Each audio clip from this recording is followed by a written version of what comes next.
Introduction. Before your first move. When I watched Magnus, the documentary about Magnus Carlsen, I couldn't stop thinking about the parallels to business. Carlsen is a Norwegian chess prodigy who became a Grand Master at 13. Talk about a visionary. He is constantly thinking as many as 15 moves ahead. In doing so, he has the uncanny ability to predict and control what his opponents will do. I was also impressed by his meticulous preparation, because Carlsen has played the game in his mind so many times before it actually happens. He is unappable in the heat of battle. Plus, he has to deal with something founders and CEOs face all the time. He said, "If you want to get to the top, there's always the risk that it will isolate you from other people." After watching Magnus, I continued to think about how much successful entrepreneurs and chess masters have in common. It didn't surprise me when I learned that Tesla and SpaceX founder Elon Musk started playing chess at a young age. He's able to see things more clearly in a way that no one else I know of can understand. His brother Kimball said, "There's a thing in chess where you can see 12 moves ahead if you're a Grand Master. And in any particular situation, Elon can see things 12 moves ahead." That quote about Musk put everything into perspective. Most people don't think more than 1 or 2 moves ahead. Those people are amateurs and aim out quickly in business. Active strategy is about making a move and being prepared to launch another series of moves based on how the market or your competition reacts. You must think beyond your strike to execute an active strategy. When you start to get really good, you anticipate how others will react and can deploy a series of moves that are nearly impossible to counteract. Though business is a game of thinking several moves ahead, this is not a book about chess. This book is about taking the vision and mindset of a chess master and applying it to business. In fact, you don't even have to know anything about the game. There aren't any specific chess examples in the pages that follow, but there are plenty of examples of successful men and women who think like winning chess players. People who don't think more than 1 move ahead are driven by ego, emotion, and fear. Your top salesman threatens to quit if you don't give him a raise. The emotional amateur responds by saying, "Nobody threatens me," or "We don't need him anyway." The practical strategist, on the other hand, is plotting his next moves. The same approach applies to parenting. Giving kids whatever they demand. Whether it's candy, an iPad, or permission to skip piano practice, feels fantastic. They smile and tell you how much they love you. You also know that the alternative, an all-out tantrum during which venom and hatred will be hurled at you, will feel awful. This scenario shows you that, as with most business decisions, one is clearly the easier choice, the other, which entails thinking V moves ahead, is the more effective choice. I wish somebody had taught me to think this way when I was transitioning from salesman to sales manager to founder to CEO. At every stage of my development, this kind of critical thinking would have saved me millions of dollars and dozens of panic attacks. When I react on how I went from a hot-tempered, insecure, cocky health club salesman to a strategic, self-aware, confident CEO, I see that the key was learning how to think at least V moves ahead. Some of you overachievers may be wondering why only V moves ahead. There are 2 reasons. First, V moves is the sweet spot of thoughtful strategy and swift action. Though there may be times when you will want to think beyond V moves, such as at an annual OSITE meeting or when you are analyzing a possible acquisition or building a colony on Mars. Thinking too many moves ahead can lead to paralysis by analysis. 5 moves is enough to make sure you are anticipating future outcomes and seeing moves and countermoves. The second reason is that, on a macro level, there are V moves you need to master to succeed in business. I've divided the book into these V Moves to make sure you know exactly what you need to do to achieve success. There are many things I can't do. I'm 6 foot V and 240 pounds but can't play basketball or throw a football. I can't write code or rebuild an engine from scratch. But if there's one thing I can do, it's help entrepreneurs and C-suite executives put together a strategy to conquer a market. When I sit down in a boardroom with a founder or a CEO, we approach strategy as a game. The only difference between business and chess, or Monopoly or Final Fantasy, for that matter, is that we're playing for millions, or billions, of dollars instead of bragging rights. With this mindset, leaders learn how to create the strategies that position them for growth. As an advisor to executives and a guide to students and aspiring entrepreneurs, one of the most common questions I get is, should I quit my job to start a business? Other frequent questions are, should I raise money by giving up equity or issuing debt? How do I set up my compensation structure to attract and retain C-suite executives or a 1,099 base sales team? Should I expand globally now or wait until market conditions change? The simple questions in business are binary. Their answer is either yes or no. The trap is believing that all answers are binary. The answer to any question is actually a series of moves deployed in the proper sequence. Experts often make things worse by giving yes or no answers as if everyone ts into the same box. That's why, as you'll see, our RST move is figuring out who you are and what you want. The other problem I see is a lack of planning. Enthusiasm can be powerful, as long as it's coupled with planning V moves ahead. Too many people want to make move number V without RST going through the RST4 moves. There's a sequence to it.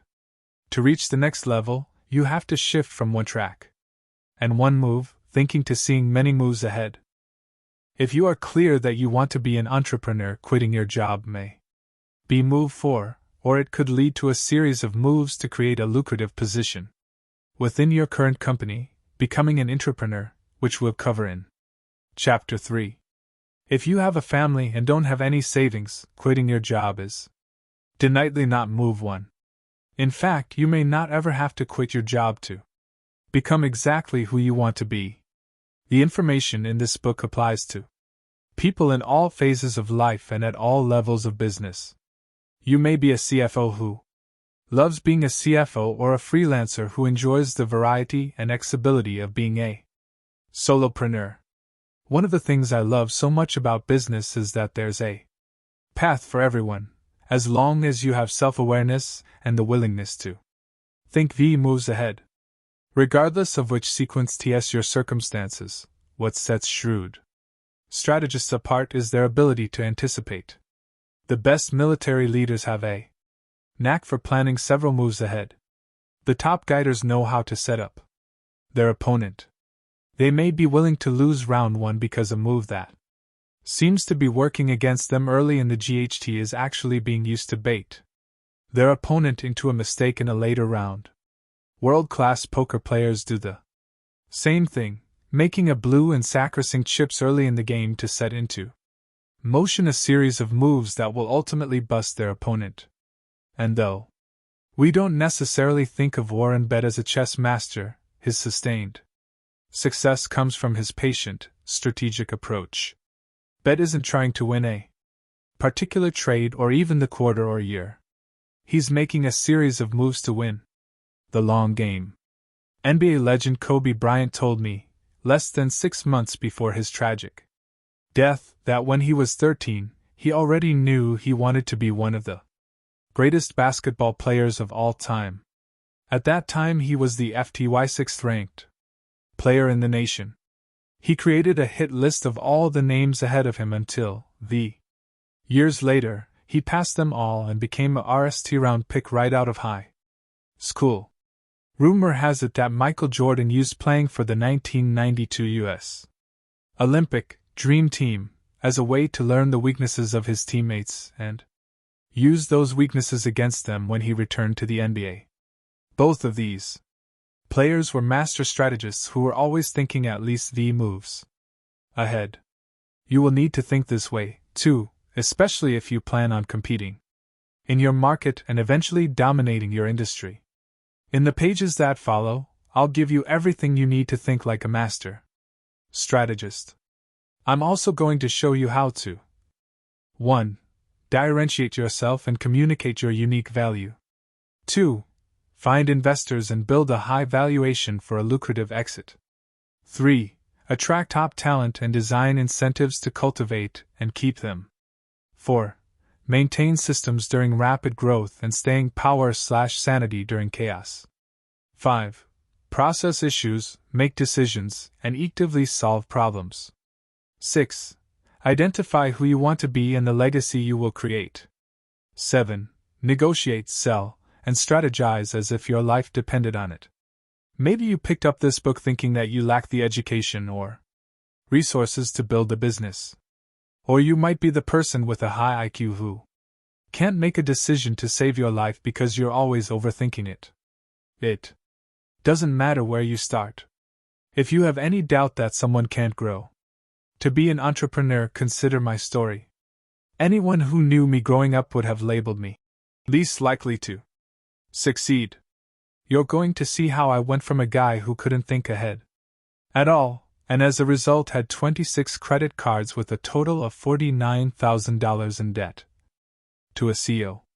You'll see how I founded PHP Agency, a financial services marketing company with 66 agents in One Oaks in Northridge, California, and 10 years later, had grown it to more than 15,000 agents with 120 OSAs in 49 states and Puerto Rico.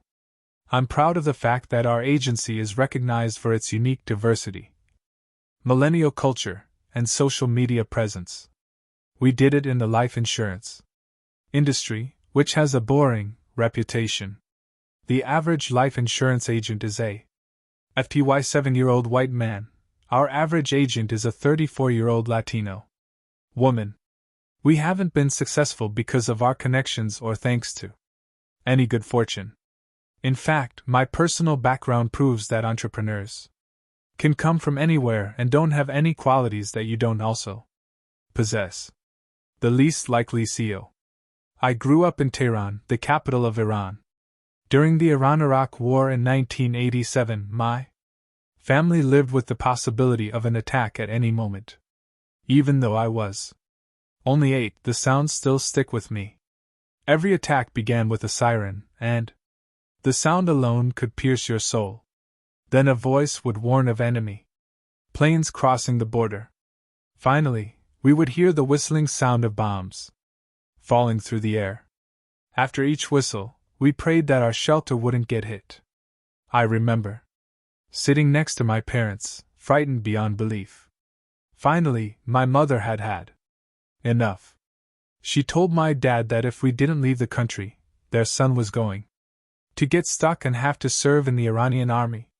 My dad realized that the surest way to fail would be to fail to act.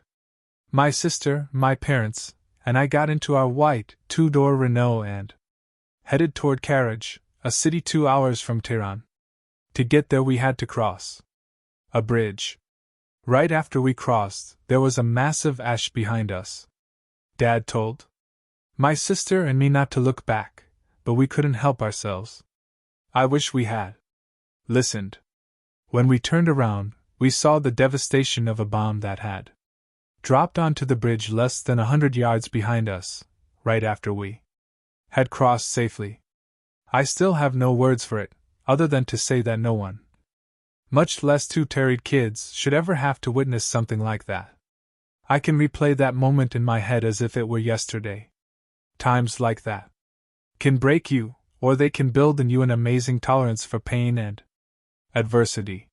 Somehow we managed to skirt disaster and escape.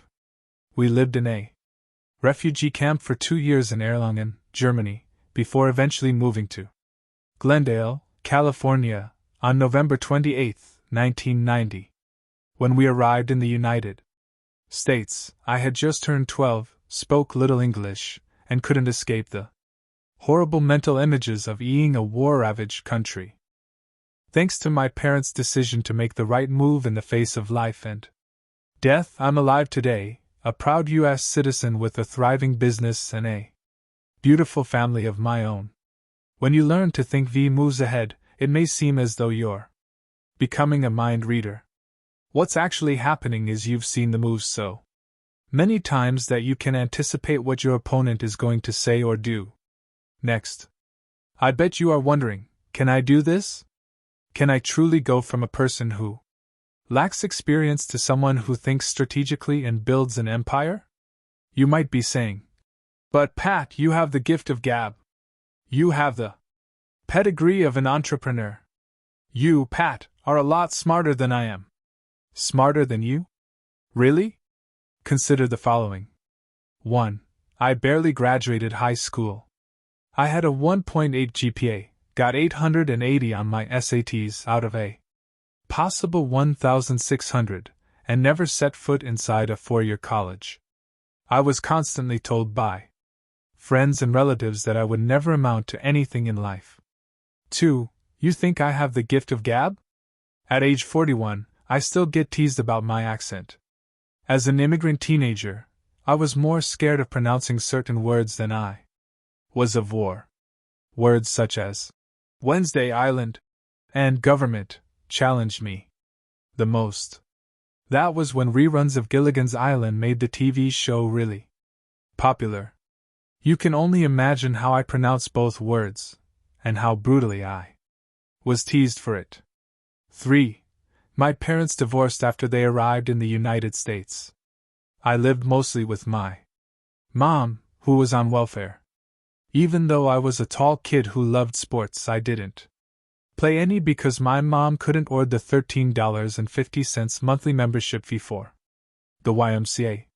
4. I enlisted in the Army at age 18 because I believed I had no other choice. At age 21, when those with the real brains were starting their careers, I was selling gym memberships at Bally Total Fitness. On the one hand, it would seem as though I had no business beating the odds. On the other, it was those very challenges that fueled my success. Had it not been for all the adversity I experienced, I wouldn't have had such a strong desire to succeed. Let's get this straight right now. I cannot teach you desire. If you prefer to avoid hard work, if you feel no desire to do something important with your life, there's not much I can do for you. This book is for people who are curious to find out what their best looks like and are looking for the right strategies to help them get there. They're not just looking for motivation, they're looking for proven strategies that work. They want to end effective formulas to speed up the process of getting to the next level. Does that sound like you? Speaking of formulas, I've been as diligent in looking for them as I've been in sharing them. Back in 2013, I started making videos about what worked for me in business. It was just me, my right-hand man, Mario, and a small Canon EOS Rebel T3 camera, which is typically used only for still photography. We RST called those videos 2 Minutes with Pat, and put them on YouTube. Within a year, we had 60 subscribers and changed the name to Valuetainment. 3 years later, we had 100,000 subscribers and created a reputation for producing useful and practical content. In March 2020, we passed 2 million YouTube subscribers. Along the way, I advised people from all walks of life. At our RST Big conference in May 2019, called The Vault, 600 entrepreneurs from 43 countries and 140 industries traveled to Dallas to attend. They ranged from small startups to executives to a CEO running a business with top-line revenue of $500 million. Why did people spend their hard-earned money to fly halfway around the globe to attend that conference? Why all those subscribers? It's because all the philosophies and strategies I've learned are transferable. You can easily understand them and put them to use immediately. Many of my followers began calling themselves valuetainers and seeing positive results. Though we're not a Traditional business school like Harvard, Stanford, or Wharton, valuetainment, has become a breeding ground for both successful executives and entrepreneurs. Worldwide, I believe that entrepreneurship can solve most of the world's problems. And I have learned from experience not only how it can be done but how to teach it to others. From my personal conversations to our group meetings to tense negotiations, I'm putting every bit of wisdom I have into this book because I've seen it work and know you can achieve similar success. The path to achieving your goals in business. In your hands is a complete playbook for accomplishing whatever vision you create. You'll learn not only the skills required but also the mindset required. Along the way, you'll see what it takes to be a better leader and human being. By the time you have studied all V moves, you will have everything you need to achieve whatever type of success in business you are after. The V moves are: 1. Master knowing yourself. 2. Master the ability to reason. 3. Master building the right team. 4. Master strategy to scale. 5. Master power plays. Move 1 is about knowing yourself, a topic rarely talked about in business circles. What you'll see is that thinking ahead is impossible without self-awareness. With self-awareness, you gain the power of choice and control over your actions. Above all, with the knowledge of who you want to be, you will know which direction to take as well as why it matters. Move 2 is about the ability to reason. I'll show you how to process issues and provide a methodology to deal with any decision you'll face, no matter what the stakes. No decision is black and white, and this section will teach you how to see all the shades of gray and move forward decisively despite the uncertainty. Move 3 is about understanding others so you can build the right team around you, the team that will help you grow. Though you may view some of my tactics as Machiavellian, at the heart of everything I do is leading people to be the best in themselves. I do so by asking questions that uncover their deepest desires. Just as I challenge people to understand themselves, I will challenge you to understand your relationships. Building trust in employees and partners creates profitable alliances, speeds up all parts of your business, and helps you sleep at night. Move 4 is about how to implement strategy to scale to create exponential growth. We'll cover everything from how to raise capital to how to create rapid growth and how to hold people accountable for their actions. By the time you get to this section, you'll be thinking like a seasoned CEO and learning how to gain and maintain momentum as well as how to create systems that allow you to track and measure the key parts of your business. Move 5 is about power plays. We'll discuss how you can beat the Goliath in your industry. You'll also see how to control your narrative and leverage social media to frame your story. You'll learn about psychology and gain insider secrets from one of the most notorious business organizations in the world, the mob. Yes, the mob, and you'll soon see why. We'll close out with some incredible stories that show how winning entrepreneurs think V moves ahead. Even though I have no formal education, I have read more than 1,500 business-related books. I was, and remain, obsessed with learning. I've squeezed every bit of wisdom out of these readings and applied it to my business. As valuetainment started to take I was able to interview many brilliant minds and strategists. It has served and continues to serve a dual purpose. I have been able to improve my own business and life, and, as a byproduct, viewers from all over the globe have benefited from this wisdom. To help you understand how the most successful entrepreneurs and strategists think and operate, I'm going to share their stories. These include people I've interviewed, such as Ray Dalio, Billy Beane, Robert Greene, Kobe Bryant, Patty McCord, and a host of mobsters including Salvatore Sammy the Bull Gravano. The book also includes people I've studied and admired from afar, such as Steve Jobs, Sheryl Sandberg, and Bill Gates. All of them are fascinating, and their stories will help bring my advice to life. The entire purpose of this book is to enable you, regardless of the position you're currently in, to thrive. By the time you're niche reading, you'll know exactly how to make your next V moves. My goal is for you to create a series of aha moments and to teach your brain to process information and strategize in a new way. Imagine the frustration of trying to unlock a safe without the right combination. Then imagine discovering the combination and opening up a vault of business wisdom.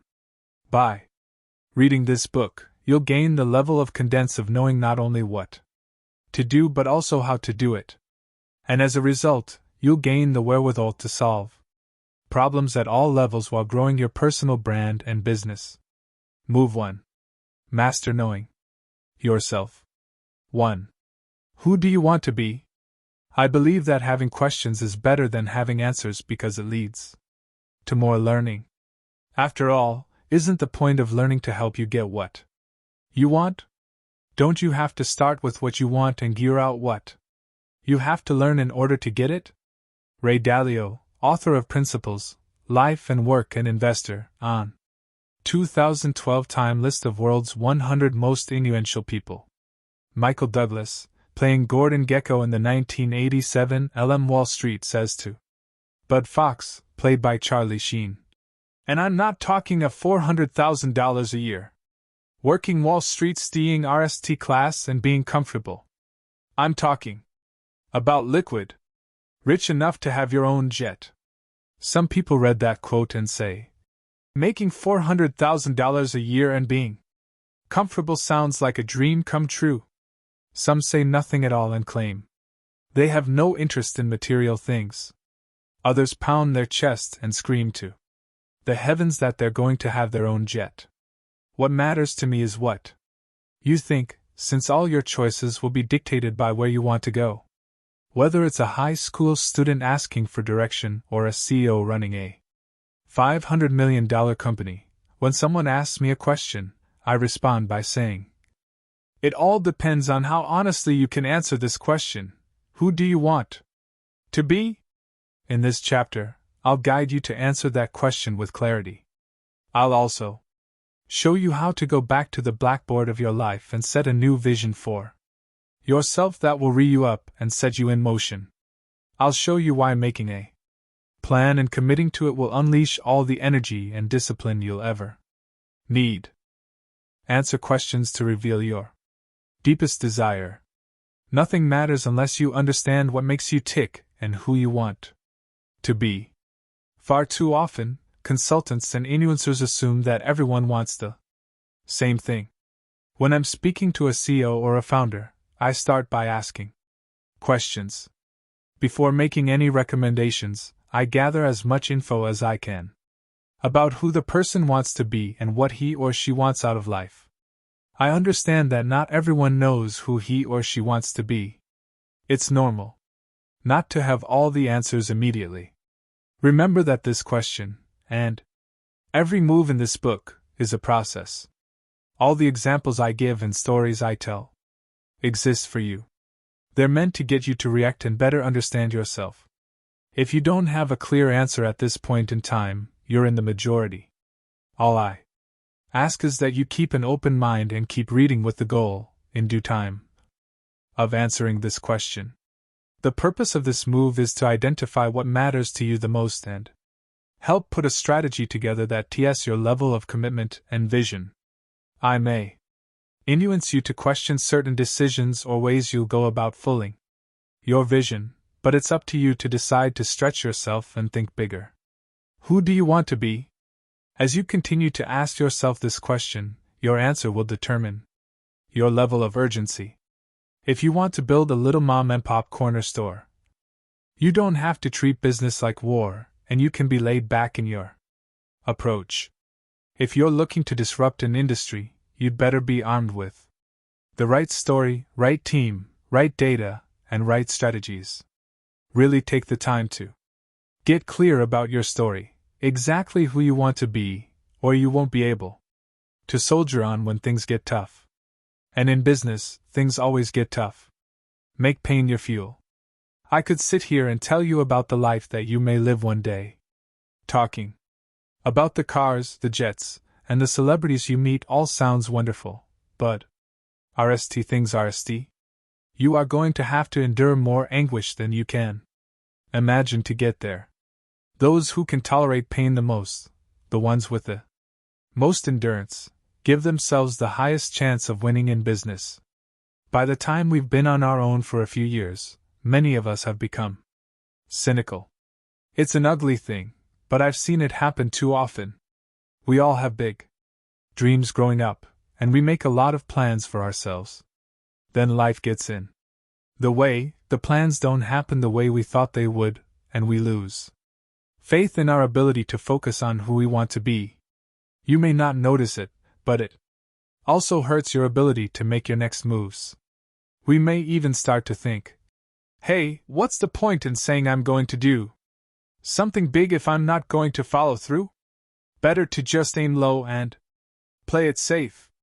The only thing separating us from greatness is a vision and a plan for achieving greatness. When you're guiding for a cause, a dream, something greater than yourself, you will envy the enthusiasm, passion, and joy that make life a great adventure. The key is identifying your cause and knowing who you want to be. In the summer of 1999, I was 20 years old and had left the army. My plan: to become the Middle Eastern Arnold Schwarzenegger. That June I felt certain I would become the next Mr. Olympia, marry a Kennedy, become an actor, and eventually govern the state of California. As the RST step in my plan, I got a job at a local gym, hoping to be noticed as soon as possible. At the time, the biggest nest chain in the area was Bally Total Fitness. With the help of my sister, I got an OR from a Bally in Culver City. It had to have been the smallest and most antiquated Bally location in the state of California. Despite the less than ideal circumstances, I was promoted and transferred to the largest Bally gym, which happened to be in Hollywood. My plan was working. Because I kept getting better at selling memberships, I was making $3,500 a month. Compared to what I had made in the army, it felt like millions. One day, my supervisor, Robbie, offered me an assistant manager position at the Bally in Chatsworth, 30 miles outside Hollywood. He wanted me to turn the club around. It had been hitting only 40% of its monthly goal. I didn't want to go to Chatsworth. I wanted to be a weekend manager in Hollywood, a position that paid $55,000 a year. Robbie promised me that if I turned things around in Chatsworth, the job would be mine. The only other contender for it was a long-time employee named Edwin. As long as I outperformed him, I could bank on becoming the weekend manager in Hollywood. Fast forward 90 days. We were able to turn things around at the Chatsworth Club, taking it from 40% of the monthly revenue goal to 115%.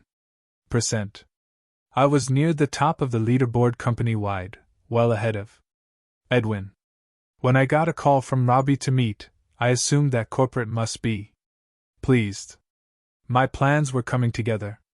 I was going to meet the TNS legend Joe Weider, be spotted by a major Hollywood agent, get my acting career on the ground, and meet a Kennedy.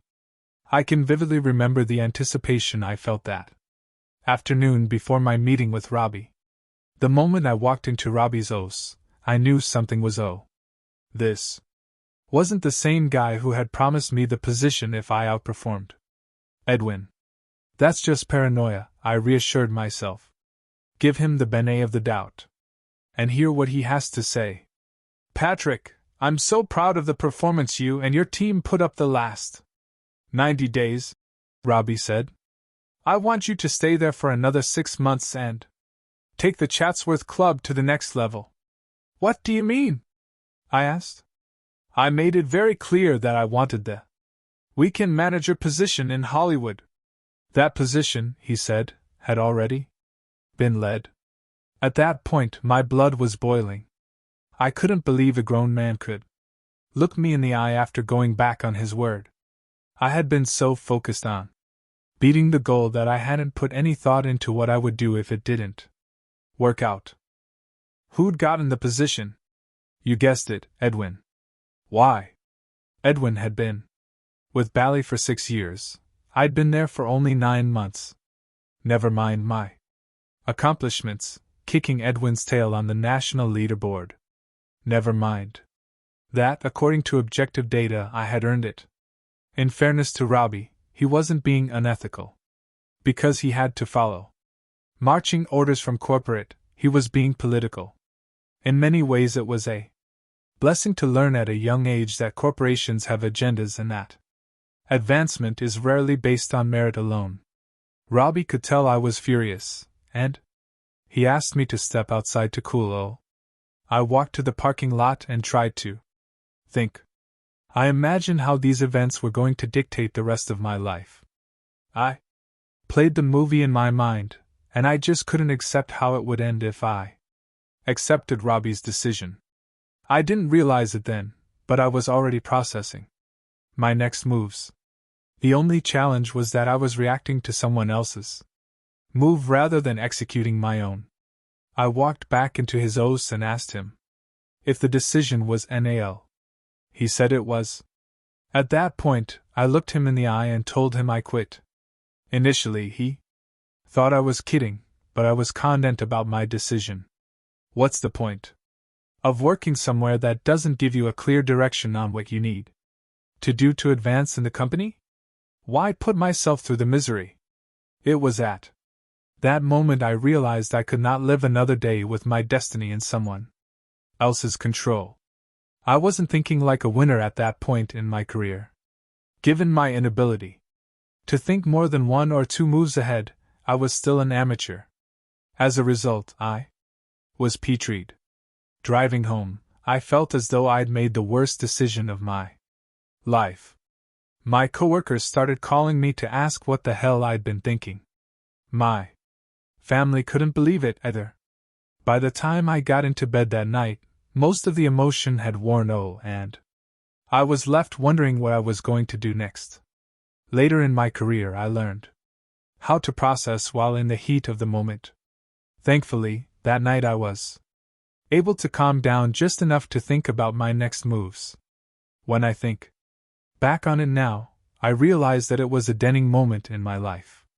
I had to look inward and get clear about who I wanted to be, and where I wanted to go. The list I made looked something like this. 1.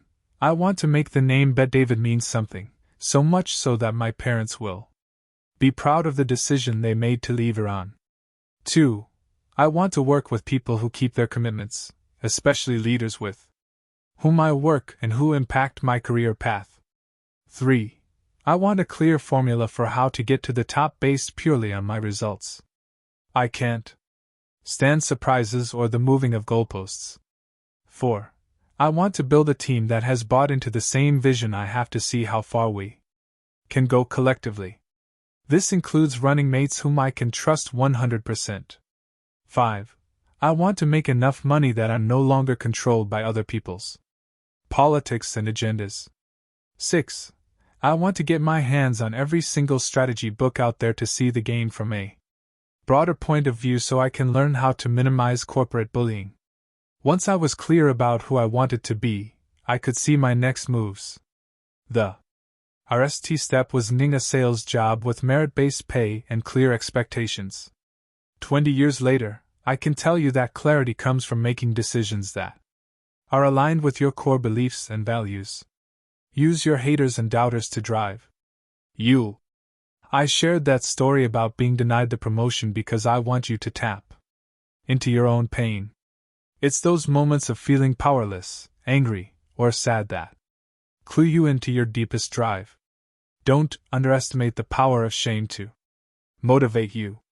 When Elon Musk left South Africa for Canada at age 17, his father had nothing but disdain for his eldest son. In Neil Strauss's November 2017 Rolling Stone Pro, he quoted Musk's description of his dad's sendo. He said rather contentiously that I'd be back in 3 months, that I'm never going to make it, that I'm never going to make anything of myself. He called me an idiot all the time. That's the tip of the iceberg, by the way. Barbara Corcoran, the real estate mogul whom you may have seen on Shark Tank, was one of 10 children growing up in a blue-collar New Jersey town.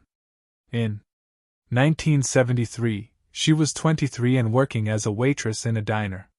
While there, she met a man who lent her $1,000 to start a real estate company. They fell in love and were set to live happily ever after. Had the script played out, my guess is that Corcoran would have built a decent real estate business. But in 1978, the man dumped her and married Corcoran's assistant. To rub salt into the wound, he said to her, "You'll never succeed without me." In a November 2016 interview with Inc. magazine, Corcoran said that she had turned fury into her best friend. "The minute a man talked down to me, I was my best self," she said. "I was going to get from that person what I wanted. Come hell or high water. He was not going to dismiss me. I would not tolerate it. I would say quietly to myself, F at hashtag and you." That type of rejection, that type of shame, can be one hell of a motivator. I want you to think back to the teachers, coaches, bosses, parents, or relatives who have put you down over the years. This doesn't mean you have to carry their negativity around with you. Instead, you can use it as rocket fuel. Corcoran channeled her rejection into resolve. As a result, she built the most successful residential real estate RM in New York and sold it for $66 million. Then she wrote a best-selling book and became a TV star on Shark Tank.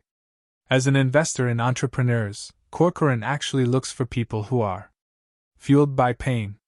She sees growing up poor as an asset. She said, "A bad childhood? Yes. I love it like an insurance policy. An abusive father? Fabulous. Never had a father? Better. My most successful entrepreneurs didn't all have miserable childhoods, but somebody said they couldn't, and they are still pissed. I'm not making light of your pain. Believe me, I experienced enough shame as a child to last a lifetime. It hurt then, and it still hurts now. Put-downs, insults, and abuse can be either your excuse or your fuel. And it's damn powerful fuel." Michael Jordan's late father said, "If you want to get the best out of Michael Jordan, you tell him he can't do something." 5 years after he retired from the NBA, when Jordan gave his Hall of Fame induction speech, guess what he talked about most? All of his haters and doubters. He still hadn't gotten over those who had put him down. Leroy Smith Jr. was the guy who had taken his roster spot when Jordan had gotten cut from the high school team. To show you just how much Jordan used pain as fuel, he went so far as to invite Leroy to the ceremony. Jordan said, "When he made the team and I didn't, I wanted to prove, not just to Leroy Smith, not just to myself, but to the coach that picked Leroy over me, I wanted to make sure you understood, you made a mistake, dude." Moss, Corcoran, and Jordan all use pain as fuel. You can do the same. Think back to your toughest moments when you declared, "Never again." Recalling those experiences will be your fuel. I still feel as though I have enough haters in my life to LL Madison Square Garden. When I was 26, I was invited to my alma mater, Glendale High School, to give a speech.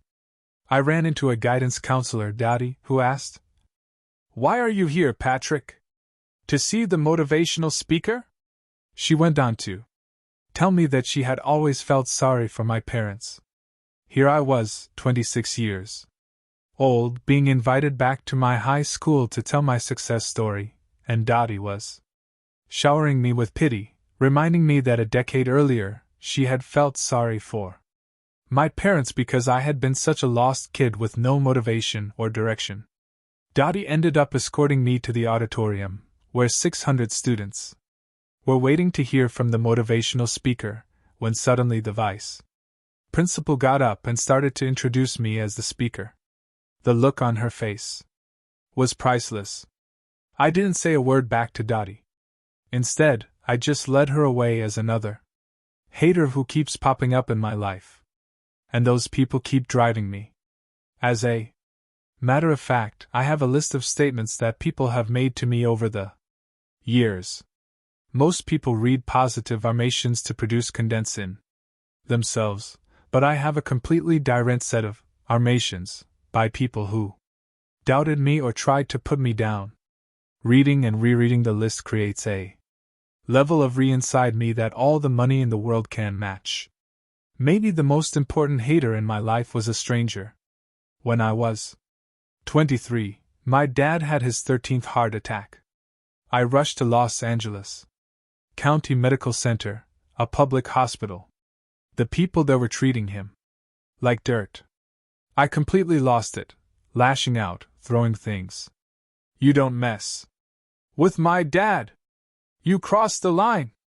I was so out of control that security had to escort me out of the hospital. During my tantrum, a guy said to me, "Hey, listen. If you had money, you could get better insurance and get better doctors to take care of your dad. But you didn't pay for this. Taxpayers are paying for this. This is called public health insurance." After they threw me out of the hospital, I sat in my Ford Focus, and the tears poured out of me. The anger was replaced by shame. The guy was right. My dad was getting lousy care because I didn't have the money to provide him with better care. And I didn't have the money because I spent more time in nightclubs than I did in front of customers. I was at a low point in my life. The woman whom I thought I was going to marry had just dumped me. I had $49,000 in credit card debt. For 30 minutes, I cried like a baby. After all that crying, all the self-pity and shame, I nearly got it. That night, the old Patrick died. Everything about me changed. I used that pain to remember every slight I had heard in my life. 1.8 GPA. Loser. Hanging out with gangsters. Poor Patrick. He's got no shot. Divorced parents. Mom's on welfare. Had to join the army. Because he had no other choice. Never going to be anybody. I swore that my dad would never again work at the 99-cent store on the corner of Eucalyptus and Manchester in Inglewood, where he was regularly held up at gunpoint. He was never going to get lousy health care for the rest of his life. Neither he nor I was ever going to feel ashamed again. I said to myself, "Bet David. The world's going to know this last name. I know the pain we went through. I know the challenges we went through as a family when we came to America from Iran. I remember how embarrassed Mom would get from speaking broken English. I remember the look on Dad's face at family gatherings when he was looked down upon by people. Before long, you're going to be so proud of your last name. You're going to be so proud you came to America. You're going to be so proud of the sacrifices you made." A funny thing happened the next day. No one recognized me. I got the best compliments of all time. "Pat, you've changed. We don't even recognize you. We miss the old Pat. We want him back." Back then, I was famous for going to all the nightclubs in LA from Thursday night to Sunday night. I used to go to Vegas 26 times a year. I told all my friends to stop inviting me. They didn't listen. They figured it was only a matter of time before their old buddy was leading the charge to the clubs again. Little did they know that they would never get back the old hard partying, undisciplined Pat. I had shifted 180 degrees. It was game over. From that day forward, no one, including me, ever saw the old Pat again. I used all those haters as fuel, and it's provided me with a steady hour of energy ever since, a reserve that I can call upon at any moment. I want you to channel all your fury and pain into fuel. This is your show. If You change yourself and focus on who you want to be, nothing can stop you. I'm getting worked up remembering these stories. They don't hurt like they once did, but at the drop of a hat, I can go back to any of the scenes to produce the same fuel. Something tells me there will be many new ones to add to the list. And although the pain never vanishes, I now view all those haters and doubters as gift givers. Ultimately, they led me to a point of clarity about exactly who I want to be. They led me to say, never again, and to create a list of my non-negotiables, things you are not willing to compromise no matter the circumstances. I encourage you to try to do the same. In doing so, don't compromise your quirks or other things that may seem weird to others. These idiosyncrasies are important because of what you have experienced and the way you are wired. You really need to get clear about what you can sacrifice and what you absolutely will not sacrifice. It will lead you to create your own list of non-negotiables. Discover what role suits you best. All the discovery questions I'm asking are to lead you to ND out which path suits you best. The key is to ND the best position that highlights your talents. Founder? CEO? Chief Strategy Officer? Sales Leader? Number 2? Business Developer? Entrepreneur? The list goes on. We're living in an era in which entrepreneurs get the headlines, but that life may not be for you. That doesn't mean there won't be a place for you to build wealth and ND fulfillment. The only way to choose is by RST understanding. Who do you want to be? Being an entrepreneur is high risk and high return, both personally and financially. Most people only pay attention to the NAL product of a successful entrepreneur. People don't see what he or she has overcome, all the struggles, the betrayals, the empty bank accounts. Being home at 6 o'clock to have dinner with your family is not always going to happen when you are an entrepreneur. Depending on the size of your vision, maybe you can pull it most nights. But if you're going to be a disruptor and build a multinational conglomerate, you're going to have to make a lot of sacrifices. This is all a part of owning your next moves and having others, including your family, buy into them. The busier you are, the more organized you'll need to be. There's this notion that you can't win at the highest level and also have a great family life. It won't be easy, but you can ND a way to make it work if it matters to you. It's a choice only you can make. For me, being an example to my kids of guiding to full my vision is more important than being home for dinner every night. My family understands this because we've planned for it. Plus, having more money gives you more choices. You may have to work on holidays. Having resources provides you with the flexibility to take your family with you and turn a work trip into a family vacation. As with everything, there are risks and rewards, costs and payoffs. The route you choose will depend on your answer to the question, who do you want to be? Embody who you want to be by living your future truth. How many times have you heard a person say, when I make it I'll, or once I'm successful I'll? You hear people say things such as, when I make my RST million, or once we move into our own building. I understand the chicken and egg conundrum. You can't build a world-class headquarters or license the slickest software until you have cash out. What you can do, regardless of your income, is position yourself in the best way possible by making the right moves. A phrase I use all the time is future truth. It means to live in the present as if your future truth has already become a reality. I'm inspired by this quote from IBM founder Thomas J. Watson. IBM is what it is today for 3 special reasons. The RST reason is that, at the very beginning, I had a very clear picture of what the company would look like when it was nearly done. You might say I had a model in my mind of what it would look like when the dream, my vision, was in place. The second reason was that once I had that picture, I then asked myself how a company that looked like that would have to act. I then created a picture of how IBM would act when it was nearly done. The third reason IBM has been so successful was that once I had a picture of how IBM would look when the dream was in place, and how such a company would have to act, I then realized that, unless we began to act that way from the very beginning, we would never get there. In other words, I realized that for IBM to become a great company, it would have to act like a great company long before it ever became one.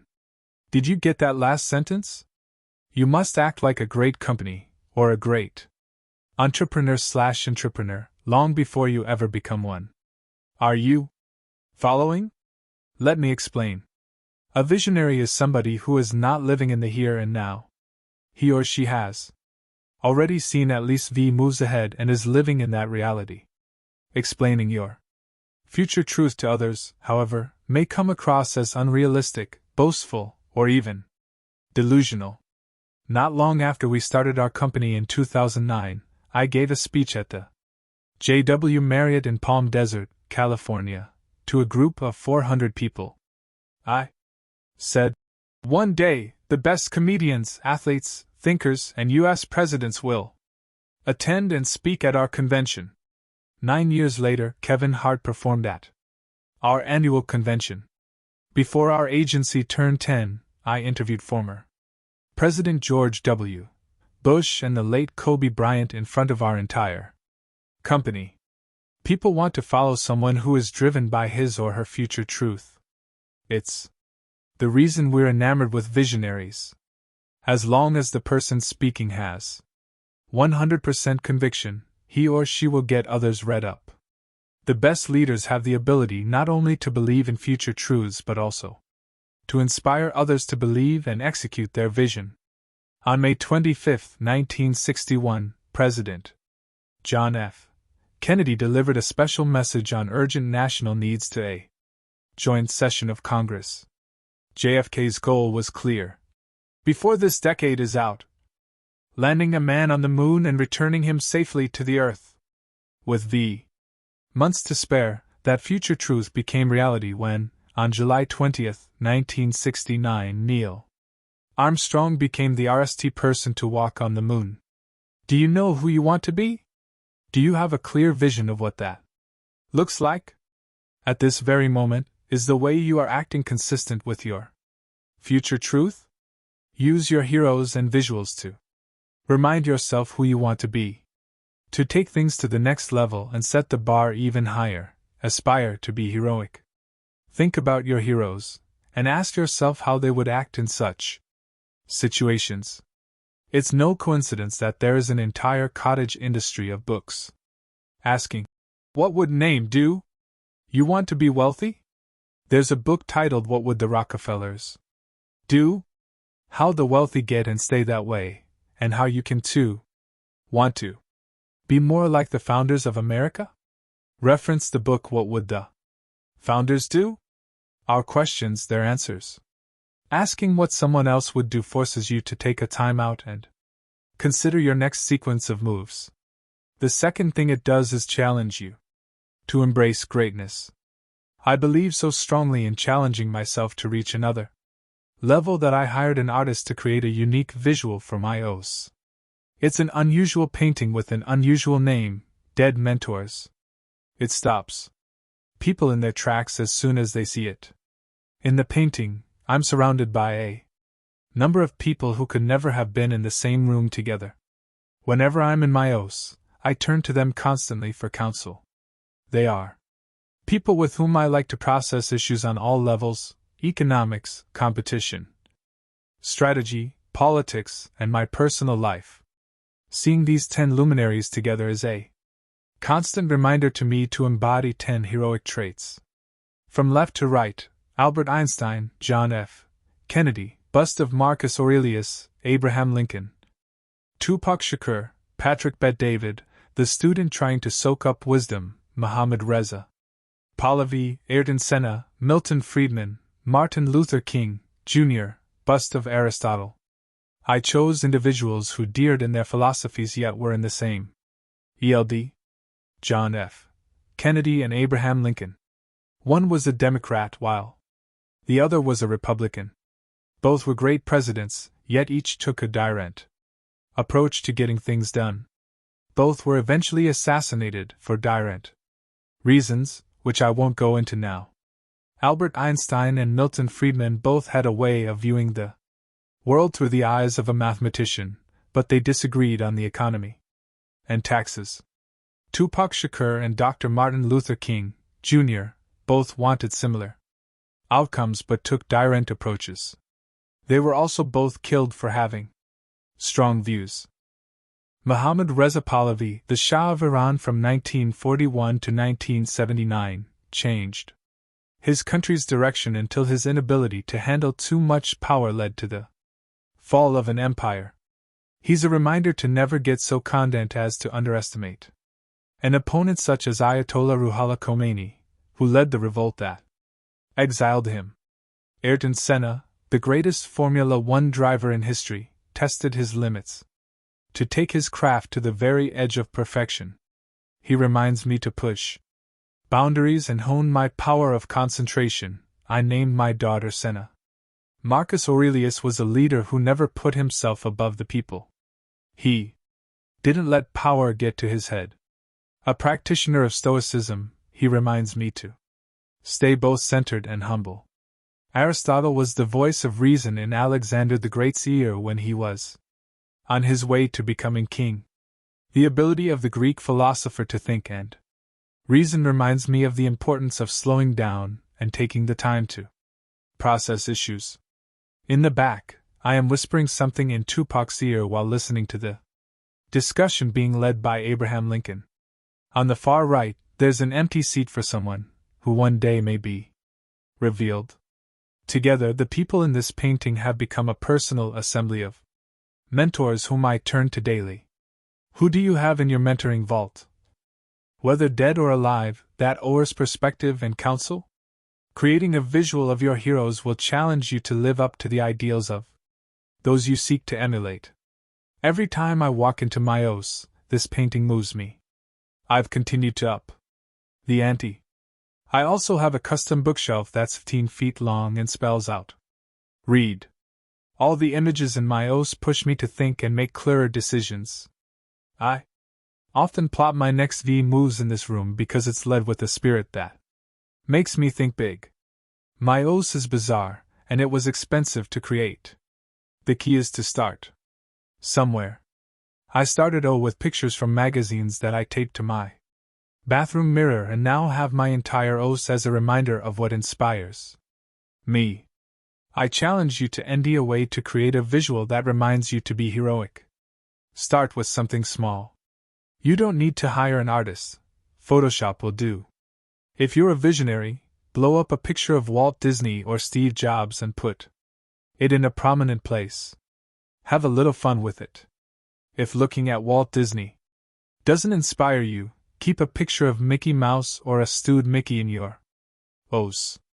If you're building an e-commerce company, ask, what would J. Bezos do? If you're running an investment RM, ask, what would Warren Buffett do? If you're running a media company, ask, what would Oprah Winfrey do? Our heroes inspire us. That's why it's so powerful to surround yourself with them. The more we see them and the more we see them looking at us, the greater our chances of acting heroically. Who do you want to be? That's the question we started with, and it's the one we'll end with. The only way to answer it is by becoming clear about the life you want to live. In doing so, you will immediately embody that person and act as if you are already there. It's a lifelong practice. I hope the tools in this chapter will lead to some breakthroughs and get you onto the path to knowing who you truly want to be. 2. Study the most important product. You become who you are by learning who you are. Pindar, ancient Greek poet. It's only in the movies that someone gets hit by a lightning bolt of inspiration and suddenly knows exactly what to do with his or her life. The reality is that knowing who you want to be is a process that requires effort. Let's look at what some of the great philosophers have said about knowing ourselves. The most difficult thing in life is to know yourself. Thales of Miletus. There are 3 things extremely hard: steel, a diamond, and to know one's self. Benjamin Franklin. And you? When will you begin that long journey into yourself? Rumi. Thales, Franklin, and Rumi are warning us that this process is hard. For me, making 300 cold calls a day wasn't hard. Working 18-hour days, 6 days a week was something I could handle. Knowing myself, on the other hand, was the toughest thing I had to do. I did it because I knew there was a payoff. 3 sages explained why better than I can. Knowing yourself is the beginning of all wisdom. Aristotle. When I discover who I am, I'll be free. Ralph Ellison. At the center of your being, you have the answer. You know who you are and you know what you want. Lao Tzu. We read books about studying other people. We focus on how to read, persuade, and influence them. That's certainly valuable. But imagine if you were to spend as much time studying something more important. Studying others gives us knowledge, but studying yourself ultimately leads to an incredible amount of freedom. Studying yourself helps you reach self-acceptance, which liberates you from self-judgment. Instead of beating yourself up all the time, you learn to accept yourself and, as I did, realize that what you thought were shortcomings can actually be assets. I'm going to continue to remind you that the most important person to study is the only person you're going to have to live with for the rest of your life. You align your career with your true self. My friend Sean had more than a dozen jobs before he turned 30. Eventually, he worked for me as an insurance agent. It shouldn't have surprised me when he called one day to say he didn't want to sell insurance anymore. I met with him and asked what was going on. I listened for a while, then I said, "Let me be very honest with you, but it's going to sting. Are you okay with that?" He paused for a moment, but eventually he said yes. "Every single job you ever quit, it was your boss's fault. I can name all the bosses you've badmouthed over the years. It's always someone else's fault, but you know whose fault it never is. Yours. Why do you think this is?" It took a little bit of nudging, and to Sean's credit, he started taking responsibility. He understood that the only way to make our conversation productive was to look inward rather than point fingers outward. We started processing. He began digging beneath his surface anger, talking about a guy he had hired who had now surpassed his own income. He admitted to feeling upset and even humiliated that someone he had hired was now doing better than he was. We boiled his feelings down to a combination of bitterness and envy. I suggested that he and that guy might have different dreams, that perhaps that young star wanted to make millions of dollars and he didn't. I said, "Put everything aside for a moment and let me ask you a question. What type of life do you want?" Sean was quiet for a moment, and I could tell he was taking the question seriously. Finally he said, "Pat, if I made $150,000 a year, I would live a very good life. I want to coach Little League. I want to be there for all my kids' big moments. And to be honest, I want to be able to sleep in some days. Maybe I need to be honest that I'm not all that driven." Sean's candid self-reaction gave him direction. He started to see that he didn't have to compare himself with colleagues or friends. He didn't have to try to be the richest person in his OS. Once he realized what would make him truly happy and satisfied, a $150,000 yearly income and plenty of family and leisure time, everything started to fall into place. As we talked about it, he asked, "But isn't this thinking too small?" "To someone else, maybe it is," I said. "But are you comfortable knowing that you may never end out your true potential in business but can still make a comfortable living and be a phenomenal dad?" Sean became quiet again, and I gave him time to react. He started to see that this discussion wasn't about other people, it was strictly about him. He needed to be honest about who he was and what he wanted out of life. Maybe as A way to distract himself from how uncomfortable this type of reaction can be. He asked me what I wanted. This has nothing to do with me or anyone else, I said. When you've decided what your best life looks like and execute that vision, you won't be envious. I hear you, Pat, he said. But I'm still curious about what you want. I want to take over the freaking world, but that's me, not you. You can't try to be me, and I can't try to be you. That's the worst thing you can do. Sean nodded, relieved. He had a goal, the right goal. He could create a long-term strategy around it, not just a quick X, i.e., quitting a job. Together we had processed the issue, and after doing so, he was able to make a choice that was ideal for him. The key for Sean was to stop comparing himself to others. Being home for dinner every night was important to him. And for the life he wanted, he could coast his way to making $150,000 a year and devote his heart and soul to his kids. Why try to act like Jeff Bezos or Richard Branson when you are wired differently and have different goals? Studying the most important product requires you to dig deep. Sean, like many people, had been operating on false assumptions about what motivated him. He hadn't reached down far enough or been honest enough with himself. When he did, suddenly his world made sense, and he understood the choices he had to make to be fulfilled. Keep in mind that there still may come a day when he will wake up wanting to give more in order to experience more. As we're about to discuss, your goals will evolve over time. If Sean notices envy creeping in, it will be a powerful indicator that he should re-examine his goals. In his insightful book Principles, Life and Work, Ray Dalio said, I learned that if you work hard and creatively, you can have just about anything you want, but not everything you want. Maturity is the ability to reject good alternatives in order to pursue even better ones. When you're honest about who you are, you learn to stop wanting everything. Envy is an indicator that alerts you if you're being honest with yourself. If you can look at someone who has things you don't and say, you know what? I really don't want that. You know you're in a good place. If you say you don't want something but don't mean it, envy will eat away at you. What it's telling you is that you really do want it but are afraid to work for it. What will give you peace of mind is being honest enough to know who you are and do what it takes to live the life you want. You'll know you are living the best version of yourself when your reaction to the success of others, including those who have things you don't have, is feeling happy for them. Again, if you feel envy, it's an indicator that either you're lying to yourself about what you want or you lack the discipline to accomplish it. I've met many unfooled, unhappy people.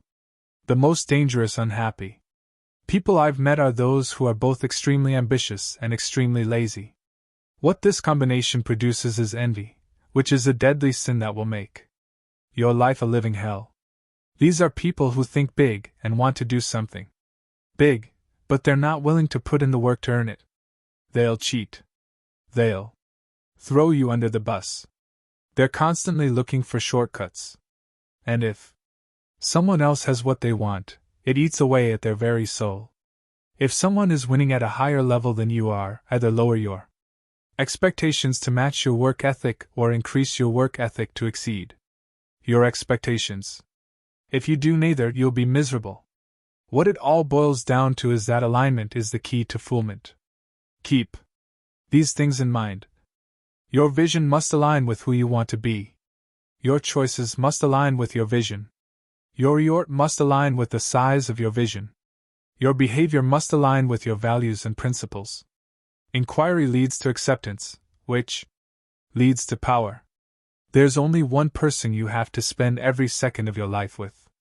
Not your parents. Not your spouse. Not your kids. Not your best friend. You. The moment you understand who you will have to spend the rest of your life with, and learn to accept it, you'll eliminate self-judgment, which will empower you to make more bold moves. It will minimize overthinking and increase execution. When I read Power vs. Force by David R. Hawkins, I was fascinated by his explanation of the direct levels of consciousness. Before reading that book, I would have thought that courage would be at the top of the pyramid. Only after doing all of my internal work did it make sense that, as you can see in the chart on the next page, acceptance is even higher than courage. I understand why you may be afraid of self-inquiry. It can hurt to come out of hiding and shine a light on your AWS. All of the hours of introspection I've done have revealed a lot about myself, some things that were good, some things that were bad, and some things that were terrible. Because I did the hard work of examining myself, I started to accept myself. I also learned that it was okay to be vulnerable and to share who I was.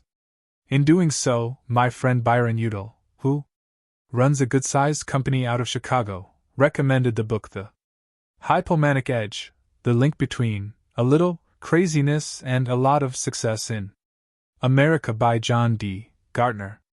That book helped me see that I wasn't alone in my hypomania. I accepted my madness and started using it as an advantage instead of as a crutch. It also made me realize that I was wired to do big things and my personality would be an asset in building a company. Eventually, I learned to start accepting myself, AWS and all, for areas that drive you. When I was selling gym memberships at Bally Total Fitness, I worked with a guy named Stuart. Like me, Stuart left to sell insurance. Around the same time, we both started our own insurance agencies. We were having lunch one day, discussing our goals, and Stuart said, "Our vision is to be one of the largest insurance agencies in the entire state of California. If I work hard for a few years, the money will be rolling in and I'll be on easy street." I said to Stuart, "We're going to have 500,000 licensed agents. We'll be the biggest agency in America." He looked at me as if I were delusional. I looked at him in confusion, wondering how anyone could think so small when the market potential was so big. I was chasing history books, he was chasing a simpler life. Stuart is driven by the idea of having financial freedom. He makes $500,000 a year and barely has to work. He knew what drove him, and he got it. He probably looks at my life and feels as though he dodged a bullet. Why would he possibly put up with all the stress and endure the 100-hour work weeks and constant pressure when he is driven by financial freedom? Are you seeing where I'm going with this? You have to know what drives you. It's going to be different for everybody. Once I realized what drove me, I didn't need an alarm clock. It's the reason that even though I now have financial security, I'm more motivated than ever. It's why I've endured those 100-hour work weeks. It's why the minute I feel the smallest amount of self-pity creep in, I stop and remind myself, this is what you signed up for, Patrick. I start to sound like that old Toyota commercial, you asked for it, you got it. The interesting thing is that had I stayed at my former position, I could have coasted my way to a $5 million a year income. And even when it looked as though I might go bankrupt and insane at the same time, no less, I never once regretted my decision. Why? Because I had taken the time to learn what drives me. Now it's your turn. You can start by breaking down drive into 4 categories: advancement, madness, individuality, and purpose. It's normal to have more than one motivation. It's also normal for your priorities to shift. Take a careful look at the list above, and think long and hard about what drives you. Most of the time, it requires some catalyst to examine what motivates you. There are 4 reasons that may trigger you to reassess what drives you: boredom, declining results, a plateau or stagnancy, a feeling that your talent is declining. If you're feeling any of those, now is the perfect time to dig deeper and determine what you really want. Graduate to your next why. Another way of thinking about drive is by asking, what's my why? When someone asks you this, you may say, I don't really know my why. Or, I think I'm doing this for my family. Or, I want to be Nancy Ally free. Everybody has a why. The challenge is that the majority of people never graduate from their initial why.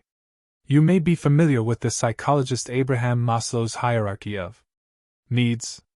In the 1943 paper, A Theory of Human Motivation, in Psychological Review, Maslow described how your needs evolve. If you're facing death, you're not going to be thinking about your purpose. If you're struggling to feed your family, you won't have any bandwidth to think about your legacy. It makes sense. It also makes sense that once you meet your core needs, you naturally move up the pyramid and covet things such as belonging, esteem, and growth. I view the desire for growth as graduating to your next why, and see it as being on 4 levels. 4 levels of why. Level 1, survival. Everyone who has a job to make money is focused on paying his or her bills. Some people stop here. Level 2, status. You'll hear people say things such as, I want to make 7 figures. Why? Status. They may want to have a nice car or house or send their kids to a prestigious school. They want to be able to talk about having this or that. This is all about keeping up with the Joneses. Status is still lightweight, but it's higher than survival. When most people reach this level, they slow down and settle. Level 3, freedom. Some people may say, you know what? I'm so sick and tired of 6 figures. I want to be free. I want to make the kind of money that gives me breathing room, where I don't have to be in the OS every day. They may want to live in a community where their kids can play outside without their having to worry about them. Or they may want to be a digital nomad so they can surf in the summer and ski in the winter. Freedom as a why is somewhat selfish. There's nothing wrong with wanting freedom, but it may feel empty once you've attained it. If that's the case for you, and your feeling of contentment turns to frustration, you now have the luxury of going deeper and focusing on aspects of life that will provide you with a true sense of fulfillment. Level 4, purpose. Denning your purpose is asking the questions, how do I want to be remembered? How do I want to make an impact on other people's lives? It's about realizing why you were put on this earth and pushing the limits of the greatest version of yourself. Operating at the highest level of the pyramid is driven by history, helping others, change, impact, enlightenment/self-actualization. Very few people reach the purpose level. Why? Some of it is fear. Some of it is spending their entire lives stuck in survival mode without any time to think.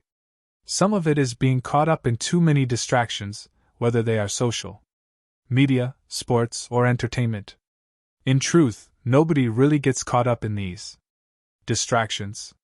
They choose them to escape reality and avoid the difficult work of self-inquiry. What it comes down to is not spending enough time asking the right questions. If you want to make a big impact, it will happen only if you're willing to sit down and ask yourself some important questions about life.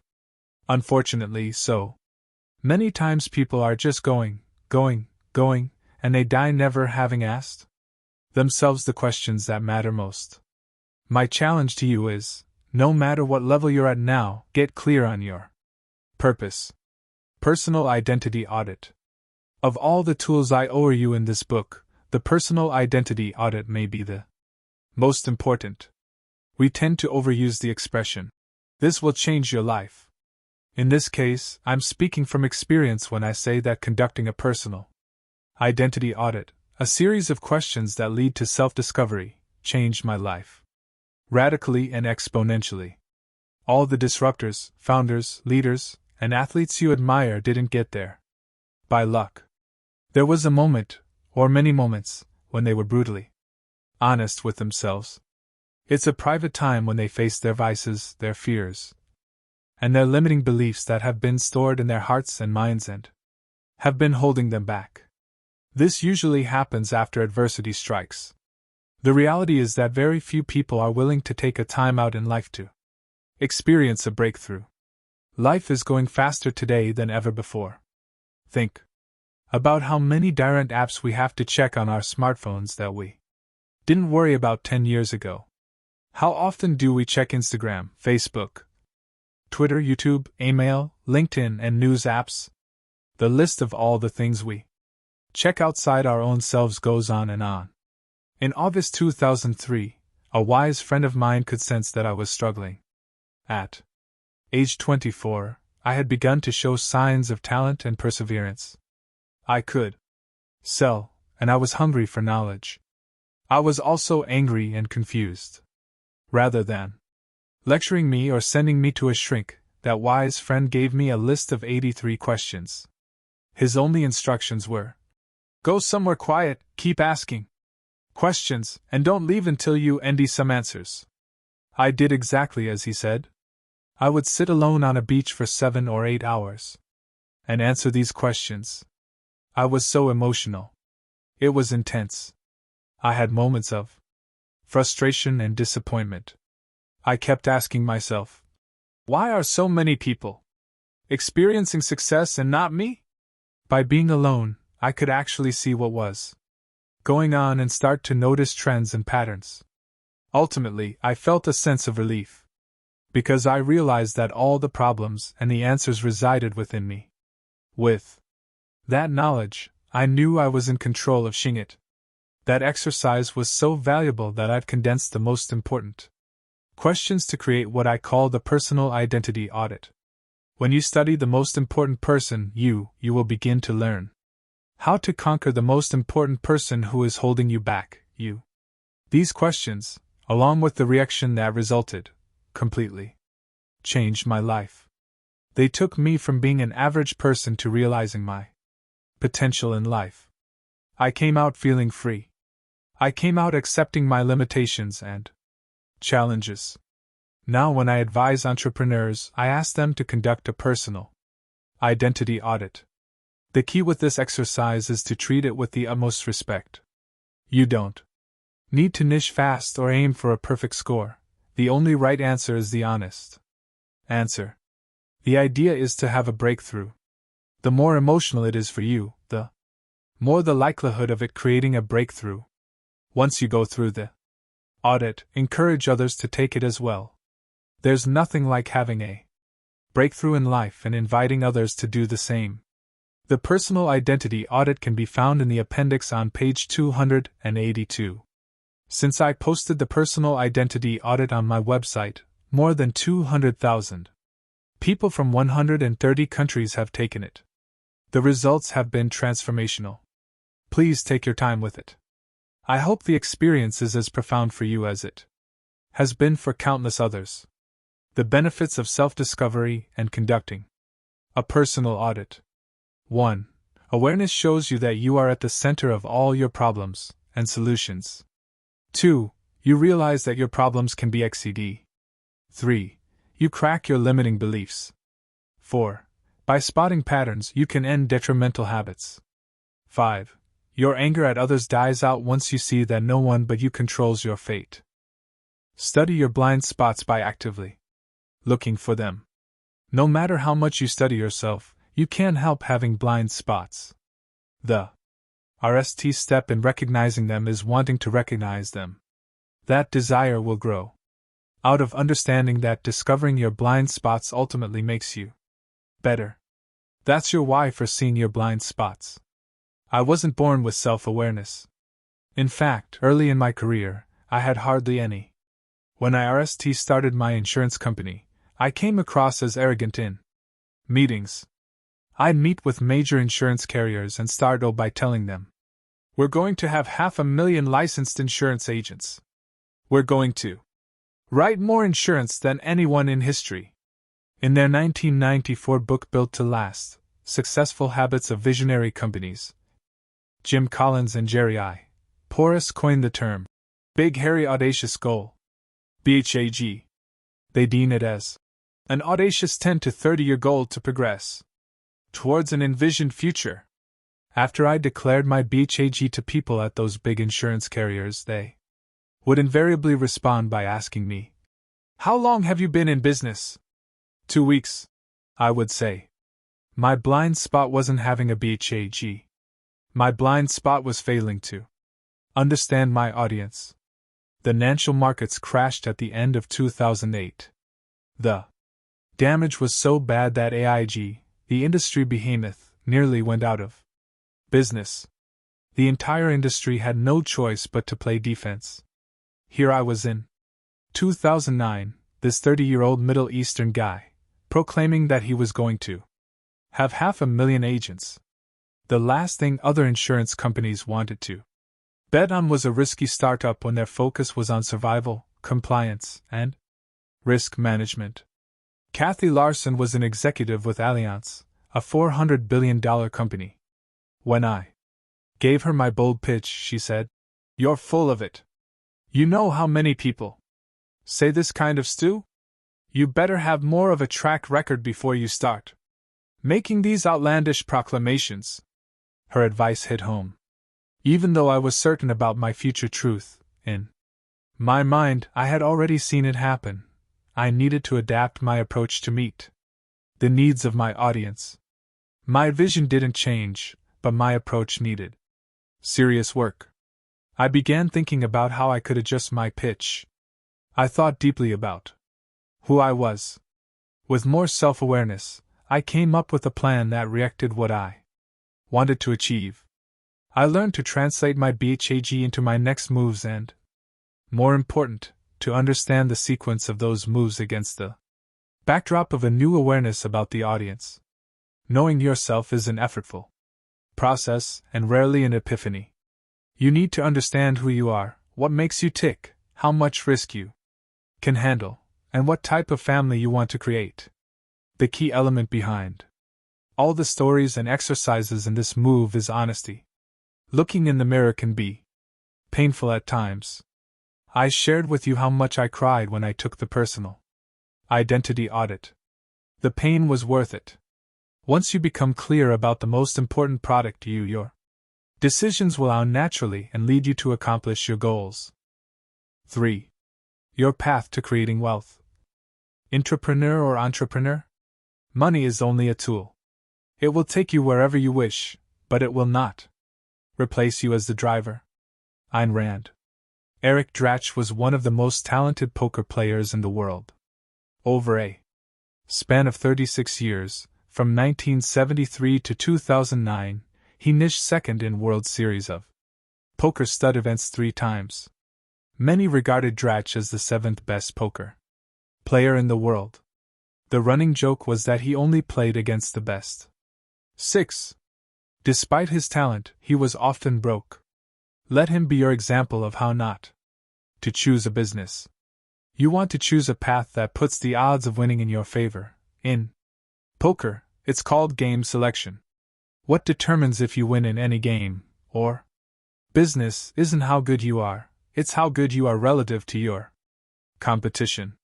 That's why it's so important to know your own strengths and weaknesses and enter a market in which you have an inherent advantage. The RST2 chapters of this book were about self-awareness. Now that you've deemed who you want to be and studied the most important product, it's time to get more specific about selecting a career that aligns with your vision. I don't think everyone wants to build the next Apple. I don't think everyone wants to be the next Elon Musk. I don't think everyone wants to have a life working 80 to 100 hours a week for 20 plus years to build a massive empire. Some people simply want to build a small business that will give them control without having to deal with the day-to-day politics of working for a Fortune 500 company. Others want to build an online business that they can run while traveling the world. Self-awareness is critical to forging your path. When you are honest with yourself, you may realize that being an entrepreneur isn't the right path for you. If that's the case, as you'll see in this chapter, there are still many options to living a fulfilling and lucrative life. Take control by climbing your own ladder. Whenever I give a talk, I ask everyone in the room, who is the richest person you know? Most people can answer this question in a heartbeat. We're all aware of that one uncle or cousin or family friend, the one who hosts the extended family for Thanksgiving in his big house, the one who is always posting pictures from exotic locales. Question 2 for the audience: did that person accumulate all that wealth as an employee or as an owner? When I ask that second question, the room lights up with understanding. I can see it in their faces. Holy cow! Yet, from the time we learn to talk, we are trained to believe in climbing other people's ladders. First you climb the school ladder, get good grades, get into a good college, and then try to get into an even better law, business, or medical school.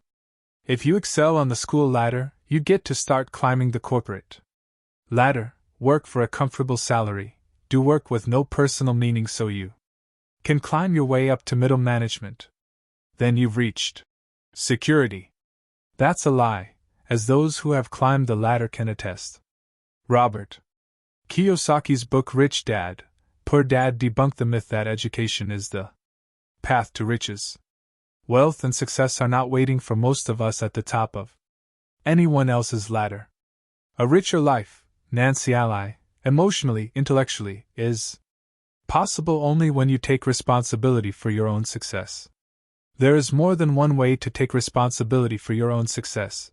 You can work on commission for a company, or, as you'll see in a moment, you can carve out a role as an entrepreneur within a big company. One thing I can tell you with certainty is that becoming an entrepreneur cannot be about the money. I know that sounds odd to say when you're focused on becoming a millionaire or billionaire. If your motivation is only money, you'll stop at some point. You'll become lazy or complacent.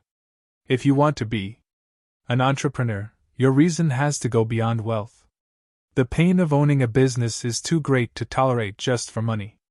By no means am I saying that vanity isn't an important motivator for many people. Recognition, power, fame, prestige, and respect, proving your haters wrong, often play a big role in choosing this path. But the ones who keep guiding are driven by something much bigger than just money. As we just discussed, there are many ways to accumulate wealth and live a fulfilling life. Entrepreneurship may have the biggest financial upside, but it also has the most casualties. I'm showing you different viewpoints and highlighting different people's paths in order to provide more insight into you. 59.1 billion reasons to be an entrepreneur. I received a message on LinkedIn from an IBM executive who wrote, "Pat, I've been at IBM for a while and I have been following your content for a few years. I make good money, but I really want to be an entrepreneur. However, I have a wife and 3 kids and I'm kind of worried about them. What should I do?" We emailed back and forth for a while, and I asked him questions about who he wanted to be. He began to see that entrepreneurship looked like the ideal choice for him. This is when you're part of a company and create a new business unit, lead a new initiative, or work out incentives that reward you for driving growth and innovation. In some cases, it might just mean being so indispensable that a company has to pay you equity to retain you. The average term of both a CFO and CTO is less than 3 years. They typically stick around long enough to vest their equity. However, some do end up sticking around longer with the company due to new opportunities. Not only do they earn a solid salary, but they have a major upside. You could say it's having your cake and eating it too. As of March 2020, $59.1 billion was the net worth of the richest entrepreneur in the world, Steve Ballmer. In 1980, Ballmer dropped out of an MBA program at Stanford to become employee number 30 at Microsoft. After 20 years of thinking and acting like an entrepreneur, he became CEO in 2000 and remained so until 2013. Through stock and bonuses, he amassed a fortune. When the NBA's Los Angeles Clippers came up for sale in 2014, he easily outbid the other suitors. His success as an entrepreneur made the $2 billion price tag seem minuscule. We all remember that Steve Jobs founded Apple in 1976, but some people forget that he was ousted in 1985.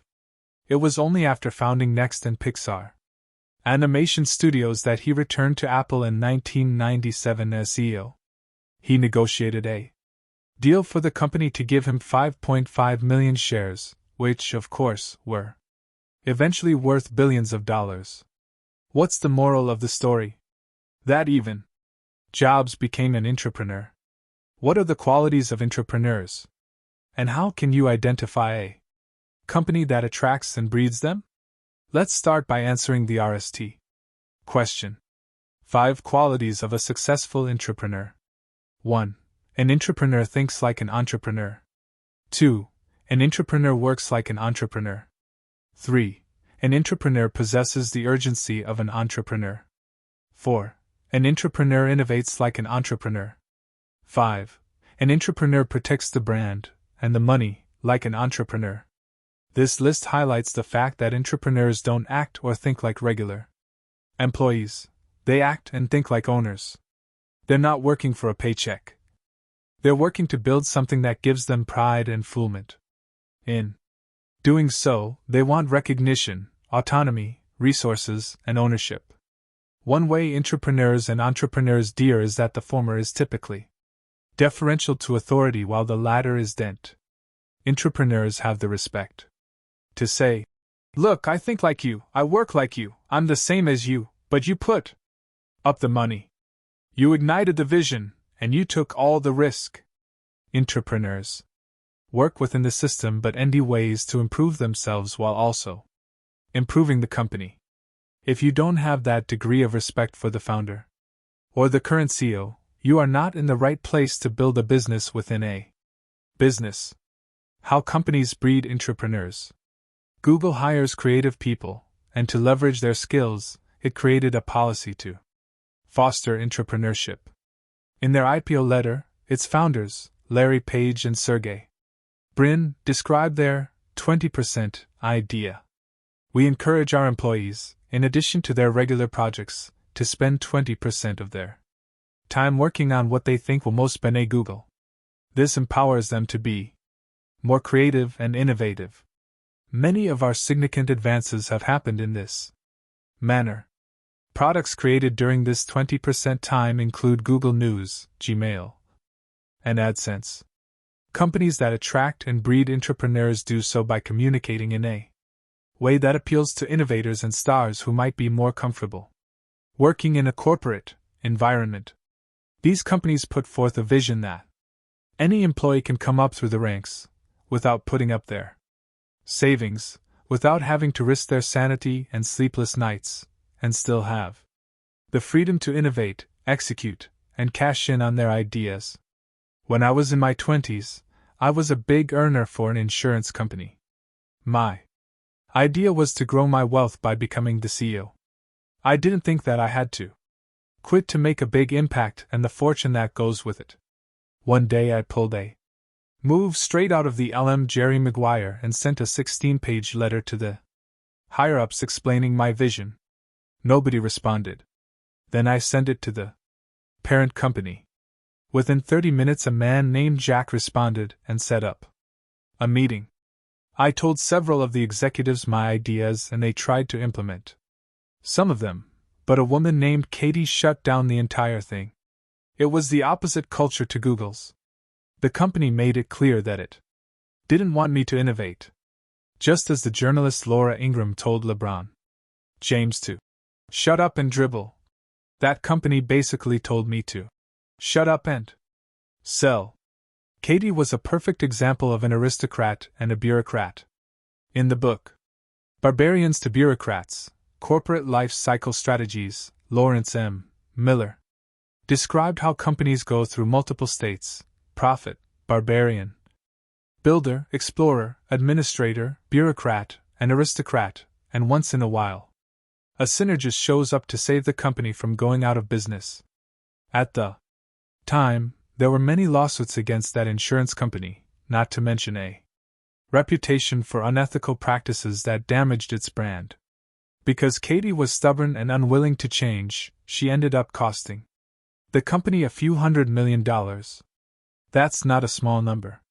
She was arrogant. She was pompous. She reminded me of Cersei Lannister in Game of Thrones, the villain who thinks she's above everyone. What may have been worse is that the company tolerated Katie's behavior.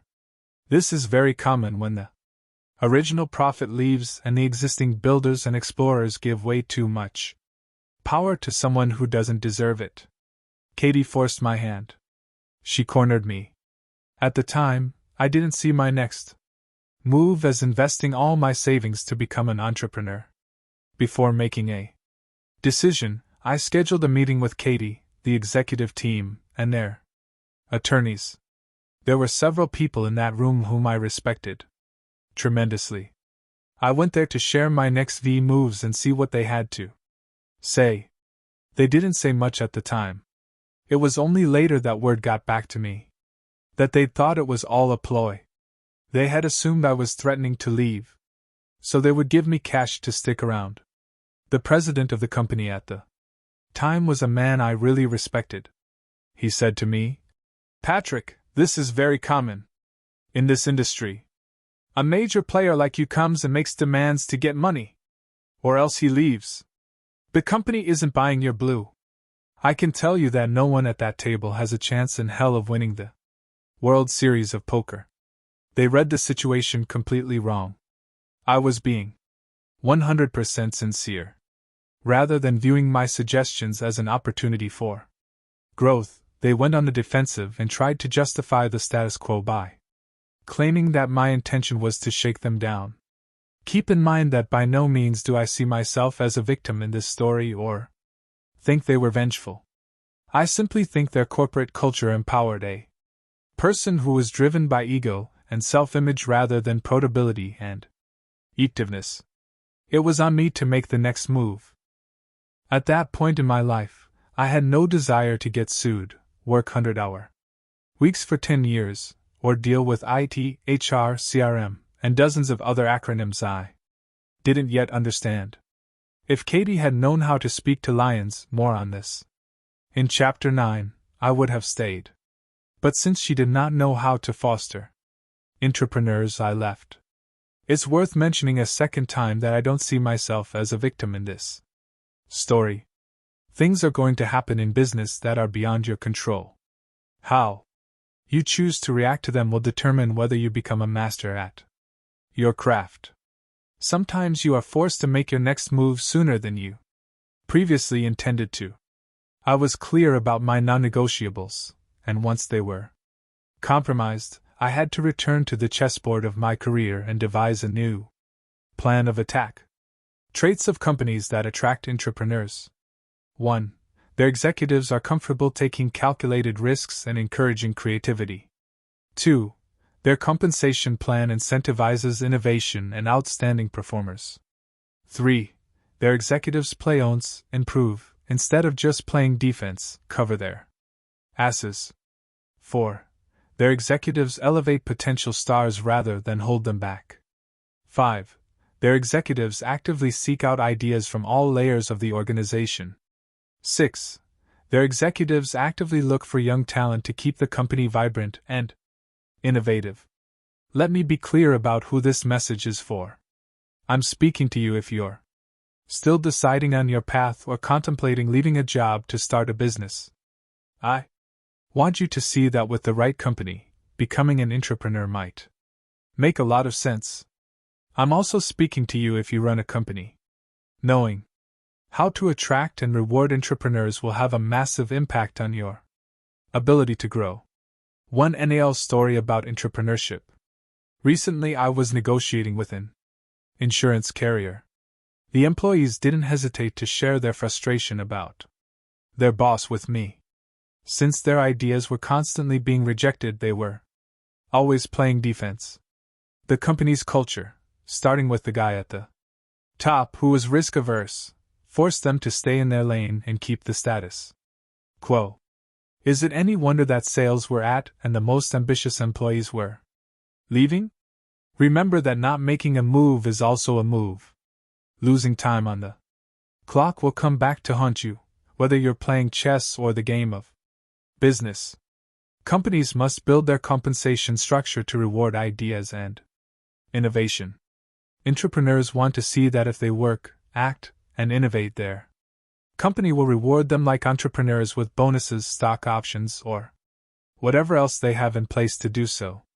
If you're a rising star in an organization and see a path to riches within the organization, you'll likely stay. If not, it will lose you. That's exactly what happened to me. Like the IBM executive who reached out to me for advice, you may be ambitious and talented and still have sound reasons not to start your own business. Working with, not for, a company that fosters entrepreneurs is a great alternative. Don't judge an entrepreneur by the final product. It doesn't matter how perfect a person's life looks. At some point in his or her career, he or she has struggled. This tweet is a perfect example of the gap between how entrepreneurs are perceived and their actual reality. Too many people judge entrepreneurs by who they are now instead of who they were before. They also fail to see, or don't want to see, the pressure that comes with success. That misconception is a blind spot that may fool you into making the wrong move. When I meet successful entrepreneurs, I want to know about the period when it felt like they were in hell. I ask questions such as, what did your schedule look like when you weren't sure if you could pay the mortgage? Did you cry yourself to sleep or stay up all night paralyzed with fear? Tell me about the toughest things you had to overcome. Tell me what tarried you. Tell me what helped you get past all your fears and insecurities. It's the same when I interview personalities and celebrities on Valuetainment. I don't ask the cliched questions that everyone else does or glorify notoriety, and I especially don't want to highlight the glamorous side of being a CEO. I want to take the conversation deeper because that's where the real value of someone's story lies. I took a number of my colleagues with me on a trip to Dubai in 2015, including Sheena and Matt Sapala, a recently married couple. After arriving, Sheena and Matt were on an elevator with a few of my friends, but they didn't know one another. During the elevator ride, Sheena and Matt got into a heated GHT. They were both feeling the weight of enormous stress, mostly because they had less than $1,000 in their bank account. Later that evening, I had gathered all the people together at dinner, and I introduced Sheena and Matt to some of the other people at the table. I said, "These two are such a power couple. They are going to be killing it." Immediately, Sheena and Matt turned red in the face, and a few other people smiled and laughed, ding something amusing. I had no idea what was going on. After dinner, we were on a yacht, everyone had had a few drinks, and Matt said, "Pat, they," meaning the colleagues with whom we ate dinner, "saw Sheena and me get into a terrible GHT in the elevator." They both felt awkward, but as we talked, the conversation turned to marriage and they started asking me about mine. "Let me tell you something," I said. "My wife and I have awful GHTs. We had one last week. If you were to eavesdrop, you would think we were 10 seconds away from link for divorce. But then we resolve the issue and move on. Things get heated because we're dealing with a lot of stew. We have 2 young kids. In 2015, my youngest child hadn't been born yet. We have our own families of origin and all the baggage that comes with it. We're running a business. We're trying to exercise and stay in shape." And I could keep going with a list of issues and challenges that would make your head spin. My wife and I may look as though we have the perfect marriage in which we're always sweet and loving with each other, but the stress of work and life makes perfection impossible. Ask any couple who has been married for 20 or 30 years if there was ever a moment when they considered calling it quits. I bet the vast majority will say yes. What's interesting about this story is that Sheena and Matt had just joined the company in 2015. 4 years later, together they were earning more than $1.5 million a year. Everyone sees their success. Few witnessed what they had to endure to get there. Rather than judging an entrepreneur by the NAL product, look at the product in development. Accept the reality of all the adversity involved, and be honest with yourself about how hard it's going to be. If this sounds frightening, mission accomplished. I'm here to tell it like it is. And once again, you may realize that entrepreneurship may not be for you, just as others are feeling more strongly than ever that it's the path they must take. Find your blue ocean. I'm not going to get into the nuts and bolts of starting any specific kind of business. There are many books and online resources that will tell you how to open a franchise restaurant or develop an app. Instead, I want you to think more broadly about ending a game you can beat. Blue Ocean Strategy: How to Create Uncontested Market Space and Make the Competition Irrelevant by W. Chan Kim and René Mauborgne, professors at INSEAD in Fontainebleau, France, was published in 2004. This book was the key resource that led me to ending a game in which I could win. The premise of the book is that rather than competing in games where you're an underdog and unexplored new markets in which you can win, and ultimately make the competition irrelevant. In the late 1950s, when the Holoid company saw that it couldn't compete with bigger competitors, it changed its focus to an area where they saw a blue ocean: photocopy machines. It even changed its name to Holoid Xerox in 1958. On September 16, 1959, the Xerox 914 was advertised on TV. The product became so successful that the company changed its name again in 1961 to Xerox Corporation. Businesses need a unique selling proposition. Part of ending a market in which you can win is knowing who you are. Process the competitive landscape. Is this a place where you believe you can do well, given who your competition is? Do you possess the necessary resources to compete? Do you need to acquire specific resources before you can compete? In the past, I competed against government-backed companies and I was always at a disadvantage. To win at that game, you need to be a government insider. And as I learned the hard way, if you're not on the inside, you're on the outside. Because those companies possess clout and other resources that I lacked, I could work hard and still lose. Have you educated yourself about the competition? Is there some additional benefit your competitor has that you can't beat, no matter what you do? If so, you're in the wrong niche. Don't complain that the game is rigged. Instead, ND, a game in which you have a differential advantage. In Blue Ocean Strategy, the authors warned against trying to beat competitors at their strengths. They insist that it's a losing position and owe a ton of evidence to support their claim. They believe instead in focusing on blue ocean marketing, going into areas that are relatively fresh and open to superior growth. Let's go back to the year 2007.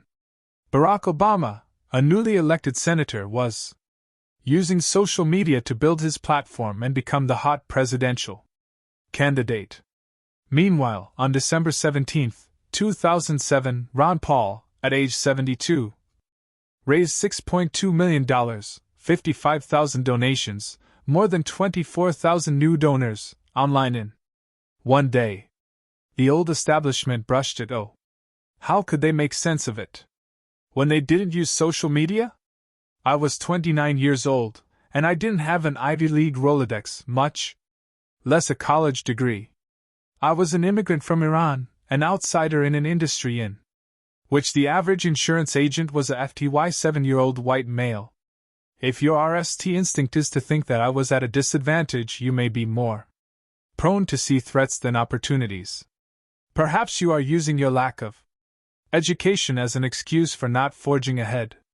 What I want you to see is how examining both your unique skill set and the competitive landscape will lead you to blue oceans. Think about what a 7-year-old white male often lacks. For starters, very few speak Spanish. Second, most aren't comfortable enough with social media to use it as a marketing tool.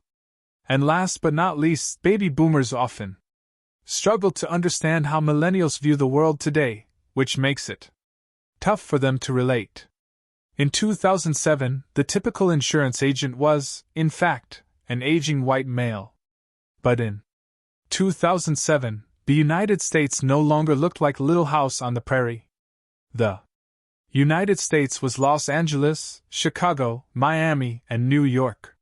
It was diverse. I saw that as an opportunity. The baby boomers were no longer the biggest generation of all time. They had been replaced by millennials, who were carrying a computer, aka smartphone, that went everywhere with them. The financial industry's marketing approach, like that of the old guard politicians, was outdated. The industry had yet to embrace social media. At the same time, it had changed its policies. Baby boomers had people cold call them to sell them financial services. In 2003, legislation creating the National Do Not Call Registry made cold calling a crime. As a result, the old guard had no way to reach new customers. At the same time, there were techies who believed that life insurance could be sold online. Again, it seemed as though I was at a disadvantage. I could barely pronounce algorithm, much less build a platform to sell insurance over the internet. And again, I saw an advantage. I knew that, unlike car insurance, people don't buy life insurance. It must be sold, and it must be sold face to face. To turn things in our favor even more, Google figured out how valuable insurance referrals were, so it made insurance the most expensive keyword to buy, $54.91, far more expensive than the next three: mortgage, $47.12, attorney, $47.07, and loan, $44.28. The workforce had shifted. Women were now often the ones making financial decisions for their families.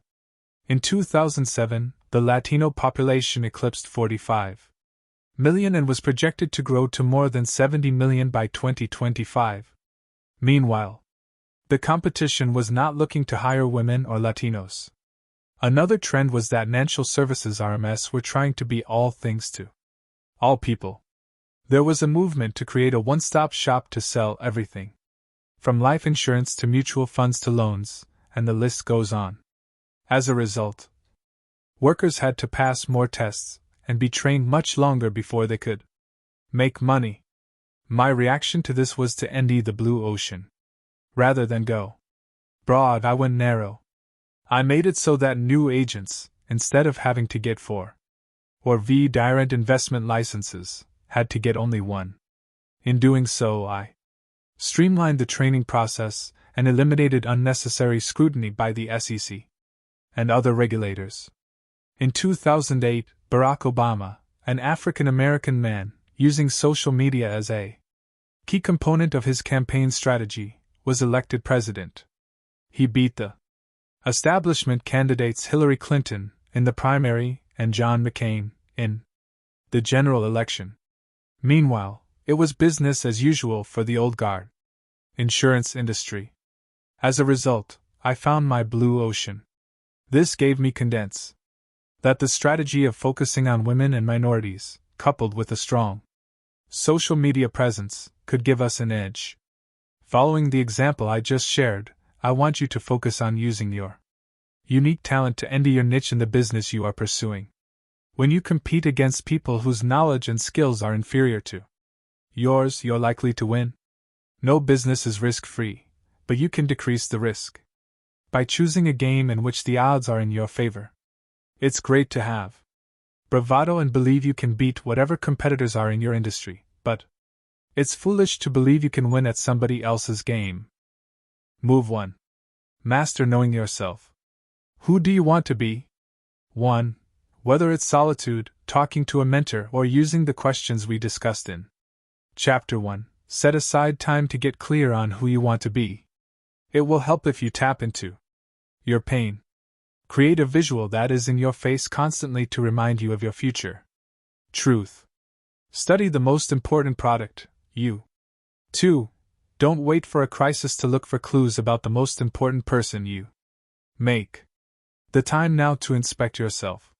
Become at ease with asking yourself tough questions. And become clear about what drives you. The personal identity audit is the perfect place to start.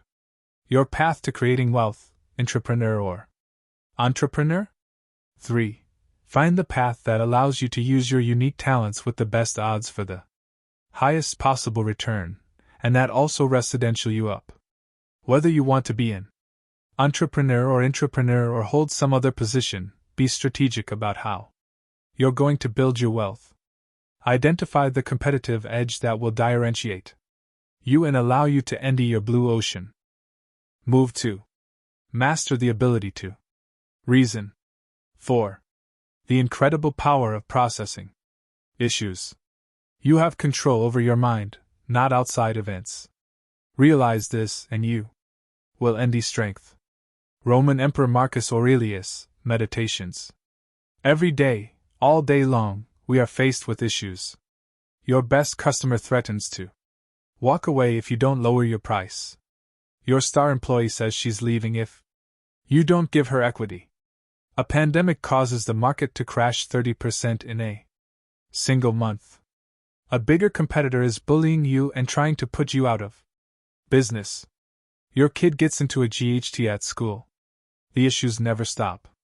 You constantly hear people talk about the keys to success. It may be the most common question of amateur podcasters, probably because it's safe and simple. You'll hear answers ranging from marry the right person to focus on health, work hard, have faith, and a host of other things. You're going to have moments when you feel as though the world is coming to an end.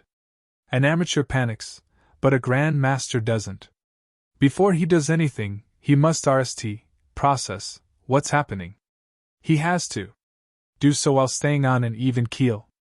This is why Stoicism is both so important and so challenging, and why Marcus Aurelius and Seneca are sages who have stood the test of time. Emotion can get the best of all of us and cloud our judgment. Sadly, I've learned this lesson the hard way too many times. It's why my answer about the key to success for people at all levels of business is know how to process issues. Life is always happening. The way you respond is based on how you process issues. Most entrepreneurs don't fail because of an odd business model or an investor who backs out. They fail because they refuse to abandon their preconceived notions about work and life. They refuse to solve and learn from any and all kinds of problems as they arise. Some people say that common sense can't be taught. I can tell you that it can be taught, and it can be learned, because once you learn how to become a more strategic thinker, making important decisions is going to seem like second nature to you. Not long ago, I was a high-strung CEO with a horrible temper. In 2013, I had a panic attack that sent me to the hospital, and recurred every day for 18 months. The main cause of the panic attacks was indecision. What kept me up at night and made my heart beat faster wasn't my workload, which I could handle. The problem was that I could never stop thinking about issues. I would replay every decision and every conversation over and over in my mind. It was eating me alive and damaging both my business and personal life. I had no peace of mind because I was so worried that I would make a wrong decision. I know what it's like to work 18-hour days and still feel as though you're spinning your wheels. Like most of us, I spent my early career chasing certainty and treating every issue as though it were black or white, as though there were one right solution to every problem, if only I could gear out what that was. It was as unproductive as it was exhausting. If I could learn how to process issues, you can too. I'm going to show you how to solve any problem calmly and effectively, no matter what the stakes. Building a business requires you to slay many dragons. Problems are inevitable. You'd better get a grip on solving them. To do so, you must be processing issues constantly. 1. Processing is the ability to make effective decisions based on access to information at hand with the highest odds in your favor. 2. Processing is about subjecting every difficult choice, problem, or opportunity you face to a rigorous mental analysis. 3. Processing is playing out strategies, seeing the hidden consequences, and sequencing a series of moves to permanently solve problems. The most important trait to process effectively, taking responsibility. Great processors use the word I and see their role in whatever problem has occurred. They ask questions such as, how did I contribute to this? What did I do to co-create this situation? How can I improve so I'll be better equipped to handle something like this in the future? Processors play the victim and blame others and external events rather than seeing how they contributed to the problem. You know you're witnessing a processor when you don't hear the word I. You'll hear him or her say things such as, all millennials are lazy. These kids have no work ethic. They are causing my business to sue. Expert processors replace the word they or you or it with the word I. When dealing with the same issue, the expert processor will say, I'm doing a poor job managing millennials. I need to see what my blind spots are. I need to learn how to better understand them so I know what motivates them. Or I need to hire a direct demographic. No matter what, it's on me to solve this problem. What differentiates mediocre people from exceptional ones is how deeply they process. Most people are surface-level processors, but the best of the best go much deeper. Long-term thinking versus short-term thinking is the difference between a grand master and an amateur. Surface-level processors are looking for a quick X. They are thinking only one move ahead, and their goal is to make the issue disappear for now. Deep-level processors look beneath the surface for causes. They are thinking several moves ahead and planning a sequence of moves to make sure the issue doesn't happen again. It's important that you see how most people process issues. Blame and escape are the most common responses, and they may be your initial reaction too. I get it. We're all human. Reference this list to see which choice you are making. HAHLH. 3 approaches to dealing with an issue. 1. Find someone to blame. It's much easier to externalize the problem than deal with it. If you can't identify one person, email all your contacts, telling them to go to hell. Followed by a row of middlinger emojis. 2. Find a safe space to which to escape. Find a distraction. Check Instagram. Turn on the news, ESPN, or TMZ. Pretend you can multitask by clearing out your inbox. Better yet, call it a day and go home to your warm bed. 3. Find a way to process by taking responsibility. Take a deep breath and remind yourself that these are the moments that separate winners from losers. The great ones own their role. My bad. These are 2 simple words that all the great ones use constantly. Winners also use phrases such as, this mistake is on me, and we have no one to blame but ourselves. What do victims do? Blame the software. Blame the market. Blame their teammates. Blame their customers. Blame their managers. They point the finger at everyone but themselves. As a result, they keep making the same mistakes and keep losing. I bet you know some of these people. They're the ones who tell you that it's always somebody else's fault. It's a constant victim story in a bottomless sea of complaints. Blaming others distracts them from seeing themselves as the common factor in all their interactions. The author and relationship coach Mark Manson said, I always tell men, if every girl you date is unstable and crazy, that's a reaction of your emotional maturity level. It's a reaction of your condense, or lack of condense. It's a reaction of your neediness. Contrast victims to winners. They are easy to spot. They're the ones who take ownership of issues. Kids will say, it broke. Mature, accountable adults say, I broke it. Joe Rogan is a perfect example of a leader who holds himself accountable. Rogan has found success in stand-up comedy, acting, martial arts, commentating on the UFC, and his own podcast. In my view, the key to his Success is his ability to process issues and accept responsibility. He doesn't hold back his opinions and thoughts. He simply talks through how his mind operates. And in doing so, gives us a glimpse into how he processes issues. On one of his podcasts, he was venting about how a guy he had partnered with to sell Koi used his platform in a way that didn't sit right with Rogan. You could hear the frustration in his voice. Rather than blaming the other guy, Rogan took responsibility. Rather than saying that he had been victimized, he owned his role in what had happened. His exact words were, "I've bought it. Here we have a problem that we've allowed to be created." He had every right to be angry. Most people would have focused on what the other person did, rather than saying he had been sold, and was therefore a victim who had been taken advantage of. Rogan owned the fact that he had bought it, and co-created the problem by being complicit. When you process issues and take responsibility, you stop blaming others. Sure, Rogan started out sounding angry, but as he processed the issue, he said, "I feel bad because I like the guy. I don't even think it's intentional." In other words, it didn't take him long to realize that the root of his frustration was his own actions. A pro who has been processing issues for decades understands that nobody does anything to him without his allowing it. Rather than becoming bitter, achievers use adversity as a lever to get better.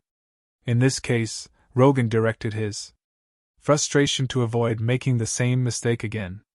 When most people would be blasting someone else on social media or threatening a lawsuit, Rogan was educating himself. He said, "I've read more about Koi over the last 3 weeks than I've ever wanted to read or thought I would ever have to." Processing steps to take when someone ticks you off. 1. Take responsibility for your role in what happened. 2. State specifically what you did to create the problem. 3. Channel your frustration into getting better and preventing future problems. That's winning processing in action. That's an active approach by a person who has created a habit of tackling issues and using them for learning and growth. It's not innate and not something you learn overnight. However, it can innately be learned. It can also be taught. If you manage people, you need to go beyond processing issues for yourself. You need to transfer the skill to your managers and employees. The best way is by example. When you become a deep-level processor, you set the example for how to tackle issues. This is essential to scaling your business. I emphasize that processing issues is the most important skill to master, because it's something you'll have to do several times a day for the rest of your life. For starters, shifting to someone who takes responsibility rather than blaming others will change everything. You will go from being a victim of circumstances to a person who creates his or her own reality. How to deal with a crisis. I feel strongly about taking responsibility and owning your role in what happens.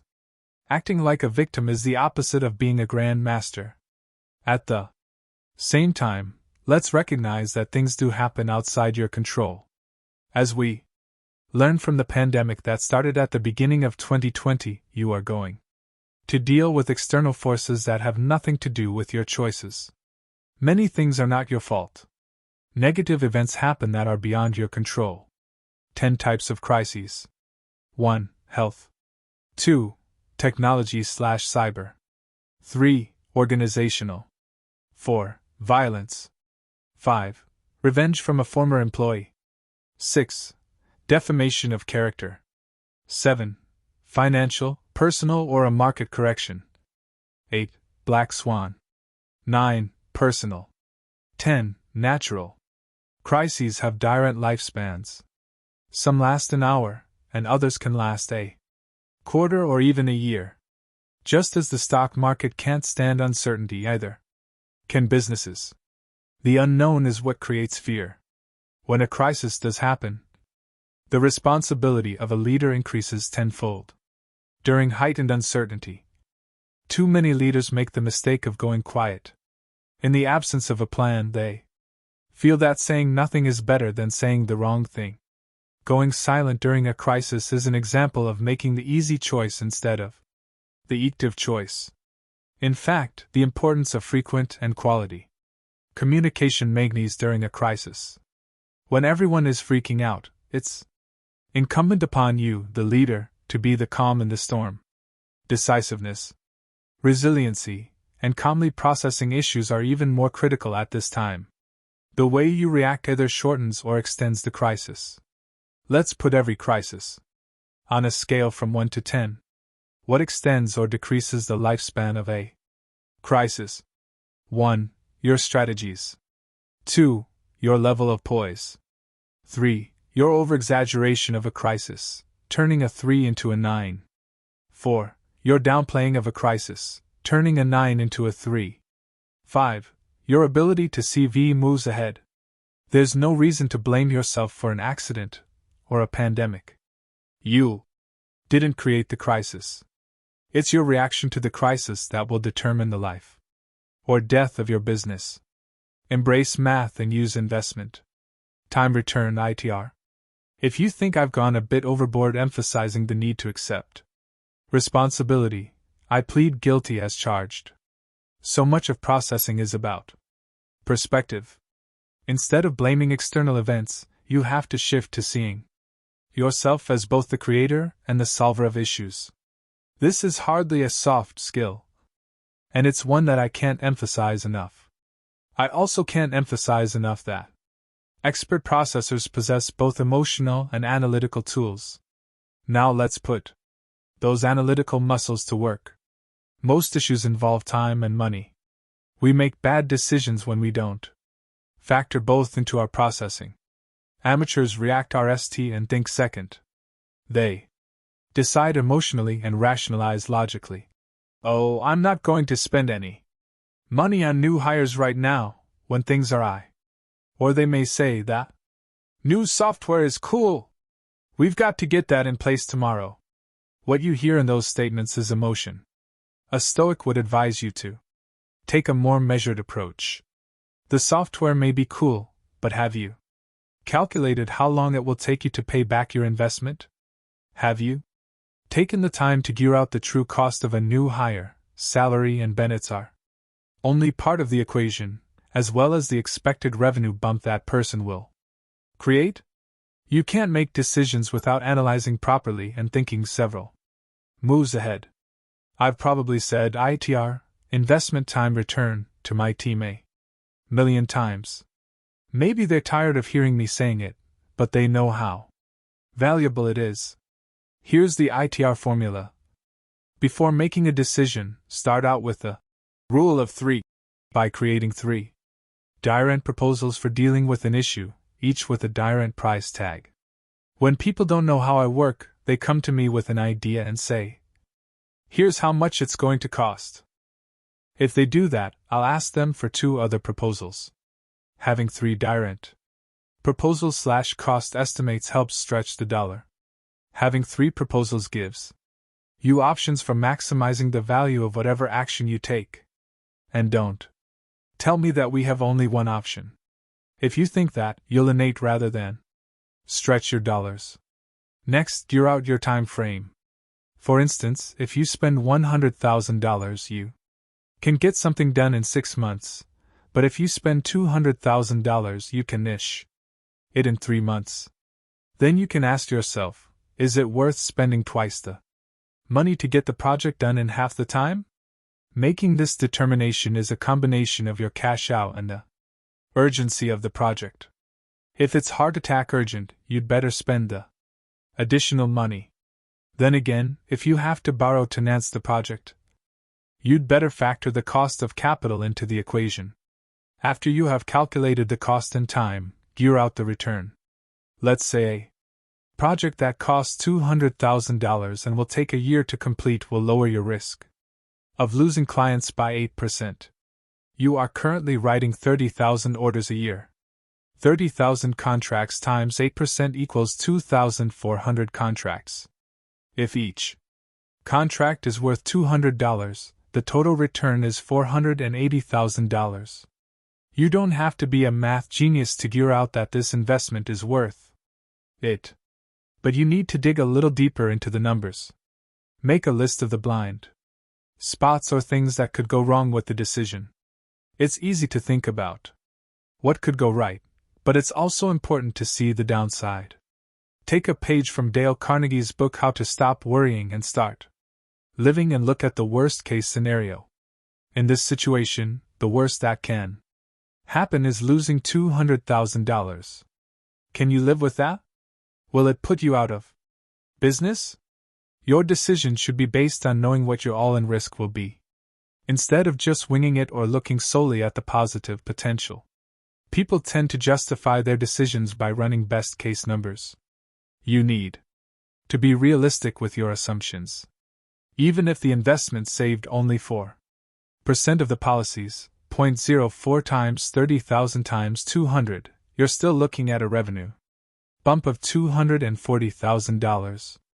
If you have to borrow at 12% to finance the project, increasing your true expense to $224,000, it's still worth it. In fact, it's a good idea to gear out the break-even of any project before committing to it. There's no high-level math here. You simply need to think through the investment time return (ITR) formula and make sound projections. It doesn't mean that you need an advanced degree in calculus. It does mean that you can't be lazy with the numbers and you need to think about several direct outcomes, which is how you should always think. ITR is a critical skill and one that you'll use time and time again. Great processors rarely repeat their mistakes. Years ago, I had a chance to invest in an apparel company. I like fashion and I was impressed by both the product and personality of the owner, Ray. Plus I thought I saw an opportunity when Ray was willing to sell 60% of his company for only $100,000. My business was Henri at the time.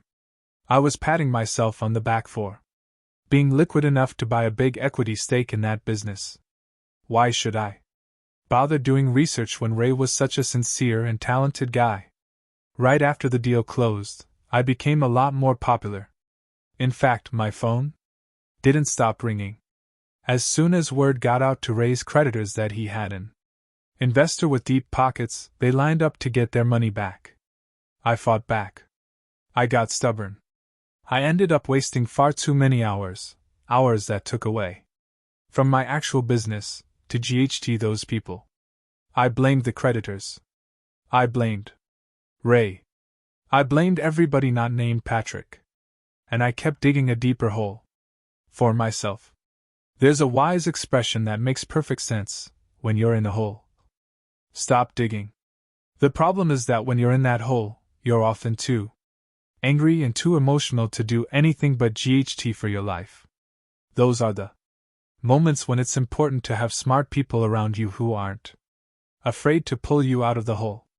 Thankfully, with nudging from my inner circle, I narrowly relented and threw in the towel on the founder, accepting the loss and getting back to work on my primary business.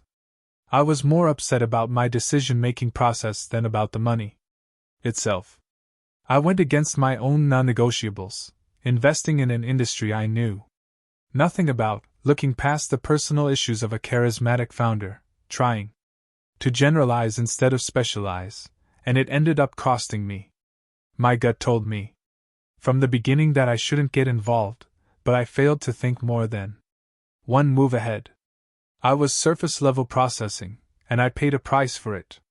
When I narrowly took responsibility, I understood my role in the ASCO. I reacted on all the mistakes I had made. I had not done proper research or performed due diligence. I had invested in an industry outside my sphere of competency. I had been both cocky and greedy. I had failed to remember the simple wisdom: if it seems too good to be true, it probably is. Once I owned my mistakes, I was left with a closet full of clothes to remind me of a $100,000 mistake, not including all the time I'd wasted. If you're going to lose, don't lose the lesson. Again, you're going to use experiences to become either bitter or better. To get better, you must react on your mistakes. I was reminded of how Magnus Carlsen, after a loss, would analyze every decision he had made to see exactly where and how things had gone wrong. Every master, both in chess and in business, learns more from studying the moves that led to defeat than the ones that led to victory. The 8 traits of a great processor.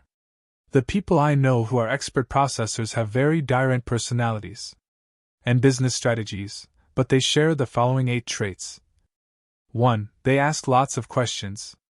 Having more data leads to making better assumptions. What caused this? How can we solve it? How can we prevent it from happening again? 2. They don't care about being right or wrong. They're interested only in the truth. Great processors want to handle the situation and move on.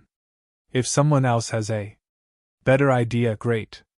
Ego doesn't become an obstacle to making the right decision. 3. They don't make excuses.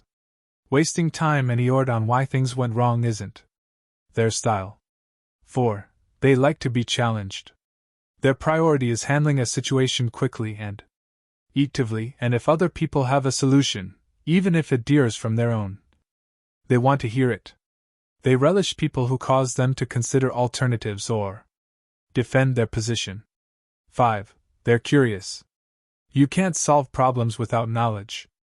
Processors are always learning more about their business and how it works. They love critical details as much as big ideas. 6. They prevent more problems than they solve. People who are really good at processing issues are also really good at spotting yellow AGS before they turn red. 7. They make great negotiators. Curious problem solvers use logic to end a win for all parties involved. 8. They're more interested in permanently solving a problem than putting a band-aid on it. Expert processors look forward to confronting issues. They treat them like a game. It's not a coincidence that great processors who possess these qualities become leaders, as they build a track record of processing issues logically and efficiently, and meet people's needs. They earn the trust of everyone who works with them. Expert processors don't fear issues. They welcome them and treat them like a game. If your top sales producer threatens to leave, you start by taking responsibility. This leads you to own the fact that your compensation plan stinks, and you have no strategy for retention. Plus, your sales training isn't the best, and you need to find ways to improve it. Rather than panicking, you embrace the situation. You say to yourself, not only do we get to figure out how to retain him, we will also develop a strategy to build the most loyal sales force in the business. This doesn't mean that you should linger in your realization of a weakness. Instead, it calls for processing it and planning your next moves. Your mindset is everything.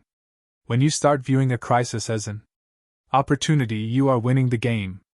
I've mentored some great young entrepreneurs during my career, and I've had the privilege of watching them become phenomenal at processing issues. I've seen that skill set elevate them above their peers time and again. It's why I put processing at the top of my list for aspiring entrepreneurs, as well as for my own kids.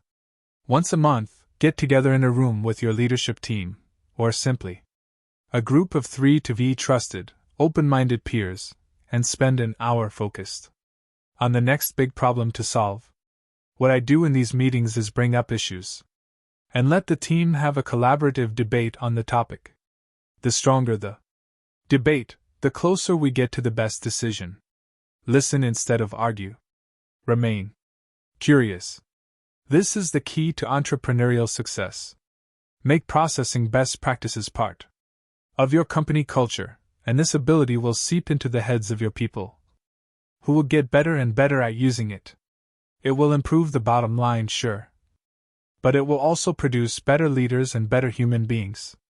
All the world's problems are issues to be processed, and though you may not be in a position to solve world hunger, you can solve issues in the world in which you live and work.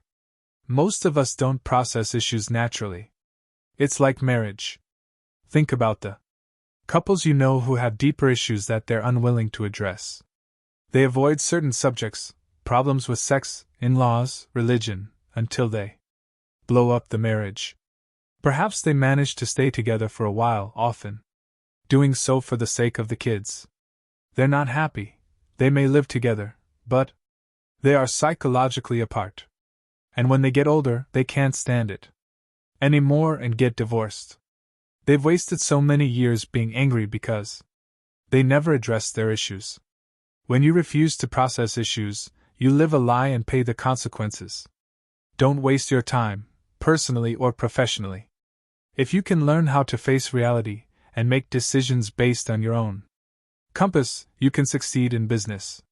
The hype you read on the internet would have you believe that some are born with a bug, a natural appetite for risk that leads directly to success. The truth is a lot more basic. Over a lifetime, success in business, whether as an entrepreneur, as an intrapreneur, or in any career choice, requires a particular mindset, an aggressive and unyielding approach to solving problems. The best strategy is to hone your ability to process issues. 5. How to solve for X, a methodology for active decision making. In 40 hours I shall be in battle, with little information and on the spur of the moment will have to make the most momentous decisions, but I believe that one's spirit enlarges with responsibility and that with God's help I shall make them and make them right. It seems that my whole life has been pointed to this moment. When this job is done, I presume I will be pointed to the next step in the ladder of destiny. If I do my full duty, the rest will take care of itself. General George S. Patton. Processing issues is such an important topic that I want to expand on the last chapter and give you a specific methodology for processing and decision making. In my view, one of the keys to success is having a system. Those who have a system for making better decisions win. Some decisions are quick, while others take time. You need a specific methodology to attack any issue, the same way a chess master knows how to play any opening or defend against one once the match starts. I needed to develop a system I could trust to help me sort through exactly what I needed to X and to help me see all of my options. I needed to develop an organized way of thinking that would enable me to make choices with the highest odds of success, both in the moment and in the long term. The system I eventually developed didn't always yield the perfect choice, but because I was thorough in how I approached and dissected issues, it left me feeling complete. What nearly gave me peace of mind and put an end to the panic attacks was having a methodology. For the RST time in my life, I could actually put issues to bed and move on without feeling fear and regret owing through my veins. The ability to solve problems well is the ability to take a complex issue you're facing and break it down into a step-by-step formula that helps you identify the root of the problem. It's the same for business as it is for algebra. That's why people often hear me use the expression, solve for X. Think about X as the unknown variable. In math, once you gear out what X is, you solve the problem. In business and in life, if you identify X, you also solve the problem. Though X is an unknown, it's not unknowable. Your job is to gear out exactly what you're solving for. Look at life as a big list of mathematical problems to solve. Many of the decisions you make in your life today are based on a list of formulas you have gathered in your mind. How to cook spaghetti is a formula. How to get to work the fastest is a formula. How to increase your income is a formula. If you're not full and happy with the current results in different areas of your life, it's most likely due to your needing to make some adjustments in some of the formulas you've been using for a while. Your way of thinking got you to where you are today. In order for things to change, your way of thinking needs to change. And this may be, by far, the most difficult thing for you to do. It's not easy to admit that many of the decisions you've been making have been based on a broken formula. You need to be prepared for X, all the unknowns that will emerge during the course of running a business. Get to the source by solving for X. A colleague named Charlie recently said to me, "You know what? I just don't know if I love this anymore." "What is this?" I asked. He looked confused. "You said you don't know if you love this anymore. What is this?" Charlie said that he was referring to the financial services business.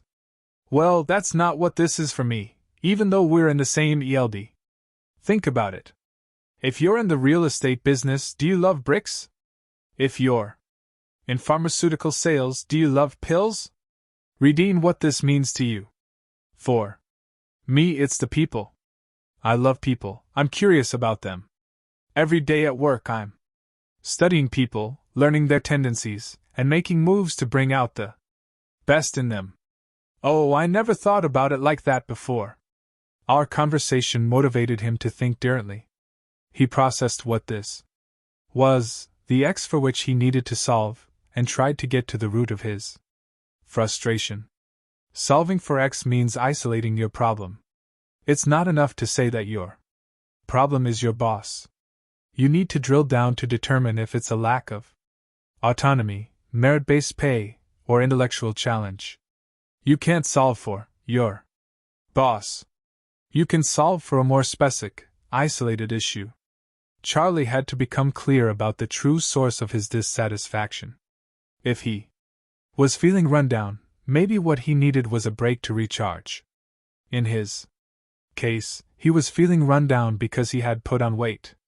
He realized that he needed to start getting up earlier and get back to his exercise routine. That was step 1. Then he had to process deeper. His self-esteem was down because he was in a sales slump. As a result, each rejection hurt worse. He was in a downward spiral, with momentum working against him. Upon more reaction, he realized that he didn't hate selling financial services. What he hated was feeling exhausted all the time and underperforming at selling financial services. He thrived on the achievement and sense of accomplishment. Processing deeply means going below the surface. Of course, you're going to have days when your motivation wavers. It's normal to feel burned out at times. It's your job to probe deeply and isolate the X that's causing your pain. Charlie decided to take it a step further. He reminded himself why he had chosen to become an entrepreneur. He thought about how his former boss had made him feel when he had given a senior position to his underqualified son, instead of the guy who had busted his tail for him for years. He thought about how much he had hated that job and visualized all the things that had driven him to sign up for this crazy life. By solving for X, he was able to make decisions about his work that improved both his outlook and his income. How to solve for X. When we don't have a methodology, we're prone to going in circles, paralyzed by fear. When we do have one, we have an organized approach for processing issues. A methodology will allow you to process any issue in an organized way. Processing when your business is on the line. The most crucial issue I faced appeared just when I thought I had realized my dream. I was only 30, and I had nearly made the leap to starting my own agency. Within weeks of my founding the company, Aegon, a $400 billion industry giant, led a lawsuit against me. It had one simple goal: to put me out of business before I even began. Aegon's leaders and lawyers didn't care about how hard I'd worked to save the money to launch my business. They didn't care that I had just gotten married. They certainly didn't care that I had convinced 66 loyal agents to give up their careers with established companies to join this crazy dreamer on a mission. For Aegon, suing me was just business, and it was also just business. Years later, when the CEO who had sued me ended up joining my advisory board, I didn't take it personally, even though my entire life savings was on the line. That lawsuit was the biggest test I had ever faced.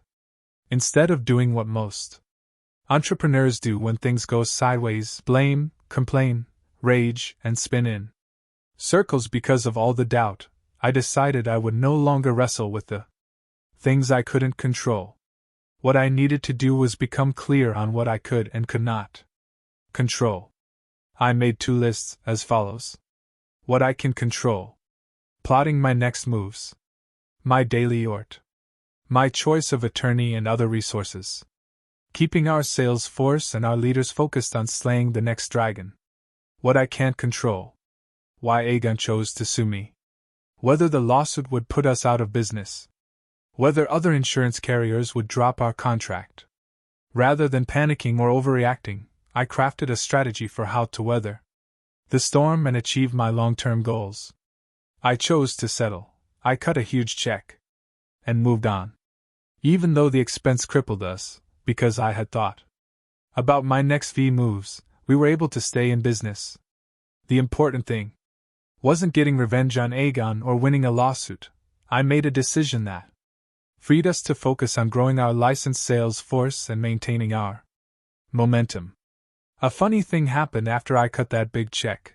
I was now able to sleep again. It's not often that you gain peace of mind after suing such a big loss. But because I had processed the issue thoroughly and thought about my next moves, I was able to put the ordeal behind me, content in the fact that I had fully analyzed the situation and come to the right decision. In the past, I might have allowed ego, emotion, and fear to get the best of me, and fought the lawsuit, even if it meant losing the company and bankrupting my family. That sure would have felt good, for about 3 minutes. Instead, I processed the issue by going step by step through my methodology, as you can see in the chart that follows. Identifying the real issue and the deepest why. The best entrepreneurs look past symptoms and get to the heart of a problem. 2. Do so, let's hone in on a critical part of this methodology, identifying the real issue and the deepest why, so you can get even better at solving for X. X isn't always obvious. In fact, the real issue may be hiding behind a lot of emotion and biased opinions. That's why you've got to cut through the clutter in your mind. What's real and what isn't? Are you focusing on something because it's someone else's opinion or your own false assumption? Are you blowing up something beyond what it is because your ego is hurt? Are you separating emotion from logic? Once you've eliminated the non-issue issues, focus on causes. You're looking to identify burning platforms and golden gates. Burning platforms, hot problems that you have to deal with immediately. Golden gates, bright opportunities that you need to enter quickly. Once you've identified the real issues, start asking, why? Keep doing so until you reach a point where you can't ask, why? Anymore, or when you're forced to repeat an explanation you've already discovered. That is your deepest why and the real cause of your problem. For example, we lost our top customer. Why? A competing product costs less. Why? Because it has fewer features. Why? Because most customers don't need all of the features in our product. Aha! Now you've identified one of the main reasons why you didn't hit your numbers, because your product doesn't meet your customers' need. Solving the problem, then, becomes relatively easy. You need to order a less expensive version of the product that has fewer features. Use this iterative, questioning approach for any issue. Let's say your top salesperson has left the company. As you ask why, you discover that the salesperson left because your compensation plan had been designed for mediocre salespeople instead of stars, and had been designed that way because your sales director and your CFO hadn't been communicating properly. The RST solution is to revisit your compensation plan within the next 10 days. The second solution is to have the sales director and the CFO check in with each other quarterly to make sure that each is aware of what the other needs. If your new product's shipment was delayed, most people are going to be looking for someone to blame. Remember, though, that great processors look for causes, because causes lead to solutions. By asking why you ended that the delay happened because your best engineer quit when her manager told her she couldn't work from home 1 day a week, for no good reason. The solution: implement a more equitable work arrangement that will lead to improved employee retention.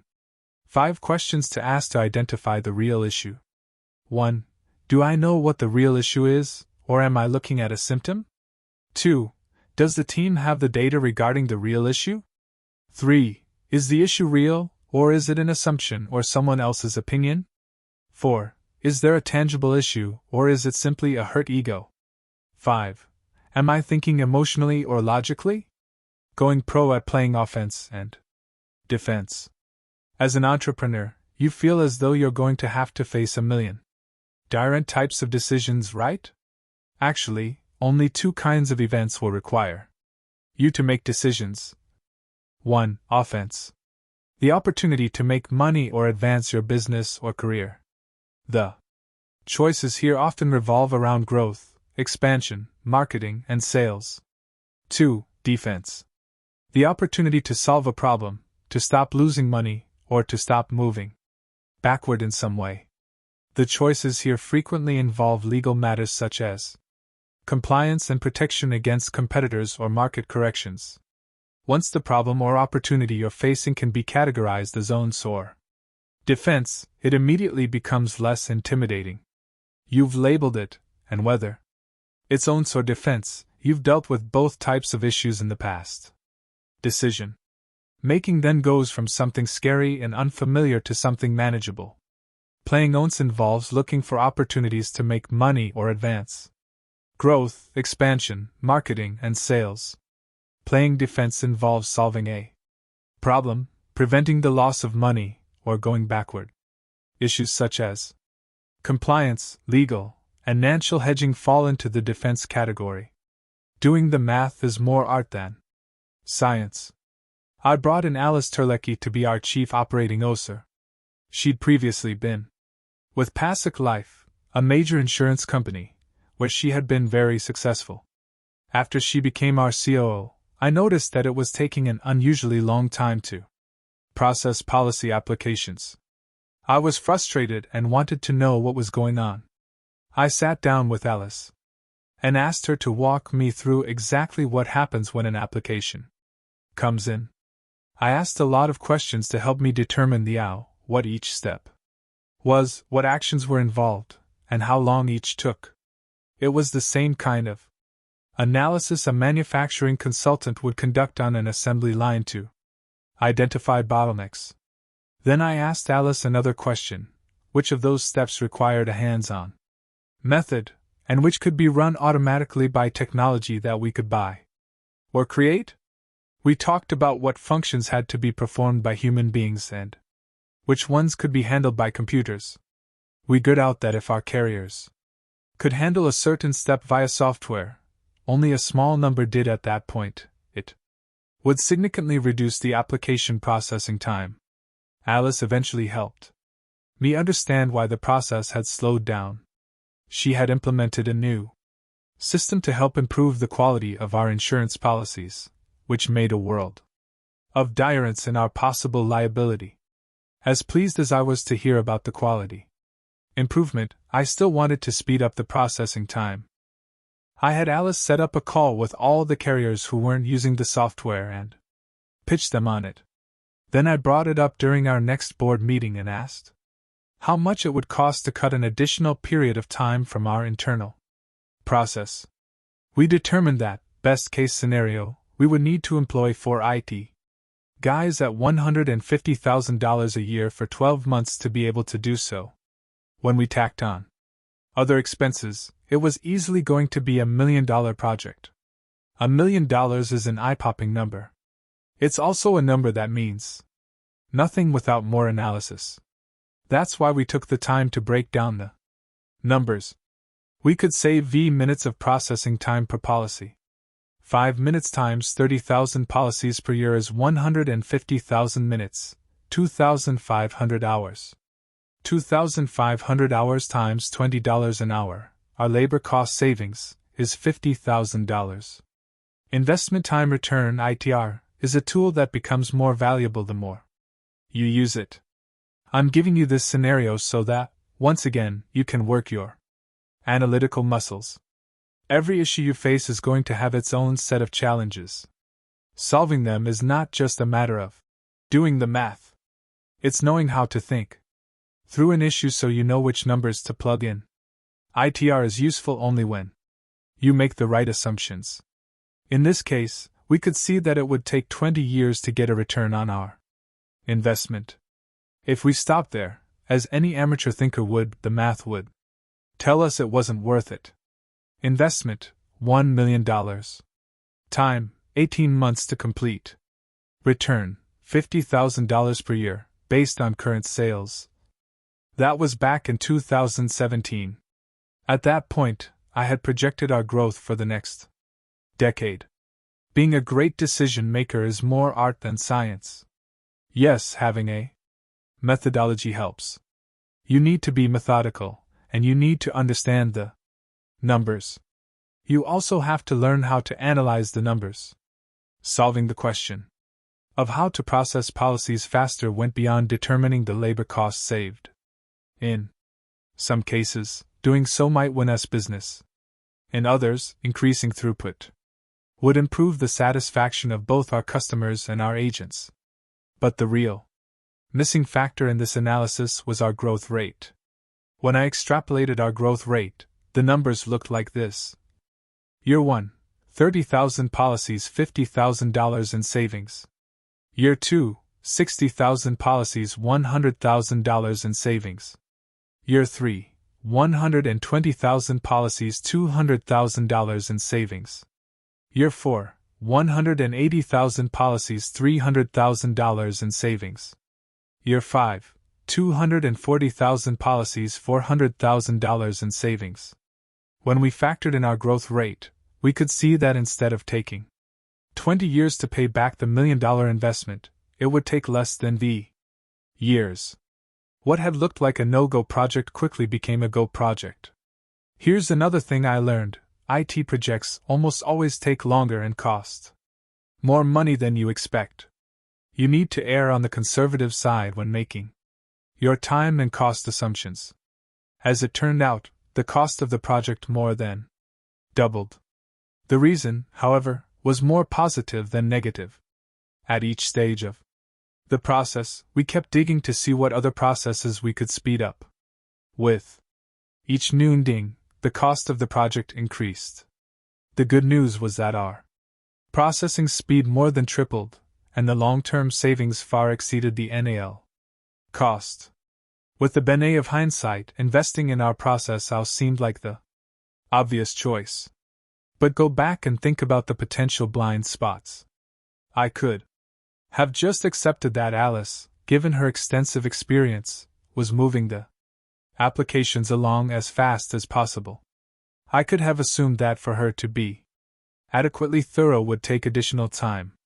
I could have made the assumption that the cost of speeding up the process was not worth the return. Are you seeing what it takes to be a great decision maker? It's both art and science. The methodology gives you structure. ITR gives you a specific formula. Your projections give you the numbers to plug into the formula. Staying curious means always looking to improve and tweaking your projections. Your mind gives you the ability to put it all together and make the right decision. It took all of these skills and more for me to pass my greatest tests and survive what could have been a crippling lawsuit. The Latin root of the word decision means to cut o. When you make a decision, you are cut o from taking some other course of action. Now that may sound limiting, but it's not, it's liberating. Plus, the alternative is indecision and stagnation. It's human nature to have blind spots. Laziness, fear, and greed all cause us to accept the information we're given and not dig deeper. As a result, we often miss a critical piece of the puzzle and make bad decisions, or fail to make good ones. Using this methodology along with ITR takes time, and it also takes practice. Don't expect to become a master processor and be able to solve for X instantly. And listen, if you always want to be right or always fear that you're wrong, you're going to have trouble processing. Absolute right or wrong act like processing roadblocks. It's okay to make mistakes. It's the willingness to examine your mistakes that will prevent you from making them again.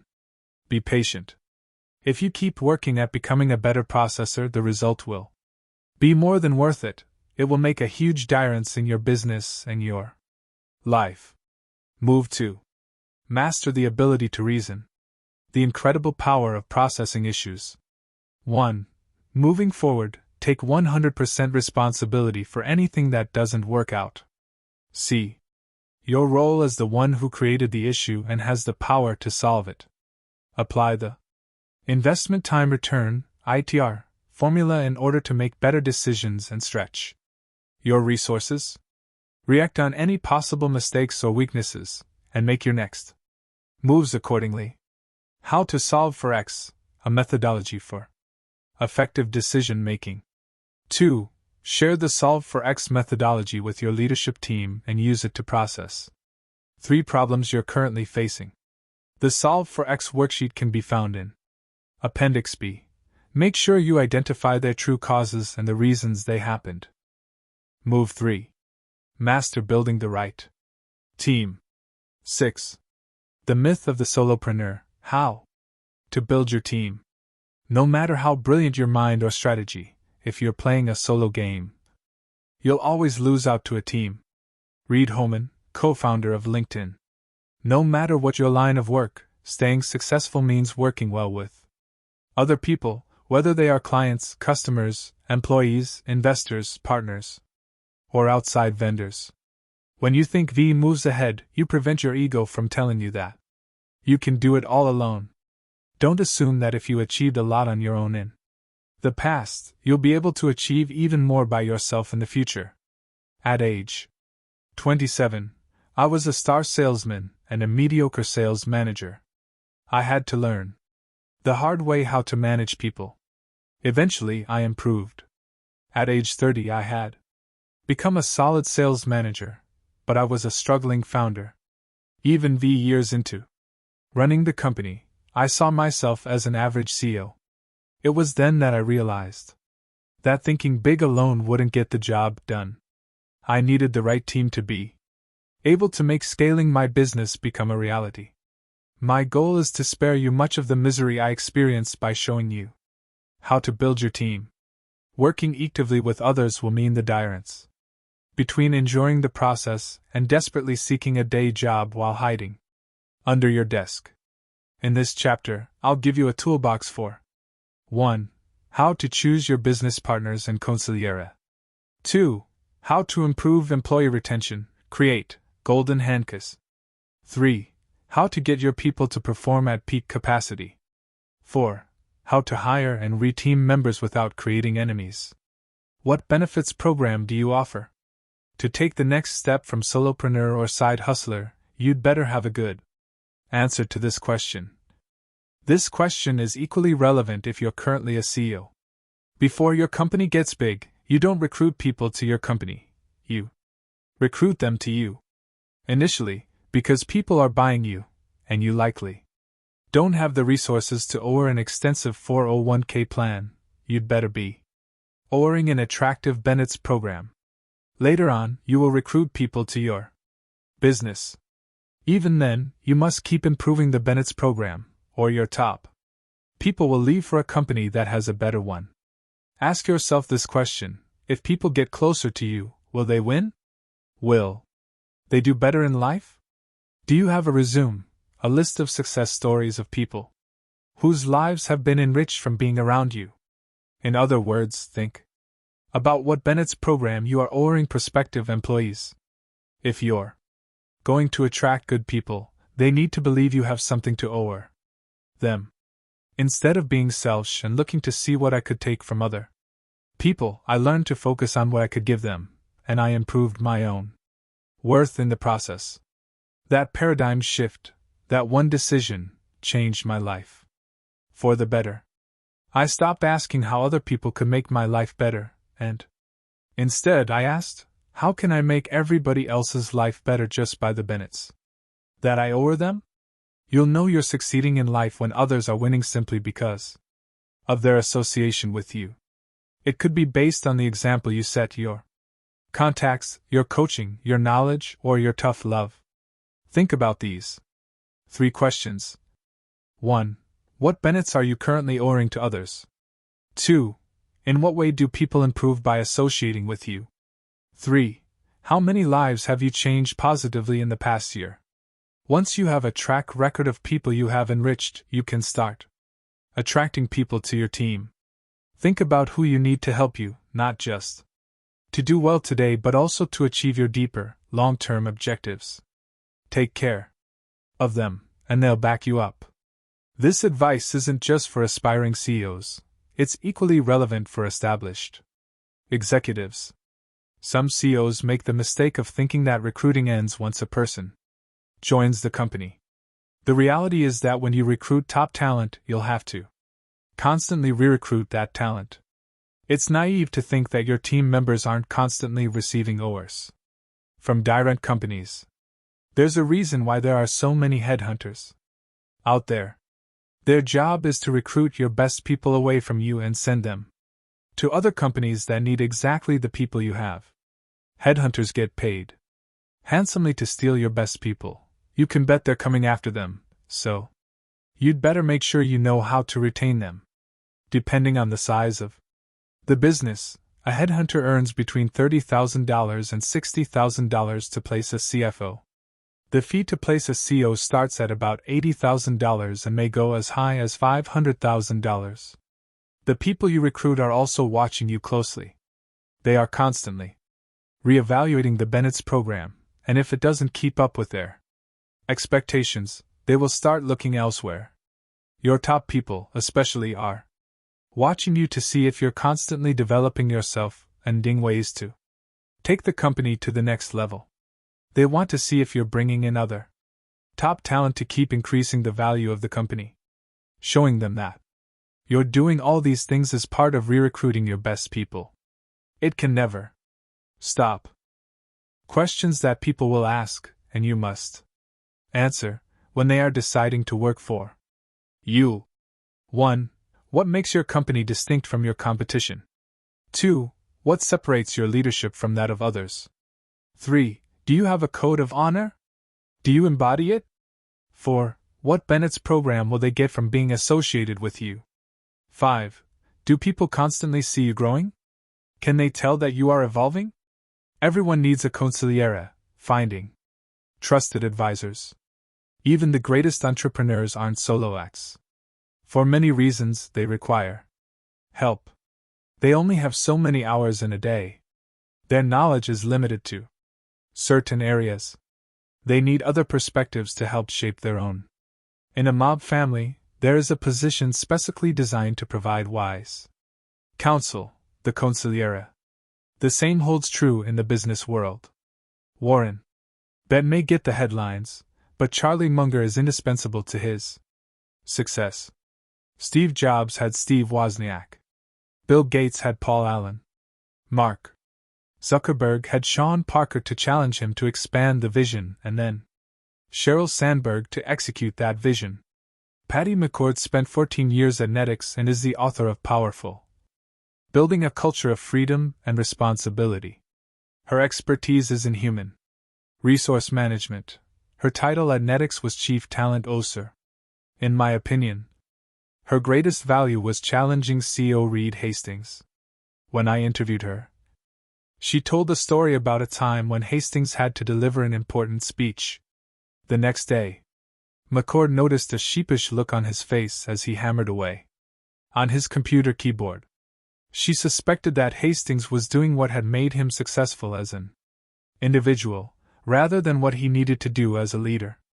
She got into his face and said, "You're shing bugs.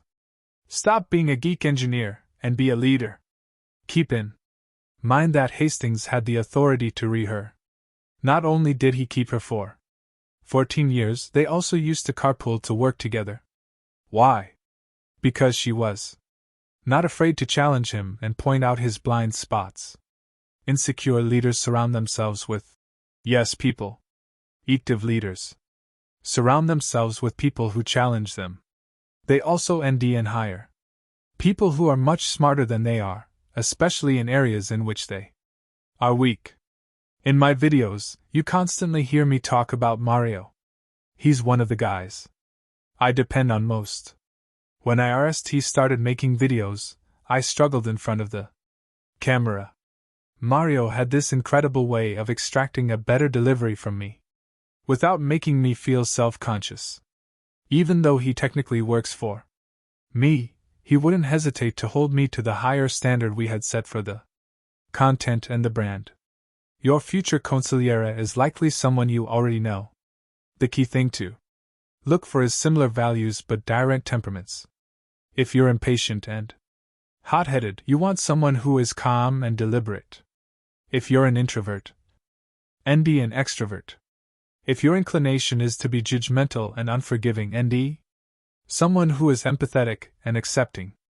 Regardless of temperament, it's important for him or her to be calm and in control of his or her emotions.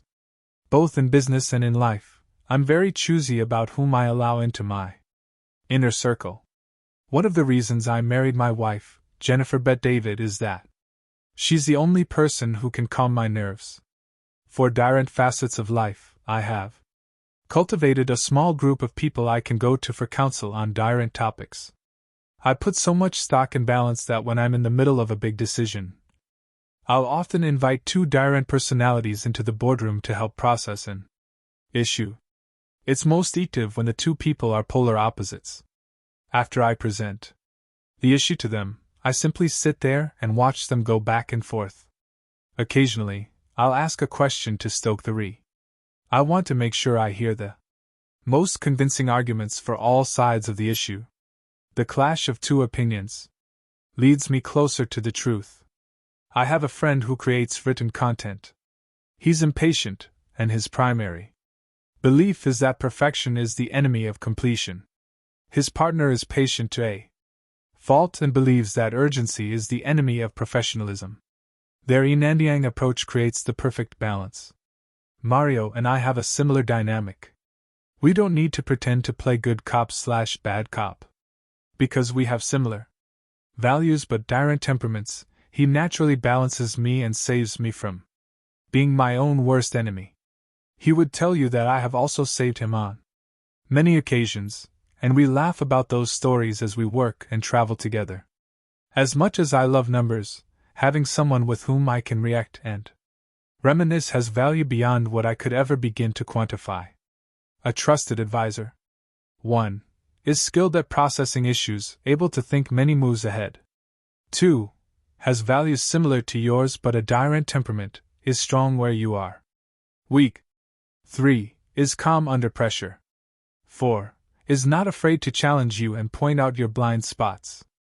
5. Is loyal, with no personal agenda. Keep Donnie Brasco out of your business. One of the worst mistakes entrepreneurs make is not doing due diligence before making a key hire. You hire someone who comes highly recommended. He does a great job, and everyone likes him.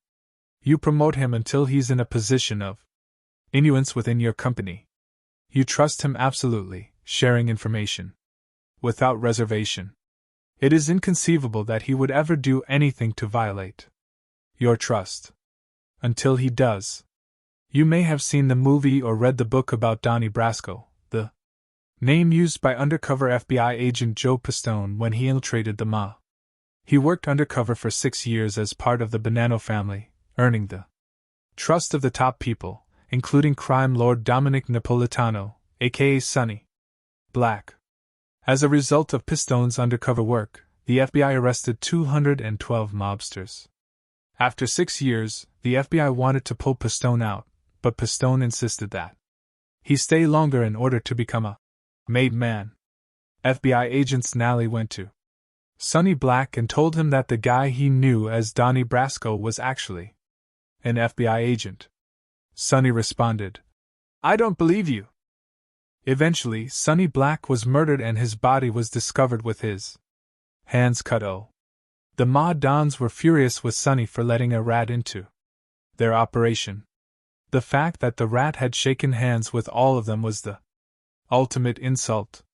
There probably isn't a more suspicious, distrustful group than the Ma, but Its members trusted the guy they knew as Donnie Brasco. That's the lesson I want you to absorb. You've got to do due diligence no matter how trustworthy people seem. This is especially true if you're going to give them access to sensitive information that you don't want your competitors to have. Spend time with them. Ask them questions. Ask others about them. Observe how they behave. You can never know for sure if people are trustworthy, but you can get a feel for who they are. That may be enough for you to extend trust to them, at least in certain circumstances and in certain areas of the business. I asked Michael McGowan, a 30-year FBI undercover agent who worked closely with the Russian mob, 3 Cosa Nostra families, and the Sinaloa cartel, an international crime syndicate, why the Bonanno family had allowed Brasco to get that deep into the family. His answer was simple: greed. The story of Donnie Brasco is the perfect cautionary tale to remind you to do research before you allow someone access to insider information about your company. Entrepreneurs like to think that they know their people better than their therapists or spouses do, but that's just not true. You don't know if your right-hand man has a secret gambling problem. You don't know if your CFO is vulnerable to making bad decisions because of a traumatic event in his life. Instead of thinking you can see into people's souls, start using data and a systematic approach to research your new hires. 5 questions you must answer before making any big hire. 1. How many and what type of references did you call? Did you talk to other people who worked with the hire about what type of individual he or she is? 2. Is this person likable, the reason you hired him or her, but lacks a significant skill set? 3. Did you conduct a background check to determine if there's something in his or her past that might be a red AG? 4. Did you question anything on his or her resume? For instance, if the person was on sabbatical for 2 years, did you dig deeper to determine why? 5. Does the contract you award include a 90 to 120-day probationary period? This will give you enough time to evaluate the new hire's performance. It will also give the new hire time to learn what he or she needs to improve and make any effort to do so. I can't emphasize enough how important it is to be thorough when hiring. Make a bad hire, and you'll pay for it every day. In a January 2014 article in Harvard Business Review, Patty McCord explained why. If you're careful to hire people who will put the company's interests first, who understand and support the desire for a high-performance workplace, 97% of your employees will do the right thing. Most companies spend endless time and money writing and enforcing HR policies to deal with problems the other 3% might cause. Instead, we tried really hard to not hire those people, and we let them go if it turned out we'd made a hiring mistake. Give me a piece of it, granting equity to build a team. Why is the United States the immigration leader? Why does it have more than 44 million immigrants, far more than the number 2 country? The United States doesn't have the largest population or the most land, but it has something that relatively few other countries can offer: the chance to get equity and build wealth. People can come to the United States and start a business and own it. They can buy a piece of land or a building and own it. This is the American dream, the chance to own a piece of the country. As a result, the United States attracts the best, hardest working people. Do you want to attract the best, hardest working people to your company? Give them a piece of it. Early in my career, I worked for a company where I was one of the top sales earners. I wasn't happy with the way the company was run, and as I mentioned earlier, I wrote a 16-page letter to management. One of my requests was that they give their key people a chance for equity or profit sharing. Without ownership or profit sharing, I saw myself as an employee only. In the absence of granting me stock, even as the company's star salesman, I was an adversary rather than a partner. Losing me would reduce the company's revenue by several $1 million. All that would be required to keep me was to give me the tiniest incentive so that I would feel like an owner. The management said no. Furthermore, they were convinced that I was never going to leave, given that I would lose my renewals and lucrative residual commissions on the several thousand clients I had on the books. My plans were to help grow the company to be the largest insurance agency and go on to one day be the CEO of the RM. I said, "You think my renewals are enough to keep me from leaving? You believe I think that small? You're out of your minds." I left. But the need for equity wasn't just true for me. It's true of anyone who is ambitious, dreams big, and possesses talent. I always give people working for entrepreneurs this advice: go to the top person and ask what you can do to own a piece of the company. If he or she says nothing, leave. If he or she says something, stick around and hit the goals you set up together as a condition of ownership. You're not going to get something for nothing. Don't say, "I'm incredibly talented and accomplished, so give me a piece of the company." You have to achieve to get what you want, and as long as the markers are fair, it's a good deal for both the entrepreneur and his high-performing people. It's also not active to use leaving as a threat. The key is to ask what specific achievements you need to accomplish to earn equity. If you own a business, you may have reservations about granting equity. You may be thinking, "Well, Pat can do this because he has a huge company with lots of revenue, but I'm not as big, so I can't offer the same kind of deal." You're thinking only one move ahead. Contrast that level of thinking to a grandmaster who sees enough moves ahead to identify the upside. Look, I'm not telling you to start throwing around shares in your company.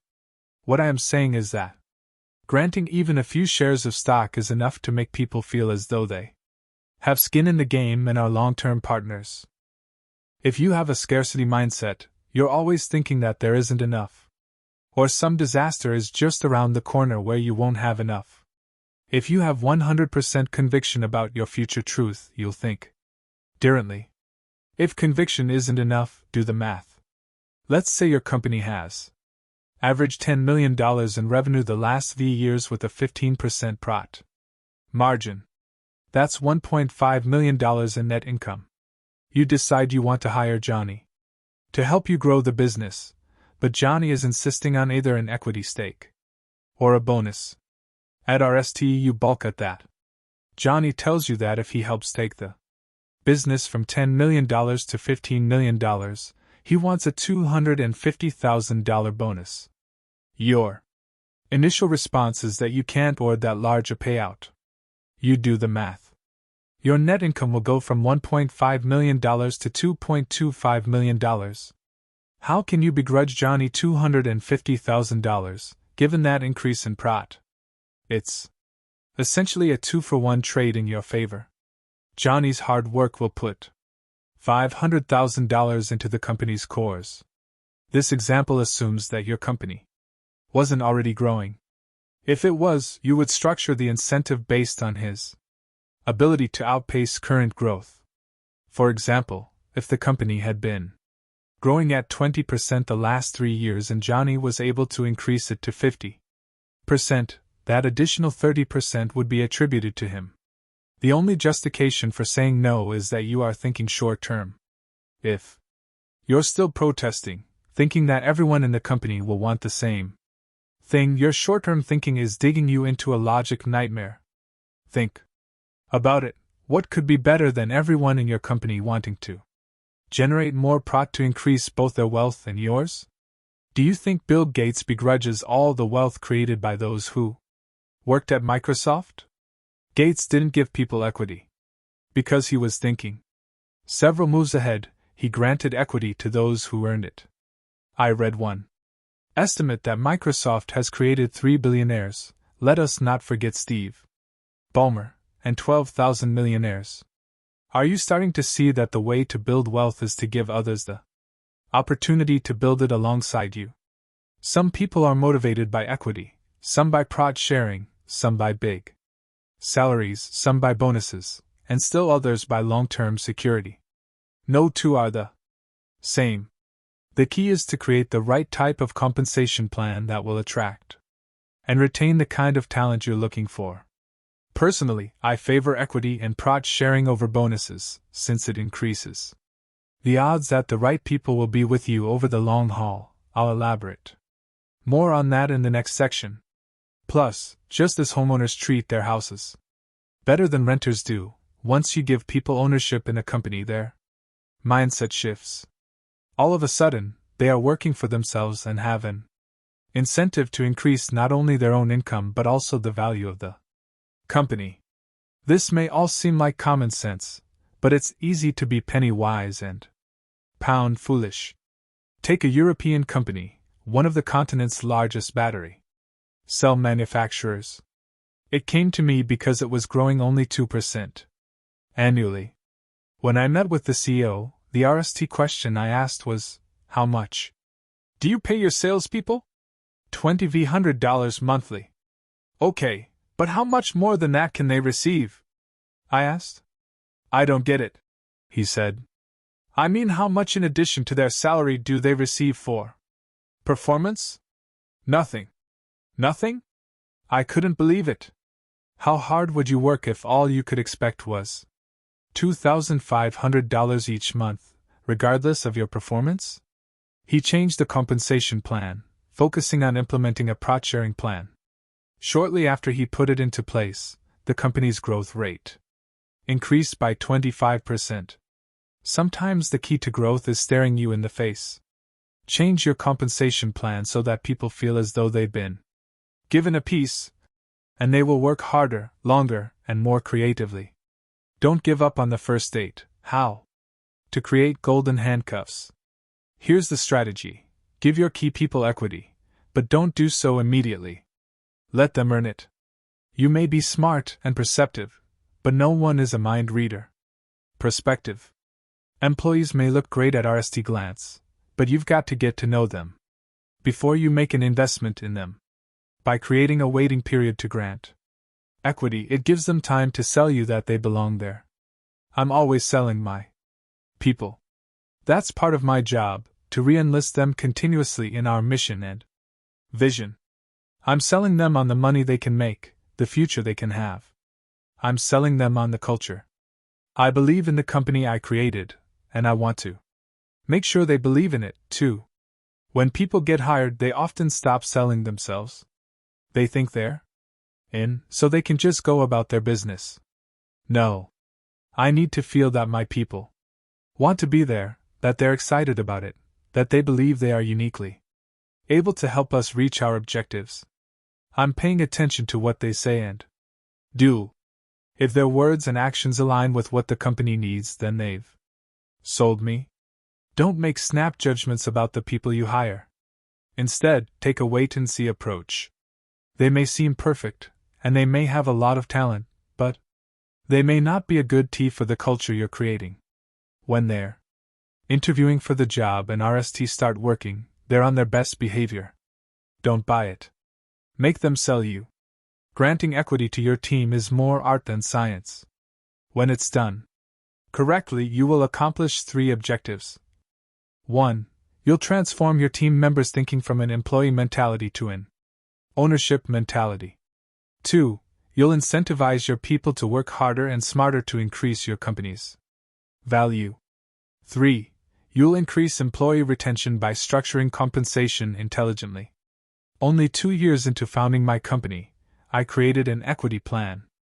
Keep in mind that the nature of financial services, which includes residuals from renewals, automatically creates a high retention level. I wasn't content to be best in class. I wanted a compensation plan that would redeem the industry. I approached the question the same way a composer or choreographer would. Creating the right compensation plan is like creating the right melody. What makes the Academy Award winning composer Hans Zimmer special is that he knows how to take different tunes and bring them together to work perfectly for an entire movie. The same goes for an effective compensation plan. All of the pieces need to be put into place to create the best overall package. You may think I sound dramatic, but something this important requires this degree of detail. Here are the keys to creating the most effective compensation structure. 1. Decide what behavior or NAL results you want to recognize. 2. Study the current compensation structure within your industry. Even if you're going to disrupt the status quo, you need to know what the status quo is. 3. Find ways to create 3 tiers of incentives to strive for. This is much more effective than one all-or-nothing incentive to compete for. I created a plan that allows agents to begin earning equity within 2 years of starting. The vesting schedule is complex. When you're ready to do this in your company, you'll need either an expert CFO or an outside consultant to handle the details. The big picture is that your team will earn shares of the company and vest that ownership over time. As a result, they will feel like owners, be paid like owners, simultaneously enriching you, and know that to maximize their earnings, it makes sense to stay at your company. The term golden handcuffs, originated in 1976, means that as long as people stay with your company, they'll continue to get their gold. Above all, remember, treat your people right, or someone else will. What you must recognize in order to retain talent. People want to be compensated properly for their efforts. Outstanding performers want to participate in the success of the company. People want to know that they're part of an organization that's making an impact. People want to be recognized in front of their peers for the work that they do. People want to know that there's an opportunity for them to grow within the company. People want to be judged based on a clear set of expectations given to them without the goalposts constantly changing. Communicate your expectations clearly, early, and often. We often mistakenly believe that people's character is XCD. As a result, when we see a new hire display bad habits, we think we made a hiring mistake. In reality, we might be able to train that person to succeed. The key is to monitor his or her performance and provide feedback and better communication. Letting people know where they stand accomplishes 3 important objectives. 1. They know the specific actions they must take to keep their job. 2. If they fail to perform those specific actions, letting them go will seem fair and objective. 3.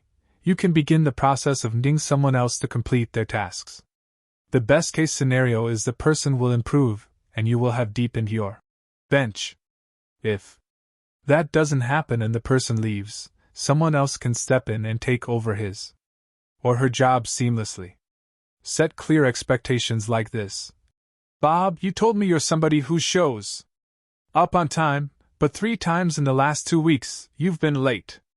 Bob responds, but it's only 8 minutes. 8 minutes is 8 minutes too many, and you told us you're reliable. We expect people to be punctual. I just want you to know, if that continues, that's going to be an issue for us. When you compromise standards at the top, you create an environment in which low standards are accepted. It's all downhill from there. This direct approach gives Bob the option of quitting before you're him. An option many people will take. You're not going to bat 1,000 on new hires. When you see that people aren't a good tea, you must be clear about your standards and tell them how they're falling short. Oftentimes, they will surprise you by stepping up. Let's say that Bob's behavior continues to be a problem.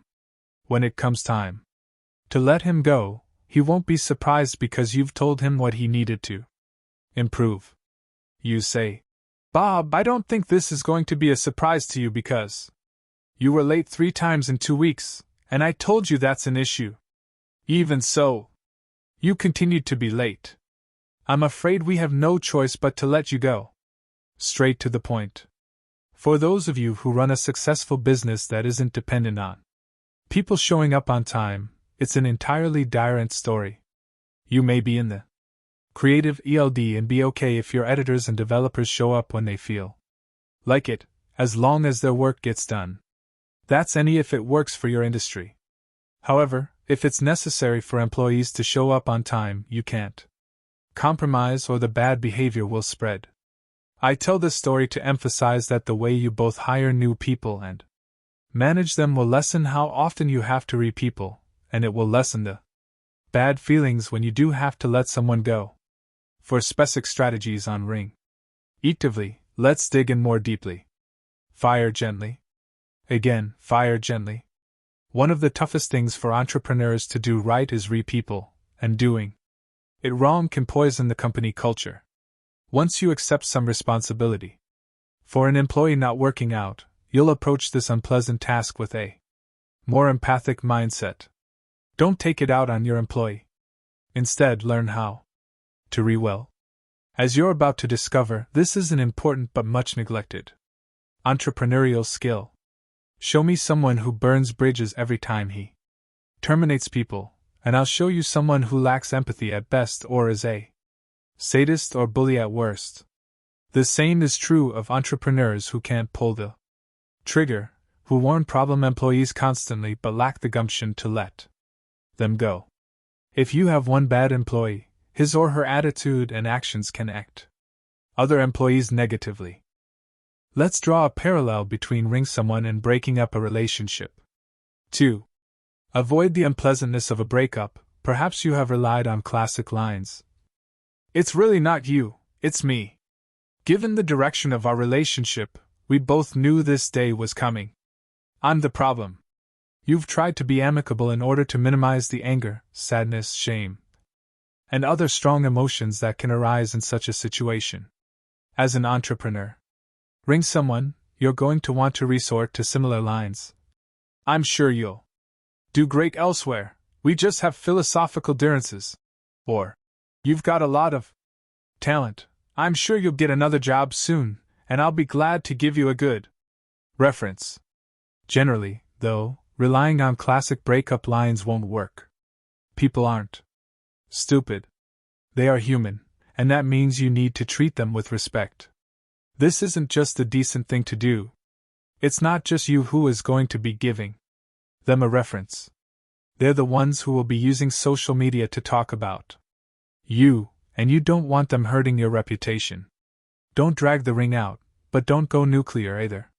Time does not heal all wounds, nor does it make someone who is incompetent suddenly, magically competent. If you've given that person fair warning and he or she hasn't responded, don't keep giving him or her repeated chances to improve. The odds are that he or she won't. Have your exit meeting and make a clean break. At the same time, let me warn you against employing a scorcher strategy. If you lose your temper and decide to get rid of everyone who has ever made a mistake or displeased you in some way, you'll be left with an ose of one. Remember, 2. That you may be ring them because you should never have hired them in the RST place. That reminds me of Houghton Seraph, better known as Hoot. I love Hoot, who was one of my favorite assistants. But he wasn't one of my favorites because he was good at his job. In fact, he was probably the worst assistant in the world's history of assistants. He was disorganized and failed to follow through on tasks. He was a great guy, though, and I loved to hang around with him. After a certain point, I couldn't tolerate his inactiveness, and I called him into my OS. Hoot, I said, I've good news and bad news. Which do you want to hear, RST? He said the bad news. Okay. You're terrible at being an assistant, and that's why I'm letting you go. And the good news? He asked. I trust you.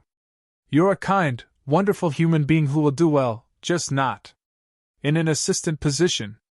We talked about what he wanted to do in his life, who he truly wanted to be, and he conveyed that he had always wanted to surf the best waves all over the world. I encouraged him to follow his dream, and for the next 10 years he did just that. By teaching surfing on the beaches he frequented and working in restaurants, he funded his adventure, traveling to China, New Zealand, and Australia in search of great waves. When he returned from his trip, I heard endless stories about his adventures. I consider him like a younger brother.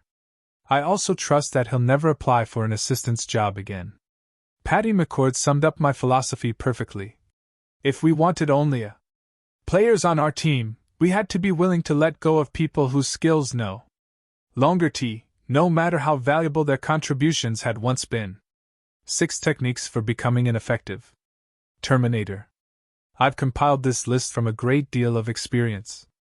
Please understand that you may be subject to legal action when you're someone. Therefore, prior to any employment termination, you should consult the company's lawyer or HR department, if there is one. 1. Fire gently. When it comes time to tell people they're through, you want to do it without histrionics. You don't have to blame. You don't have to retaliate when your employee blames you. If you bash the employee, no one will want to work for you. And if the employee bashes you, you're not going to give him the type of referral that will help him get hired elsewhere. 2. Get right to the point. When you ring somebody, don't drag it out. Though people may be shocked that they're being read and emerge from that shock to protest, don't let the process become protracted. Don't waste time trying to justify your actions or prove that they deserve to be read. There's no point, and you'll end up wasting time and emotional energy. 3. Be firm yet gentle. Yes, I'm reminding you to be gentle again because I don't want you to become so RM that you turn into a rock and start battering people. Being RM means getting to the point quickly and not wavering. Remind yourself that this is not a debate but a decision. It didn't work out. Both of you have to move on. Period. 4. Acknowledge the other person's feelings. Say something such as, "Listen, I understand that this may be a bit of a frustrating and disappointing moment for you. I've been let go before, and I can tell you, it's upsetting. However, I just want to make sure I totally understand your feelings and what you're thinking." Listen to what the other person says and then communicate that you get the emotion he or she is expressing. I know you're angry. 5. Have a good exit strategy. A bad exit strategy is having one of your people the employee you personally hired. This is a guaranteed method to create one pseudo former employee. But what if you hired John and he worked for Sue? Then you and Sue should be in the room together when you tell John the bad news. And make the exit an interview rather than a summary dismissal.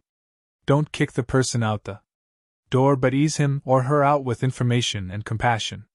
If you're a supplier who works outside your OS, that's a direct story and you may be able to do it through a phone call. But if someone has worked in your OS, you need to conduct an in-person interview before he or she leaves. 6. Talk about the person's strengths. This builds on the last point. Include suggestions about how he or she can leverage his or her strengths to succeed in his or her next job. You're really good at X, which means you'd be well suited to do Y. Turn into an empathetic coach who wants to help the person end his or her next position based on what he or she does well.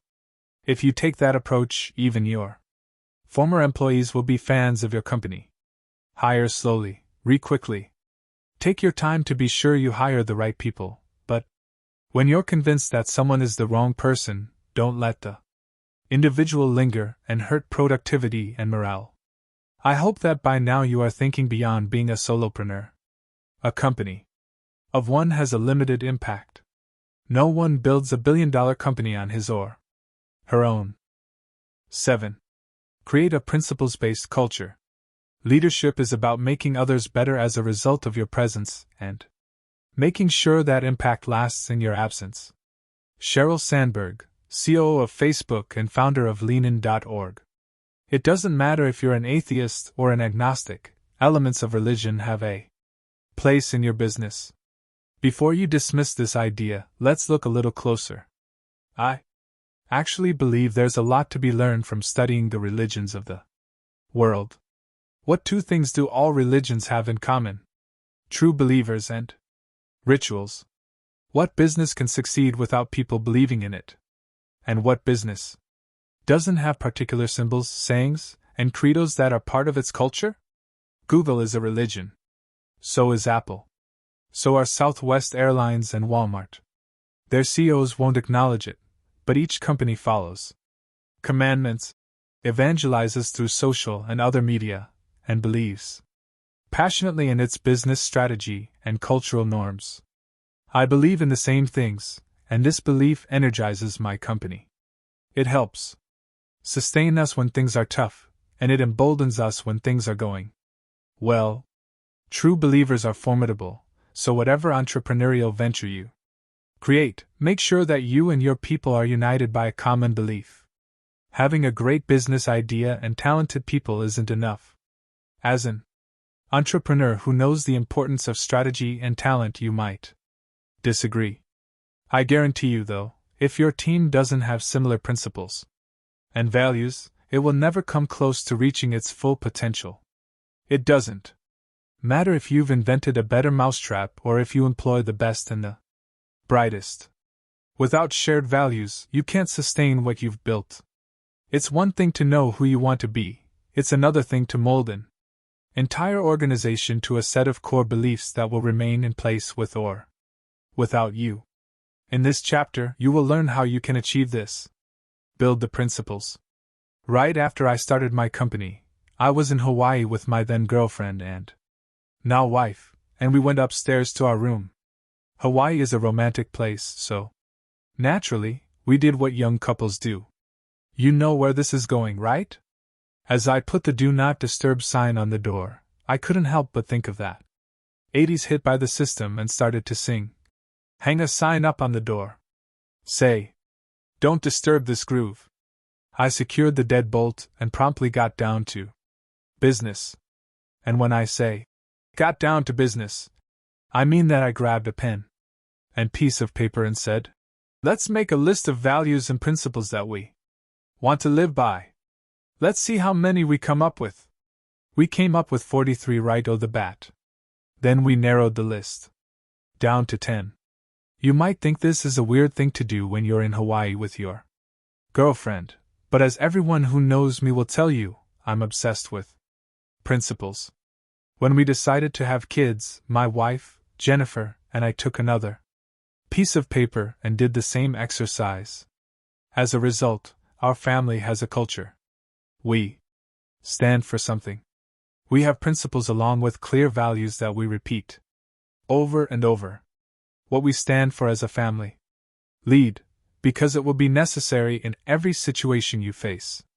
Respect, because everyone has something to teach you. Improve, because that's how you know everything will work out. Love, because everyone is dealing with a challenge in life. What we don't tolerate. Bullying and being bullied. Our core values. Courage. Not being afraid to challenge others. Wisdom. Making the right choices. Tolerance. Knowing that we're dealing with human beings who change all the time. Understanding. Appreciating and respecting that everyone has different ideas and values. We repeat these over and over. My kids get sick of hearing them. When it comes to our company, my team is always making fun of me because I repeat these beliefs so often. The way I see it, unless your people are mocking you, you have not repeated your message enough. Why am I so relentless, in both my personal and business family, about repeating our principles? Because I believe in the power of reminding and re-reminding. I want these values and principles to be top of mind at all times for my team and family. I've observed other entrepreneurs who have problems in their businesses. People search porn sites when they should be working, doing unethical things to get business, and working just hard enough to get by but not hard enough to excel. Some of them have failed to clarify what they value, and some may have been clear about their beliefs but haven't repeated them enough, and demonstrated them enough, for them to sink in. Prove what you stand for. I was at Nordstrom shopping with my son Dylan, who is 6. He was horsing around and climbing on my back when a lady looked at him and started to smile. She said that her kids are now older but she remembers that phase. I asked her the same question I always ask parents who are older than I am. What are 3 things you did as a parent that worked? Her RST2 answers were the common ones: love your children and give them plenty of attention. The last one was about credibility.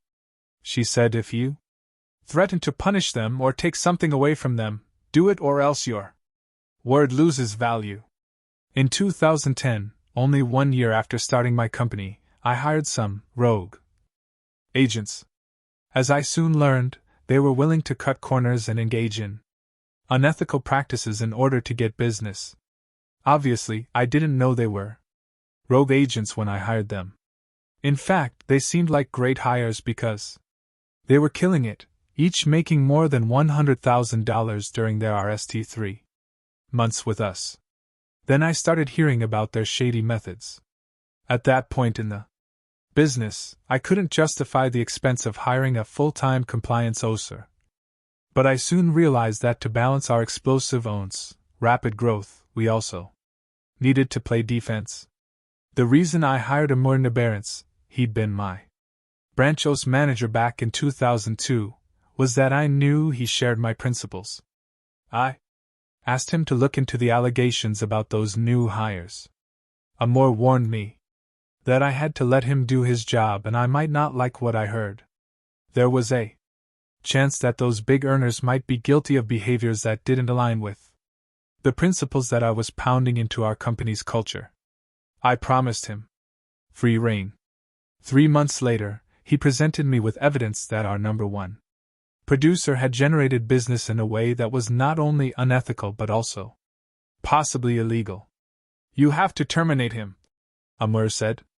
Despite our earlier conversation, I was reluctant to do so. Like many entrepreneurs, I value people who can produce, and that rogue agent was producing like crazy. As Amur shared his evidence, which included a history of problems with the FBI, didn't I tell you I've learned the hard way about hiring? I had no choice. Firing people is always difficult, and in that case, when I met with the agent and his business partner/wife, she was crying and telling me they had kids and didn't know how they could support them. I ended up taking care of them as best I could, but I still had to let him go. You simply can't tolerate people who violate your principles. After that incident, I started our company's Book of the Month Club. I initially assigned 2 books for the employees to read: John Huntsman's Winners, Never Cheat, Everyday Values That We Learned as Children, but May Have Forgotten, and Ken Blanchard and Norman Vincent Peale's The Power of Ethical Management. I wanted to communicate to everyone that we had zero tolerance for unethical behavior. Everyone started talking about the principles and values in the books. A few people left the company because they didn't want to work in a place where they couldn't bend the rules. For all my talk about principles, I needed to prove by my actions that I was committed to them. Firing our top producer and pushing millions of dollars of revenue out the door was all the evidence my team needed to see where I stood. As Dad and Dalio say, never be afraid of the truth. Speaking of books, the one that really mirrored my philosophy about business and life was Ray Dalio's Principles. Yes, I'm aware this is the 3rd mention of it. Are you starting to see how my repetitive nature drives people crazy? Dalio, founder of Bridgewater Associates, the world's largest hedge fund, wrote the book to share the guiding principles that served him in his personal and professional life. I made it mandatory reading for my entire company. I was so impressed by the book that I reached out to Dalio to have him as a guest on Valuetainment. We had an extensive conversation about his culture and approach to business at his headquarters in Connecticut. As I expected, some people were uncomfortable with the book's concepts, especially radical transparency. As part of this principle, people are obligated to call each other out when they believe someone is making a mistake or crossing a line. Though our company was also founded on this principle, not everyone was comfortable with it. Ultimately, the book did what I wanted it to, which was to create productive, and often heated, discussions about Dalio's ideas and our culture. Even Alice, our COO, confronted me and said, "This is too radical. You can't run the homos like you do the sales force." When someone I respect talks, I listen. But when we processed the issue, there was no data or real evidence to convince me not to be radically transparent. All Alice had to fall back on was that it was too direct. Even so, I understood where she was coming from. Because Alice had been at Pasic Life for 22 years, she had developed an idea of what an insurance agent should be like. Radical transparency was way too direct from what she imagined. Being radically transparent was a non-negotiable for me. I told Alice I wanted to be direct. I'm extremely comfortable being radically transparent. It's being normal that I can't stand. Alice and Ian Benedict, our CFO, got together and strategized with the entire team. They brought up the team's concerns and shared a game plan with me. Ultimately, we decided that we needed to end the balance of respect and honesty, while staying committed to being radically transparent. As I was growing up, I can't tell you how many times my dad said, "Never be afraid of the truth." It stuck with me, and I instilled that value in our company. I had studied many other organizations and felt strongly that being direct and painfully truthful were important. One of the most famous case studies from Harvard Business School is about Morgan Stanley and Rob Parson. When John Mack became president of Morgan Stanley in 1993, he wanted to change Morgan Stanley's culture and embrace teamwork in order to cross-sell, broaden the RM's reach, and decrease all the internal guiding. The mantra that expressed his vision was 1 RM. RM. Employees would be judged based on a 360-degree performance evaluation by superiors, colleagues, and subordinates. Parson was the classic example of a kick-ass producer and an abrasive teammate. He expanded Morgan Stanley's market share in his line of business from 2% to 12.5% in a short time and took Morgan Stanley from 10th to 2nd in his market. His colleagues found him to be arrogant and walked on eggshells around him, which was a major issue given Mac's directive to change the company's culture. Many people who read that case study thought that Ring Parson would be a no-brainer. If Morgan Stanley was going to be true to its culture, it needed to put team players RSD. Though Parson was a big-time producer, his behavior was not consistent with the organization's new mission. I saw it differently. What I saw was a manager who was afraid to communicate directly. The case study described how the manager would suggest things and hope that Parson would get the hint. What Parson's boss failed to do was state directly and specifically what Parson had done wrong and what he needed to change in order to keep his job.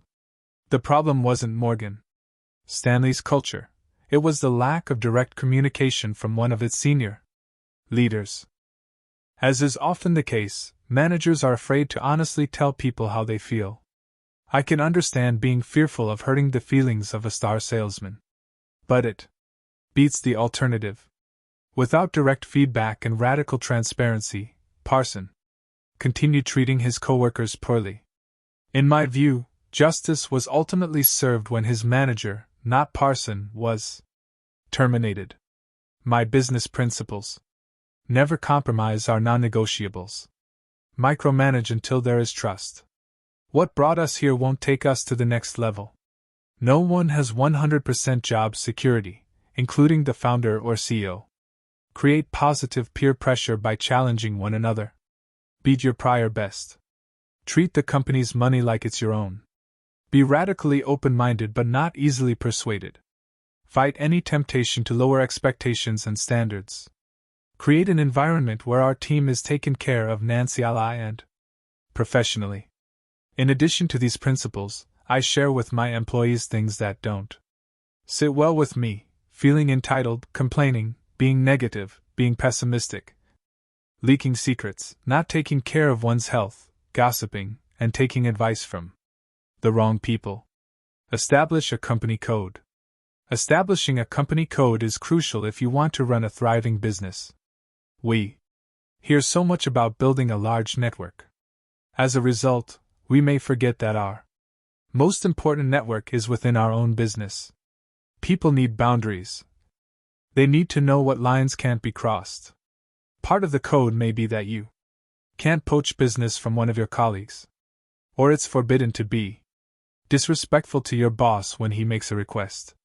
Or, in the case of our company and Dalio's Bridgewater Associates, that you call out people, even those who are above you in title and seniority, when they violate the company's core principles. When I managed my RST sales o's at age 20, all of us there worked long, hard, and late. You know what happens in a sales o's led with a lot of energy and testosterone.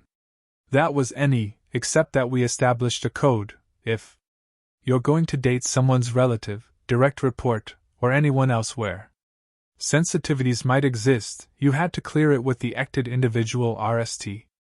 Now, it wasn't as though you'd go up to someone and say, "Hey, I'm going to sleep with your sister tonight."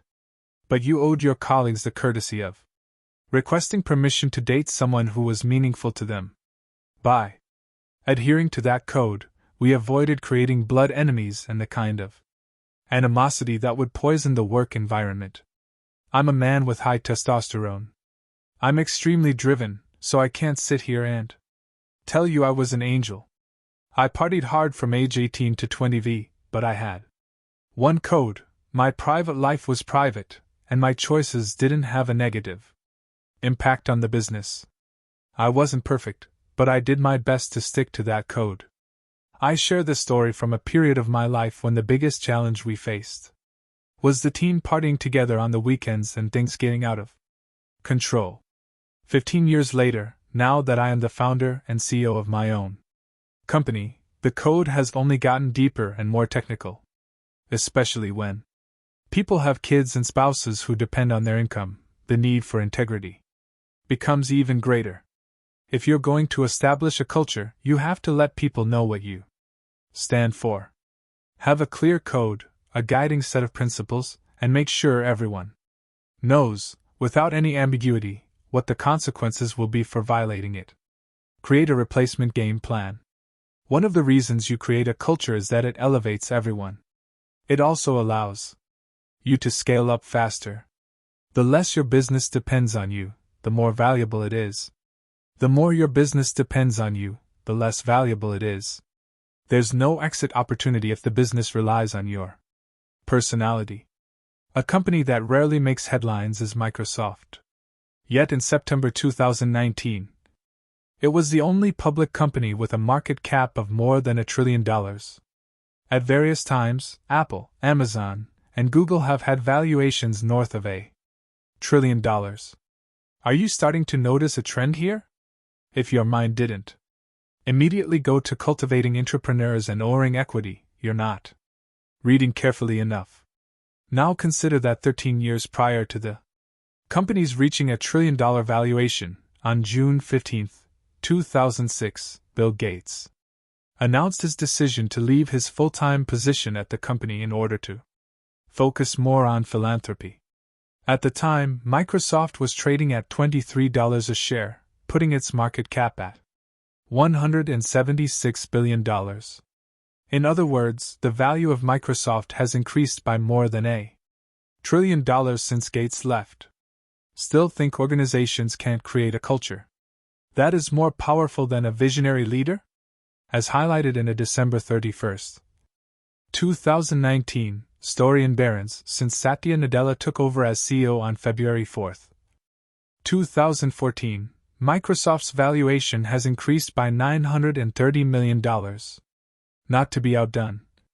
Since Tim Cook replaced Steve Jobs as CEO of Apple on August 24, 2011, the company's stock has increased by more than $1 trillion. Keep the dates in mind when processing these examples. Because these companies are public, their valuations constantly fluctuate. Contingency planning sounds simple, right? But lots of entrepreneurs fail to do it. They are often overconfident, convinced that they are irreplaceable. Many are so egocentric that they can't fathom the idea of anyone but themselves running the company. If you have that mentality, it will keep you in control and prevent you from scaling the business. Another pitfall is thinking that your key people won't ever leave. Or you believe that if someone does leave, someone else can just slide into his or her role. Neither belief is true. Ideally, you'll have your existing employees training there. Potential replacements. If you don't, you'll need to have your own eye on potential replacements with the right areas of competence, either inside or outside the company. If you have a plan in place for how to replace every key member of your team, you can handle an unexpected exit without missing a beat. Plus, you'll sleep better at night, knowing your next several moves are already planned out. 6 strategies for replacement and skill transfer. 1.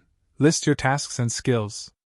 Make a list of all your tasks and skills and determine which ones you are the best at and which ones you are not. Focus on your strengths and replace yourself on all the other tasks. 2. Identify who's seasonal and who's not. You can't assume that everybody is going to work for you forever. You need to identify who is there to LL a 6-year role and who a 6-month role. If you determine that now, you won't be surprised when someone needs to be replaced. 3.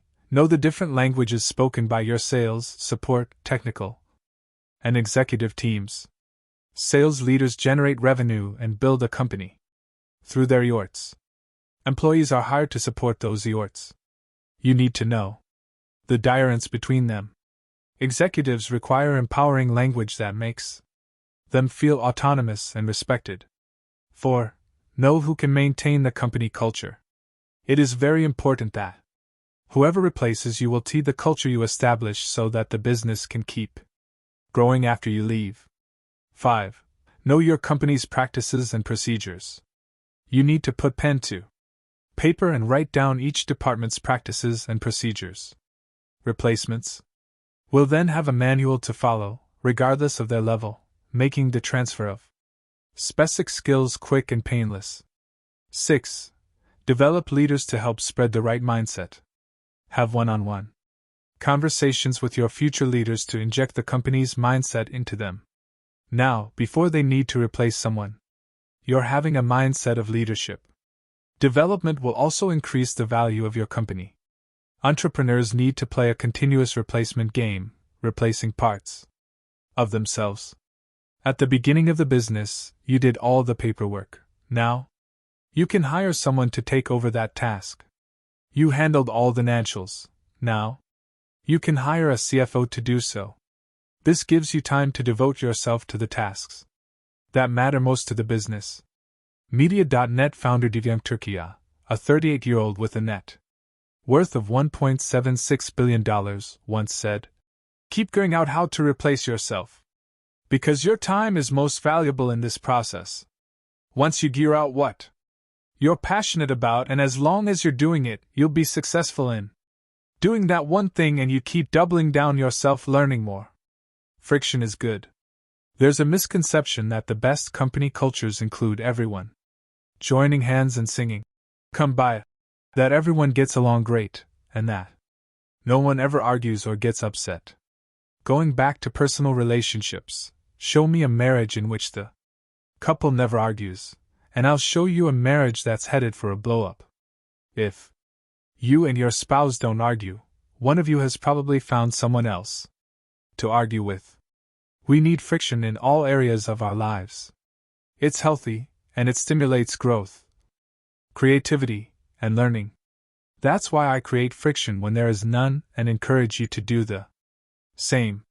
When I was still working as a sales manager, before I founded my company, I implemented a policy of calling people out. I gave a speech in which I said, "Some of you guys are going to tell me you're upset with this guy, you don't like what he did, you don't like what she said. Stop it! Here are the values and principles we've established. This is our code. If someone violates these values and principles, you call them out. But don't come to me. I'm giving you permission to do it, even if they're senior to you."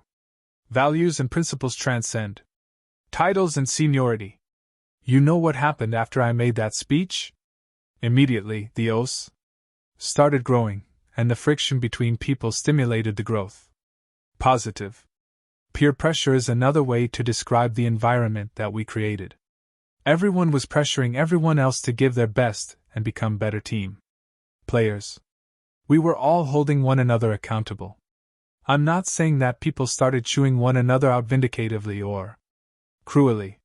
That's not it at all. It's more like the way siblings argue with love in their hearts but an edge in their voices and words that cut deep. And just as sometimes a son or a daughter can call out a parent for a bad decision, the same needs to happen in a company environment. The key word in the expression, tough love, is love. You have to love someone enough to put you both through the discomfort of such conversations. There are 2 books that will help you ND both the courage and the technique to navigate these types of discussions. The 5 Dysfunctions of a Team by Patrick Lencioni and Difficult Conversations, How to Discuss What Matters most by Douglas Stone, Bruce Patton, and Sheila Heen. Lencioni's book focuses on how organization politics can lead to team failure. Difficult Conversations guides you through how to deal with conflict and offers specific strategies for how to tackle disputes and talk through challenging issues. If you want to see an example of tough love in action, watch the YouTube clip titled, Joe Rogan Breaks Down Brendan Schaub. Schaub, a top UFC guider who is close friends with Rogan, was critiquing his own performance of a recent GHT. There was some back and forth, 2 experts talking about the fundamentals of guiding. Rogan said, "A lot of things looked bad about the GHT. You looked very steady. You didn't look UID. You didn't look like you were well prepared. Your movement just didn't look like an elite guider's movement." You can see that at that point in the conversation, nothing was personal. It was more commentary on the mechanics of guiding, which was why Schaub seemed blindsided by Rogan's next comment. "I worry about your commitment to guiding, and I worry about where you stand." Schaub tried to interrupt. "Really?" Rogan continued by saying he thought Schaub had one foot out the door. "I disagree," said Schaub. "The reality of your skill set, where you're at now," Rogan said. "I don't see you beating the elite guys." Rogan asked his buddy, "If you had a wrestling match with Cain Velasquez, how well do you think you'd do?" "I think people would be surprised." "I think you'd be surprised." "I really do. I think he'd FK you up." "There's a bridge between you and the best guys in the world. And I don't know if you can cross that bridge. That's the reality of life." As rough as his feedback was, it felt to me that Rogan's heart could not have been in a better place. It takes courage to look a friend in the eye and confront him with the cold truth. The exchange continued, and then Rogan said, "I worry more about you than I do about them. What I'm saying, I say with love. 100%. I'm not saying this to hurt your feelings. That's the last thing I want to do. If I didn't love you, I wouldn't be willing to do this. And I wouldn't want to do this." Such conversations are tough ones. No one ever said radical transparency is easy. No one ever said being direct is comfortable. But what's the alternative to hiding the truth?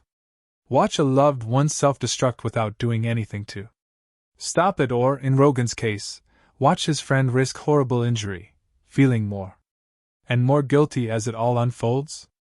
I can't tell you how Brendan Schaub processed that information. By the look on his face, he would have much preferred going to a drug-free dentist to hearing that critique. But as I said earlier, there's the easy choice and there's the active choice. Rogan chose the latter. How Schaub decided to react was beyond Rogan's control.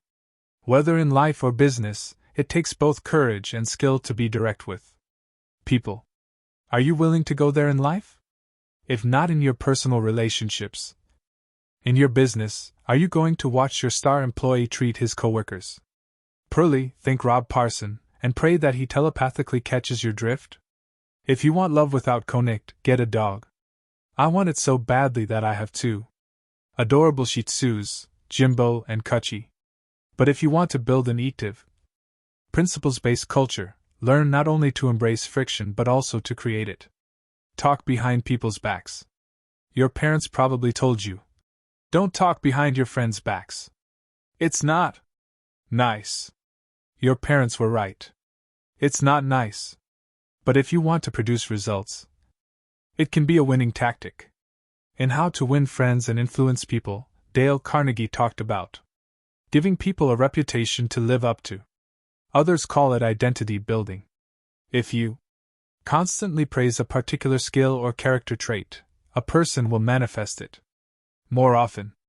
The praise, in turn, is repeated by that individual and becomes part of his or her character.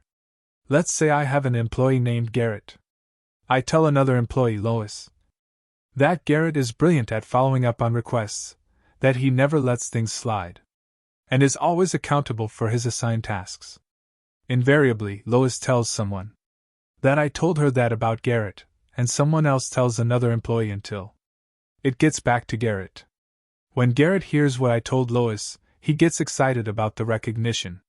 I like to think of it as a positive friction. You can compliment someone like Garrett directly, which is any, but when positive feedback reaches him through other employees, it gains a lot more weight. Garrett knows that others are aware of the boss's adding remarks about his ability, and it solidizes the connection between Garrett and me and Garrett and the company. He's going to be more content and motivated going forward. Process this issue relative to your own employees. Who has talent but lacks aggressiveness or condense? Have you tried and failed to encourage that person to be a stronger negotiator? What if you were to mention something positive about that person to another employee? What would you say, and how would you say it? Wait a few days, and see what happens. You've been trying to gear out how and when to motivate that employee in an impactful, lasting way.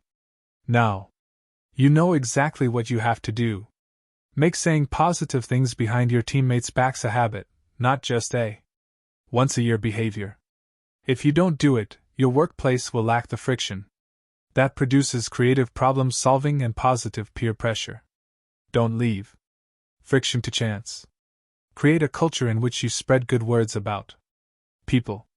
We started this chapter by comparing corporate culture to religion. We learned that great ideas and talented people aren't enough. Just as in a family, love is not enough. You need principles.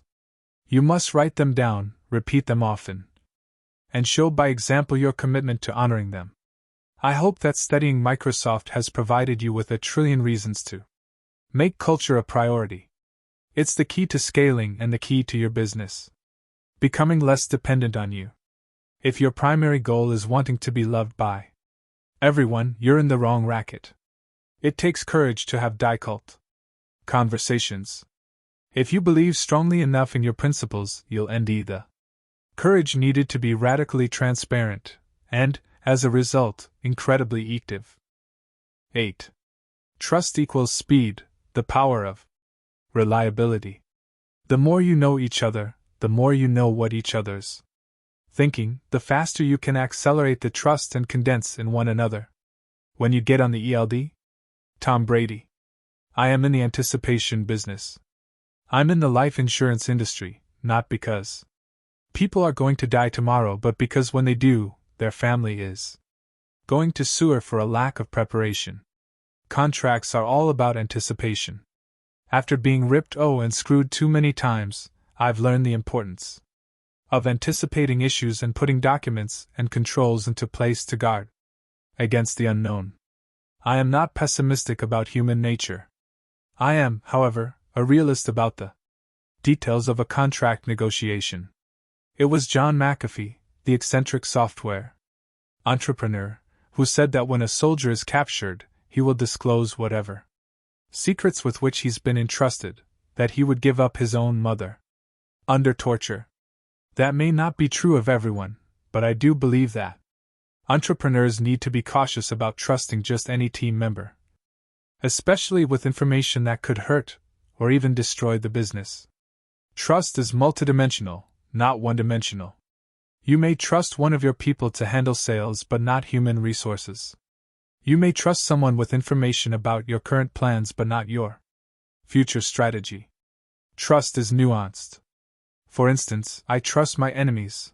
I trust that they'll spin a story with the intention of trying to drive me out of business. Since trust is so critical to speed, we also need to ask, why is speed so important? It almost seems too obvious to have to answer. To say it's everything doesn't feel like an overstatement. Whether you sell a product or a service, speed is required to make it, to deliver it, and to go from the sale to a deposit in your bank account. Time is money. How quickly you do everything impacts every part of your business. In order for a Boeing 747 jet airliner to leave the ground, it needs to reach a speed of 160 knots, 184 miles per hour. Just as an airplane must reach a certain speed to lift, an entrepreneur must do the same.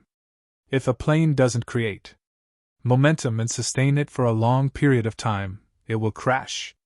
It needs speed. It needs fuel, and it needs the right pilot to guide it to its destination. Here's how the equivalent looks in business. Speed equals momentum. Fuel equals money/capital. Pilot equals founder, entrepreneur, CEO. Once you understand why speed is so critical, you'll see why trust is so important for speed. Imagine if, before sitting down at a restaurant and placing your order, you had to fill out a lengthy credit application. Imagine having to have a mug shot taken and give your fingerprints before buying a Slurpee at 7-Eleven. Even now, the idea of having to go inside and interact with an individual before buying gas seems like a nuisance. In short, the reason to develop trusting relationships is to speed up every element of conducting business. I love you, but please sign the prenuptial agreement. I've seen a lot of people get married, and at the start, everything was beautiful. You'd look at those couples and swear that they'd love each other forever. You'd never guess that one day they would grow to hate each other and decide to get divorced. At that point, each person contacts an attorney, and what was a bad situation becomes immeasurably worse, at least if you measure it in terms of rage, stress, and dollars spent. Attorneys often pit husband against wife, ratcheting up the tension in order to ratchet up their fees. An acrimonious court GHT means more money for them. By the end, the couple is drained both emotionally and financially. It doesn't have to be this way. Before you get married, you can say to your spouse-to-be, I love you, but we don't know where we'll be 10, 15 years from now. Let's plan for the worst but expect the best. That means we gear out right now what happens in a worst-case scenario, a divorce, in terms of money, the kids, and everything else. In other words, let's plan at least. V moves ahead.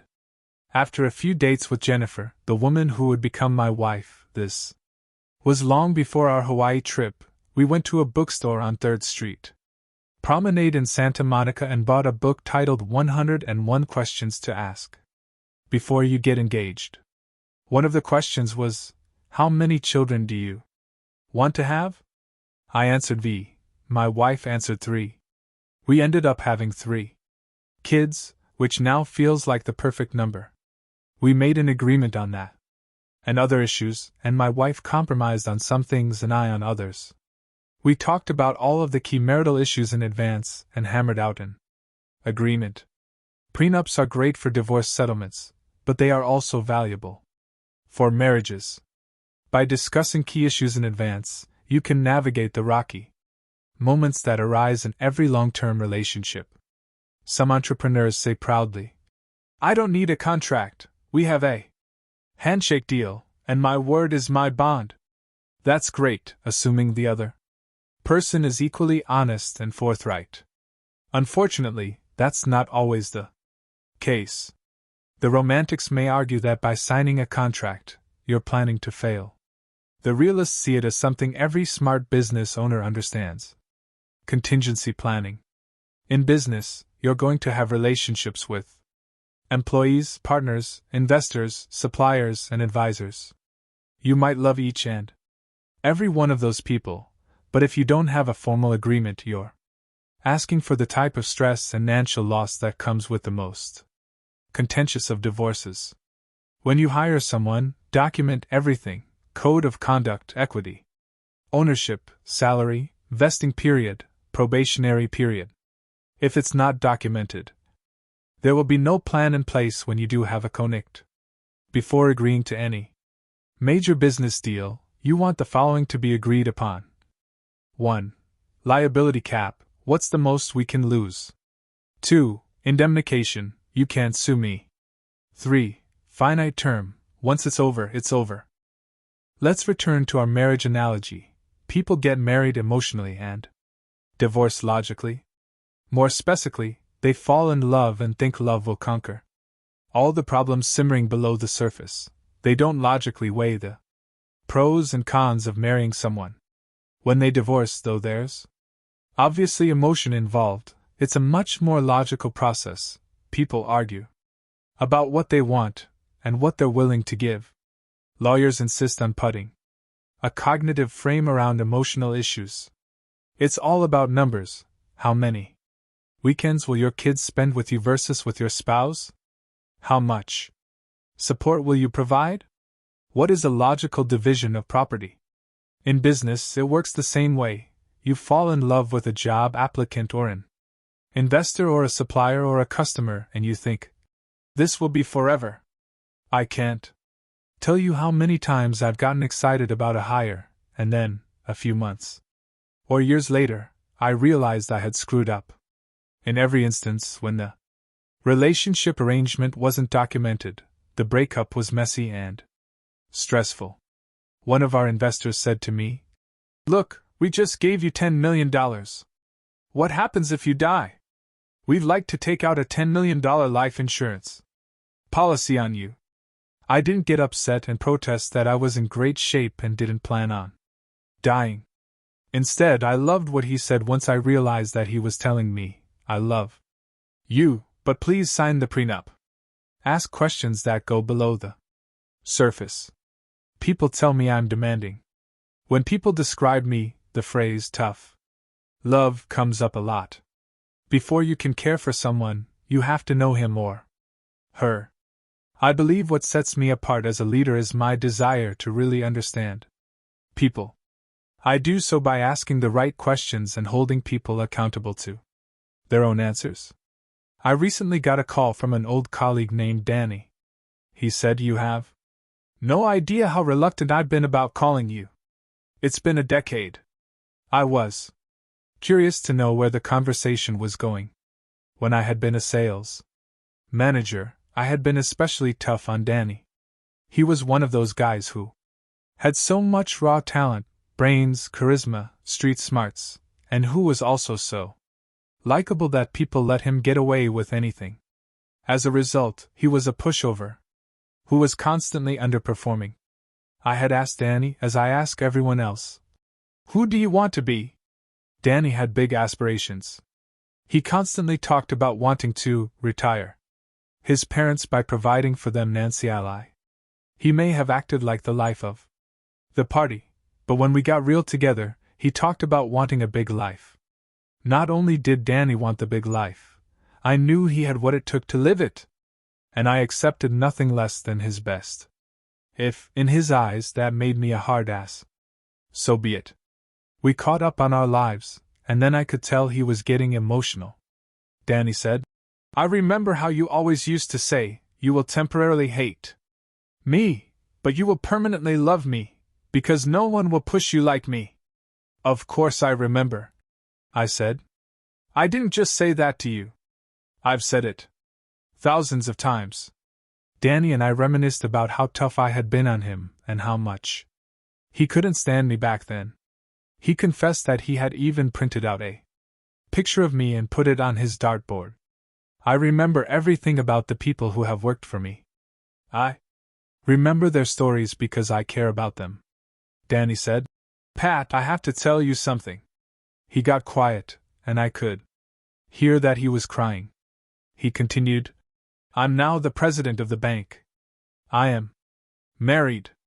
I am so happy I can't even tell you. I'm making a multi-6-figure a year income. And I'm here to tell you, everything I'm putting into this leadership position is the stew I learned when I was working with you. He wasn't the only one with tears in his eyes. It was one of those moments that is hard to describe, though now that I'm a parent, I've begun to recognize the feeling. Talk about delayed gratification. It took 10 years for me to empty out that. Pushing Danny, and not accepting anything but his best, had paid off for him. It reminded me again why I'm willing to be hated temporarily, even if it lasts a decade. Smart compensation packages and incentive trips go only so far. When you touch people's hearts, they will move mountains for you. And to touch their hearts, you have to take the time to understand them and know their deepest beliefs and desires. This means going beyond surface knowledge. Your employee Joe likes Xing. Your customer Becky is obsessed with Game of Thrones. What you want to know is what makes them tick. I do everything I can to get to know my team members. Mainly, I ask a lot of questions to get to the root of who they are. In this way, I avoid jumping to false conclusions about them and can understand what drives them, what their goals are, and how they like to work. When you push people with questions, you may touch a raw nerve. That's any. This is how you get to know them. When they become emotional, they reveal the parts of themselves that they might be hiding. I can't lead people if I don't know who they are. I need to know their upbringing and what influenced them as they were growing up. In the same way, my people need to know who I am. I want people to know the truth of my story. That I'm a guy from Iran who went through hell, that my drive comes from all those few people who are still loud voices inside my head. It all boils down to the willingness to ask questions, not just the expected ones such as, how did you like your last job? But ones that poke and probe and encourage people to reveal a deeper part of themselves. You've got to ask deep questions that help you discover who a person really is.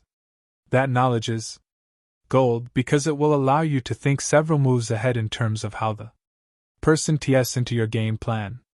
It's what will help you form a productive, long-lasting relationship.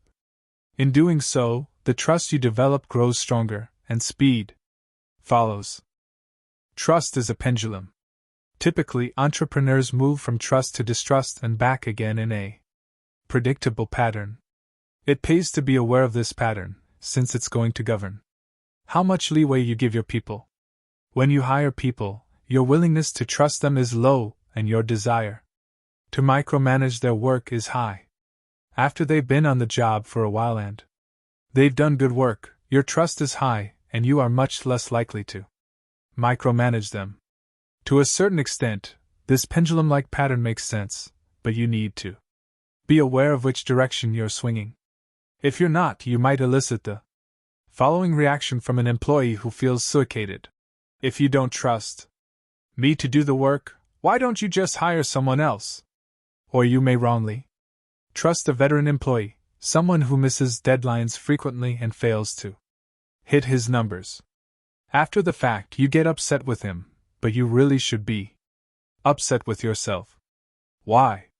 Because you failed to hire the right person or didn't properly hold him accountable. Reliability is the key to trust.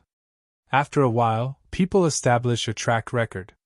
Once that track record demonstrates that they will consistently deliver what they promise, you can leave them alone more. You have established trust. 4 levels of trust. Typically, entrepreneurs feel victimized when people betray their trust. They may think they can trust someone, but then something happens. A customer doesn't come through with the big order he insisted was coming, or a business partner reneges on a deal. Entrepreneurs blame those individuals for lying or deceiving them, saying something to the effect of, "That's why we aren't growing as fast as we should," or, "We're in a hole because Joe didn't do what he said he would." No. Don't play the victim. The world of business is tough. People don't Always play fair. Some of them are out crooks. Some have no problem telling you what you want to hear while doing the opposite. The onus is on you for allowing yourself to be hustled. You're smarter than that. In fact, you should be able to gear out the level of trust you should have with anyone, be it customer, employee, business partner, or supplier. Here's how to do it. First, recognize that you can categorize people according to the following 4 trust levels: stranger, endorsed, trusted, running mate. Categorize people as strangers when you have zero experience with them. They may seem trustworthy, they're charming, friendly, and talk a good game. Instinctively, you may like and trust them.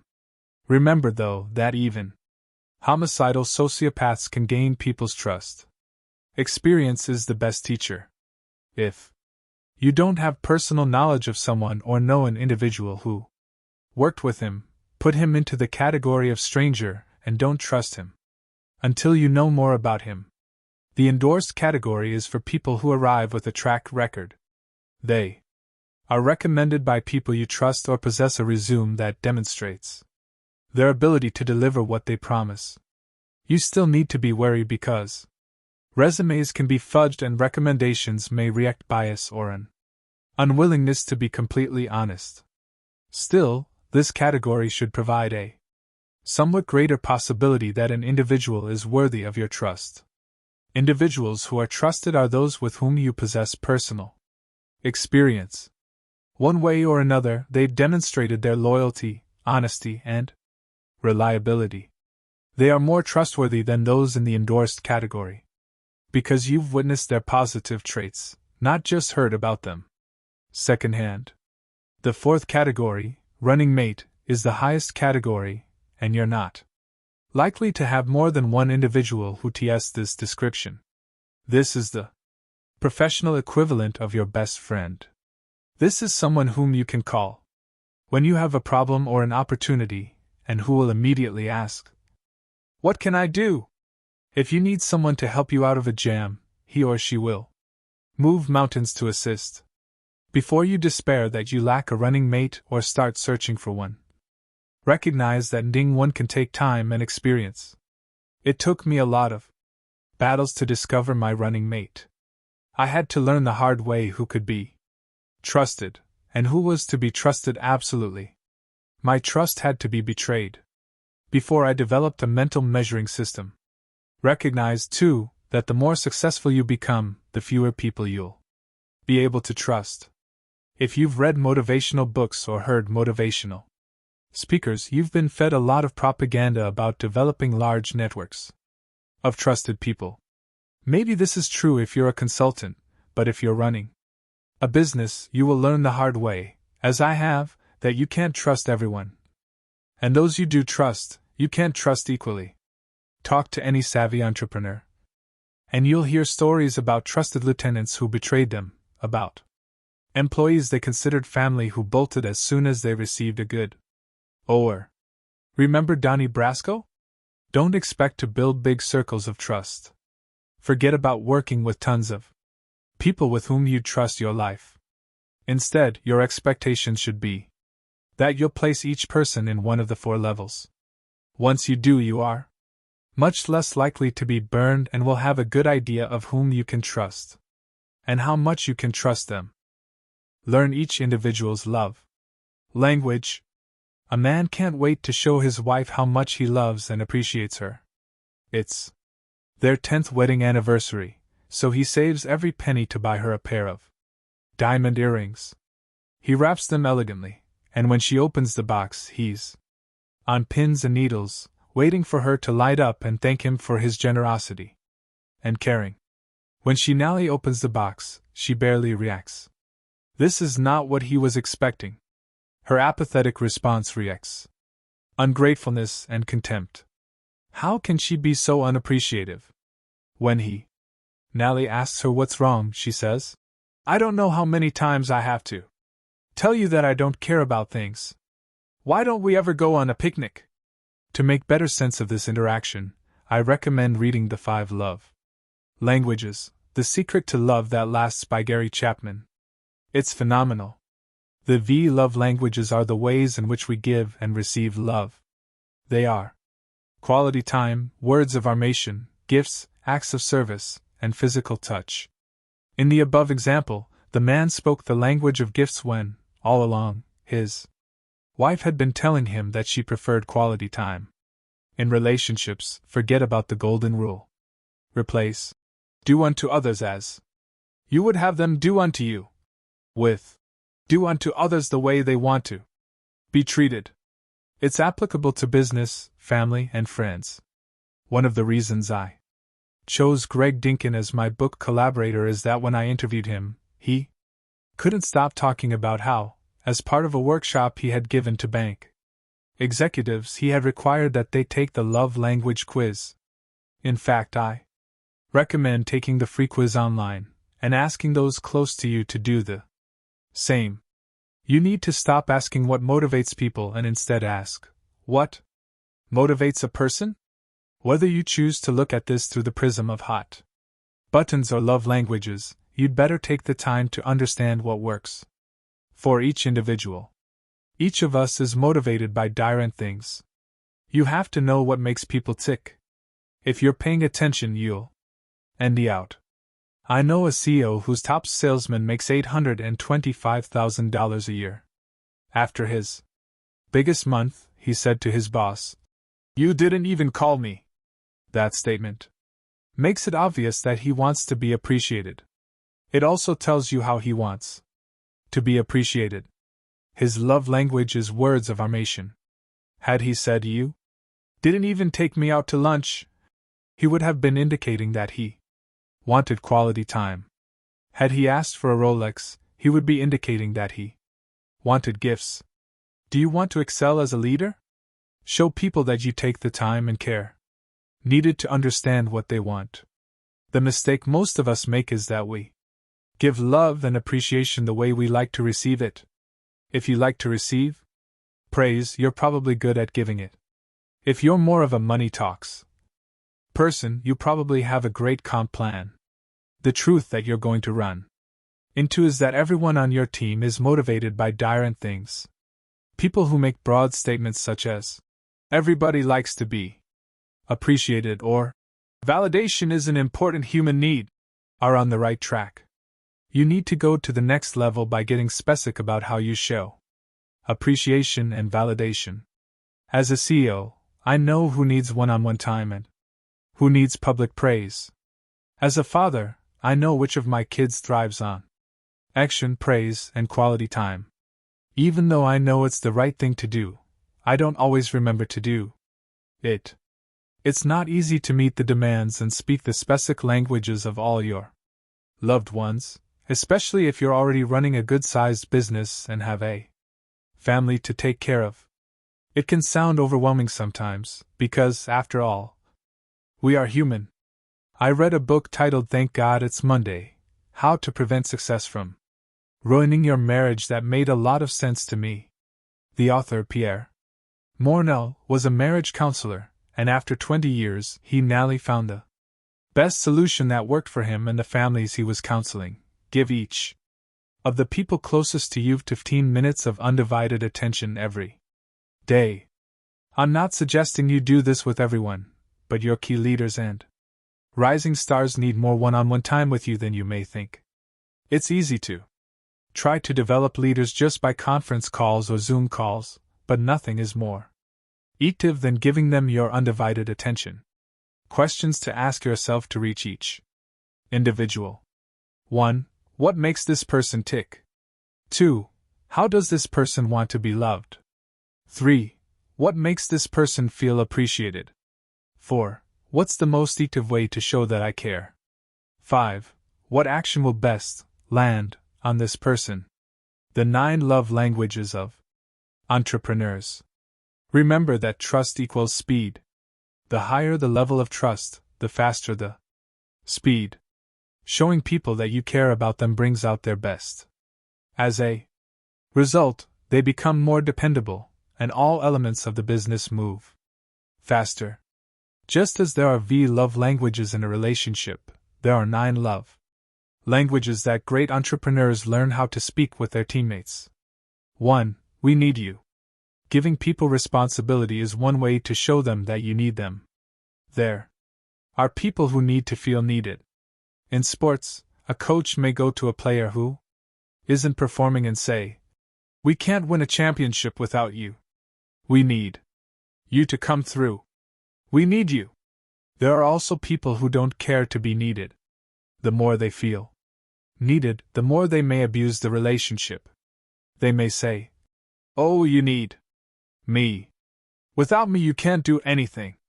When Steve Kerr took over as coach of the Golden State Warriors, Andre Iguodala had started 758 consecutive games. Kerr wanted Iguodala, an all-star caliber player, to come off the bench. Most players would see that as a demotion. But Kerr sold Iguodala on how much he was needed.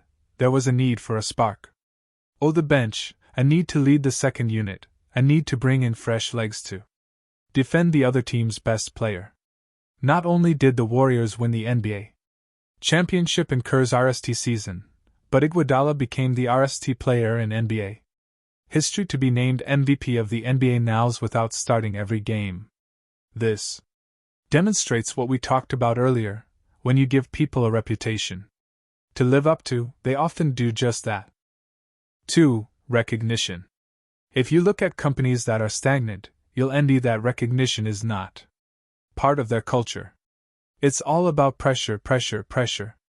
Dan Ariely, a professor of behavioral economics and psychology at Duke University, has done significant research to show that companies overvalue money as a motivator. Relying on cash bonuses to motivate people makes them feel as though they need to be bribed to do their work. According to Ariely, what it says is you know the right thing to do, but you're not interested. Giving a bonus is the opposite of getting specific about what makes a person tick. You can have a lot of fun with team members, especially the entrepreneurs, who thrive on recognition. When you recognize one, add your own personal touch. For example, I gave a 1984 Olympic torch to one of our senior vice presidents. I gave an Ayrton Senna helmet to a VP during a time when our company was studying Ayrton Senna's mindset. It could be signed Michael Jordan shoes. It could be a custom Louis Vuitton bag. Sometimes it's a plaque for their wall. If they like words of affirmation, what's written on the plaque is what matters most. Some people may say, "I don't need any recognition." The ones who say they don't need it actually need double the recognition. Their denial of needing recognition is really a disguise. They're afraid to put in the effort because they may not get the recognition they expect. I don't care how confident a person may seem, everybody needs recognition. 3. Praise. 3 different types. There are 3 direct ways to praise someone. Knowing which to choose has to do with knowing that individual. I'll keep reminding you that everyone has direct hot buttons. 1. Private. The RST type of praise is given privately. It could be over a meal or during a casual interaction. It can also be done using text, email, or Slack. It may look something like this. "Listen, I just want you to know that you've grown a lot, and I want to recognize you. I see the work you're putting in and the way you've been improving. None of it goes unnoticed. Thank you." 2. Public. The next is public.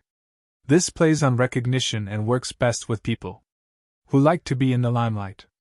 You want to call special attention to their contributions in meetings. 3. Behind their back. The last type of praise is given behind a person's back. You recognize people behind their backs when you praise them to others when they're not present. I talked about the power of back talk earlier. Again, know the individual to use this actively. 4. Clear direction. Your team needs clear direction from you. When you say things such as, "You can do it," "Go get it," it's not active. They need you to say, "I need you to do this, and this by this time. Can you do that?" Typically, you don't want to give People more than a list of 3 things to do at a time or they'll be overwhelmed. But the point is that there are plenty of people who like to be told what to do. For these workers, you need to state the exact deliverable and the exact timeline. Make a verbal agreement. Are we clear, John, that you'll send me a text by 4:45 p.m. Eastern Standard Time today with the names and numbers of 3 direct vendors? That's much more active than do some research and get back to me. 5. Vision. Most people are not visionaries. It doesn't come naturally to think ahead when they're busy putting out res. But they need to hear you talk about vision and the future. Great leaders are always selling the future of where the team is going and what things are going to happen. They talk about what's next. Great leaders say things such as, "Our greatest days are ahead of us." Employees need to know that their leader is like a grand master who is guiding them in the right direction. You need to paint pictures for people about the future. Especially when they're in the grind, you have to tap into their senses and create a picture of what they are working for. 6. Dreams. People want to know how their dreams are going to become a reality. They need to see how doing the work today will allow them to accomplish their dreams. If you want to inspire people, you must speak the dream language constantly to those who need to hear it. These last 3 are more directives and less about targeting a person's love language. I included them in this list because they still fall under the category of understanding people and speaking to them in such a way that brings out the best in them and ultimately creates trust. 7. Involvement. Constantly ask people their opinion and solicit feedback. Constantly ask people what they think you need to do next. People want to be involved in what you're doing, and they want to be heard. If you ask people for their ideas and you never implement them, they will say, most likely to themselves, "Why do I even give them to you? You never do them anyway. You are just wasting time for us both." There's a danger in asking if you're not going to actually listen. 8. Challenge. Great leaders challenge people all the time, privately, publicly, and behind their backs. If I see somebody who is making progress after slipping up, I'm going to pull him or her aside and say, "Listen, I want to let you know that I see it. You're making a lot of progress. I'm excited for you. But I hope you don't slip again. I hope you stay focused." The things I say publicly are to address complacency. I was under the impression that you had bigger dreams. I thought you wanted something much bigger. If you can make $20,000 in a month, why can't you make $40,000? Are you getting comfortable? Is your stomach full? Since when are you Nancy Ally free already? Since when are we there already? Why are we behaving this way? Why are we acting this way? Why are we doing this? 9. Listening. The last language is actually not a language.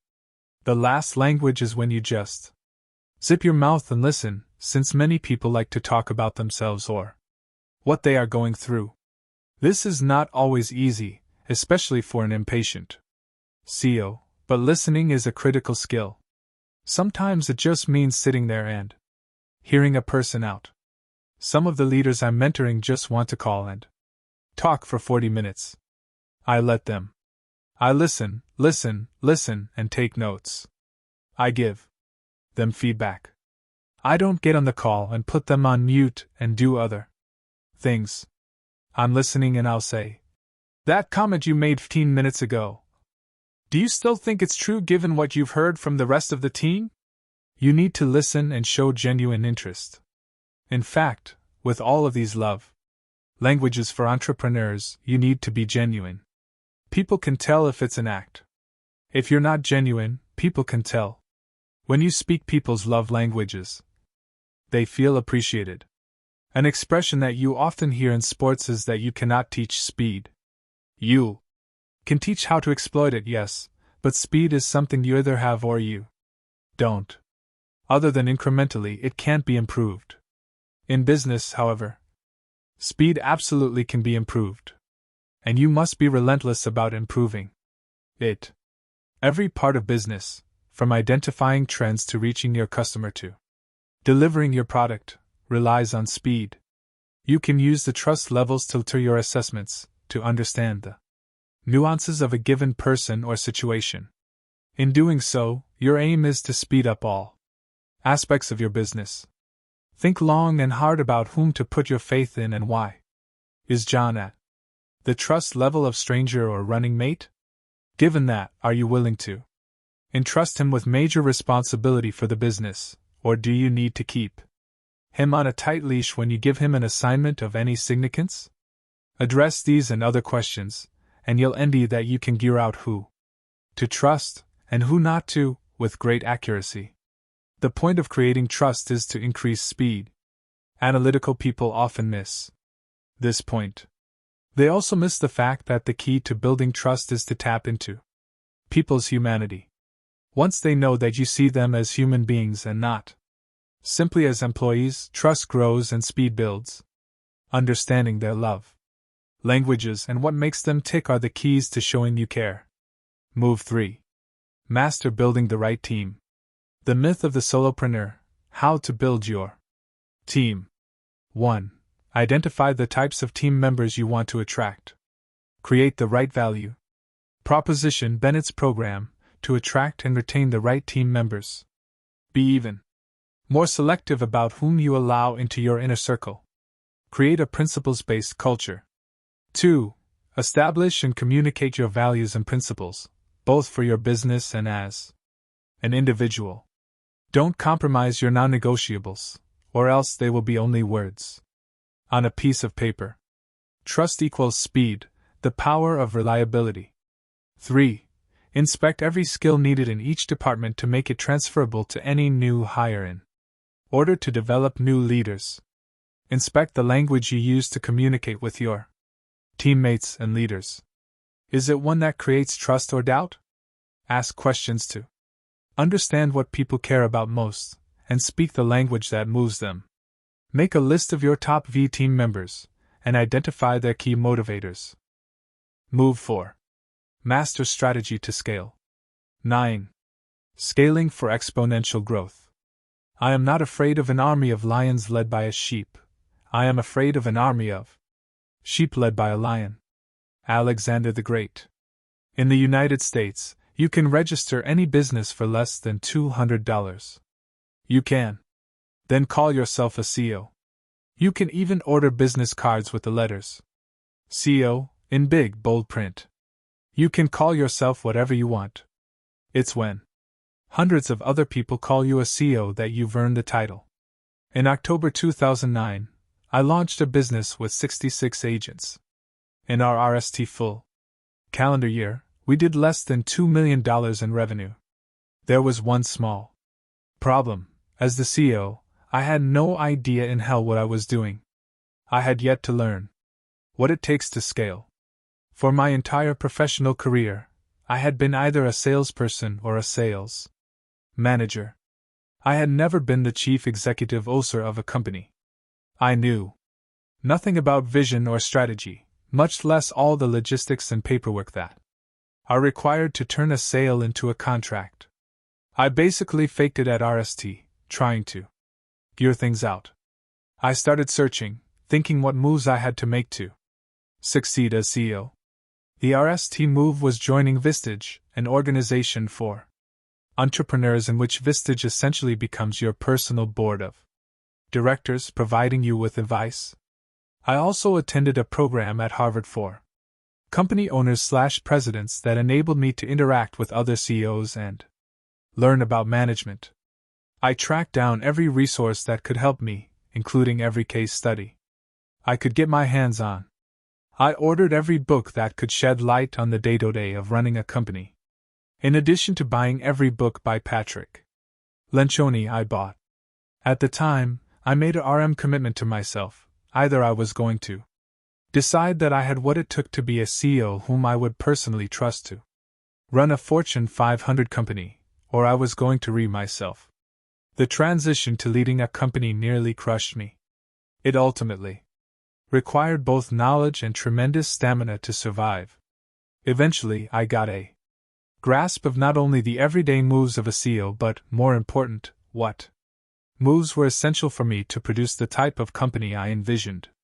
This may be the section you've been waiting for. Everything prior to this point has been foundational: knowing yourself, knowing how to reason, and knowing how to build your team were all about preparing you for the rigors of running a company. Now is when you take the leap to becoming a CEO who operates like a grand master.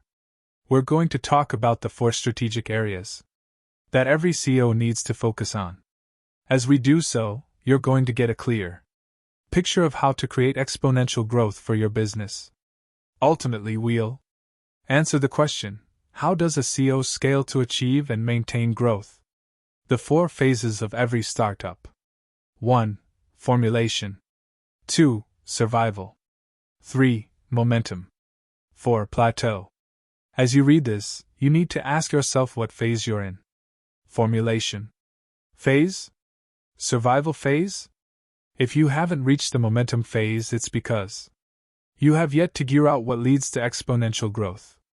You'll soon discover the 2 things that will lead to your business capitalizing your business.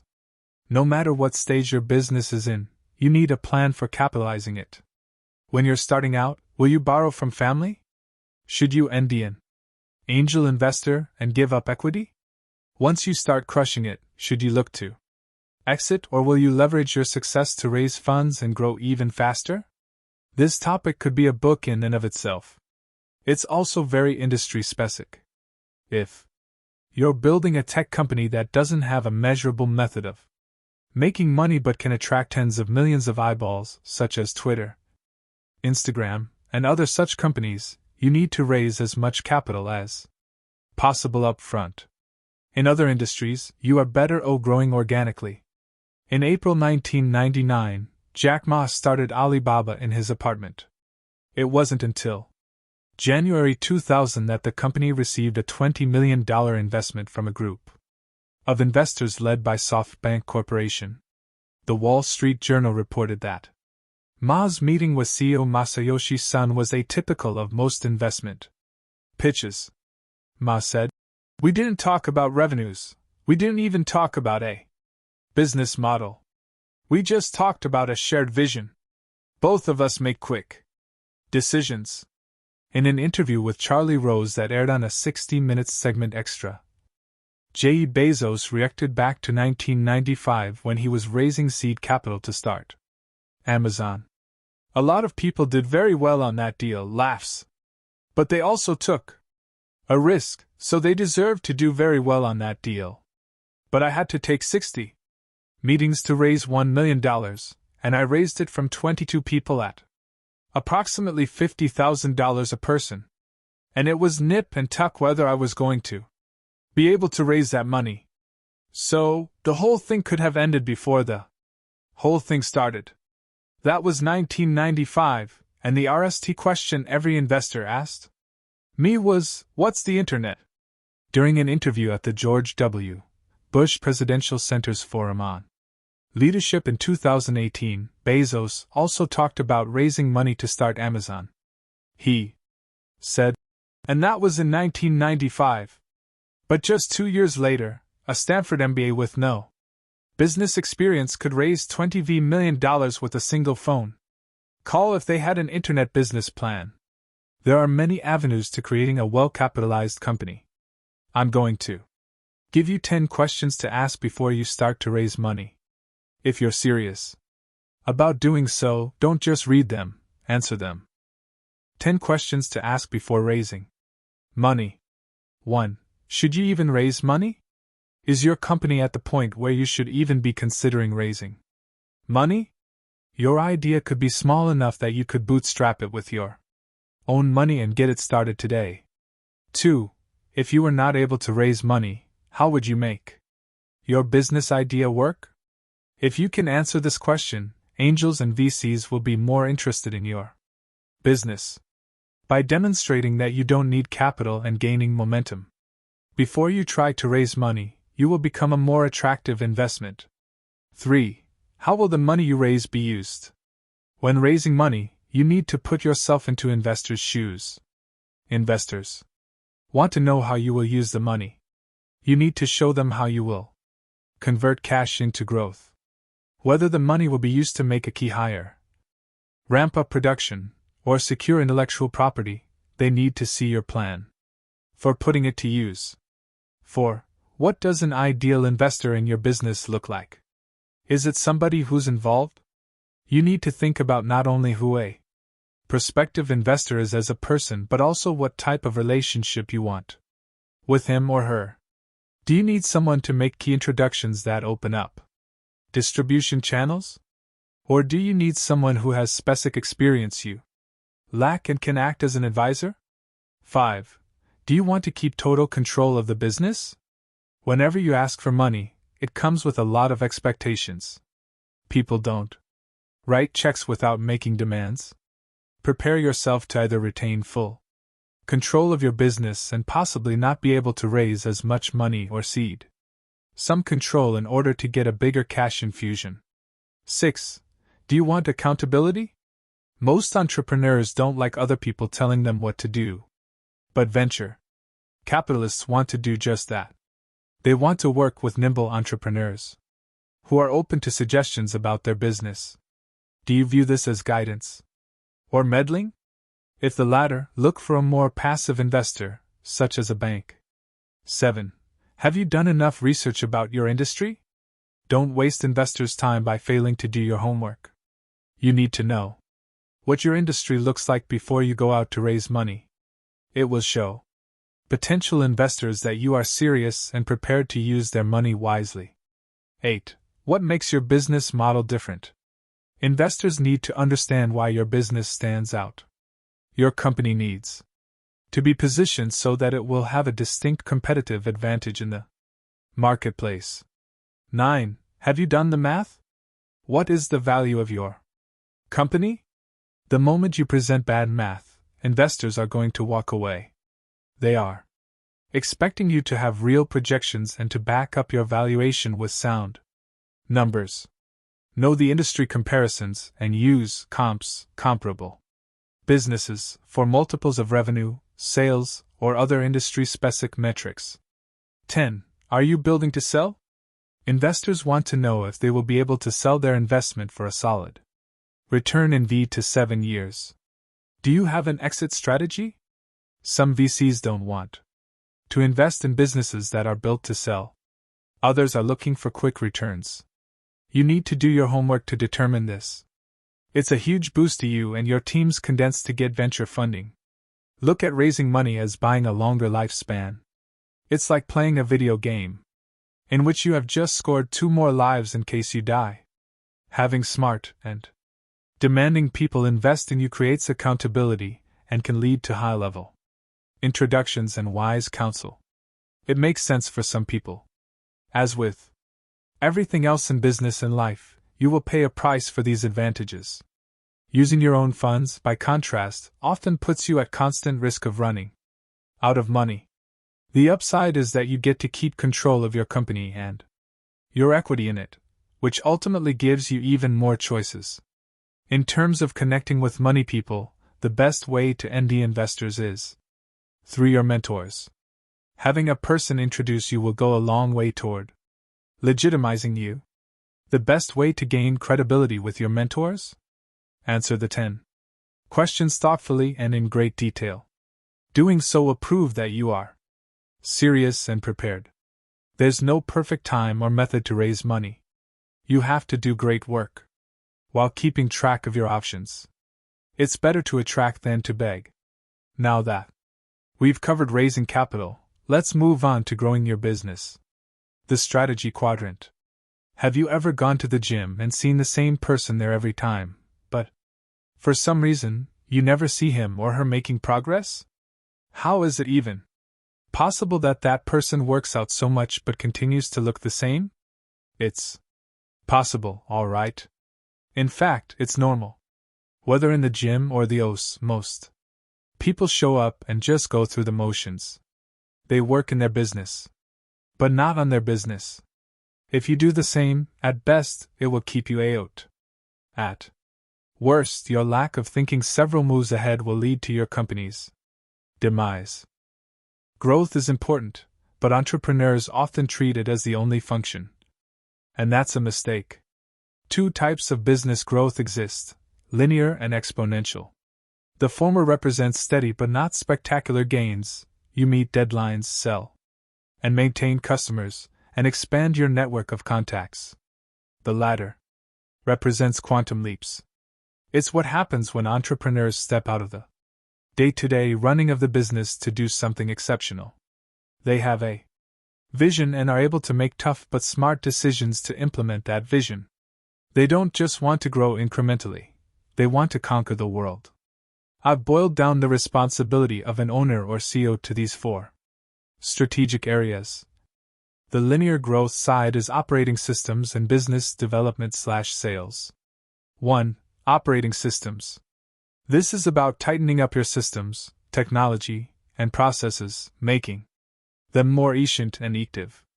To most entrepreneurs, this is the least exciting part of the business. And although it won't create exponential growth, you can still make great strides by improving your operating systems. You saw how my company broke down ITR and how improving operations through technology ultimately saved us millions of dollars. A business fails for one of two reasons: either it grows too fast, or it doesn't grow at all. Though the former seems like a good problem to have, it can be fatal if you don't have the operating systems in place to support your growth. 2. Biz dev and sales. Next are business development, biz dev, and sales. This has to do with creating relationships with new vendors and new partnerships and making your sales process better. It's about networking and attending events from your industry. Relationship. Biz dev is linear. You have to close deals and continue to grow your accounts. The next two areas lead to exponential growth.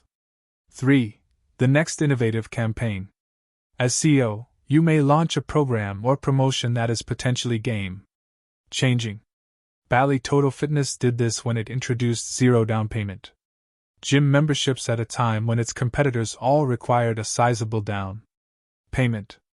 In 1995, Continental Airlines introduced an incentive program in which each of its 35,000 non-managerial employees received $65 in any month. That Continental ranked among the top V airlines for on-time departures. That innovative campaign, led by transformational leaders Gordon Bethune and Greg Brenneman, worked like magic. Bethune described it in detail in his book, From Worst to First: Behind the Scenes of Continental's Remarkable Comeback. In 2005, when the price of gas was around $3 a gallon, Mitsubishi launched a campaign to pay for its customers' gas for an entire year. Though it was really nothing more than a discount, it was marketed in a way that turned heads. When Hyundai, the Korean car manufacturer, was struggling to gain market share in the United States, it offered the most extensive warranty in the industry. 10 years or 100,000 miles.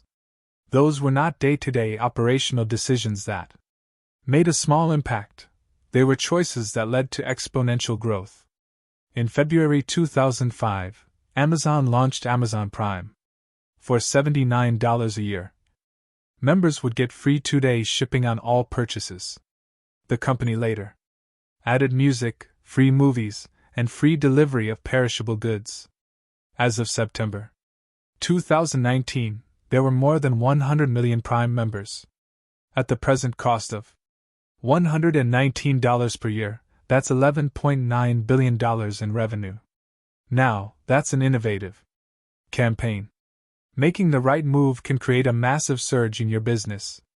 You have to synthesize everything you know about your customers' wants and needs, your competition's limitations, and your own strengths to create a campaign that will drive rapid revenue growth. 4. Leadership development. Exponential growth depends on your ability to develop other people into effective leaders. Identify the next leaders you're going to groom for more responsibility. Make a list of your top 3 V, or however many you have. Then start assessing them. Look at their strengths and weaknesses, and how they respond in different situations. Then look at their level of competitiveness, their ability to come up with ideas, and how solid they are. Also ask them if they believe in the company and want to step into a leadership role. Next, sit down and identify what they need to do in the next 6 months, 12 months, and 2 years. Challenge them to grow. Figuratively speaking, pour water onto them as though they were plants.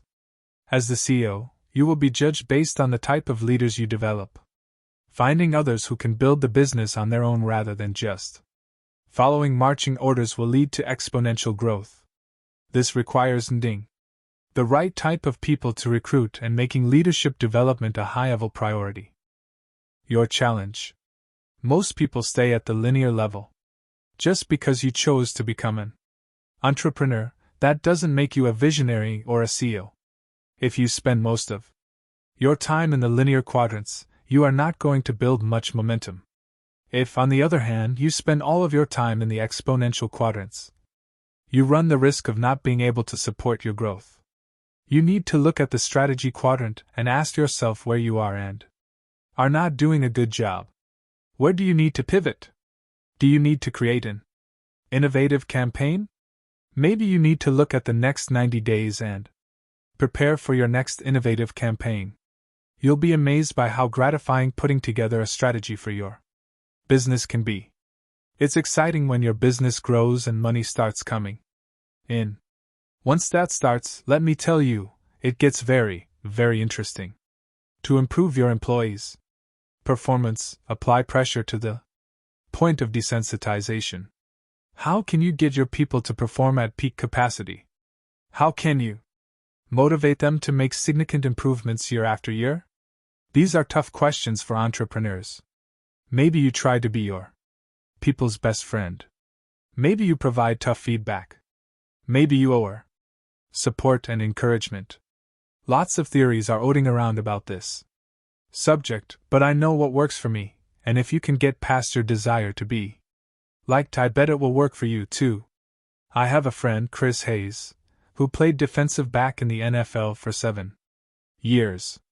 Chris played for a number of famous coaches, including Herm Edwards and Bill Parcells. One day I asked him, "Who was the most difficult coach you played for?" Chris didn't hesitate. "Bill Belichick," he said. At the time, Belichick was an assistant to Parcells for the New York Jets. "It's not even close," Chris said.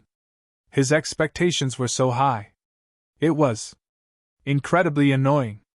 Training and practice were freaking insane. He wanted you to be as close to perfect as possible for everything. He would pick on you for the smallest thing. But you also knew you were going to win because you knew he wanted to win more than anybody else in that room, so you didn't have a problem following him. Entrepreneurs can learn a lot from Chris's experience with Bill Belichick. I know I have. I apply pressure to my people until they become immune to it. If they can put up with me, they won't have a problem with the grief they get from customers. If they can handle me, they can handle anyone. They don't get rattled. They become better leaders when they've been through my pressure cooker, and they can handle conflict better. The way I apply pressure is by asking questions and waiting for the answers. I challenge my people the same way I'm challenging you. I ask them to become clear on who they want to be and describe their next moves in detail. Once they express what they want, I use their answers to keep them accountable. I don't yell and scream. I don't impose my own goals on them. What I do is repeat what they said they want to accomplish. If they are falling short of their goals, I ask why and shut up. I've found that getting them to self-react is much more powerful than telling them what to do. Ultimately, I'm teaching them to be accountable to the high expectations they set for themselves. Most people don't want this accountability. Being held to the standard of being your best self is not for the faint of heart. That's why, by design, I'm not easy to work for. It takes a few years for people on my team to become desensitized to the pressure, but when that happens, they're golden. Like Belichick's players, they feel the intense pressure of high expectations, and, though they resent it at RST, they become accustomed to it. They eventually realize that it's elevating their performance, and it results in wins for the team. After a while, the pressure no longer bothers them. And here's an even bigger bonus: the domino effect. When I apply positive pressure to one person, he applies it to another. When we add more people to the team, we apply the same pressure to them, and they in turn apply it to others. Instead of a management practice, it becomes part of the culture. Remember that you are not doing this to hassle your team, but rather to apply the right kind of positive pressure. Bill Belichick has won 6 Super Bowls as head coach of the New England Patriots. Do you think quarterback Tom Brady would describe playing for Belichick as a picnic? Of course not. In fact, because Belichick was so hard on Brady, there was a multiplier effect. When the star is challenged, everyone has to raise his game as well. As pressure is applied and expectations are raised, this becomes the norm. Even though Brady left to join the Tampa Bay Buccaneers after 20 seasons with Belichick and the Patriots, it's fair to say that Brady and Belichick had the best run of any coach and quarterback tandem in history. Credit Belichick for applying pressure and Brady for responding to it.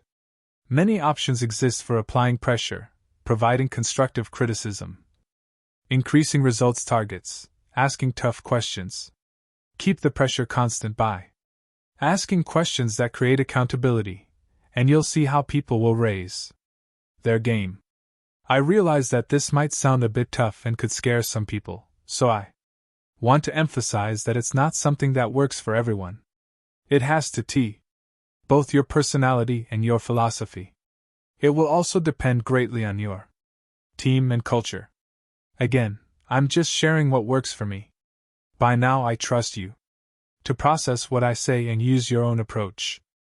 Visionary leaders have a reality distortion field. A common theme in Walter Isaacson's biography of Steve Jobs is Jobs' reality distortion ELD. Rather than accepting others' ideas of reality, or being good enough, he created his own stories and pushed others to make them true. He imposed his will on others to reprogram their expectations of themselves. And, because he was not willing to accept the reality of their self-imposed limitations, they ended up surprising themselves. Being around strong CEOs who are always raising their standards can be uncomfortable. They project a feeling that no matter how hard you are working, it's not enough. People may say, "Every time I get somewhere, you move the marker. When are you going to be fully happy?" That's what makes a strong CEO so effective. That's why Jobs may have been loathed when he was imposing deadlines but is now revered. Pardon this quick digression, but the misconception about people getting read is funny to me. Most people think that the day-to-day employee has the highest chance of getting read, but the reality is that no one is read more often than the company founder or CEO. Every time an employee quits for the CEO, it's a form of getting read. Every time a customer leaves to go to a competitor, it's a form of getting read. Every time a superstar salesperson leaves, it's a form of getting read. Every time the company is sued, it's a form of getting read. My point is that no one is read more often than the CEO. When a CEO/founder loses his job, bankruptcy often follows and he or she loses everything, whereas an employee loses only a job and simply needs to end a new one. It's important for your team to know that no one is under more pressure than the CEO. This is not to undermine them but to let them know that the pressure is shared by everyone. Here's an example of how I challenge people. I was meeting with a group of employees and I asked them, "How many of you want a raise?" Everyone said they wanted a raise. "Okay, now do me a favor and write down the most money you ever made in a year. Don't show me, just write it down for yourself." After they did it, I said, "Now write down how much money you would like to make annually." Again I waited, then I asked, "Why haven't you made that number yet? Is it the company's fault? Do you want me to give you the kind of answer that makes you feel good? Or do you want the truth?" They asked for the truth. "It's because the market determines our value. We can think we're worth more, but if the market isn't willing to pay for it, then maybe you're overvaluing yourself. That number you wrote, you have to go out and get it. It doesn't happen just by luck. Do you want to be a supervisor? Do you want to run a department? Then you have to ask yourself what you need to do to increase your value in the marketplace. The people who stay with us long term are constantly improving themselves. We encourage improvement. And if you don't improve, others are going to out-improve you and become your boss. All this ratchets up the pressure, the expectation, and the performance. The next step is to create the environment that allows employees to self-read and chart their own course. I'll ask them to list their next V moves. I'll ask them to email me their moves if they are committed to being held accountable. By doing so, they have set the bar for themselves and given me permission to hold them accountable. Set your lions free and empower them to build empires. The philosopher Ludwig Wittgenstein said, "If a lion could speak, we could not understand him." You have to learn how to deal with lions standout performers. Lions build empires, and they lead people. They're also going to provide the most revenue and the most headaches. They're demanding and short-fused. At times, it may seem as though they have no feelings. Many are disorganized and seem to be all over the place. Rob Parson was a lion. He crushed it for Morgan Stanley, and because management didn't know how to handle him, the company almost lost him. You can lose sheep. They're a dime a dozen. But you cannot lose lions. Great companies are led with many lions who run their own empires. Before I started my agency, I was a lion working for a big company. I was aggressive. I was brash. Remember that I was the guy who wrote a 16-page letter to management and demanded changes. If that leadership team had known how to deal with a lion, they could have harnessed all of my aggression and lined their wallets. I was ripe for becoming an entrepreneur and making a small fortune for myself and a large fortune for the company. But they had no idea how to treat me. So I left. The key to dealing with lions is challenging them. Even star players, in the heat of the moment, will get annoyed by their coaches. It's not fun to be pushed beyond your pain threshold. Yet these same players ultimately bestow praise on their coaches. Why? Because they are lions, and lions thrive on being pushed beyond their pain threshold. If you want to be liked, if you indeed delight only in making people comfortable, you're not cut out to deal with a lion, much less be a CEO. People may hate you in the moment, but the only way for them to thrive in your business to survive is to hold them accountable. 7 ways to hold people accountable. 1. Don't be afraid to hold people accountable and call them out when they don't keep their word. Make it very clear that it's not personal, it's their performance you don't like, not their personality. And be gentle. 2. Ask why, and stay silent long enough to listen to their answers. When you don't get a good explanation for why an employee has broken a promise or missed a deadline, ask why. Get a specific answer. You need to go deep to end out what's really going on. This is the only way you are going to gain from the conversation. 3. Make specific quantitative statements, not blanket qualitative ones. Don't just tell your employees to work harder or get better. Give them specific challenges to meet that can be measured and have deadlines. 4. Provide clear metrics and specify clear incentives.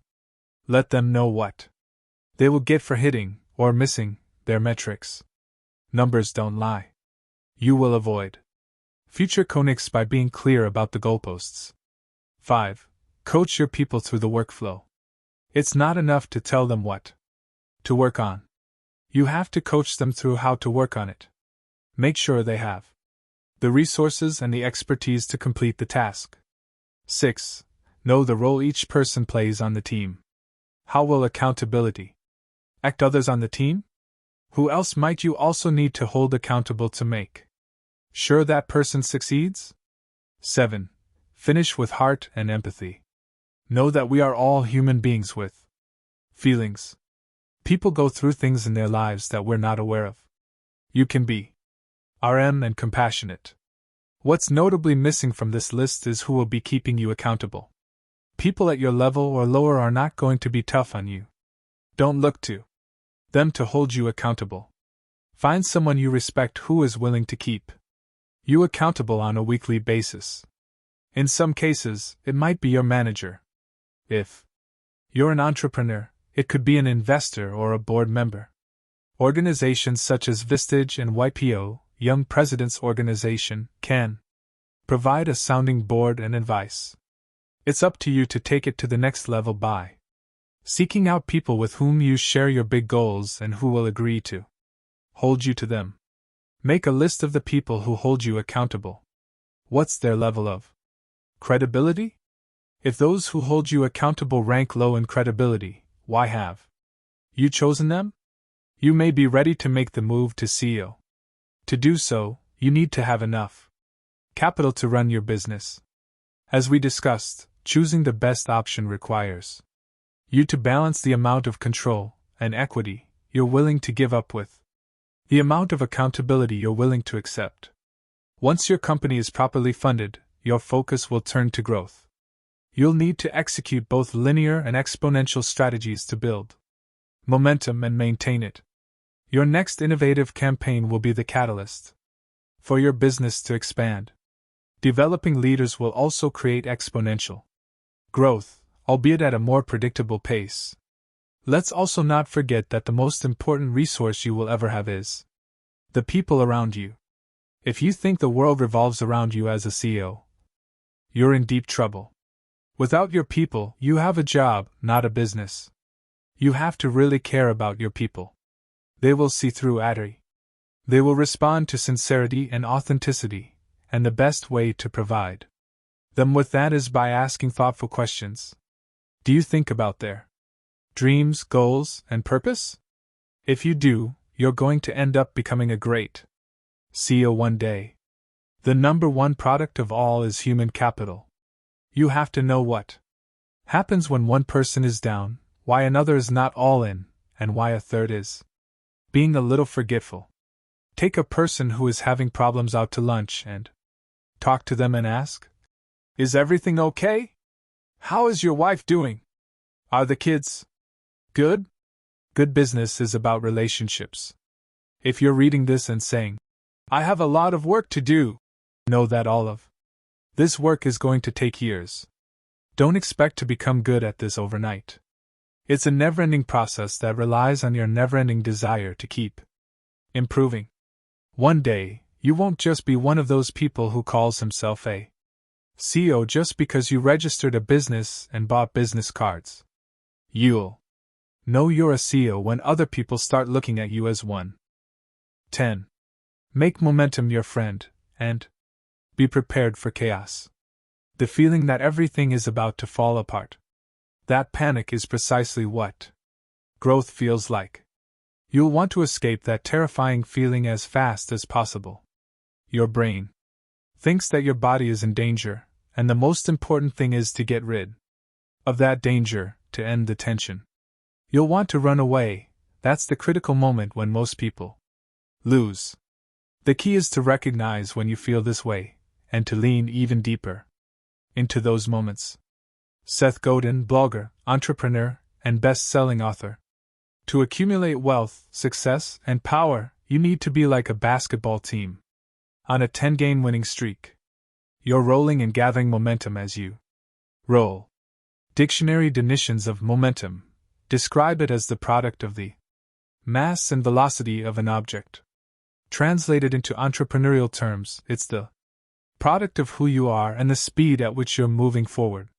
When you've gathered momentum, you become a force rather than just a business. You may not be unstoppable, but no sane person wants to get in your way. You're barreling forward with increasing cadence, talent, and money. Get serious about creating momentum. Treat it like a person you're dating. Who seems like the one? With every date, the relationship builds. Each time you see him or her, it's better than the previous time. It's not just physical, emotional. Intimacy and mutual respect develop. The fastest way to lose momentum is to abuse it. Your twin aim keeps telling you that you're the best. And you believe it, get cocky, and start to sleep around, foolishly believing that that person will always be there. Then boom! Just like that, there goes the momentum, there goes the relationship. You're all alone, feeling humiliated and having to start climbing uphill again, which is even harder now that you've proven you can't be trusted. I've seen the equivalent of that scenario in business far too many times. It's why, in this chapter, we talk about both the power and the danger of momentum. If you implement the right innovative campaign and develop leaders, you'll gain momentum. The challenge will be maintaining it. Many entrepreneurs have been successful, not so many have stayed that way. The difference is discipline. Just as momentum increases your power, it can blind you to your weaknesses. First, we're going to talk about how to create momentum. Then we're going to talk about how to manage it. If you need further motivation to maintain your momentum, consider this. The average entrepreneur starts to feel godlike when momentum is continued. It can be transformative, so be disciplined and don't let it falter, but don't let it give you a massive ego either. If you overdose on anything, overdose on speed. If there's one expectation I have of the people with whom I work, it's this: I will not compromise on speed, execution, or efficiency. I don't care how much bigger we get. I want speed, I want execution, I want efficiency. I am greedy in these 3 areas. I want them all. Here's a huge question for leaders: how can you reduce the time it takes to get things done? Too often, entrepreneurs don't understand how to increase speed. Instead, they say, "We're going as fast as we can, no way can we do it measurably quicker." Or, "Sure, we can reduce our time frame, but that means spending a ton of money on hiring more people or installing better systems." That's not acceptable. I would never suggest compromising quality for speed, but I'm going to give you a better way to create speed so that your quality doesn't soar, and in fact, should improve. Let's start by talking about Ferraris. Consider 3 versions of the car produced in different years: 1977, 1997, 2017. Here's how long each of them took to go from 0 to 60 miles per hour. If you look at this trend, what would you project the 2037 Ferrari might be capable of? It seems impossible to be able to go from 0 to 60 miles per hour in the blink of an eye. No doubt, people in 1977 said, "No way a Ferrari could ever do it in 4.9 seconds." No doubt, people in 1997 said, "No way a Ferrari could ever do it in 2.9 seconds. When you think about the various functions of your business, sales, hiring, customer service, whatever, what can you do to compress your time frame? It may sound difficult or even impossible, but I guarantee you that there's a way to reduce the time it takes to perform any function. And before you protest that you've done everything you can, let me tell you another auto-related story. As I read in Jerry Liker's book The Toyota Way, the catalyst of Toyota's success was the decision to address every problem that arose on the assembly line in no more than 9 seconds. The company gave everyone on the assembly line a bell to ring, and as soon as an employee found a problem, he or she would ring the bell and a supervisor would hurry over to resolve the problem. That is the major reason Toyota came to dominate its industry. It wasn't that it had better marketing or better prices. It was that it learned how to compress time frames. It could execute faster than its competitors. Look at the fast food industry. Why has McDonald's dominated for years? Not because it has better food or service. It's because it is faster at delivering your food. Follow its example. Create a committee of savvy people and task them with figuring out how to make a function faster. Take a sheet of paper and list the steps of any function in your business. Examine how you can eliminate one of the steps. Assess which steps you can shorten. Then beta test your revised steps. Make adjustments based on the test. Implement every tool you can to compress time frames. 4 ways to accelerate. Increasing the speed of the following 4 factors will enable your business to move faster. 1. Functioning speed.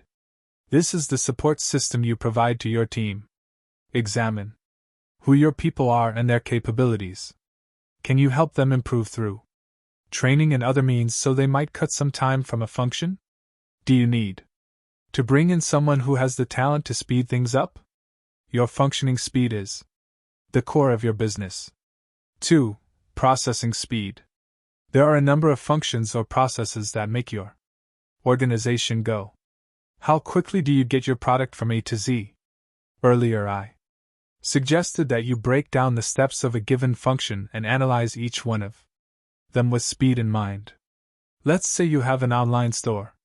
The factors contributing to the processing speed of making a sale are as follows: customer NDS site through search, visits site, clicks on the page with specific types of products, examines prices and other options, adds product to cart, enters credit card information, chooses type of shipping, confirms purchase. The odds are that you can reduce the time it takes customers to perform at least one of these steps. You don't think so? Ever heard of one-click ordering on Amazon? Amazon has come to dominate e-commerce by focusing on processing speed. 3. Expansion speed. This is about how quickly you move into new markets, make acquisitions, and introduce new products. What's the average time it takes you to enter a new market if you're a retailer? Again, identify your time frame and dissect your steps. If you're expanding into an overseas market, is there one particular step that always slows you down? You have to identify bottlenecks and handy ways to plow through them. If you're negotiating deals overseas that are constantly blocked by bureaucracy, determine how much they're costing you in terms of time, aggravation, and money. The simple solution may be hiring a well-connected attorney with global experience and the right connections. 4. Timing speed. The question, when, can work magic. Time your moves correctly, and you can beat competitors who have more resources than you do. You know the government is set to release a major study on how a certain vitamin has been found to be active in moderating the effects of a certain disease. You don't know which vitamin it's going to recommend, but you bet that the high-potency vitamin you've been developing is it. You time your product introduction for the day that the government announces the results of its study. Timing can involve a variety of actions: when to announce an initiative, when to launch an attack against a competitor, when to or hire, when to give people a bonus, when to owe or equity. If you get the timing right, you will double your impact. There's a saying that speed kills. That's right, it kills the competition. A 7-step system to compress time frames.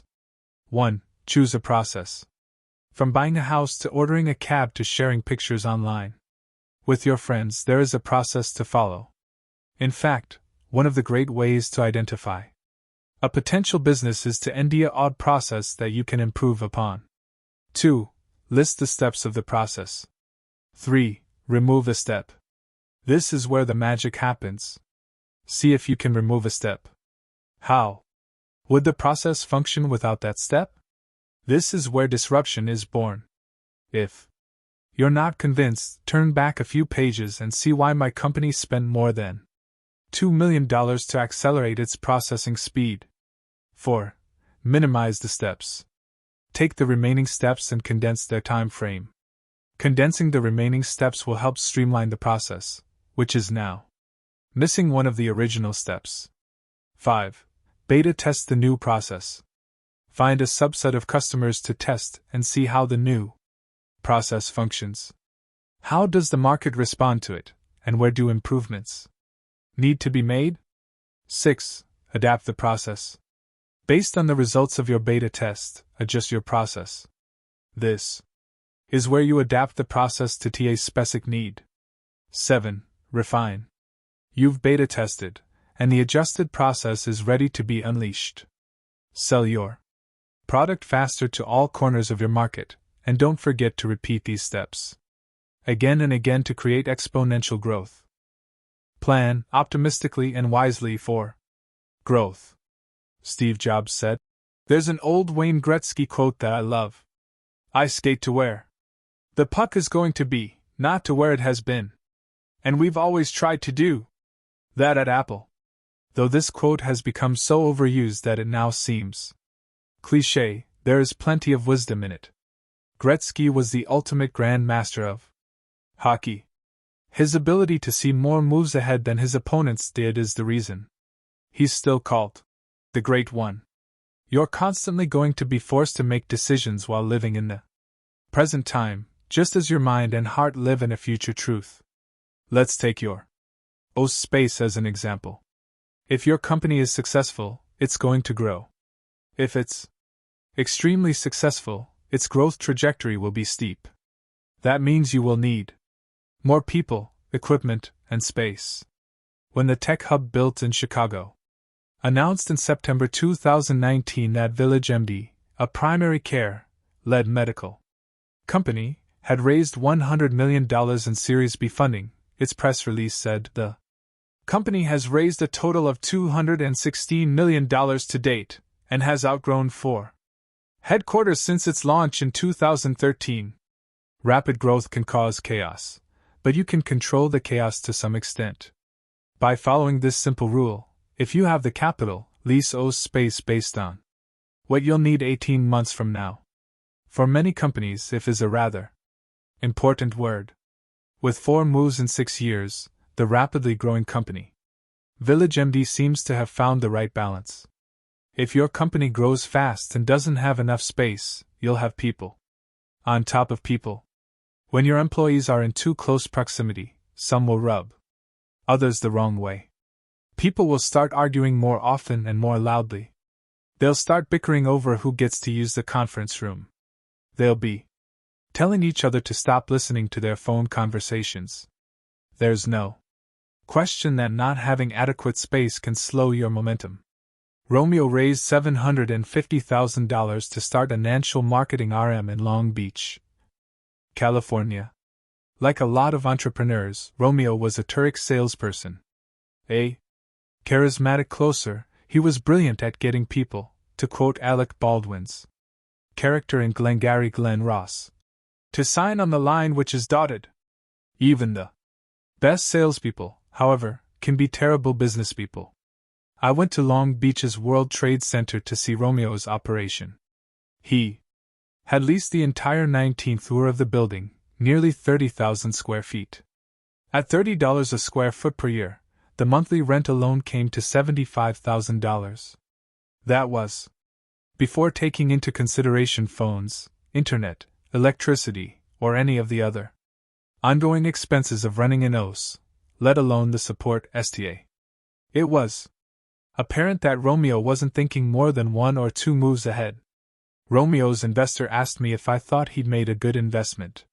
How soon do you expect to see a return on your investment? I asked. Nothing unreasonable, he said. The next 6 months would be any hell. Even 12. I started processing, and it was obvious that the business was headed for a CLI. Do the math.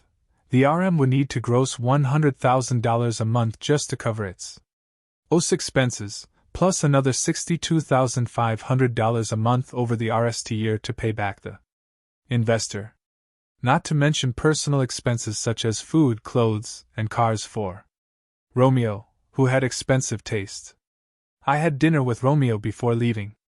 He asked for honest feedback, so I told him to minimize his expenses immediately while he still had the chance. I explained that it made no sense to get an OS that big for only V full-time agents and 30 part-time agents. With 40 empty desks in the OSs and cubicles, the place looked like a morgue. As you might expect, he wasn't very happy with my advice. Romeo had the talent and skills to make the business work. He just wasn't willing to accept that running a successful business requires sound financial decision-making. He ended up digging his way into deep debt and had to shut down the business. Do you think Romeo was acting like a grandmaster? Had he thought even 3 moves ahead, he could have avoided that catastrophic course. I understand that managing for both the present and the future is a delicate balance. If you have full-time employees, your sweet spot may be an OS that can accommodate 15 or 20. If you're savvy, you will work out an option on adjacent space that you can move into when you need it. Yes, plan for growth. And yes, plan wisely so you can allocate capital for its most important use. People can talk themselves into anything before going crazy. On OS space, let's play a little game. See if you can match the company with its birthplace. You probably already know about Apple. For the remaining ones, match the company to its RSTOs. Answers: Mattel, owned garage; Google, rented garage; Disney, uncle's garage; eBay, home office; Harley-Davidson, cramped woodshed behind a friend's machine shop; Dell, dorm room. Regret minimization. J. Bezos, the founder of Amazon, talks a lot about regret minimization, about projecting himself forward in time and then thinking about what, theoretically, he might regret not having done. For Bezos, this is a way to make sure he takes calculated risks, since even if he fails, it can't be worse than not having tried at all. Turns out that Wayne Gretzky, the leading scorer in NHL history, said one more timeless thing: you miss 100% of the shots you don't take. Here's a question that will make this concept clear. At age 89, Warren Buffett is worth $90 billion as of January 2020. What do you think he was worth at age 47? $5 billion? $20 billion? If you're like most people, you'd gear it would be at least that much.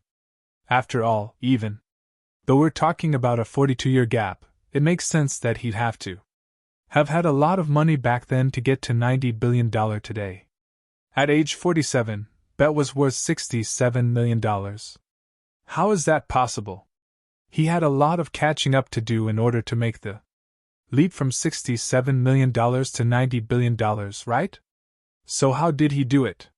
Buffett did it because he didn't have bad habits, and he minimized his regrets. Now, I don't know Mr. Buffett. Maybe he had other regrets that we don't know about. But I do know from all that I've read about him that he's maintained a consistent record of being a decent, fair-minded person in both his personal and professional lives. Buffett isn't a drug addict, he doesn't cheat his partners, he doesn't gamble away his money, he doesn't get into legal trouble. On the public record, there's no indication of anything like this. Buffett seems to have minimized his regrets and thus maintained his momentum. That's a big part of what helped him go from $67 million to $90 billion in 42 years. Contrast Buffett's path to the path taken by the late talk show host Morton Downey Jr. In the late 1980s, Downey's syndicated show was bigger than Phil Donahue's. It was reality TV before reality TV existed, and Downey was on top of the world. Until he self-destructed. Allegedly, on April 24, 1989, Downey was in an airport bathroom when he was attacked by 3 white supremacists. They beat him up, cut his hair, and drew swastikas on his face using a marker. The police administered a lie detector test, which he passed. Shortly thereafter, Downey admitted that he had made up the entire incident. On July 19, 1989, his show was cancelled. In February 1990, Downey led for bankruptcy. Now consider a second incident. On one show, Downey had a guest who was a vegetarian talking about her healthy lifestyle. He responded to her by saying, "Let me tell you something, darling. I smoke 4 packs of cigarettes a day.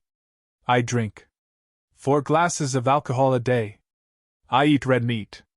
I'm 55 years old, and I look as good as you do." Downey died at age 68 of lung cancer after having long since faded from public view. If he were able to look back, do you think he might regret some of his behaviors? He had everything going for him, but he couldn't sustain momentum. Let him be a cautionary tale for you about what you don't want to regret. Vice management. Few people are saints, and many entrepreneurs have vices, but if they can learn to manage them, they can prevent them from derailing their careers.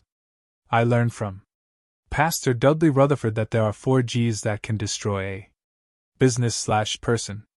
The 4 hazardous G's. 1. Greed. 2. Gluttony. 3. Girls/guys. 4. Gambling. Temptation gets the best of many of us. How many people have destroyed their careers and their lives because of gambling? But it doesn't have to be a common vice such as gambling, drinking, or drugs. Some people have vices attached to money. They are either miserly or they spend like drunken sailors.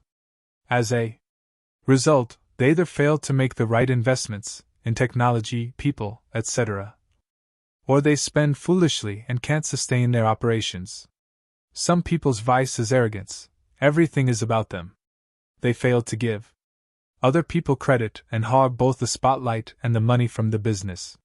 Sooner rather than later, those around them gear it out, and the top talent leaves. Cheating is also a vice, and it's one to which some entrepreneurs are particularly vulnerable.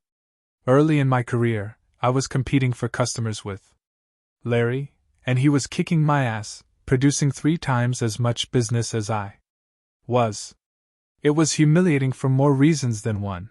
I had a hyper-competitive girlfriend at the time who was also in our business, and she, too, was losing to him. It drove her crazy. To calm her down, I said, "Listen, let me put it to you this way. This is a long-term game. Executing our strategy takes time.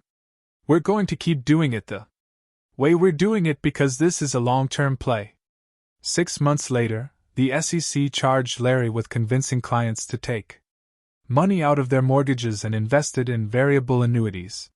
He lost his securities license, as did 9 other people in his agency who were copying his tactics. Larry was talented, but he allowed his vice to get the better of him. All the momentum he built when he was selling like crazy was stopped permanently. The 5 deadly sins of entrepreneurs. The list of vices is endless, but entrepreneurs are especially vulnerable to certain temptations. They are sins that you should do everything in your power to avoid, since they will destroy whatever momentum you've generated for your business. Here are the deadly 1. Being too cheap or splurging unwisely. 2.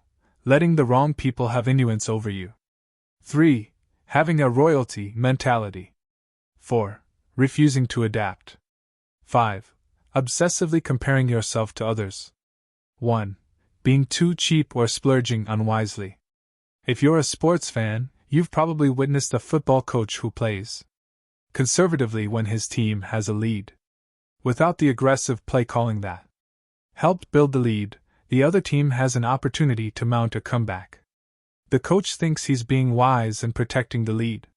In reality, his extreme caution makes everyone afraid of making a mistake and allows the other team to gain ground. The prevent defense ends up costing them victory. When entrepreneurs are cheap, they convince themselves that they're being frugal, that they've made a good deal of money, i.e., built a big lead, and need to sit on it. Remember the old saying, you've got to spend money to make money. Fail to spend money to update your software or launch a necessary new product, and you'll pay. Other entrepreneurs kill their momentum by spending as though they possess a bottomless well of cash. They are convinced that they, unlike everyone else, will never have a down period. They spend too much too fast, often on the wrong things, and when they need the money for something crucial, it's not there. Poof! There goes their momentum. 2. Letting the wrong people have influence over you. Your consultant tells you to double the size of your business. Your spouse insists that you have to cut your STA by 50%. Your buddy suggests that you merge your company with his. None of this advice is necessarily bad, but you need to analyze the source. Decide who is the wrong person to follow and who is the right one. The wrong person has his or her own agenda.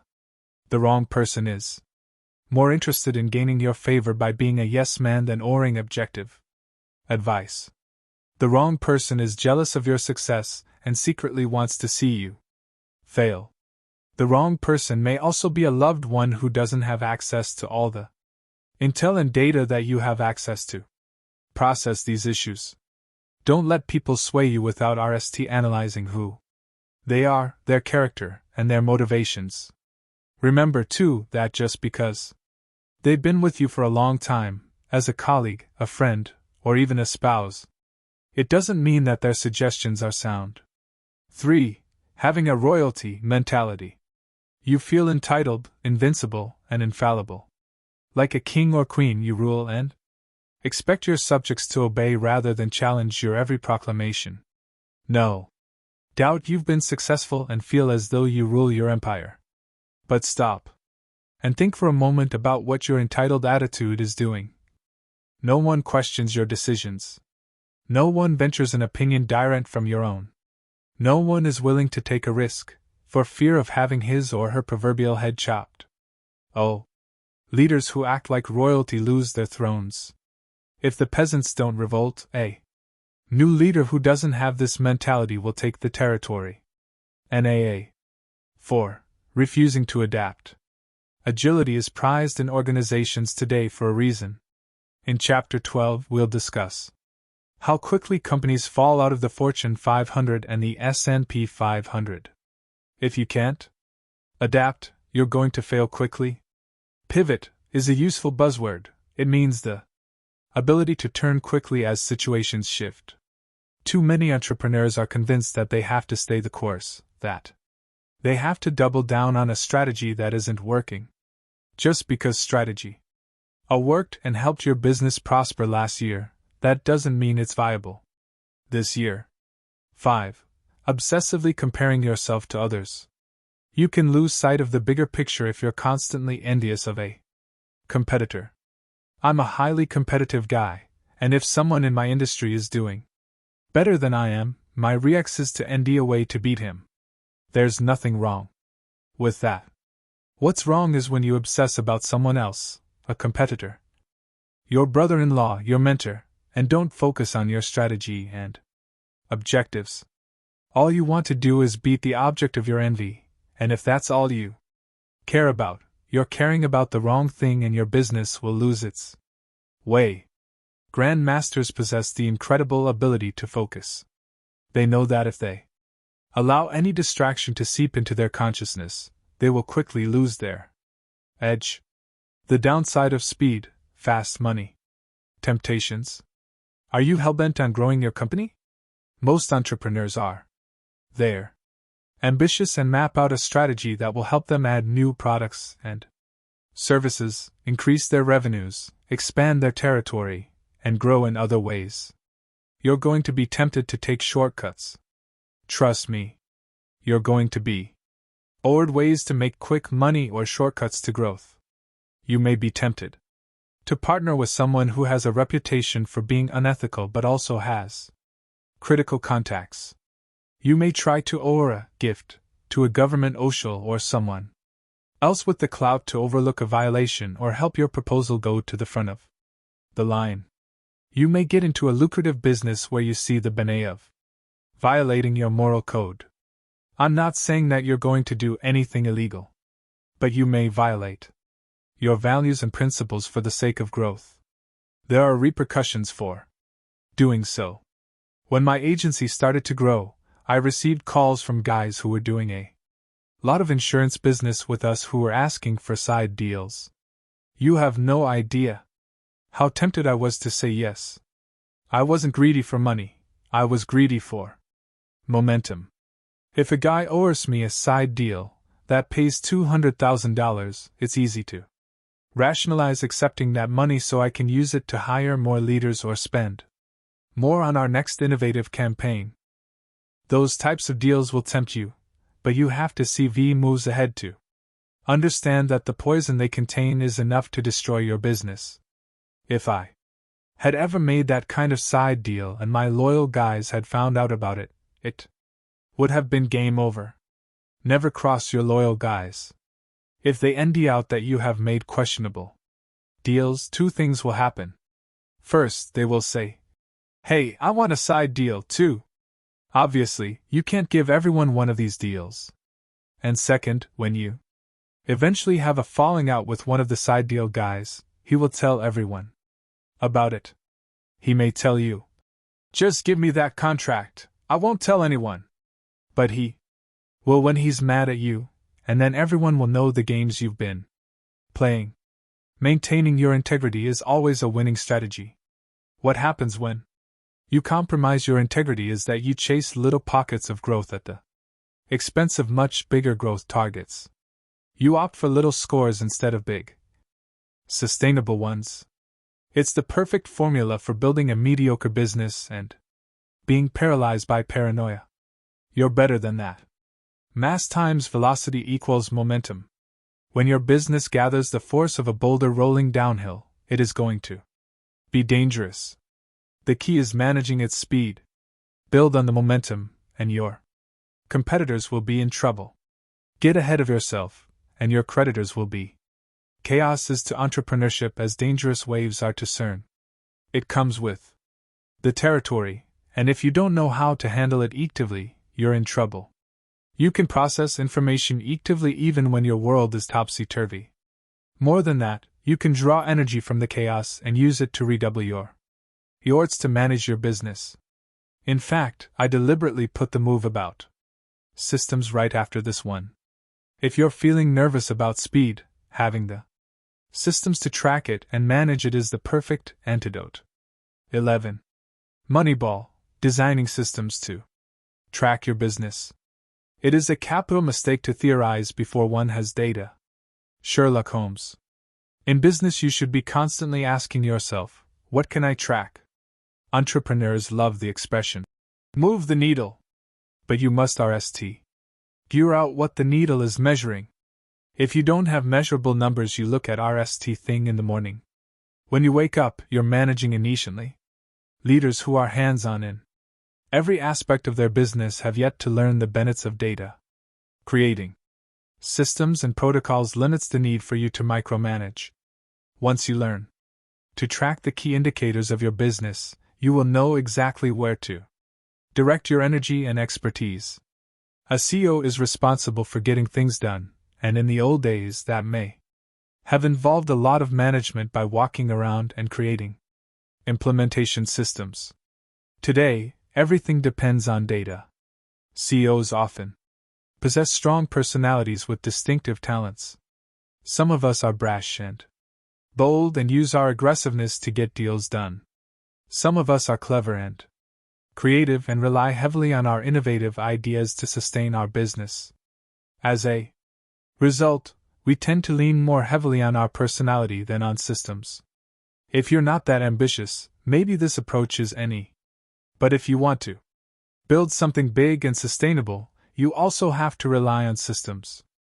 I'm a big believer in systems, systems of data, systems of procedures, systems of processes. Systems help you with follow-through and follow-up, and they also help create a culture in which nothing is ever unclear.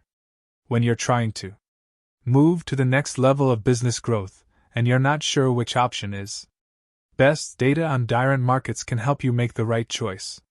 When you're trying to gear out how to solve a challenging customer service problem, data can help you implement a system that has made other customers happy. Knowing how to study data and using it to track your business is a game changer for any CEO. Being a great salesperson or a charismatic networker might make you the life of the party, But at a certain point, you're going to need more than your wonderful personality to make your business boom. Data-driven execution. As a teenager, I used to buy the Los Angeles Daily News and devour the sports section. Reading English frustrated me back then, but I could not get enough of numbers. For hours and hours, I pored over box scores like a mad scientist. Of all the sports, on paper at least, baseball presented the most perplexing puzzle. When I read Michael Lewis's Moneyball, The Art of Winning an Unfair Game in 2011, it dawned on me that what I had learned from all those years of studying box scores could be applied to my business. Though I had always been a strong salesman and had developed into a solid sales manager, adding analytics to my toolbox catapulted me to becoming a bona fide CEO who could scale my business. Moneyball tells the story of how Billy Beane, played by Brad Pitt in the movie of the same name, the general manager of the Oakland A's, applied predictive analytics to baseball. Among his epiphanies was discovering that on-base percentage was a more important factor in winning than batting average, a statistic that had always been revered by players, managers, and sports writers. In retrospect, it seems so obvious, but for decades, on-base percentage was an undervalued metric. In Little League, coaches say, "A walk is as good as a hit." Even so, the best and the brightest in the game of baseball were analyzing the wrong data simply because that was the way it had always been done. It is our duty as entrepreneurs to disrupt conventional thinking by considering how our next moves can transform our industry. Just as I was inspired by Billy Beane, whom I interviewed in 2019, I want you to apply analytics to your own business. What is your equivalent of on-base percentage? Are you putting too much weight on revenue and not enough on margin? Does your compensation structure incentivize opening new accounts at the expense of selling more to existing accounts? As you're about to see, reading all those box scores created the foundation for me to make my biggest leap in scaling my business. Use data and logic, or make a key hire, to predict the future. The best entrepreneurs are constantly looking at least the moves ahead. As focused as they are on the here and now, they must also project what might happen in the future. They need to prepare to pivot, matching the velocity of whatever change is sweeping toward them.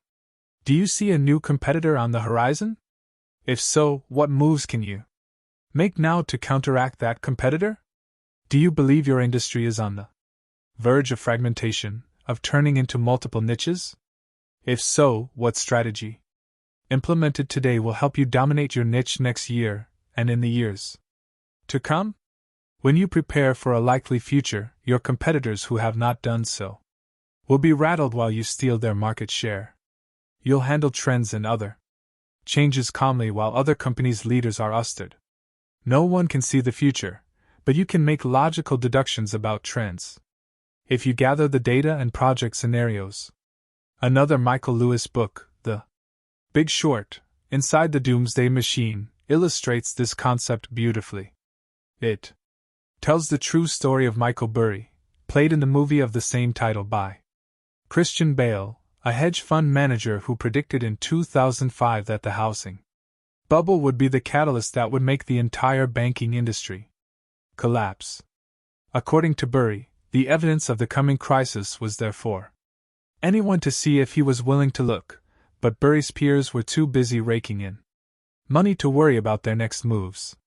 For a while, at least, it was the amateurs who appeared to be the smart ones, because they were doing well in the short term. Meanwhile, Burry, the Grand Master, plotted his future moves, seeing the larger picture of the chessboard and predicting where the market was ultimately going. Burry went to all the major banks, including Bear Stearns, Deutsche Bank, and Merrill Lynch, and convinced them to create a new financial product that would allow him to bet against the industry. Both Burry's team and the fund's investors thought he was nuts. After all, it didn't appear that anyone else in the industry was worried about the collapse of the housing bubble. But because Burry had already proven himself so good at seeing the future, his investors had given him the authority to make bold moves. He bought hundreds of millions of dollars worth of credit default swaps. When his initial move appeared to be working against him, his investors almost revolted. Burry, undeterred, held his positions. When the subprime mortgage market crashed, those swaps brought returns exceeding 500%. Every investor had access to the same data as Michael Burry did, but they were all too busy acting in the moment to think about what the next few years might bring. Because Burry was diligent enough to dissect the data and had the foresight of a grandmaster, he was able to profit from predicting the future. In your business, it may take this degree of planning and patience to launch an innovative campaign. I understand that you may not have either the time or the mathematical mind of Michael Burry. This leads me to my next point. I've been asked countless times over the years, what's the best investment I can make to scale my business? My answer to that question has changed as I've evolved. Now my answer to this question is always the same. Spend 6 years and hire a predictive analytics expert. If you have seen Moneyball, you may remember that Paul the Podesta, played by Jonah Hill in the LM, and now the chief strategy officer for the NFL's Cleveland Browns, became Billy Beane's secret weapon. He was the numbers guy who not only devoured statistical data but also analyzed it with a new frame of thinking. De Podesta was the nerd in the front office, the guy with the economics degree from Harvard. Beane never developed De Podesta's predictive analytics skills. Because he hired him, he didn't have to go and do your De Podesta. A critical skill of successful entrepreneurs is hiring people smarter than they are who can make up for their weaknesses. The way the game is played now, predictive analytics is an area in which you'd better excel. To scale, codify your knowledge so it's transferable. Imagine asking Leonardo da Vinci, Michelangelo, or Pablo Picasso to teach you how to paint. They would struggle to explain their methodology, and even if they could, good luck trying to implement it. The gift of an artist, or any other genius, is not transferable. How about that of an entrepreneur, leader, or coach? We've talked about how the brilliance of Bill Belichick has led to 6 Super Bowl victories. Thinking that Belichick's genius must be transferable, several NFL teams have hired his assistants as head coaches. Their logic is simple: who better than coaches who have observed Belichick's genius up close to lead teams of their own? Great idea, except, as has been evidenced by the failures of Romeo Crennel, Eric Mangini, and Josh McDaniels as head coaches, it hasn't worked. NFL owners so desperately want that Belichick secret sauce that they continue to hire disciples such as Matt Patricia. In Patricia's RST 2 seasons as head coach of the Detroit Lions, the team won only 9 out of 32 games. Maybe what this is telling us is that the skill of a Super Bowl winning coach is not transferable. Belichick's disciples Mike Vrabel, Bill O'Brien, and Brian Flores, however, have shown promise and may reverse this trend. Now let's look at Bill Walsh. Walsh led the San Francisco 49ers from 2-14 in 1979 to Super Bowl champions 3 years later, the RST of Walsh's 3 Super Bowl victories. He had 7 assistants on his RST-STA who became head coaches, including Super Bowl winners George Seifert and Mike Holmgren. Holmgren, in turn, had V assistants who became head coaches. In 2007, 19 years after Walsh retired from the 49ers, 14 of the NFL's 32 head coaches were either direct descendants or second or third generation disciples of Walsh. What's the main difference between Belichick and Walsh? Belichick is known for secrecy, and Walsh is known for his lists. Yes, lists. The reason that Walsh's genius could be transferred to others is that he codied and shared his knowledge. Some may think that Bill Belichick is even more of a genius for making it hard for his assistants to beat him after they've left. Why in the world would he? Want to make it easy for his assistants to learn how to beat him? He would gain nothing by making his knowledge available. You, on the other hand, have everything to gain by making yours available. You simply cannot scale your business without creating the systems for it to operate without you. You have to make lists. You must create manuals. Video libraries may be more effective than printed ones. You must codify your knowledge. If it exists only in your head, you have a job to do. If you want to have a sustainable business, codify what you know and make sure it gets transferred to everyone else in your organization. Make your numbers visible in order to identify leaks and trends. If you walk through our OSs, you'll see screens and data streams everywhere. By displaying our data in the OS, we are creating accountability and highlighting radical transparency. Because everyone sees everything, it's an amazing way of using the carrot and stick simultaneously, without having to say or do anything. Because the numbers are in plain view, performers feel recognized just as non-performers feel uncomfortable. If the latter feel too uncomfortable, all the better, they will either up their game to avoid further embarrassment, or leave the company. Transparency is the ultimate performance-enhancing drug. And when it doesn't work to motivate your poor performers, they will weed themselves out, which is exactly what you want. You may call this harsh. I call it active. Let's go back to analytics. With all the data in front of me, I watch for two things: leaks and trends. Leaks alert me to inefficiencies. If, for example, I see a big spike in submitted policy applications but the processing time from our headquarters to the insurance carrier decreases, I suspect a leak. The numbers give me clues for where to look. Is the problem the number of people processing the applications, the lack of the right people doing so, or the process itself? If I saw a decrease in processing time tomorrow, I would really be concerned that there's a problem. Right now, I'm under the impression that we have hired the right STA and the investment in our technology is working. Why? Then, is processing time slower? Though the data won't provide the answer, it will alert me to the fact that there's a problem that needs to be addressed. I also look at trends.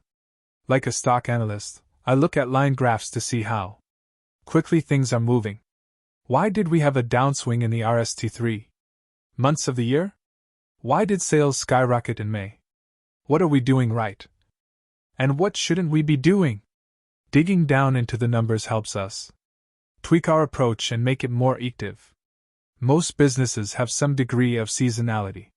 Retailers depend on Black Friday, just as LM studios depend on holiday movies. It's also why retailers have created arbitrary events such as back-to-school sales and why online retailers created Cyber Monday. The problem I often see is blind acceptance of these trends. It's long been considered a given in our industry that December to February and June to August are slow months.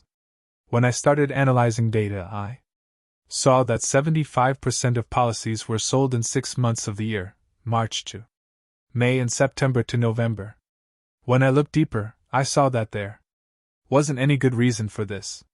It wasn't as though we were running a ski slope. That depends on weather for track. What that told me was that the agents were mentally checking out in those months. In doing so, they were simply living up to preconceived expectations. Because the industry as a whole, and their peers, slowed down at certain times, they followed suit. And because my competitors accepted this as a given, and as a result tolerated poor results during certain periods, I saw an opportunity. How did I react to those bits of data? I ran innovative campaigns specifically targeted to increase sales during the slow months. I also changed the dates of our most prestigious incentive conference to make sales in the summer the most important component. I then took a page out of Ray Dalio's book and created baseball cards with every agent's statistics for the year. Because the agents were aware that the cards would be going to press on January 15th, and their performance would be seen by everyone in the company, sales in December skyrocketed. Within 2 years Of my uncovering and analyzing that data, our sales percentages shifted from 75/25 peak months/slow months to 55/45. In other words, we eliminated almost all the seasonality from our business. Data alone didn't solve the problem, but it did alert us to the problem and allowed us to track our progress toward the solution. With that win under our belt, I started examining the trends for each part of a month. In doing so, I was able to see where we were weak and how to create incentives to avoid the end of the month frenzy to close business. Since we started tracking this, the sales within each month have started to balance. All CEOs should be looking at their numbers, watching for leaks and trends, and then driving their execution based on what they learn. Trust numbers, not people. When you're running a company, you can't always trust other people to tell you the truth. In fact, you can't always trust yourself. Other people have their own agendas. They want to work on a particular project and are overly optimistic in their projections of its success. Sometimes they aren't even conscious of how they're twisting the truth. Entrepreneurs can make the same mistakes. You convince yourself that you can make a new product work, but it's your ego talking, not your logic. Or you promote someone because you like him, not because he's earned it. Numbers help keep everyone honest. Most of your revenue producers have type A personalities. They're aggressive, confident, decisive types, and these qualities are useful in various aspects of business. But type A's are also good self-promoters, and as a CEO, you need to differentiate between self-promotion and achievement. Here's how to do it. When people tell me how hard they've been working and all the results they've been generating, I start out by asking, "What's your closing ratio?" Let's say I'm having this conversation with Paul. He responds 50%. Awesome. Now let me ask, what's your average sale per client? $2,000. So if you make 10 proposals and close half of those, that translates into $10,000. That's right. So let me ask you, how come your best month last quarter was only $6,000? You think you already know the answer. What you may not know is that your trump card is silence. This is not the time to turn into Alec Baldwin's character in Glengarry Glen Ross and scream, "Put that COE down!" COE's for closers. Only. The leads are weak. You're weak. Rather than stating an assumption or questioning Paul's work ethic, remain silent. Let him answer the question. At some point, Paul starts talking. Sure enough, he gets angry and protests that he's not lazy. "Why are you getting upset?" I ask. "I'm just playing back the numbers you gave me." Paul has already started to react. He's protesting that he's not lazy because he knows the data says otherwise. There's no need to beat him up. Just stick with the process. Bad managers use qualitative data. They'll analyze such a situation with words rather than numbers. They'll say the person is lazy, dishonest, or unmotivated. Those words don't do anything to solve the problem. Data, on the other hand, points to solutions. By relying on the data, you diffuse the emotion from the situation. By focusing on the numbers, you help the other person acknowledge realities. This not only provides the impetus for improvement, but preserves your relationship. Solving for X seems straightforward in this situation. The only variables in Paul's income are number of proposals, closing ratio, and average sale per client. Let's say the last variable is XCD at $2,000. There are only two ways to make more money: make more proposals or improve the closing ratio. When you dig into the numbers, you see that Paul's closing ratio actually is 50%. The problem is that he submitted only 6 proposals. Just as we had to look into the numbers when performing ITR analysis, we have to go deeper here. The data tells us that Paul isn't making enough proposals. What determines the number of proposals is what gets him to the proposal stage, prospecting.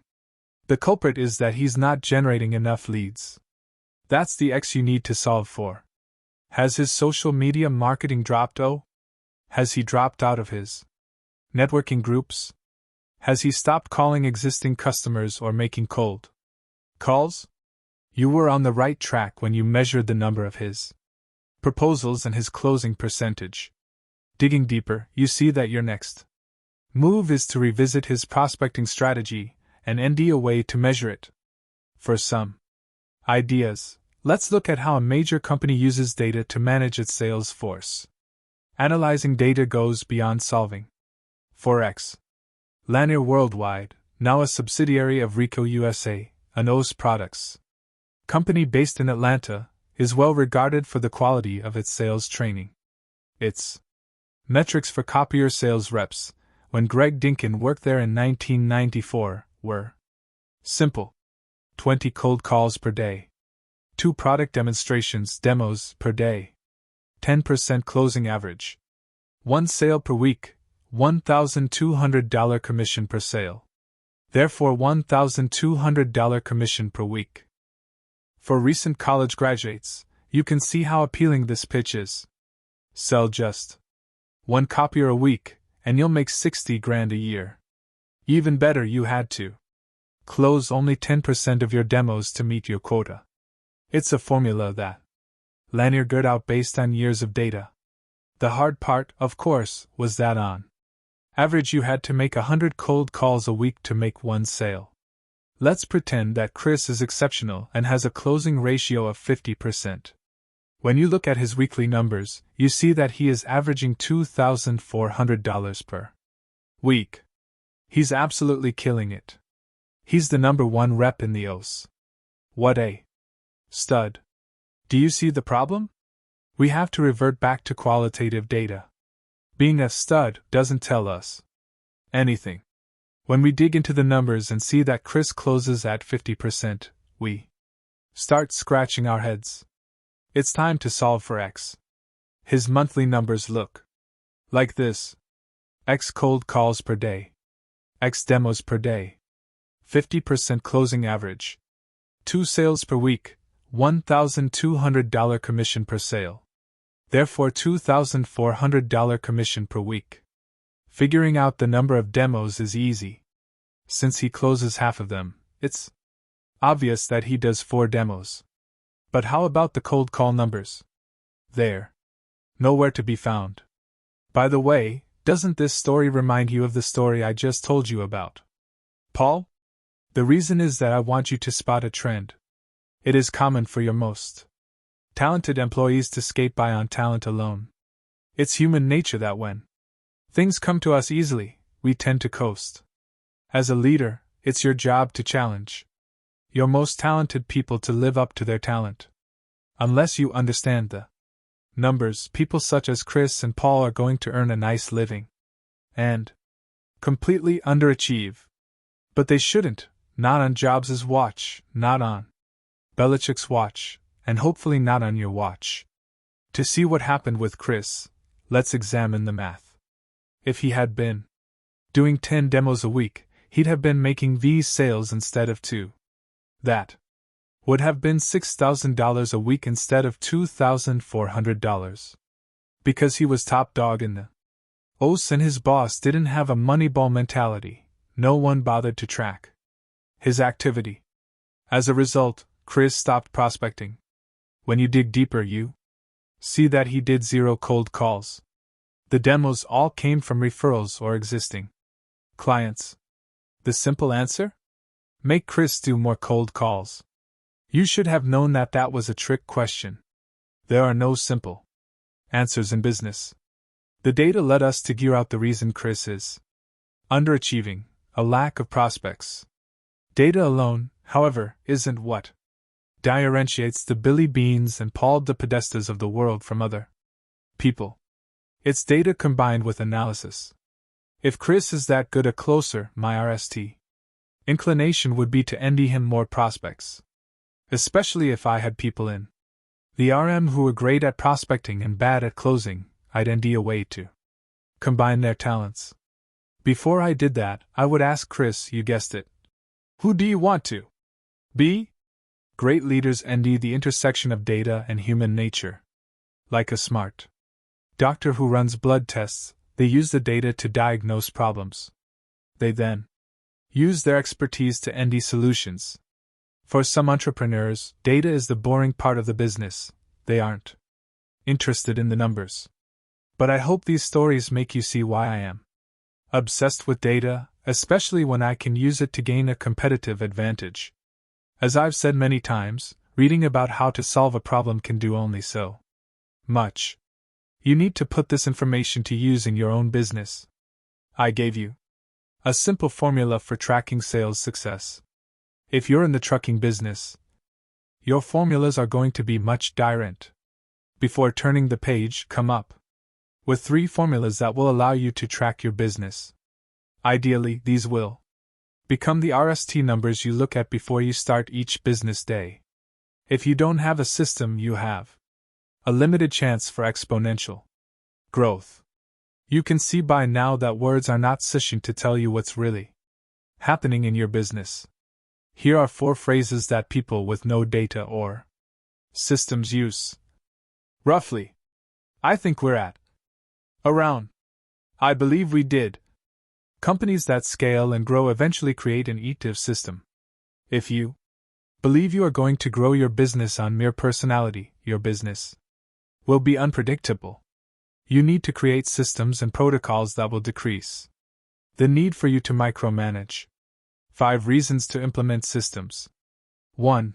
What is measured can be scaled and improved. 2. You will know where and to whom to direct your energy and expertise. 3. You can stop micromanaging and empower your employees. 4. Your employees, especially your top performers, won't be able to deceive you with hype. 5. You will simultaneously become more active and have more freedom. It's one thing to talk about creating systems, it's another to execute them. When you're sales focused, it's hard to step away from revenue producing activities. Things such as creating manuals and systems did not come easily to me, and they likely will be hard for you. It's also easier to cash checks than to write them. Both the technology and the people you need to hire won't be cheap. And if you want to be a one-person shop and not grow, you don't have to invest in systems. How to increase the value of your business. When you're in the middle of running a business, slowing down and building systems is easier said than done. If you come from a sales background, you likely have a get the deal now and worry later mentality. If you want to remain a solopreneur, that may work. If, however, you are interested in creating value rather than just profit, you need to slow down long enough to create systems. A business that runs on systems, rather than just your know-how, increases in value. You have to document how the system moves. When new employees come in, what steps do you take to integrate them? You need to document every step. The same is true of everything else in your business, such as the steps to take after someone buys a product, when you need to follow up on a sale, and so on. Businesses built on systems and procedures grow in value because they have a life of their own without being dependent on a certain human being. Obviously, your business needs a driver, but having systems in place will increase its value to a whole new level. You can't just measure data, you also have to analyze it. As they say on Wall Street, don't GHT the tape. When the numbers paint an unpretty picture, your ego is going to get involved. You're going to start looking for ways to rationalize your dips. Anticipate this happening, and you can avoid it. The data never lies. It's going to be a lot of work to reach the point of having data to track. I can also say from experience that it's going to feel tedious and painful, especially if you see yourself as a visionary or you are a salesperson who lacks the patience to do work that doesn't produce an immediate return. I fought it for a long time. And whether it was from reading Moneyball or suffering from panic attacks, I now learned that the only way to run a business with scale is to implement systems that track data. 12. Stay paranoid, the Grand Master never lets his guard down. I attribute Intel's ability to sustain success to being constantly on the alert for threats, either technological or competitive in nature. The word paranoia is meant to suggest that attitude, an attitude that constantly looks over the horizon for threats to your success. Andy Grove, former CEO and chairman, Intel. Business is war. Or, to put it another way, for a business, peace never exists. You can be the market leader, you can be making record profits, you can believe that. You can relax and ride the momentum, but someone is always out there, preparing to attack you. You can experience the illusion of peace when things are going well, but it's just an illusion. If you let down your guard for a second, you make yourself vulnerable to attack. History is one of our best teachers. We use the term Fortune 500 so often that we may have forgotten its origin. In 1955, Edgar P. Smith, an editor at Fortune magazine, published a list of the V100 largest U.S. corporations by total annual revenue. Today, the list includes both public companies and private ones, if their revenues are publicly available. Of the original V100, guess how many are still on the list? Half? 200? Even if only 20% made it, you're still looking at 100. Try FTY2. You think it's easy to stay relevant? Boeing, Campbell's Soup Company, Colgate-Palmolive, Deere & Company, General Motors, IBM, Kellogg Company, Procter & Gamble, and Whirlpool Corporation represent the minority of RMS that were on the list in both 1955 and 2019. You think other businesses aren't out to destroy their competition, especially their biggest competitors? 89% of the original Fortune 500 have either gone bankrupt or fallen off the list, some have been acquired. Business is a bloodbath. The moment you think you're on safe ground is the moment you become the most vulnerable. Depending on where you are in your business cycle, this next set of data is either going to excite you or frighten you. I found it on the website of the Foundation for Economic Education, FEE. According to a 2016 report by InnoSight, corporate longevity, turbulence ahead for large organizations, corporations in the S&P 500 index in 1965 stayed in the index for an average of 33 years. By 1990, average tenure in the S&P 500 had narrowed to 20 years, and is now forecast to shrink to 14 years by 2026. At the current churn rate, about half of today's S&P 500 firms will be replaced over the next 10 years as we enter a period of heightened volatility for leading companies across a range of industries, with the next 10 years shaping up to be the most potentially turbulent in modern history. Technology and social media are great equalizers. As a result, it's even harder to stay relevant. It's also easier to knock out the big boys. You can't stay relevant by staying the same. Get complacent for 1 minute, and you're going to be toast. Every day is urgent, stay alert, stay alive. A heightened sense of urgency is a trait that the most successful entrepreneurs share. For them, every day is a battle, and they treat it as though it's a matter of life and death. It gives them that urgent energy that translates into a business edge. You don't want to compete against one of those people. It's not that they're smarter or more skilled, it's that they will outwork you. They are obsessed with winning. In the 33 Strategies of War, Robert Greene said, "You are your own worst enemy. You waste precious time dreaming of the future instead of engaging in the present. Since nothing seems urgent to you, you're only half involved in what you do. Cut your ties to the past, enter unknown territory where you must depend on your wits and energy to see you through. Place yourself on death ground, where your back is against the wall, and you have to GHT like hell to get out alive. I'm not telling you to be crazy paranoid, but be cautious paranoid. In the latter condition, you're alert for what can go wrong, but you're not obsessive about it. You're conscious of potential dangers and pitfalls, and you keep your antenna up for signs that things are going south. Think about a common scene in war movies. A squad goes into combat, and wins a battle, captures a villain, and settles in for the night. They celebrate their victory, partying with drink and the local women. They pass out, and then what happens in the middle of the night? They get ambushed. They let their guard down, and the enemy takes advantage of it. When I was in the army, we had a saying: stay alert, stay alive. The same holds true in business. You've got to be alert for what can go wrong. Don't be naive and think all your people are loyal and hardworking and will function perfectly well without supervision.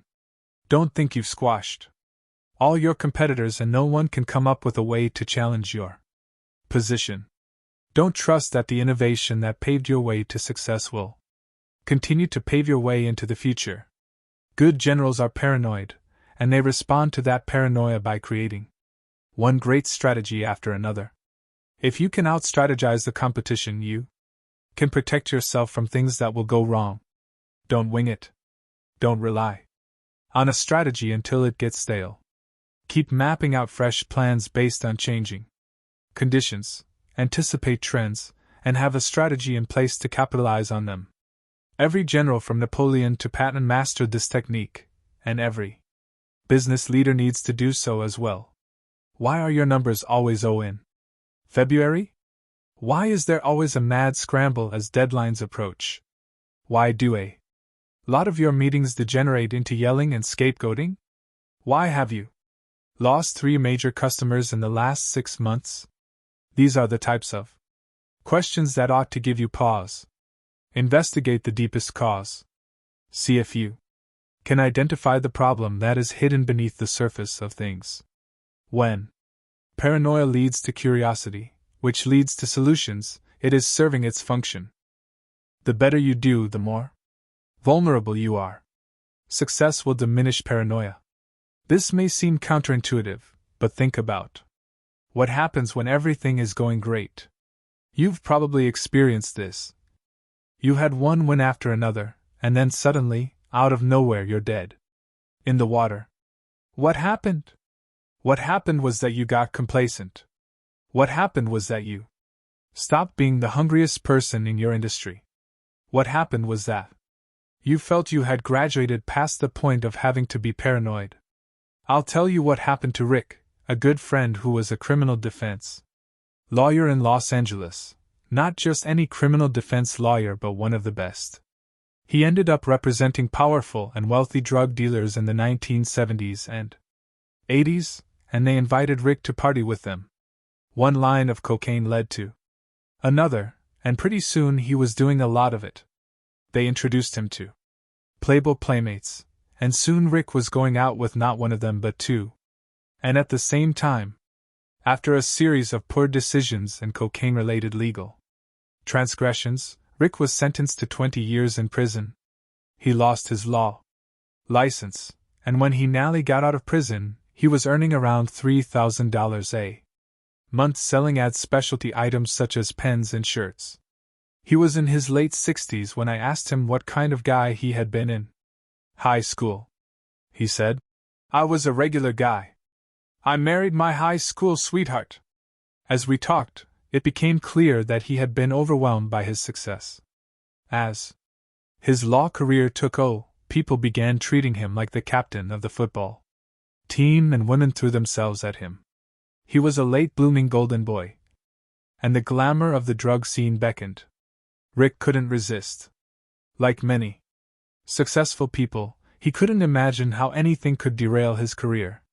Remember Morton Downey Jr.?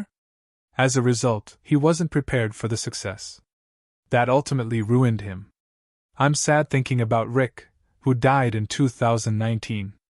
He was a good friend with a big heart who made one bad move, trying cocaine, that led to a series of moves that put both his life and career into checkmate.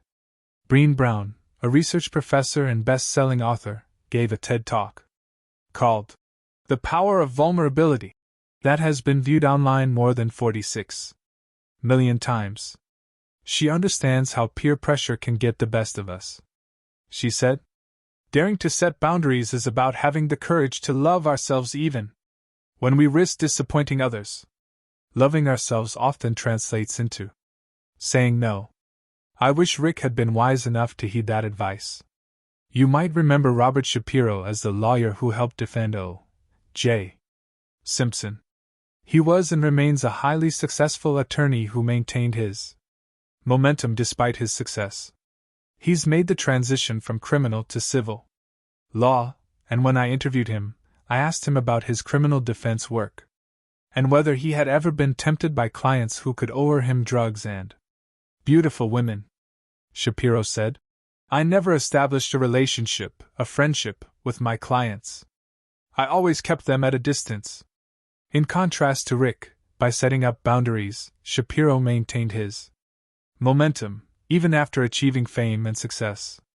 Entrepreneurs need to be prepared for unexpected attention, adder, and other perks of becoming successful, especially if they're not accustomed to this type of attention. They need to be aware that if they buy their own hype, they'll screech to a halt. Along those same lines, both Robert Greene and Jordan Peterson offered me similar advice about being careful with whom you share both good news and bad news. Those men understand human nature and know that there are not many people who will be happy for your success. Before sharing anything with anyone, consider who, deep down, wants to see you succeed and who wants to see you fail. Some people whom you consider friends may not give you the best counsel, especially if they are in competition with you. Staying centered despite uncertainty. Here are 3 tactics that will allow you to keep your head while all those around you are losing theirs. 1. Make friends with Murphy's Law. Savvy entrepreneurs respect Murphy's Law. Before you launch a new product, make an investment, pull the trigger on an acquisition, or make any type of major move, ask yourself this question: what are the very worst events that might happen as a result of my action?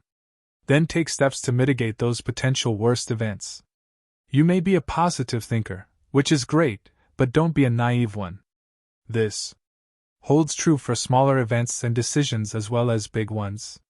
If you're about to make a major presentation, check the projector, and then check it again. It may have worked 100 times flawlessly in the past, but something in the universe will make sure it doesn't work when you need to use it to make a PowerPoint pitch to investors.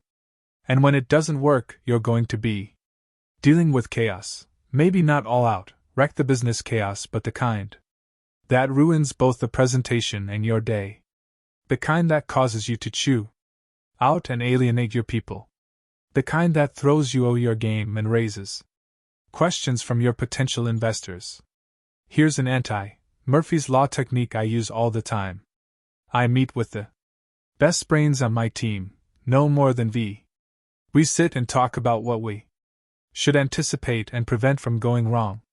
And I have to tell you, sometimes as a result of this Murphy's Law meeting, we decide to hold on a planned launch because we realize we're not ready to proceed or that the odds of something big going wrong are too high.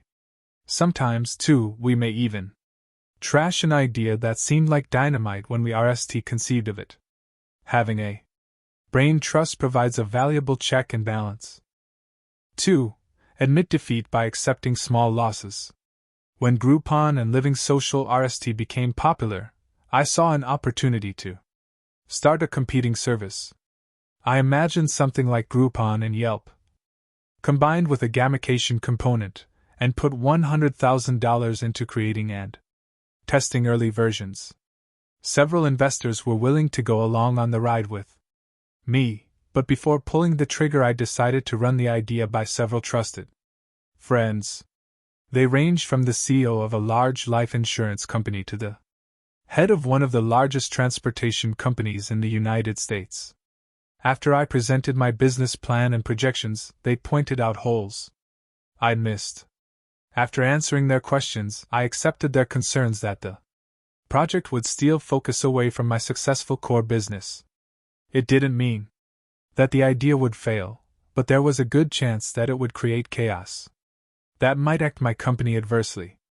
Anticipating Murphy's Law, I did the one thing that made sense. I let go of the idea. Great entrepreneurs accept losses. Rather than throwing money at bad investments, they admit defeat and conserve cash for their next venture. Show me a losing gambler in a casino who is vowing to get even, and I'll show you someone who is a few moves away from losing it all. 3. Identify your next 3 or more steps. Once you've entered a chaotic situation, you're vulnerable to decision paralysis. When things get crazy, you might want to hunker down and play it safe. But entrepreneurs don't have the luxury of inaction. You can easily forget this truth when chaos strikes. To avoid this problem, commit to deciding on your next 3 steps quickly. I know how much we talk about thinking V moves ahead. But when you have to act quickly, focus on 3 actions you can take to address whatever problem you're facing right now. These actions can be solutions or temporary measures to stop the bleeding. For example, a major client tells you that she's ending your relationship. You could call the sales rep who brought in the client and get the entire story. Call the client yourself and let her air her grievances. Send the client another shipment of the product, free of charge. As you can see, these actions don't have to be breakthroughs or complex plans. They will, however, prevent you from doing nothing as you seek the one perfect solution, which may not even exist. Don't fall into that trap. Make a plan and act on it. Things will begin to resolve themselves once you're back in motion. Manage your ego and build alliances. Nobody becomes the CEO of a large company who doesn't have a big ego. Nobody. There's nothing wrong with having a big ego, as long as you have built a support system to keep it in check. If you can't control it, it will lead to your demise. When you become very successful and start making a lot of money and have fame and recognition, everyone will be looking for a way to get into your wallet and inner circle. As a result, you will be flooded with compliments. You'll be inundated with praise because you're surrounded by people who are afraid of the decisions you make. For instance, the members of your team may fear that you will read them. So they will all tell you how amazing you are. Let me tell you, 90% of it is lies. Most people are not going to tell you what you need to hear. You need a small circle of people around you who will tell you the truth. It's the only thing that will keep your ego in check, though having 3 kids helps as well. If you don't have a small group of people such as a board of directors or mentors who aren't afraid to tell you, oh, you're going to be in trouble. I've seen this happen in sales many times. People start making money, and everyone tells them how amazing they are. They're no longer coachable or willing to learn. They don't listen to advice. That's a sign that they have forgotten how to manage their own ego. Staying paranoid also means staying humble. If you don't have humility, you can't bring people together.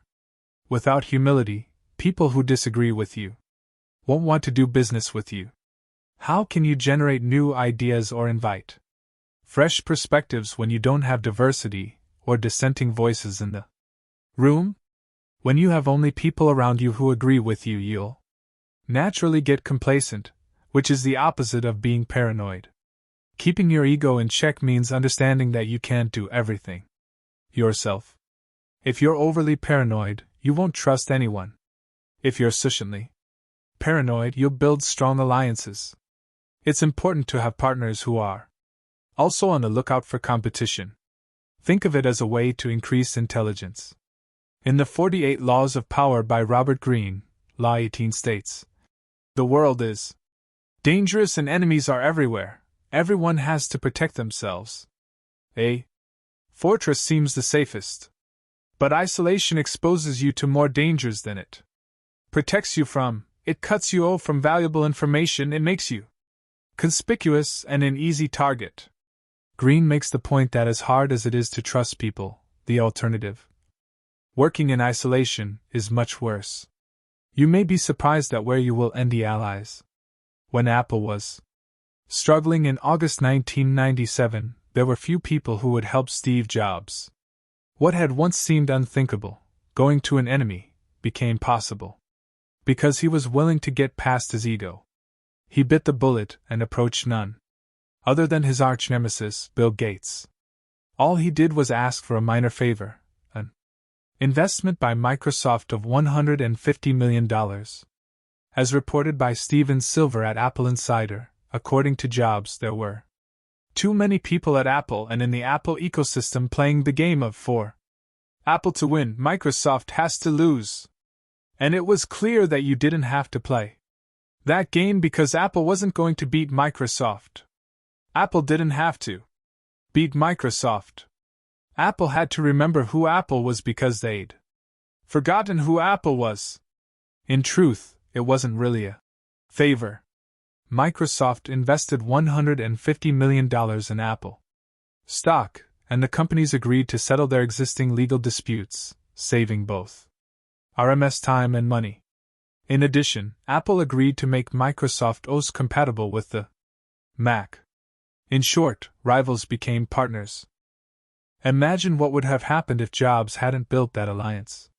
We're not exactly talking about a guy with a small ego. Yet when it mattered most, he didn't get stubborn and insist that he could do everything himself. Today we can use iPhones and other Apple devices because a paranoid guy with a big ego was man enough and smart enough to build the right alliance. The next example highlights both the need for alliances and the need for paranoia. In August 2000, Amazon and Toys R Us created what the Wall Street Journal called a groundbreaking agreement. For 10 years Amazon would devote part of its website to Toys R Us toy and baby products. The toy retailer would choose the hot products to stock and buy the inventory for the virtual shelves. Keep in mind that the dot-com bubble had burst on March 11, 2000. Amazon was guiding for its life. In my view, if there had not been an alliance, there would be no Amazon. In addition to the revenue the alliance created, partnering with Toys R Us helped drive traffic to Amazon, which, in turn, helped sell other products on the site. Amazon could then keep building more partnerships. 5 years later, the two companies were facing in New Jersey Superior Court. What had started as an alliance had turned into a war. The biggest casualty was Toys R Us, which, in 2018, went out of business. The moral of the story?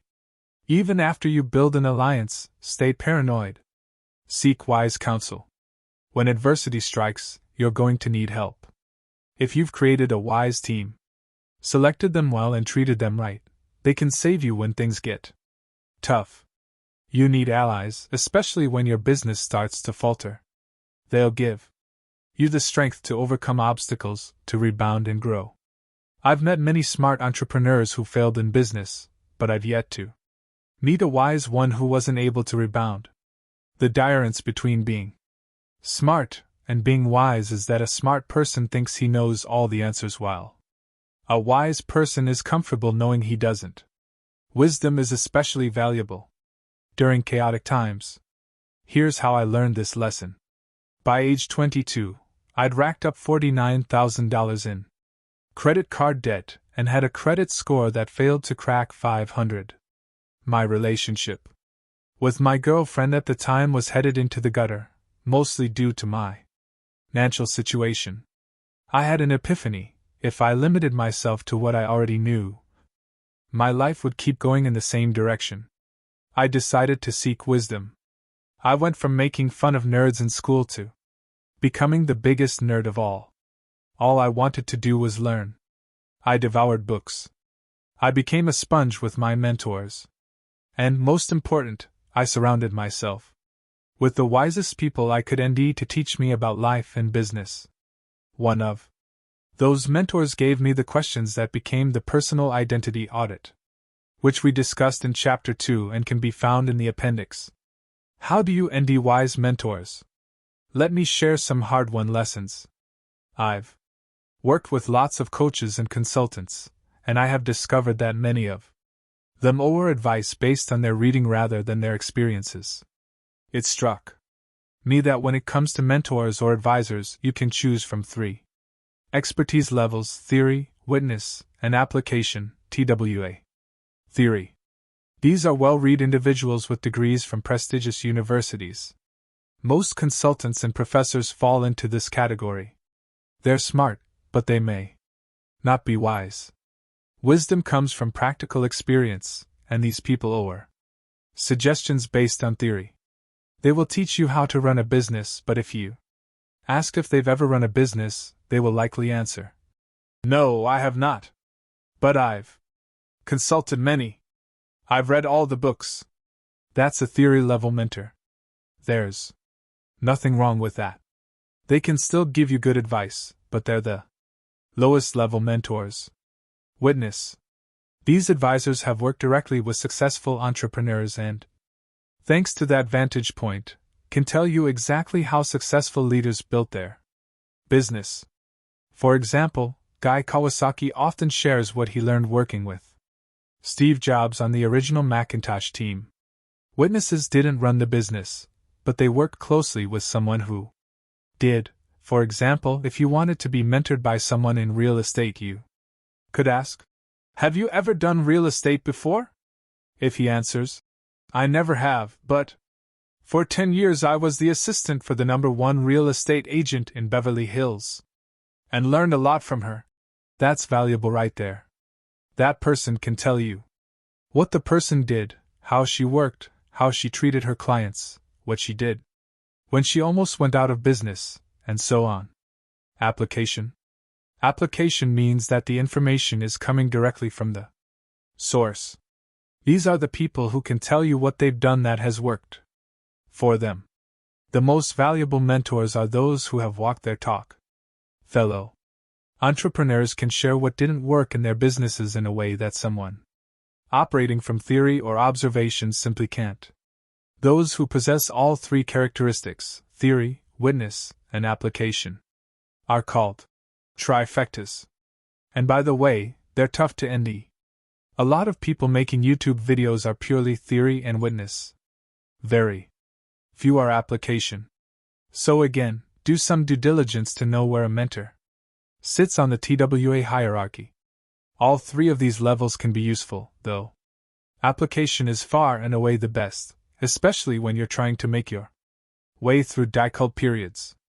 This is why the Grand Master Magnus Carlsen hired his former opponent, world champion Garry Kasparov, to be his coach.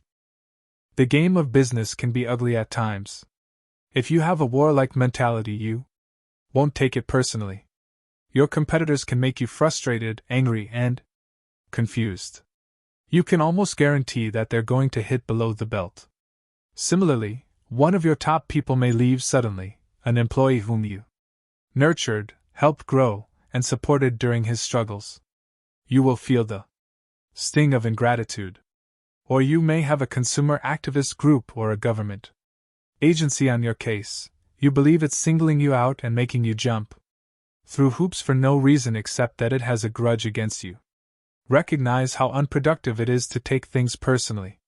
Your ego is your enemy. Building a business is not just ugly, it's messy. It's not just a cognitive but an emotional one.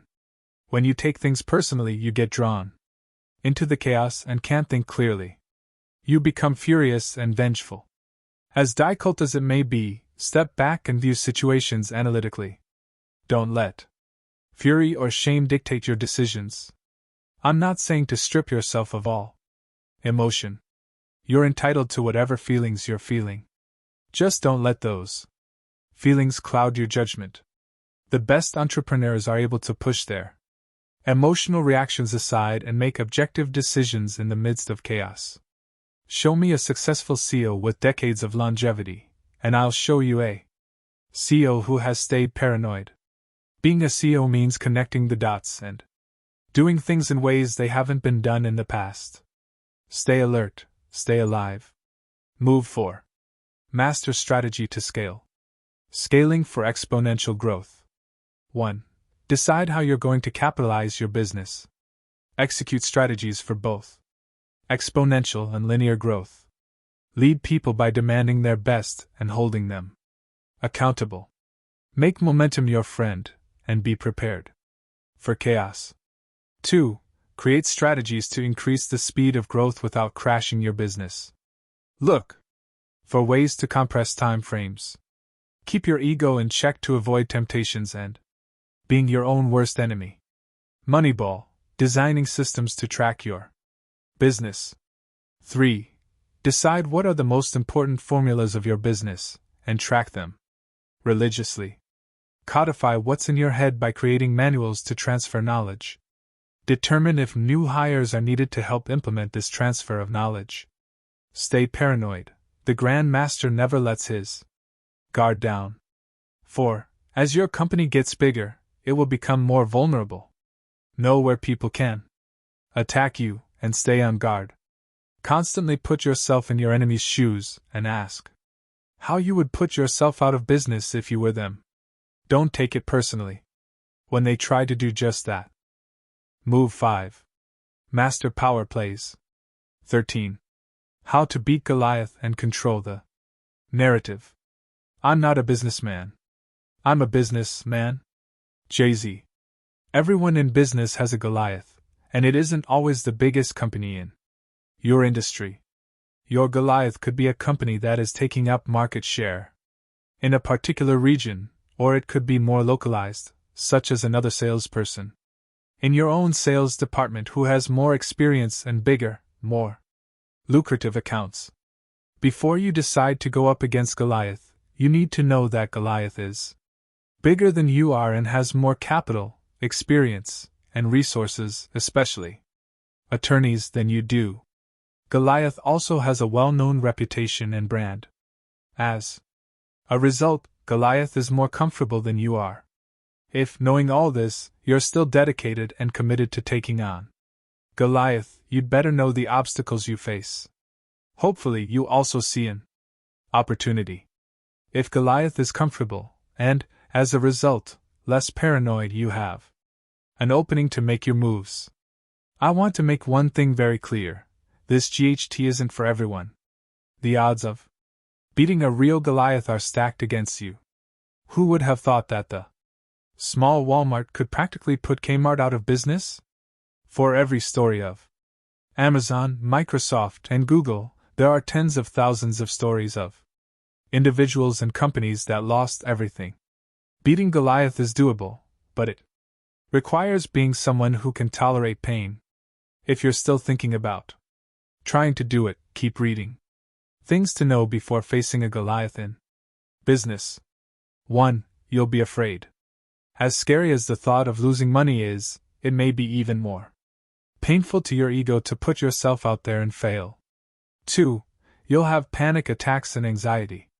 If you don't, it's a sure sign that you haven't put yourself out there. Putting yourself out there means you have to devote everything you've got to delivering. That's going to cause tremendous stress. 3. You'll be bullied and laughed at. This will result not only from trying to take on Goliath but also from even thinking it's possible. It will bring a lot of scrutiny, so you'd better brace yourself for negative attention. 4. You have to be delusional. In this case, being crazy will actually work in your favor. You'd better be a bit, if you think you can dethrone Goliath. 5. You'll have to work 10 times harder than you think. Just when you think you are at your limit, it will take 10 times that to defeat Goliath. Time with your family, of course, will decrease, and you can pretty much forget about hobbies, which is why it isn't for just anyone. 6. You'll have to stay healthy to have the energy to compete. I've worked myself into exhaustion and hospitalization multiple times. It's helped me build a tolerance for hard work as each time I've come roaring back even harder. I'm telling you this not because I want you to fear burning out, but so you can be prepared for doing so when you're in the throes of guiding Goliath. In Move 2, when we broke down the Solve for X methodology, I told you the story about how Agan sued me right when I started my business and how it nearly put us out of business. Goliath had me by the throat and nearly took me down for the count. Once I escaped, I had the condensed to beat Goliath. More important, I understood why he could be beaten. Why Goliaths can be beaten. Are you still not afraid? That's great to hear, because I'm about to hit you with the good news. If you're prepared for the battle, you can win. Here's why. Goliaths tend to get softer the more they win and eventually stop working as hard as they once did. Goliaths typically lose touch with the most current methods of marketing, since they rarely speak directly to customers. Goliath isn't as nimble as you. Goliath has too much to lose to take risks. Goliath can't recruit the crazy and hungry people because the crazy ones are turned on by underdogs who aspire to take out a Goliath. They would much rather go up against Goliath than join him. This explains why so many people were critical of Kevin Durant when he joined the Golden State Warriors the year after they broke the NBA record with 73 wins in a season. It may also explain why Durant left Goliath after winning 2 titles in 3 seasons. Even if you are up for the challenge, you must always respect Goliath. 1 ounce of complacency, and it will knock you out. Goliaths didn't get to where they are by pure luck. They are formidable for a reason. This makes it that much more rewarding when you defeat them. Here's how you can do so. A dozen ways to beat Goliath. 1. Know your weaknesses. Knowing your strengths is easy, but knowing your weaknesses will enable you to be nimble and pivot when taking on your Goliath. 2. Know Goliath's weaknesses. You cannot GHT Goliath where it is strong. You must ND its Achilles heel and exploit it. 3. Master 3 things you do better. You set the terms of your battle in the marketplace. Use your strengths to master 3 things Goliath can't do and do them better than it can. 4. Don't try to be Goliath. You can learn moves and information from Goliath, but if you model yourself after it, how are you going to beat it? You have to take advantage of your own strength, not someone else's. 5. Focus on specializing. Goliaths tend to generalize in order to spread their influence and power. You must specialize to capture market share from them. 6. When you're small, make yourself appear bigger. Walk tall, and don't be intimidated by Goliath's size and strength. Embody your future truth and compete as though you're the one with the advantage. 7. Keep a low profile initially. You are going to need a lot of help, and you will need time to get better. Don't waste your early years rubbing people the wrong way and making noise. Work on your business RST before looking for a Goliath to GHT. 8. Move quickly. Use your inherent advantages of strength and speed against Goliath. It can't move as fast as you can. 9. Partner with competitors that share an enemy. Goliaths create a lot of enemies. Look for your synergies with those enemies and build strategic alliances.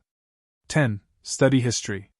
History can give you context and strategies that you never even thought of in your GHT against Goliath. Knowledge is out there for you to harvest and can only help you. 11. Let other competitors wear your opponents down. Goliaths must fend away lot of competitors, and you don't always need to be on the front lines. Standing back and letting someone else take the spotlight can help you focus your resources better and give you an advantage over Goliaths. 12. Don't disclose every aspect of your strategy. To a Grand Master, this should be self-explanatory. Controlling the narrative. It's time to think about how and what to broadcast to the world, since all eyes are going to be on you. If you don't talk about what you believe in, what your views are, and who you are as an individual, the world is going to decide who you are. It's up to you to control the narrative and talk about what you're dealing with. If you don't, others will. Social media is the great equalizer. When I started my agency, Goliath used every resource it had to bully me. My competitors said horrible things about me and made up nasty rumors that could easily have ruined my reputation. That was when I fully grasped the fact that Using social media properly would allow me to control the narrative. There are many direct forms of bullying. It has evolved over the years. When your company is small, people will defame your character and spread rumors. I realized that the way to get back was by controlling the narrative.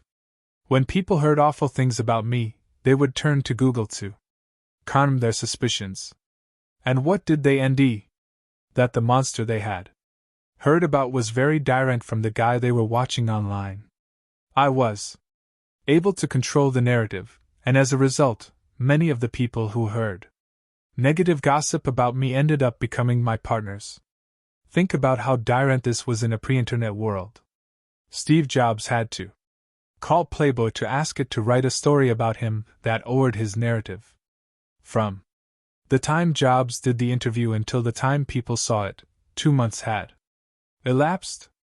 Now 2 milliseconds elapse between you writing something online and people reading what you've written. Goliath can spend millions of dollars on PR. Meanwhile, you can make a video with an iPhone and get more views, and make a bigger impact. When you post, really share yourself. We've been brainwashed that professionalism means only putting our best foot forward. The problem is that people don't connect with perfect robots. They connect with all of who you are. Show your mistakes, and be vulnerable. If you talk only about what you do right, it's a turno. There's no way in the world anyone can make it to the top without making mistakes. People identify with you more when you share your down moments. People will also identify with you if you challenge them to question your views. Ask them to share their thoughts. Ask for specific recommendations to solve problems. 1. You'll learn something.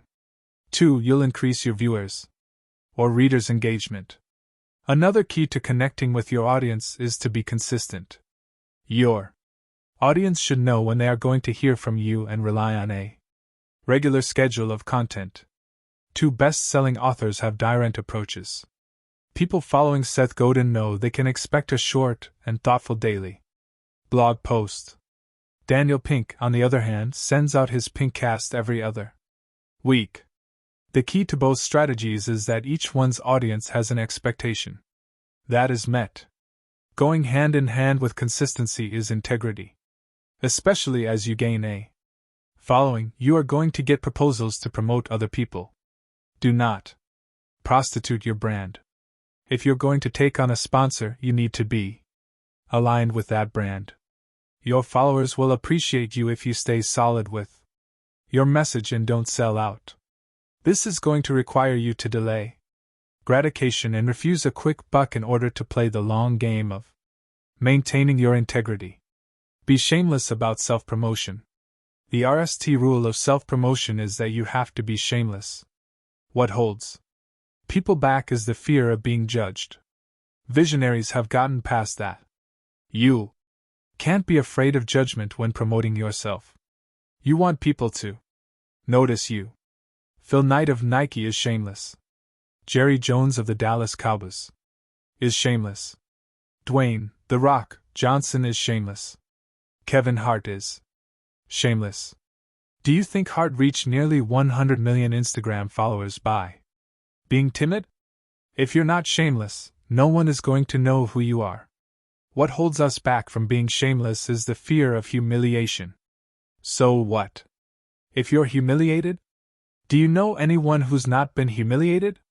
The people no one knows anything about, the people hiding in safe corporate jobs. When I say, be shameless, I don't mean you should brag. I mean that you should do as much as you can, within your narrative and brand, to make sure you get eyeballs. Self-promotion is an art form. You may feel uncomfortable bragging, but you can do it in subtle ways. Through the stories you tell. Let's say you're in an attorney's office and he or she has some plaques on the wall. You could say, "You know, these are impressive plaques. Listen, I can tell you that to be recognized as a top attorney takes a lot of work. I respect that because when I got my plaque for being the top broker in our company, I remember the order it took to get there. What's crazy is that Many times people don't see the art behind closed doors. So I applaud you for what you did. Another way to self-promote is by making predictions. Make some predictions based on your intuition and research. Why is that important? Because if even some of your predictions come true, you gain credibility and look like a sage. Now, some people may say, "What dumb advice, Pat. Are you really telling me to put myself out there? What if I'm wrong and end up being humiliated?" Consider the alternative, never being wrong and no one knowing who you are. Conor McGregor, the former UFC champion, said, "I'm cocky in prediction. I am confident in preparation, but I am always humble in victory or defeat." He shamelessly puts himself out there, and win or lose, McGregor always controls the narrative by making bold predictions. Great real estate developers also make predictions. So do great stockbrokers. They put themselves into the news. You think Jim Cramer landed a TV show by being timid or never going out on a limb? His show isn't called Shine Money, it's called Mad Money. He gets people talking about him. Some say he's an idiot. Others swear by his advice. I've never met Jim Cramer, but I can bet he's laughing all the way to the bank. Don't be afraid to make predictions within your industry. Again, think about the framing. Here are some titles of articles by the investment advisor and personality Peter Sky. Peter Sky, negative interest rates are boneheaded. Peter Sky, the only winners will be the people who bought gold and silver. Peter Sky, whatever the Fed is going to do will stink to high heaven. Sky has been singing the same tune for decades. Sometimes he's right, and sometimes he's not. But he's always in the news. He self-promotes. He makes bold predictions. And as a result, he has become synonymous with investing in gold. When a national TV show is looking for an expert on gold, Sky gets the call. I realize I've thrown a lot of examples at you. To summarize, the most important tenets of social media are: have a personality. Be bold. Be brash if that's who you are. Be engaging. Trumpet yourself when you're right. Poke fun at yourself when you're wrong. Accept the loss when you're wrong. Promotion is something you must constantly be doing. Here's another technique. Instead of name-dropping, book drop. Let's say you're sitting in a meeting and in response to a comment you say, "One of the books I read was such and such, and in this book it talks about this, and I feel like this is what's going on here with the company. And I recommend that book to you." If the other people in the meeting are ambitious, they'll write down the name of the book. If you can give 2 or 3 book recommendations in a business conversation with somebody, in that person's mind you're a well-read autodidact. Whether you have a college degree or not is irrelevant. The next way to self-promote is to have strong opinions about subjects within your ELD of expertise. For instance, you may say you don't agree with where the marketplace is going or talk about one of the mistakes the industry is making. A great place to do this is on your blog, vlog, or podcast. When the topic comes up, you can say, "You know, I recently wrote a blog about this. It created a lot of controversy because my belief was such and such. I'll send it to you so you can read it. I wrote an article about why home ownership is not the American dream. It blew up. Fox contacted me. CNN contacted me. The Denver Post did a feature on it. It wrote about this entrepreneur who doesn't believe in home ownership. That was my opinion. It created so much controversy just because I wrote one article saying what the real American dream is and that it's not home ownership. It's entrepreneurship. So share your thoughts and opinions, and then self-promote the articles you write. You need to have a level of certainty about what you're talking about. People can tell the difference between certainty and uncertainty. Believe me, it's not that hard to know when somebody is certain about what he or she is talking about. Having certainty alone is a way of self-promoting. Don't overdo it, and don't make things up. Have an opinion, have evidence. For that opinion, and state that opinion with certainty. My challenge to you is to self-promote. Put your fear of being judged aside, and put yourself out there. Say or do something bold. Let people know who you are and what you stand for. Align your brand with your master vision. When I started creating content on YouTube, I named the channel Patrick Bet David and called the segments 2 Minutes with Pat. As I thought more about my vision for its content, I realized that the channel was about education. I wanted to provide value and entertainment that would inspire entrepreneurs around the world. My unselfish reason for creating the content was to give back. I wanted to owe everything I wish I'd had when I transitioned from salesperson to entrepreneur and later to CEO. I made a list of the questions I'd had at every phase of my career when I'd felt powerless and clueless, and I went about answering them. I was also committed to doing it in a way that was interesting. So many of us struggled in school because the approach was so damn boring. I wanted to create content that would make people want to watch it, that they could learn from and be entertained by at the same time. I also had two selfish reasons for creating content. One was for my kids and future grandkids to have access to what I thought about life. I visualized my kids one day binge watching the content, maybe at a time when they think I might not be too happy with them, only to realize that Daddy loves them. The second reason? You guessed it. To control my narrative. Getting back to my business reasons for creating valuetainment, I realized that to scale the brand, I would need to take the focus only and direct it to the vision. I imagine you spotted the problem quickly. The title of the weekly segment, 2 Minutes with Pat, was all about me. It had nothing to do with my vision. You've heard me talk passionately about how to think like a chess grand master. When it comes to launching a new idea with a massive vision, it's time to put the mindset of a grand master to use and plot 15 moves ahead. Are some coming to mind? Can you put yourself in my shoes back then and strategize how to go from a struggling solopreneur making videos to a leading educator? I'm guessing that you may even be thinking of some things I missed. And when you see my list, you're probably going to poke holes in my strategy. Yes. Please do. All right, time to take a look at how I implemented my plan to take my video series to where it is today. 15 moves to transform a weekly segment into a channel focused on entrepreneurship. 1. Spend alone time getting clear on the vision. 2. Consult with our creative team to brainstorm new names for the channel. 3. Buy and study every book on marketing and media that exists. 4. Identify who we don't want to be as much as who we want to be. 5. Make the channel about the mission rather than my personality. 6. Create a new logo, name, and website that embodies a leading educator. 7. Attend social media industry conferences to learn direct strategies. 8. Start learning the language of media and what needs to be tracked. 9. Hire people in areas where we are weak. In the next 90 days, hire an expert in SEO, search engine optimization. 10.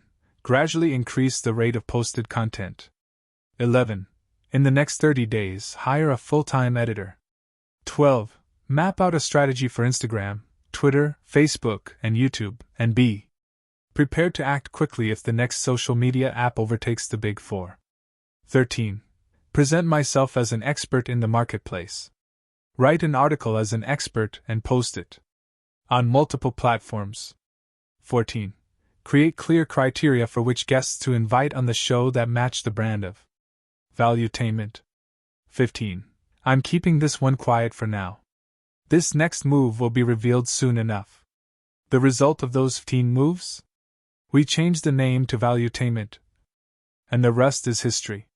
Today, valuetainers around the world have watched billions of minutes of content.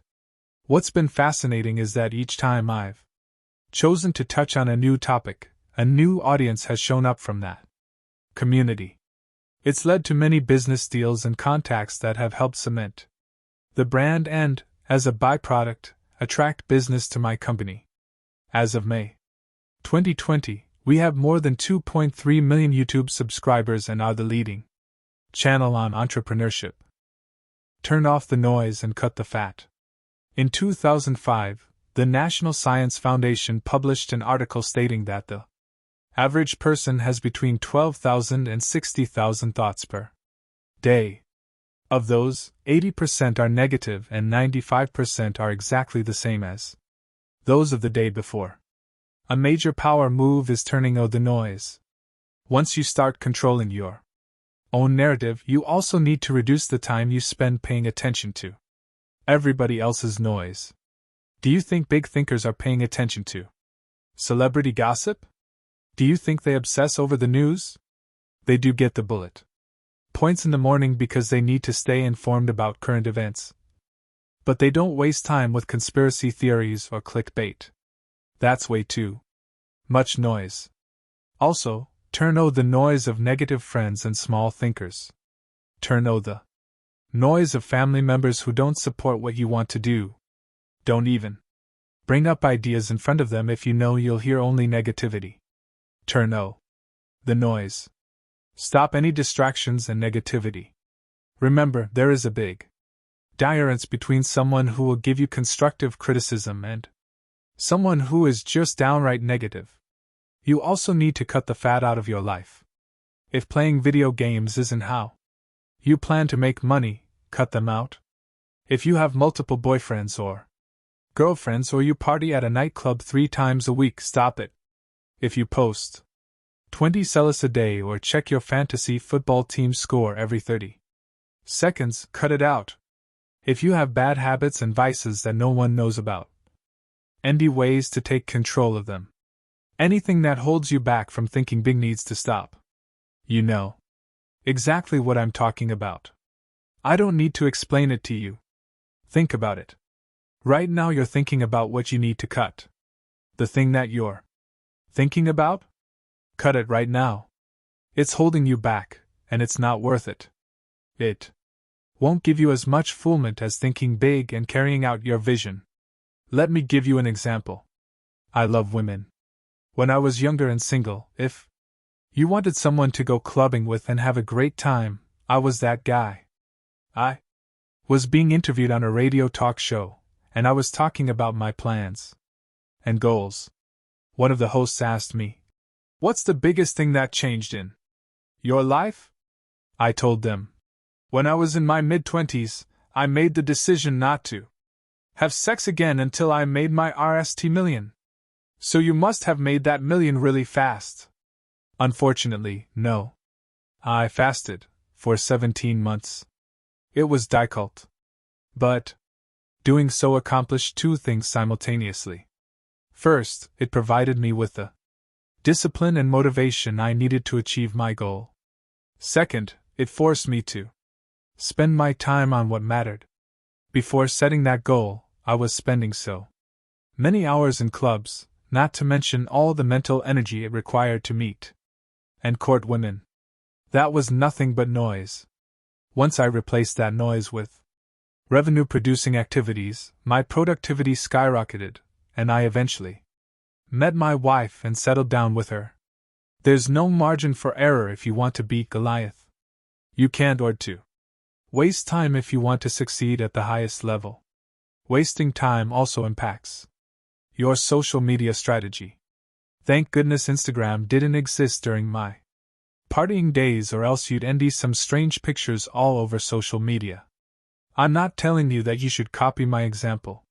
I'm not a typical guy. And what worked for me probably won't work for you.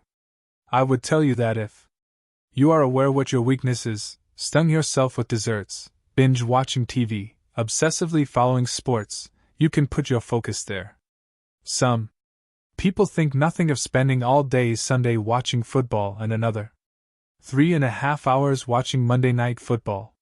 That's more than 13 hours. So maybe you don't quit your fantasy football league or stop watching your favorite team's games. But if you limit watching football to 1 game a week, you've just reclaimed 10 hours a week. Can you imagine what Adding an entire day to your work week will do? Self-discipline can take many forms. You can impose limits on how much time you waste surfing the web. You can dedicate hours daily to working on the most important task for your business. You can assess threats to your business at least once every day. The rigor in such actions will pay off. Exerting self-discipline results in continued excellence. Future truth versus positive affirmations. We just saw that you have up to 60,000 thoughts a day. What runs through your mind matters a lot. Given the huge success of the book and The Secret, positive affirmations have become all the rage. People have begun to believe that words are so powerful we can speak things into existence. To me, the law of attraction is both real and misunderstood. That's why I want you to understand the difference between living your future truth and using positive affirmations. I'm not against motivational quotes or positive messages, I just envy them. Useless without emotion and conviction behind them. You have to envy the right affirmation along with a story of validation that makes it real to you. Instead of, I am great. I am powerful. I am abundant. You want to say, I am powerful. Because the time my family needed me to come through for them, I stepped up and handled the situation. Think about a director trying to coax an emotional performance out of an actor. To do so, he must get him to tap into his feelings. To do the same for yourself, here's what you do. Do a mental inventory and write down 1. Your most painful moments. 2. Your most successful moments. 3. 5 moments when you felt untouchable. State the affirmations and include the validation. 1. Start with, I will be a great leader. Or, I'm going to make the greatest comeback ever. 2. Add the story, drawing on your pain and triumphs. Use the word because to provide the evidence. Because I came through. Because I've been there before. Because I've overcome more. People asked me, what gave you condensed to be who you are today? 4. Things. 1. Fate. I believe I'm destined to do something big. 2. Faith. I believe that a higher power has my back. 3. I became clear about what I wanted. I cast my vision. I told the world who I wanted to be, and the right people showed up. 4. I believe I'm the luckiest man alive. It's about, in this very moment, embodying your future truth. When you imagine your future truth, you already have what you want, and now it's about becoming the person needed for that to become a reality. There's a great example in the 1996 Lumen Swingers, when Vince Vaughn's character, Trent, is coaching Jon Favreau's character, Mikey, on how to meet women. Mikey is scared and timid. He seems light years away from turning into a con-ed guy. But he wants to impress a woman now, not after years of training. Trent understands this. Instead of telling his buddy to act as if, he uses emotion to urge Mikey to embody his future truth. Like a coach speaking to a player or a director speaking to an actor, he says, when you go up to talk to her, man, I don't want you to be the guy in the PG-13 movie everyone's really hoping makes it happen. I want you to be like the guy in the rated R movie, you know? The guy you're not sure whether or not you like yet. You're not sure where he's coming from, okay. You're a bad man. You're a bad man. You're a bad man. This is not deep psychology, it's a common sense power move. If you don't think you are worthy, others won't either. If you don't believe in your product or yourself, no one else will either. If you look like a slob, you're going to act like a slob, and people will perceive you as a slob. As we see in this movie scene, we often need a coach to push us to embody our future truth. If you're going to speak your story into existence, you'd better have the right story and the emotions to back it up. And if you're going to broadcast it to the world, you'd better back up the talk by living it. That's how you control your life's narrative. Incremental growth. How much can you bench press? I hope your mind is racing a mile a minute. I want you to be so read up that you grind your foot into Goliath's throat until he begs for mercy. I hope you have already made a bold prediction on social media and have taken steps to control your narrative. I also understand that all this may seem daunting. Here's where we take a step back and remember that it takes time. Rather than feeling overwhelmed, start breaking down your goals into small steps. When I was 14 years old, I was more than 6 feet tall and weighed only 135 pounds. I mentioned before that our family couldn't afford the monthly membership fee of $13.50 at the YMCA. Probably because I was so skinny, some of the guys took pity on me and opened the back door for me to sneak in. All the people there called me the Somalian, not a nice or politically correct term, but one that tells you that I looked as though a sea breeze would knock me over. I was embarrassed by how skinny I was, so I wore sweaters to hide my slight physique. A guy named Fred who worked out at the Y took an interest in me. When we were in the weight room, he noticed that I was looking at other lifters who had huge muscles. He could tell that I was discouraged by what I saw. They seemed as though they belonged to a different species. Fred watched me struggle to bench press 40 pounds. That's right, with just the bar alone, I could manage only 1 repetition. That's okay, Fred said. He pointed to a 2.5 pound plate and said, That's your best friend. What do you mean?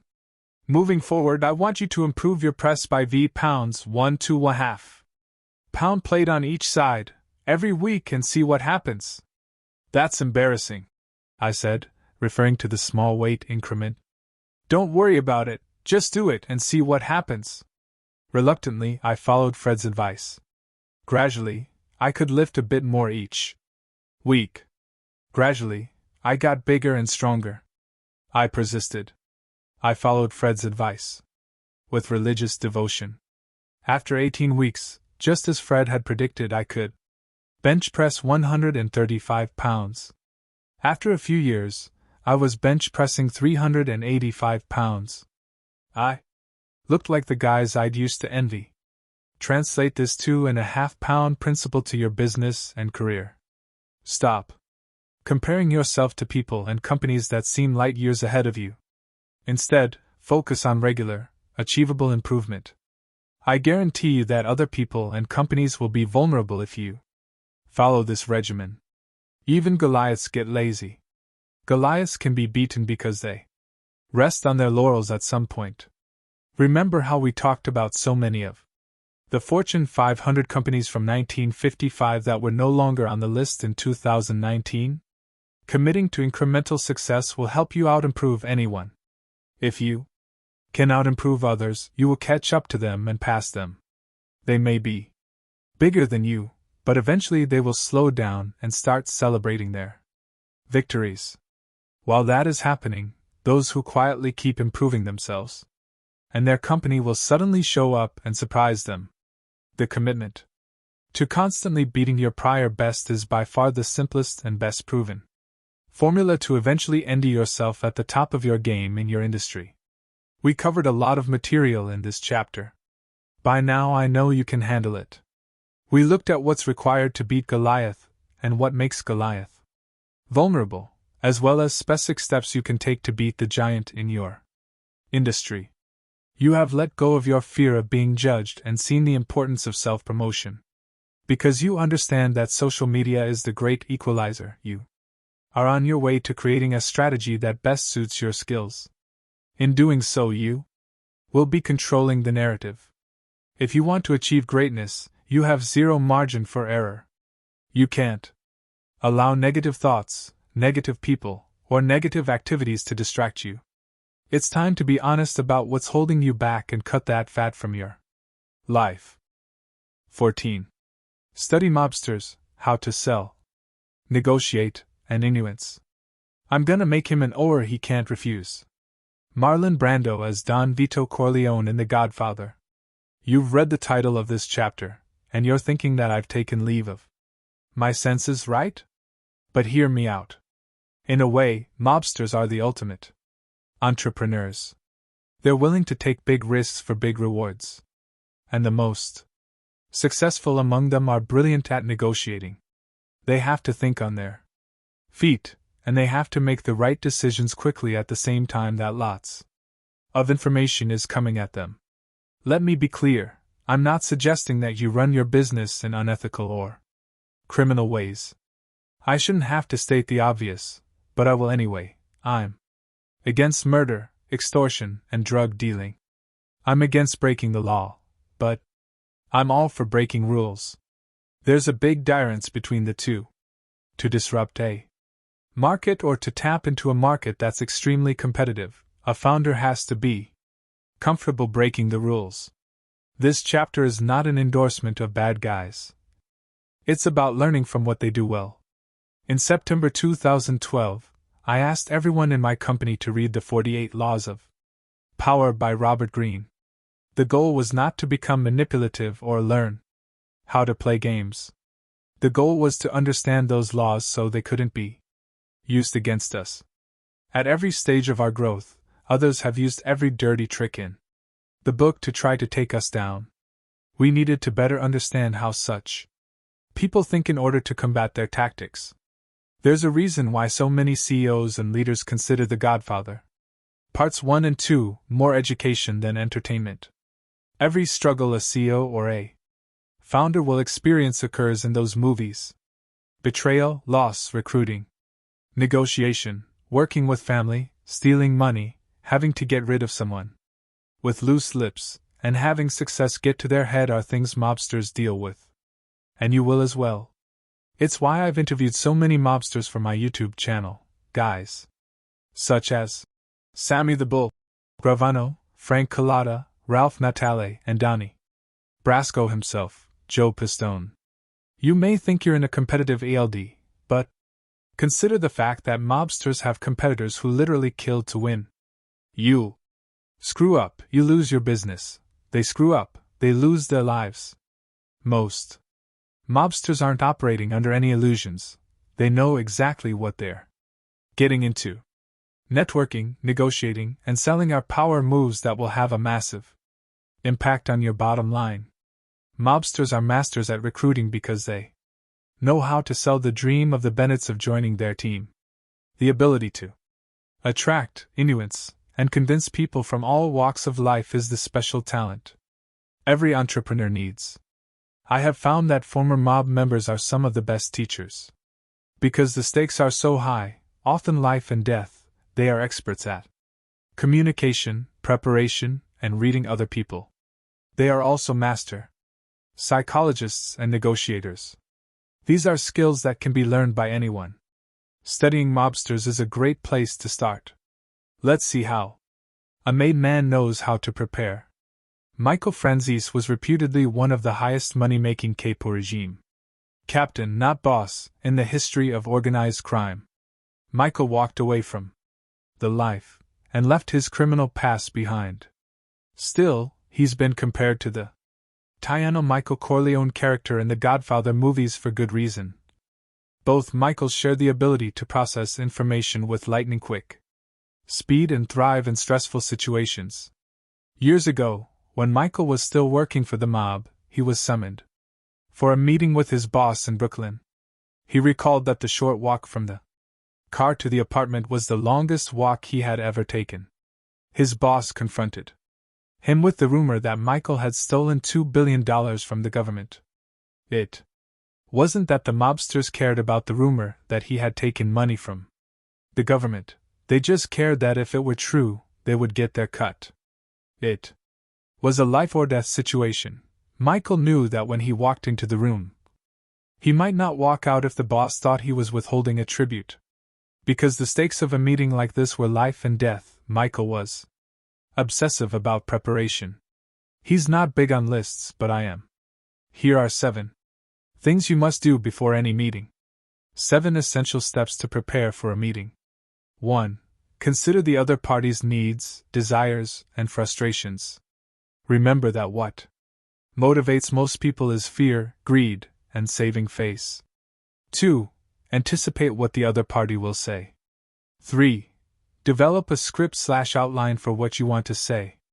4. Role-play the meeting several times in order to be prepared for direct reactions. 5. Ask trusted advisors to point out your blind spots. 6. Put yourself into the best possible frame of mind before the meeting. 7. Build a reputation for over-delivering on your product. Because he had prepared well, Michael didn't cower or quake. He didn't explode. Instead, he addressed the accusation head-on. When they, the media, write about someone else, other mobsters, it's a lie. When they write about me, all of a sudden, it's the truth? I'm giving you guys all this money, $2 million. Weekly, you don't have to do anything, I'm taking care of everything. If anybody goes down, it's me and my crew. What's going on here? Michael showed some emotion. It was all part of his plan. During his preparation, he had decided that the best plan of action would be to set his adversary back on his heels. Even a seasoned mobster like Michael has emotions. And there's no doubt that he was upset. He was processing the situation, and he told himself that he would have to watch what he said and did. He remained respectful of his boss. Once Michael threw his opening punch, he sat back and listened. He learned that the whole situation was a result of his father, John "Sonny" Franzese, throwing him under the bus.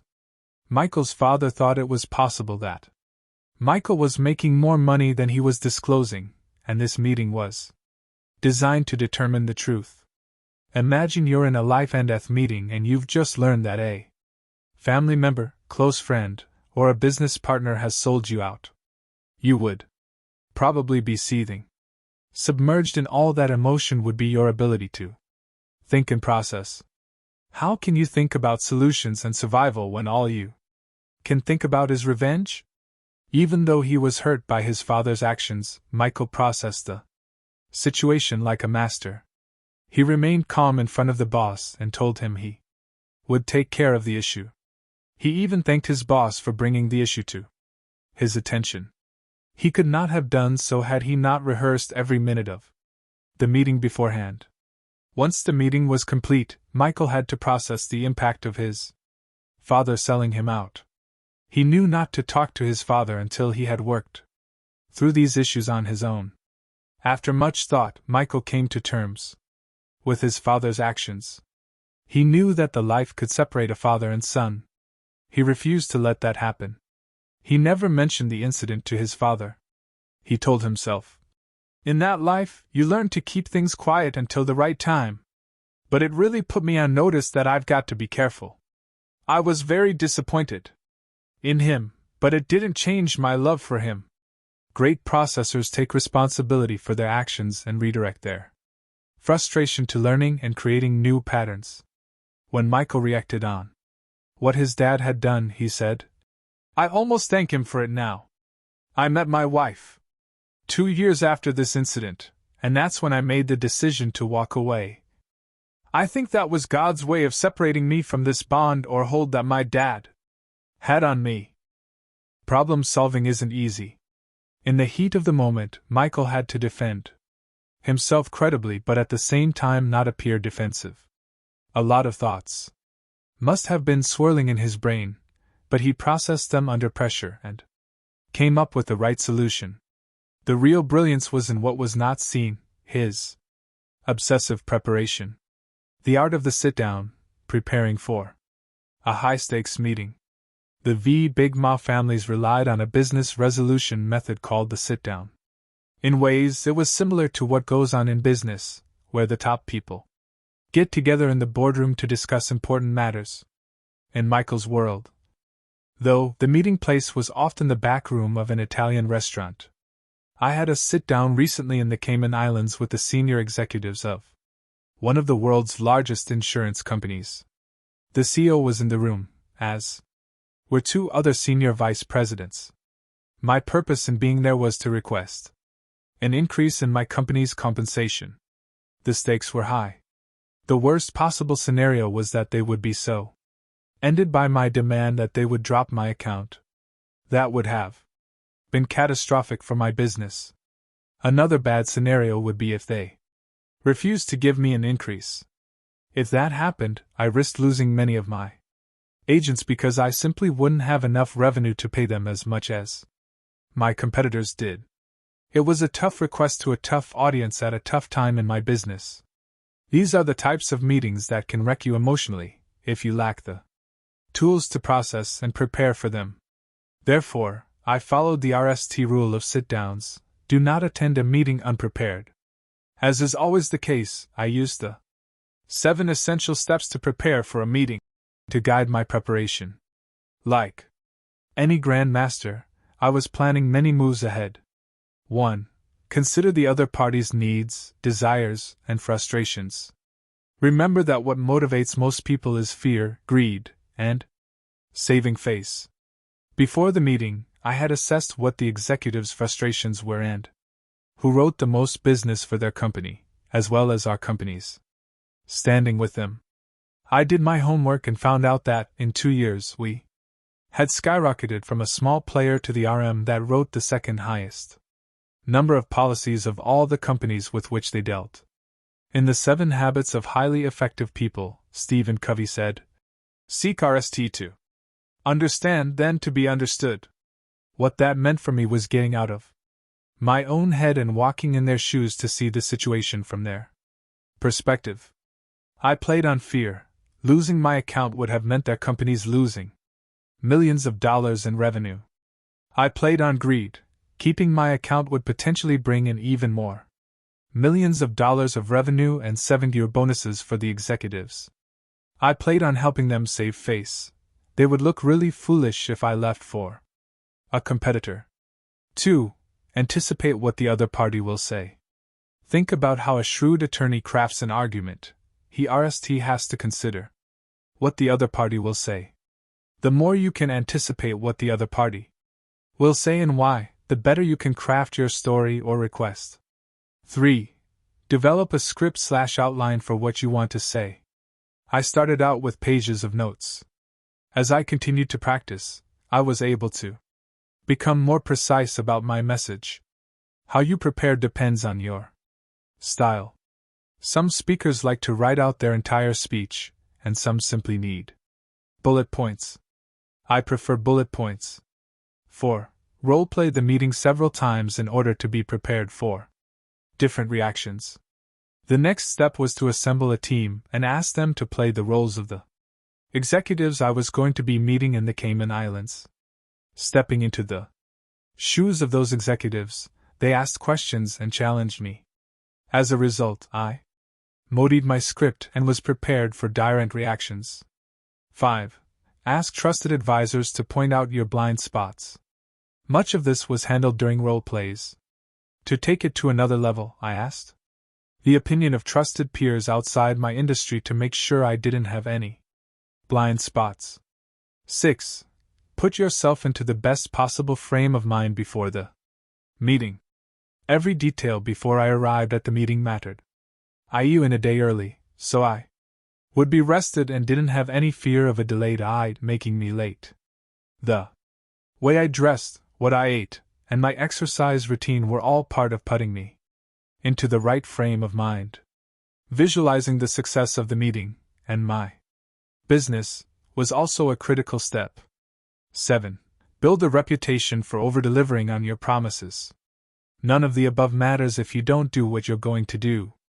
The worst thing you want in business is to have a reputation as someone who does a lot of talking but rarely delivers.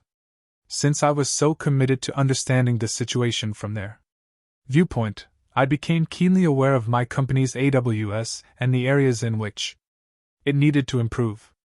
To address these AWS and demonstrate how we were going to correct them, I arrived at the meeting with a stack of data to bolster my argument. I had a 10-point plan prepared and ready to go. 6 of those points were about the other company, and 4 were about mine. As I suggested earlier, when you have a sit-down, you want to spend the majority of time focusing on the other party's concerns, not yours. I went into the room and said, "Listen, here's what you want based on what you told me the last time we met.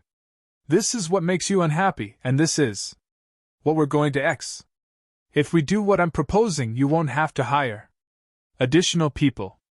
I've already made a call to a supplier of systems, and I know you're interested in buying the system, and they'll charge you a fee of $1 million. I give this company a lot of business, and I convinced them to waive the fee. I was able to deliver the message with cadence and clarity because I had rehearsed it over and over. Wait a second. You may be thinking. I thought you went in there to increase your compensation. Why in the world do you start by telling them you're actively giving them $1 million?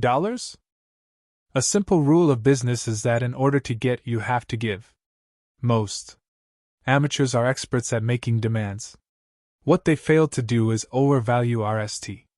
When you put yourself into the other party's shoes and lead with how they will win and make money, it will be natural for them to give you what you want.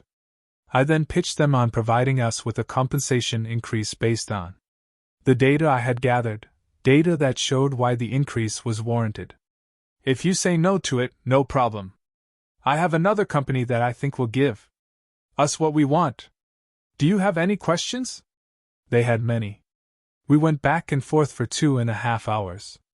In fact, I had already heard their questions, objections, and challenges.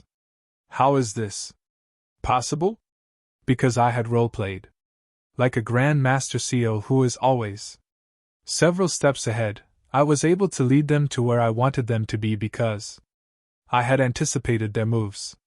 In The Godfather, Don Vito Corleone, played by Marlon Brando, uttered the classic line, "I'm gonna make him an ower he can't refuse." In this case, the ower was a win-win agreement that increased the value of both of our businesses. With the data I presented, of course they couldn't refuse. The key to my success? It was the work I had done before the sit-down began. Effective sales are about conviction and a transference of feeling. Even though this chapter is about the Ma, it wouldn't be complete without some wisdom from the legendary Zig Ziglar. Before he died in 2012 at age 86, he may have been the most influential sales trainer in the world. He told a powerful story about one of his cookware sales reps who was in a slump. When Zig asked him why he wasn't selling, the salesman rattled a list of reasons. Times were tough, and cookware was expensive. Zig then asked him if he owned a set of the cookware that he sold to others. The salesman said no. When Zig asked why, the salesman told him that he couldn't order it, especially since he was in a slump. Zig asked questions. He listened. He empathized. In his heart of hearts, Zig believed that the cookware was a worthwhile investment. After all, he owned it himself. He understood that it was expensive, but he had internalized all its benefits. As with any investment, there was an upfront cost. And as with any smart investment, Zig truly believed that it more than paid for itself. Zig listened to his salesman's objections. And although there were valid reasons for the salesman not to buy the cookware he was trying to sell, Zig truly believed that this man's life would be much better with it. After hearing him out and overcoming every single objection, the salesman eventually bought the cookware. It turned out to be the ultimate power move. During his next presentation to a potential customer, the salesman heard all the usual excuses. As Zig had done with him a few days earlier, the salesman asked questions, listened, and empathized. The difference, because he had bought the cookware himself, was that he believed so strongly in its value that he would not let those people make a bad decision. He truly felt that they would be better with the cookware than with the money it cost. He hadn't learned any fancy sales tricks or manipulative tactics. He had simply changed the way he felt. Sure enough, he made the sale that night and went on to become one of the company's top performers. Once he believed in the product enough to buy it himself, his slump was over. I'll leave it to Zig to tell you the moral of the story. Have an absolute and total belief that what you're selling is worth more than the price you ask for it. Your belief in your product should be so great that you ought to be using it. Remember that the Gift of gab is overrated. What's underrated is conviction. Since emotion and belief are what truly sell, I hire people who believe in both themselves and the company. With that integrity, that passion to be of service, they can get up in front of any audience, large or small, and talk to them with conviction about what we do. Sales should feel effortless, like a natural extension of who you are. It should excite you to talk about what you do.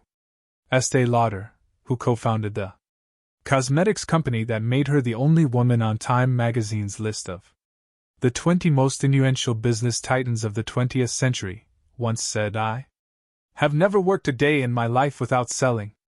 If I believe in something, I sell it, and I sell it hard. Despite what some people would have you believe, no one is born a salesperson.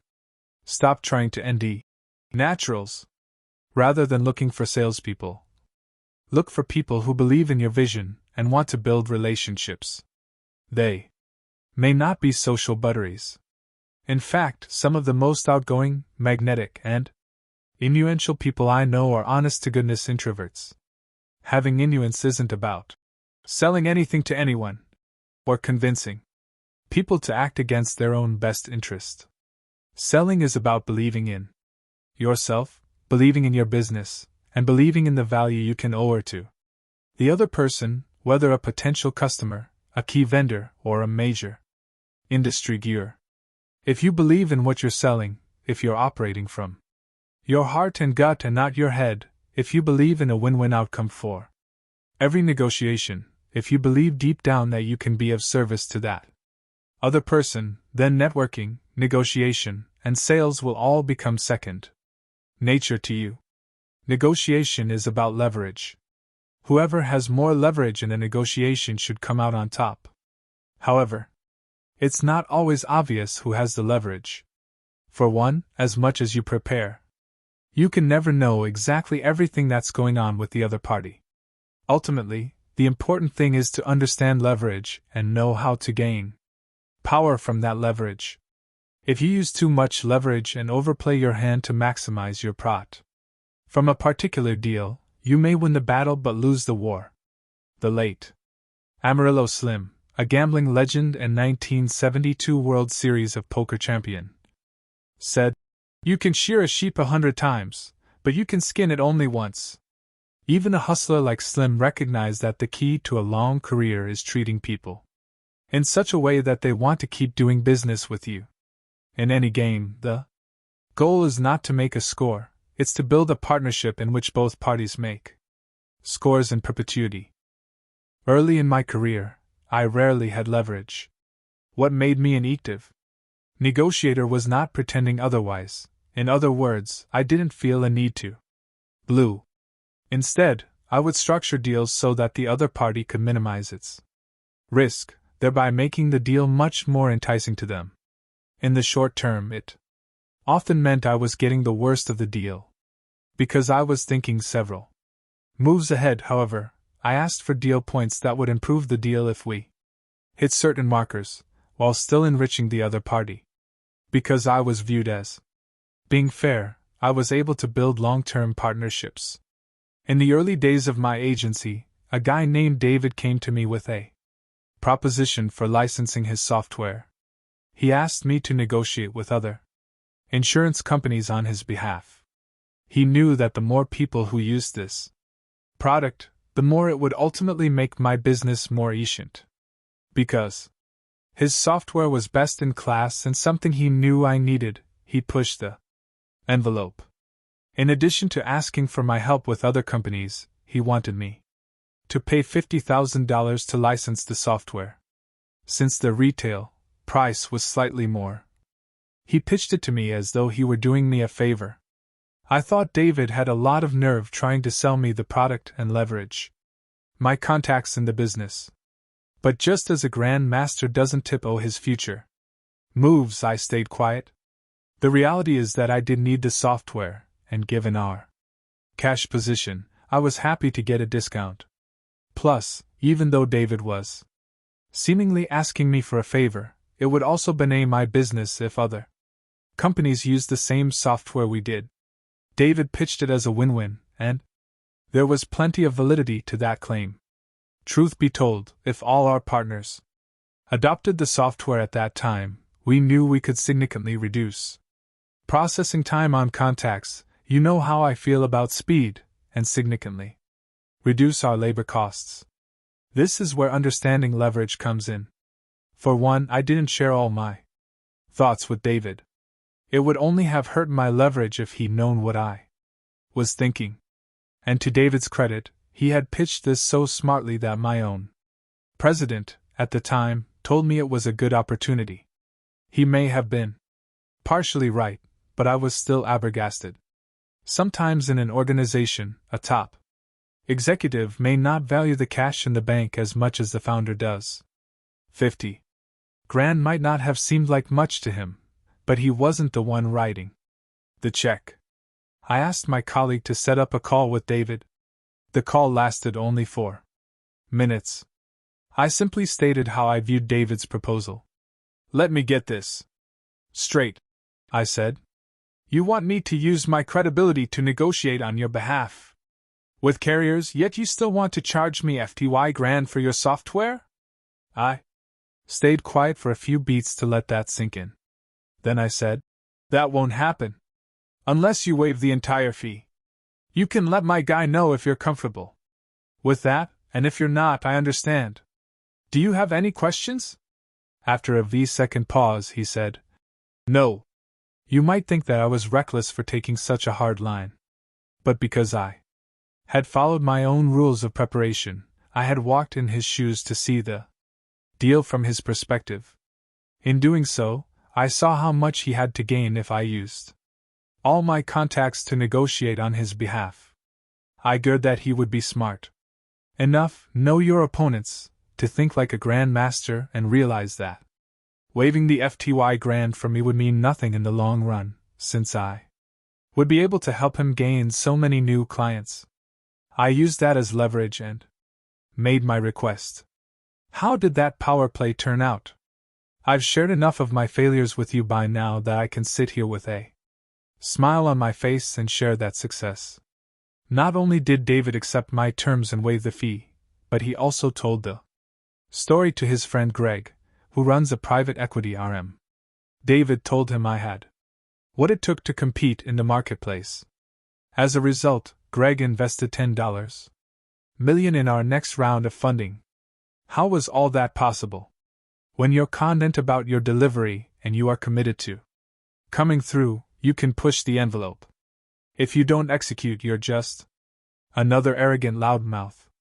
The delivery on your promises is what gets you respect in the marketplace. How to win, let the other guy think he won. In business, you're going to meet and work with an extraordinary range of people. Some will be brilliant, some will be arrogant, some will be idiosyncratic, and some will be crazy. The ability to work effectively with a range of individuals, customers, employees, business partners, investors, is crucial to success. A lot of that ability involves sizing up people quickly and learning how to forge solid working relationships. There's any line between being crazy and brilliant, mad and madly successful. In addition to John Gardner's The Hypomanic Edge, I recommend a First-Rate Madness, Uncovering the Links Between Leadership and Mental Illness by Naz Surgimi. These books will help you see the way many of the top 1% of the 1% think differently. Most are wired differently, and you need to understand that wiring to deal with them effectively. You'll need to learn how to negotiate with these types of people. At RST, you'll feel as though you're in a room led with narcissistic jerks who have no feelings. You'll still need to gear out a way to deal with them because they're not going to go away. And the odds are that if you're reading this and you're absolutely determined to get to the highest level, you're probably a little, as well, undeniably more than a little, and because I want to be prepared to reach the level of the 1% of the 1%, I study anyone and anything that can help me.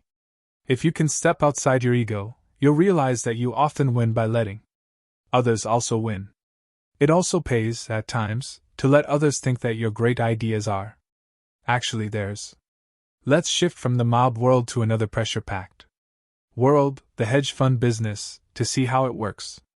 When young Darius was working at a hedge fund, his boss might as well have been John Gotti. He, we'll call him Dale, had a big reputation and an even bigger ego. Darius would spend months researching ideas and looking for arbitrage opportunities in the market. When he now had an idea with impeccable data to back it up, he would walk into Dale's office and explain the investment from every angle. Both his research and his presentation would be Oscar-worthy. He was smart, well-prepared, and convincing. Invariably, his boss would say no. It drove Darius up a wall. He dissected his pitch from every angle and couldn't, for the life of him, see where he had gone wrong. He was so frustrated that he almost quit. The truth is that Darius had a blind spot, and only because he was determined to see it did he start searching for it. In a team investment meeting, he noticed that one of his colleagues said very little and always directed praise to Dale. Since Darius knew that the colleague had come up with many of the ideas, he was amazed that they were presented as Dale's. That was his aha moment. The next time Darius had an idea, he used a direct approach. Instead of walking into Dale's office with recommendations, he walked in with questions. Instead of appearing confident, he appeared confused. Dale, I noticed that the yield curve is starting to a 10. What's your point? Dale asked. I also noticed that 10-year treasuries are priced higher than their historical average. That makes no sense, Dale said. I can't gear it out either, the sheepish Darius replied. It just seems like something is owed. You bet your ass something is owed. We need to short 10-year treasuries. I guess you're right. Not sure how I missed that. I keep telling you young bucks that it takes 30 years to become an overnight success. Now get out of here and short those 10 years. Given what you now know about power plays, this true story ought to make sense. Because Darius now figured out how to think like a grandmaster. He was able to make a series of moves and ask a series of questions that led Dale to where Darius wanted him to go. The MA is a fascinating organization. Though I don't advocate much of what it does, I have learned important lessons from how it operates. Though we may like to joke and say, make him an oar he can't refuse. I expect you to take this to a direct level. By preparing like a mobster, you will understand the stakes of any meeting and do everything you can to succeed before the meeting even starts. An oar that enriches both you and the other party. Now, that's an oar no one can refuse. 15. Cultivate your power and stay battle-tested. If a man is proud of his wealth, he should not be praised until it is known how he employs it. Socrates. Everybody likes you until you're a competitor, especially if you're a formidable one. When I started my business, all the cheerleaders lined up to wish me well. People just love a warm and fuzzy underdog story. Once my company really started growing, enemies appeared from everywhere. People started blocking me on social media. Rumors were spread. They called me Darth Bet David. People in my industry, as you now know, did everything they could to shut me down. Staying a successful entrepreneur, year after year, is the ultimate challenge. In our NAL chapter, I want you to learn even more about leverage. I want you to see how having options will change your mindset and ultimately take you to a place of power. I want to show you that asking how you can help others before asking for something in return will shift every interaction you have. We're going to expand on many topics we've already covered. Since you need people to scale your company, and you need fulfilling relationships to enjoy your life, we're going to drill down and explain how you can guide people to becoming their best.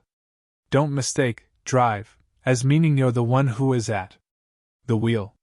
Rather, you need to understand what drives people, recognize that it's different for everyone, and use your leadership to assist them in steering.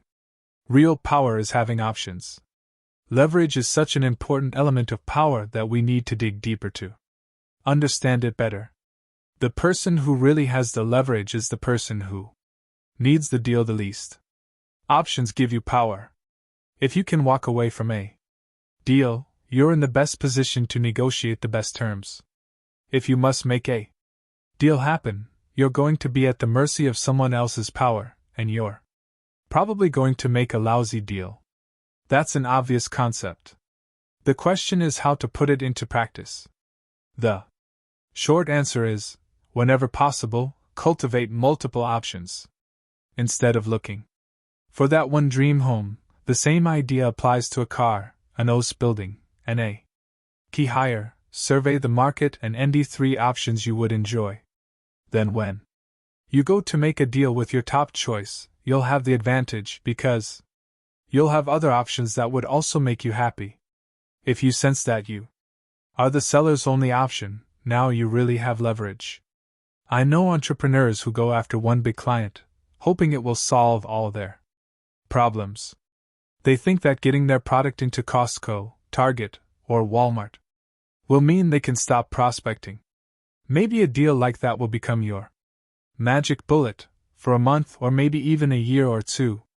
Eventually, though, that big customer will use its leverage to take away your power. How much mental anguish do you go through worrying about losing a key customer or a valued employee?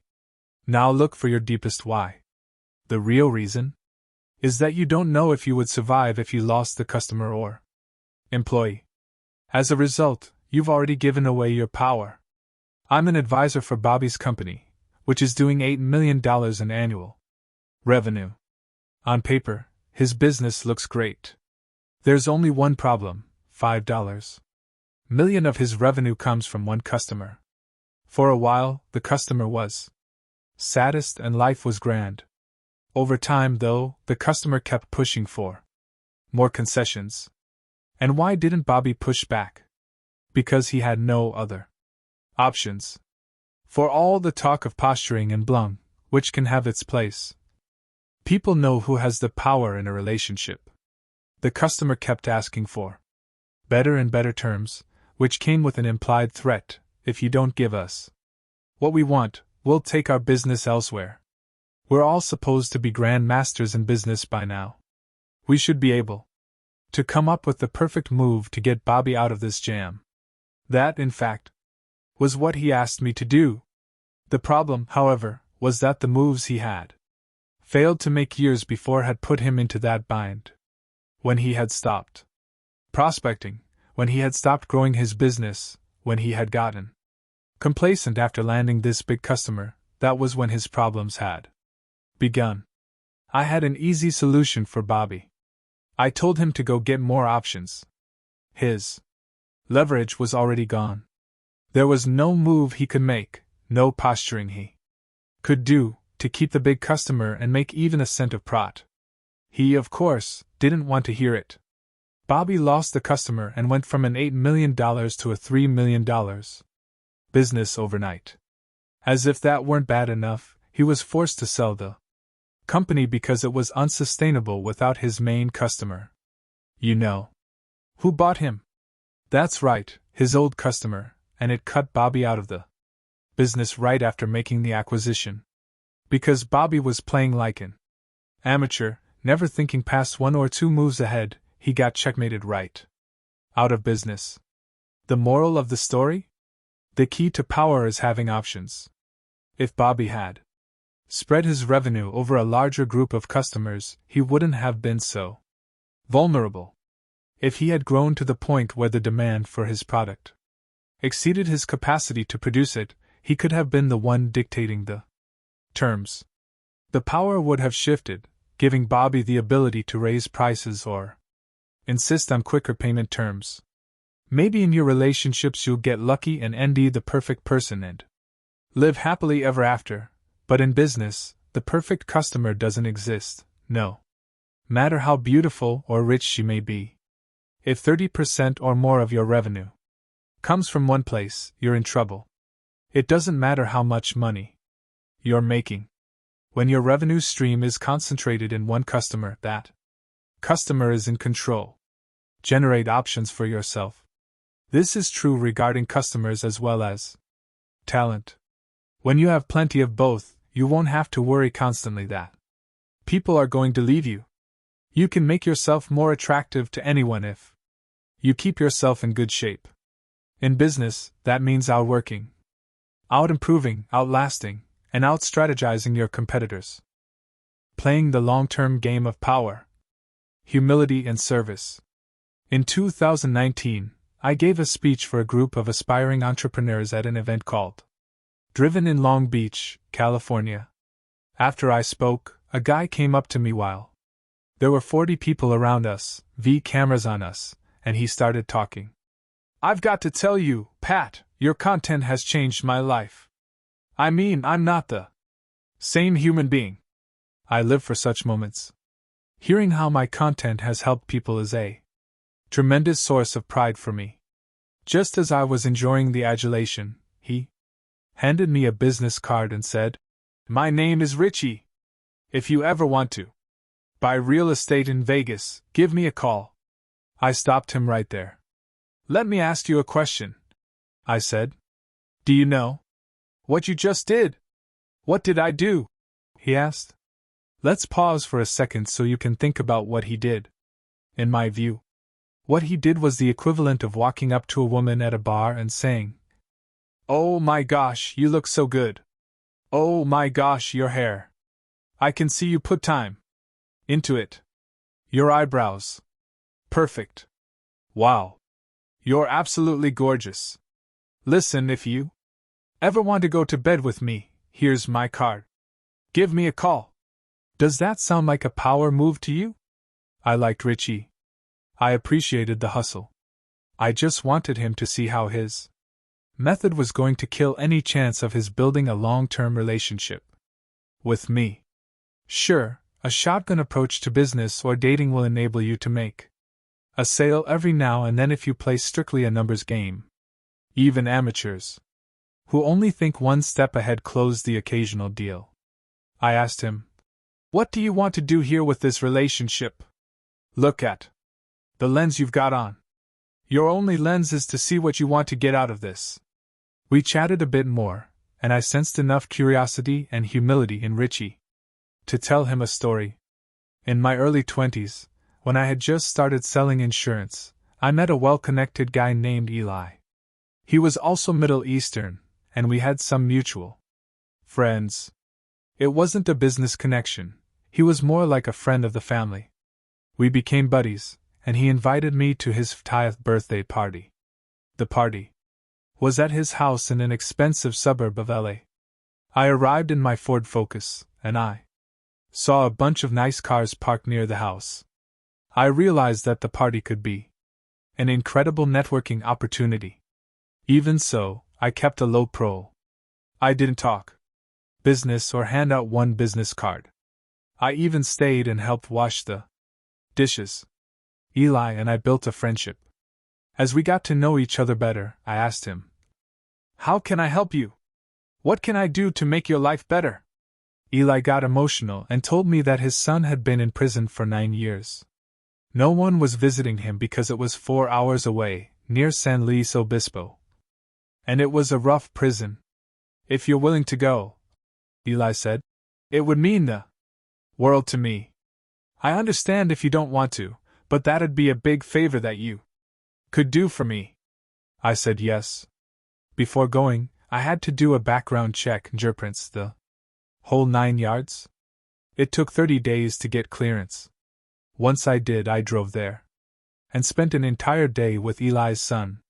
He was sitting in the corner and saying things like, "That guy just shanked that person.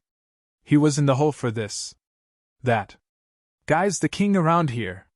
He was pointing out everyone and telling stories as though we were old friends. We became pen pals, writing letters back and forth. Not email, letters. I made that 4-hour drive several more times. After my RST visit, Eli called me and said, "You have no idea how important it was what you did for me." I said, "Brother, anytime." We met for lunch at his house, and he asked, "How can I help you?" That's when I told Eli I was a financial advisor and looking for clients. He gave me a list of 600 names and told me I could use his name when I called them. At that point in my career, I had experienced the difference between cold calls, mostly hang-ups, and introductions, which often led to meetings.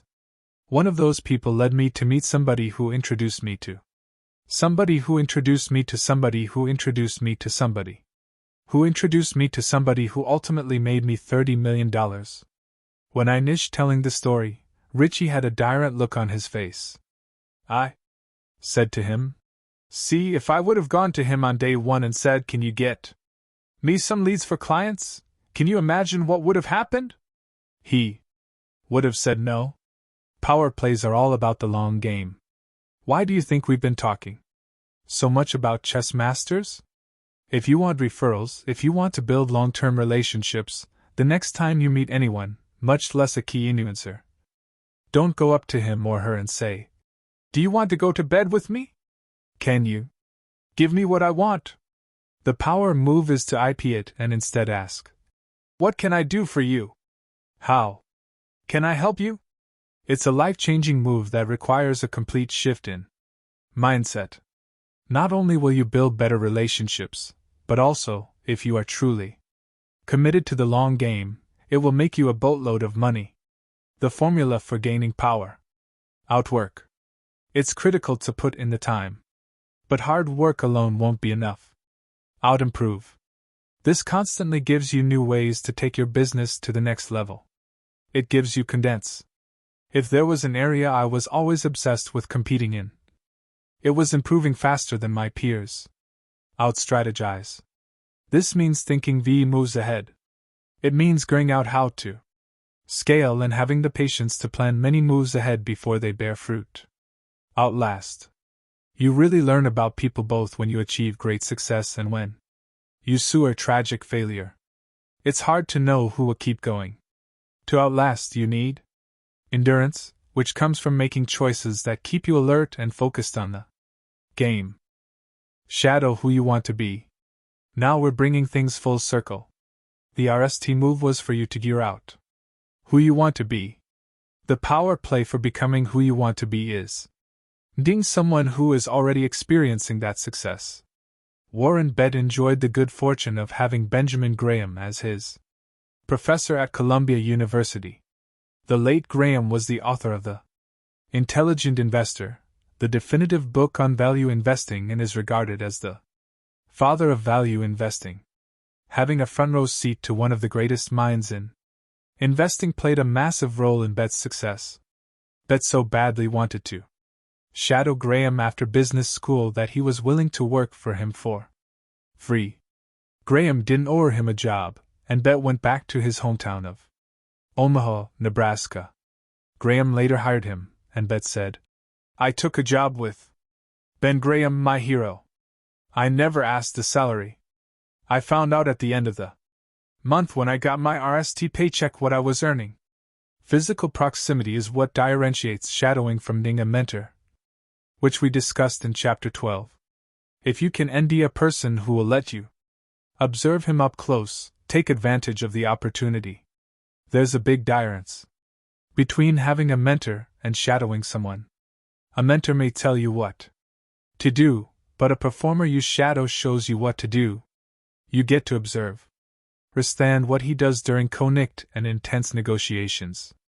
You can also learn how he handles enemies and how he motivates his team. I can't emphasize enough the power of surrounding yourself with other people who are living your dream life. The key point to remember is that you want to shadow successful people no matter where you are in your career. At every stage of my growth, I've attached myself to the people I admire. As a kid, I tried to go everywhere with my dad. In the army, I stayed close to the best leaders. I also worked out with the strongest guys. As a salesman at Bally, I shadowed Francisco Davis because he was the top salesman. I didn't care how late it was or what type of menial tasks I had to perform. It was worth staying late to have a 10-minute conversation with Francisco, or even just be in the room. When he made his follow-up calls, all I was looking for was how to feed my mind and see things I could do better. Successful people are busy, so you have to offer them value. It can't hurt to. Or to buy them coffee or lunch, but it's even better to do something that improves their business. Volunteer to edit their proposals or do research. Or to stay late and write their thank you notes while you listen to them make sales calls. You might be surprised what you may have to owe. Especially if you are under 30, you probably know more about social media than just about everyone over 40 does. Or to help them set up their social media pages for their business. Ideally, the relationship will become a win-win. You get to learn from being in the other person's presence, and he or she benefits from your skills and willingness to work. One last example is NBA coach Steve Kerr. Yes, him again, the same guy who made Andre Iguodala feel needed on Golden State's way to an NBA championship.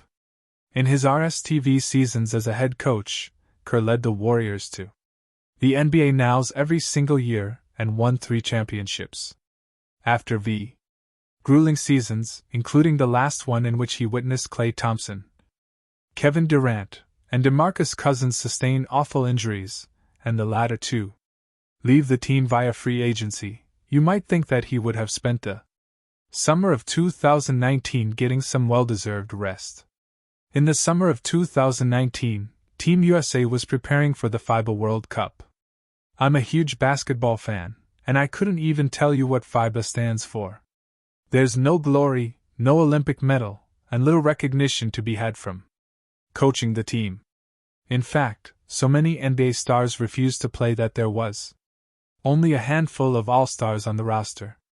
But since Greg Popovich, arguably the NBA's best coach, was the head coach, Steve Kerr put his vacation aside in order to be an assistant to Popovich. He couldn't resist the opportunity to shadow greatness. This is an incredible opportunity and one I'm extremely grateful for, Kerr said. I had the good fortune to participate in our USA basketball program as an amateur, and to have the chance to return to the world stage 3 decades later and work under Pop, one of my former coaches and a mentor, is a tremendous honor. If you want to gain power, you must create opportunities to shadow others. If you want to be exceptional, even after winning championships, you must jump on every opportunity you can to shadow powerful leaders. Leadership is knowing what drives people. In this, our NAL chapter, we keep coming back to ideas we've already looked at and are now taking to the next level. In Chapter 2, we talked about knowing what drives you. Now we're going to examine what motivates others. We touched on some of these things when discussing the 9 love languages of entrepreneurs, but this is next level. When I was 22 years old, working at Morgan Stanley Dean Witter as an advisor, I spoke to 2 audiences in a span of a month. The RST was a group of seniors who wanted to learn about better alternatives for retirement. I spent the majority of my time speaking to them about what it would feel like to be able to live in a 10,000 square foot home with a Ferrari parked outside and an Amex black card in their wallet. They looked at me as if I had lost it, until they stopped paying attention altogether. A couple of weeks later, I spoke to a group of salespeople who were in their late 20s to early 30s and decided to take a completely different approach.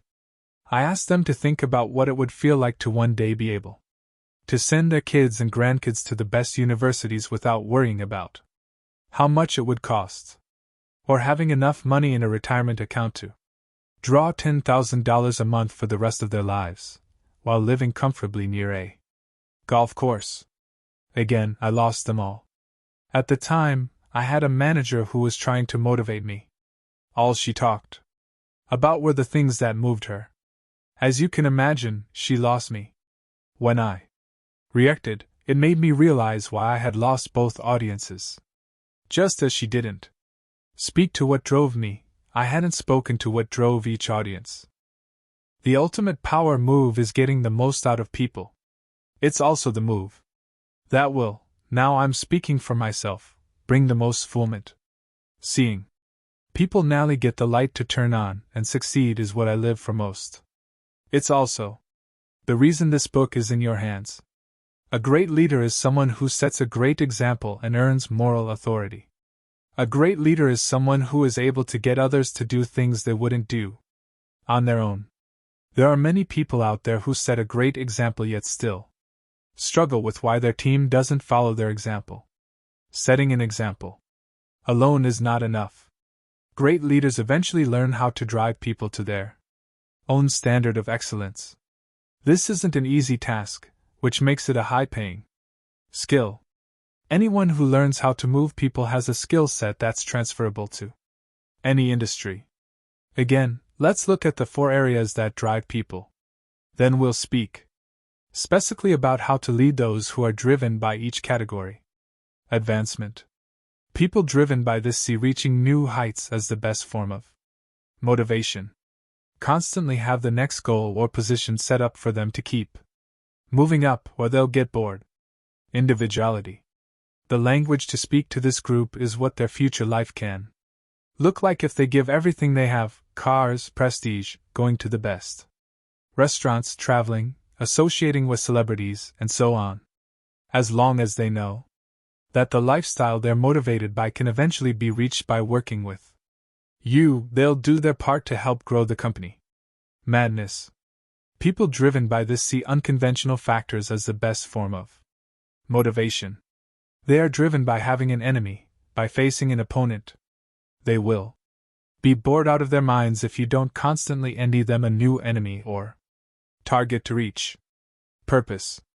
People driven by this want to be part of something bigger than they are. But they also want the history books to write about them, in the company's history books or in industry papers. This group may be the smallest of the bunch, but if you're lucky enough to attract one to your organization, get ready to experience a massive explosion. Understand, position, and lead, but do not try to fix. No matter whom you are managing, remember that the fastest way to lose them or frustrate them is to try to change them. I've made this mistake too many times in my career. Instead, envy what drives them and position them in a way to win. At the highest level, it may require you to change the lens through which you view them. Stop trying to X people. Thinking you can change or X people is delusional behavior. When I started in business, I was guilty of this all the time. I pushed people hard when they were coming up short, because I assumed that that was what they wanted. I figured that if they were messing up, they'd appreciate my feedback, harsh as it might have been, and would change and become the performers I needed them to be. This is delusional. I realized that I couldn't change people, they had to possess the inner drive to X their own mistakes. Once I realized that, I began to manage people more effectively. I stopped trying to solve other people's problems. Instead, I realized that what they wanted is someone to listen to them, someone to ask them questions, someone to nudge them in the right direction. People want to be heard. Taking the time to understand them is critical for effective leadership. After that, if they possess an inner drive to excel, they'll self-correct. They'll do their part in achieving their best. By digging deeper into power plays, we now have a direct lens through which to view all human interactions. Whether it's leverage in a negotiation or your RST meeting with an influencer, taking the time to see where the power lies and acting accordingly is what will make you a grand master. If you want to develop this ability, the most powerful move you can make is to shadow great leaders.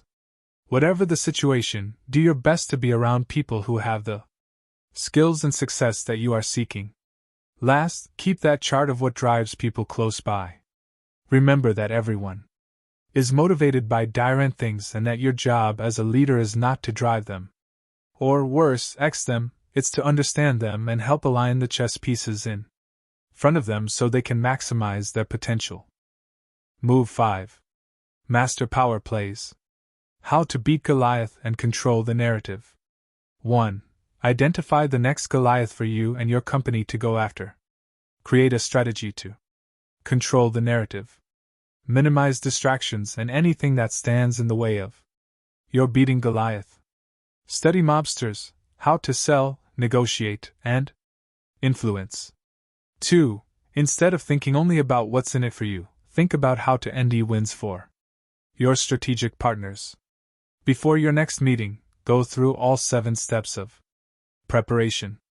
In every negotiation, be aware of who has leverage. Don't over-negotiate when you're lacking it, and don't bully when you have it, especially if you view the other person as a long-term strategic partner. Cultivate your power and stay battle-tested. 3. Constantly study leverage. Watch every interaction between people, countries, and businesses to see if you can determine who has the leverage and if that person or entity is using it to gain power. Also, shift your approach to finding ways to help others, rather than using a shotgun approach to getting business. Lastly, value people so deeply that you are constantly looking to see what drives them and how you can help steer them based on their motivations. Conclusion. Checkmate. As someone who didn't finish school, I think it's so important to become a lifelong learner and embrace an endless curiosity about the world. Richard Branson. We've come a long way together. If you're not a sports fan, you may have heard one too many sports analogies. I share what I know, and I can't help but keep finding parallels between business and sports. So please indulge me one last time. Because there was a man named Andrew Bynum who was once to basketball what Magnus Carlsen is to chess. I know that may sound as though I'm giving Bynum too much credit, but stay with me. Bynum was blessed with unworldly talent. In 2005, when he was only 17, he was the first round pick of my beloved Los Angeles Lakers. The late, great Kobe Bryant was still in his prime, and I couldn't wait for that 7-foot behemoth to dominate the NBA. On paper, Bynum had the raw talent to be as good as Shaquille O'Neal. On the court, he showed ashes of one day being a Hall of Famer. Bynum started out as a damn good basketball player. He helped the Lakers win NBA titles in 2009 and 2010. In 2012, before he turned 20, he was selected All-NBA. He seemed on course to win more championships NBA. Stewart on All-NBA teams. Then it all went straight to hell. He had some injuries, and he was traded to the 76ers. He bounced around the league, and then, in 2013, while playing for the Cavaliers, he was suspended. The reason was disturbing. During a practice, he shot the ball every time he touched it, no matter where he was on the court. I didn't just see that as a middle-finger to his coaches and teammates. I saw it as complete disrespect for the game of basketball. Never mind the championships, the accolades, the tens of millions of dollars. At age 26, Bynum had completely ruined his career and disgraced the game of basketball. Why? I've never met Bynum, so I can only speculate. The way I see it, the reason Bynum underachieved is that he did not love the game. How could he respect something that he never loved? Sometimes it's tough to love something that comes too easily. You see this in business all the time. You often see it in children of wealthy families who have been given a big inheritance. When the struggle is removed from life, when we didn't have to earn it, people start to feel entitled and take things for granted. It's one of the laws of human nature. Why am I talking so much about Andrew Bynum? Because the number one factor in reaching your potential is simple: it must matter to you. History books are led with individuals who did impossible things simply because it mattered to them. I hope that something tugs at Bynum's heart to the point where he'd be willing to give his best. You have to want success. You have to want it so badly that it hurts.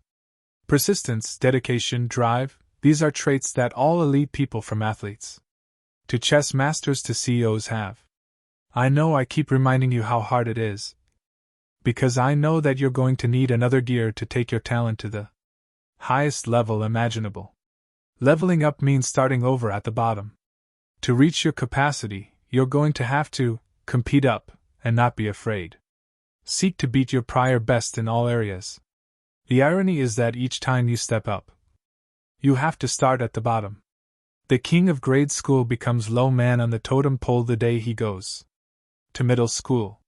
When he now climbs back up to the top of the ladder, high school starts and he's back at the bottom again. Your career is going to feel similar. Each time you advance, you'll usually be at the bottom of the next level. One of the biggest fears that holds people back from moving up is that they won't get respect. Let's look at this chart to see what I mean. The key to getting in the 1% is continually investing in learning and growth. Large corporations invest in their talent.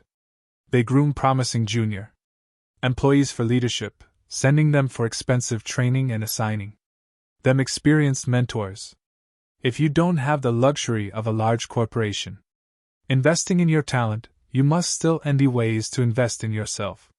For some reason, most of us think we're afraid of challenges. But when we're not being challenged, we get bored. Then we stagnate. If we aren't challenged, we also often don't realize what's inside of us and how much we are capable of accomplishing. Any entrepreneur who wants to stay sane needs to let go of the silly notion that challenges are scary. Challenges never stop coming, so you'd better learn to love them and thrive on them. Every struggle is an opportunity to grow and improve. Every move up will make you feel as though you're in over your head. You will be tested. Again, what will determine your success is if it matters to you. Use entrepreneurship to solve the world's problems. I've said countless times that many of the world's problems are going to be solved by entrepreneurs. The simple reason is that entrepreneurs are problem solvers. They look at something complex, study it, simplify it, and ultimately find a way to solve it. Entrepreneurs can solve health, economic, environmental, and educational challenges. Often, the RST motivation for somebody who's never been an entrepreneur to become one is to make a lot of money so he or she can have a bigger house, a bigger car, and other toys. There's nothing wrong with that. But your mission has to be bigger. Know that the world today is counting on us to solve big problems that will never stop coming. The game of business can be ugly at times. The startup graveyard is led with companies run by well-intentioned, talented people who just weren't prepared to handle the chaos of building a business. If you can take being pushed to your limits, beaten down by Goliath, and ostracized by friends and still stay true to your mission, it will be worth it. I don't mean that eventually it will be worth it. I mean that every day you GHT for something, every day you live according to your future truth, every day you guide people to be their best, you will feel the rewards. The world needs you. It needs your ideas, your passion, and your heart. You have all the information needed to master the V key moves. How to know yourself. How to reason. How to build your team. How to use strategy to scale. How to make power plays. All the questions, all the tools, all the stories are there to help you. But ultimately, you're going to benefit only if you apply what you've learned in this book. It's now time to identify your next moves. At a minimum, list V. If you aspire to think like a Grand Master, challenge yourself to list 15. As you're doing so, consider the concept of sequencing. You may be tempted to make move 15 your third move. Instead, focus on the bigger picture. Remember, it's the moves in the right sequence that will make you a Grand Master. That's how you end up winning in the war room, boardroom, and bedroom.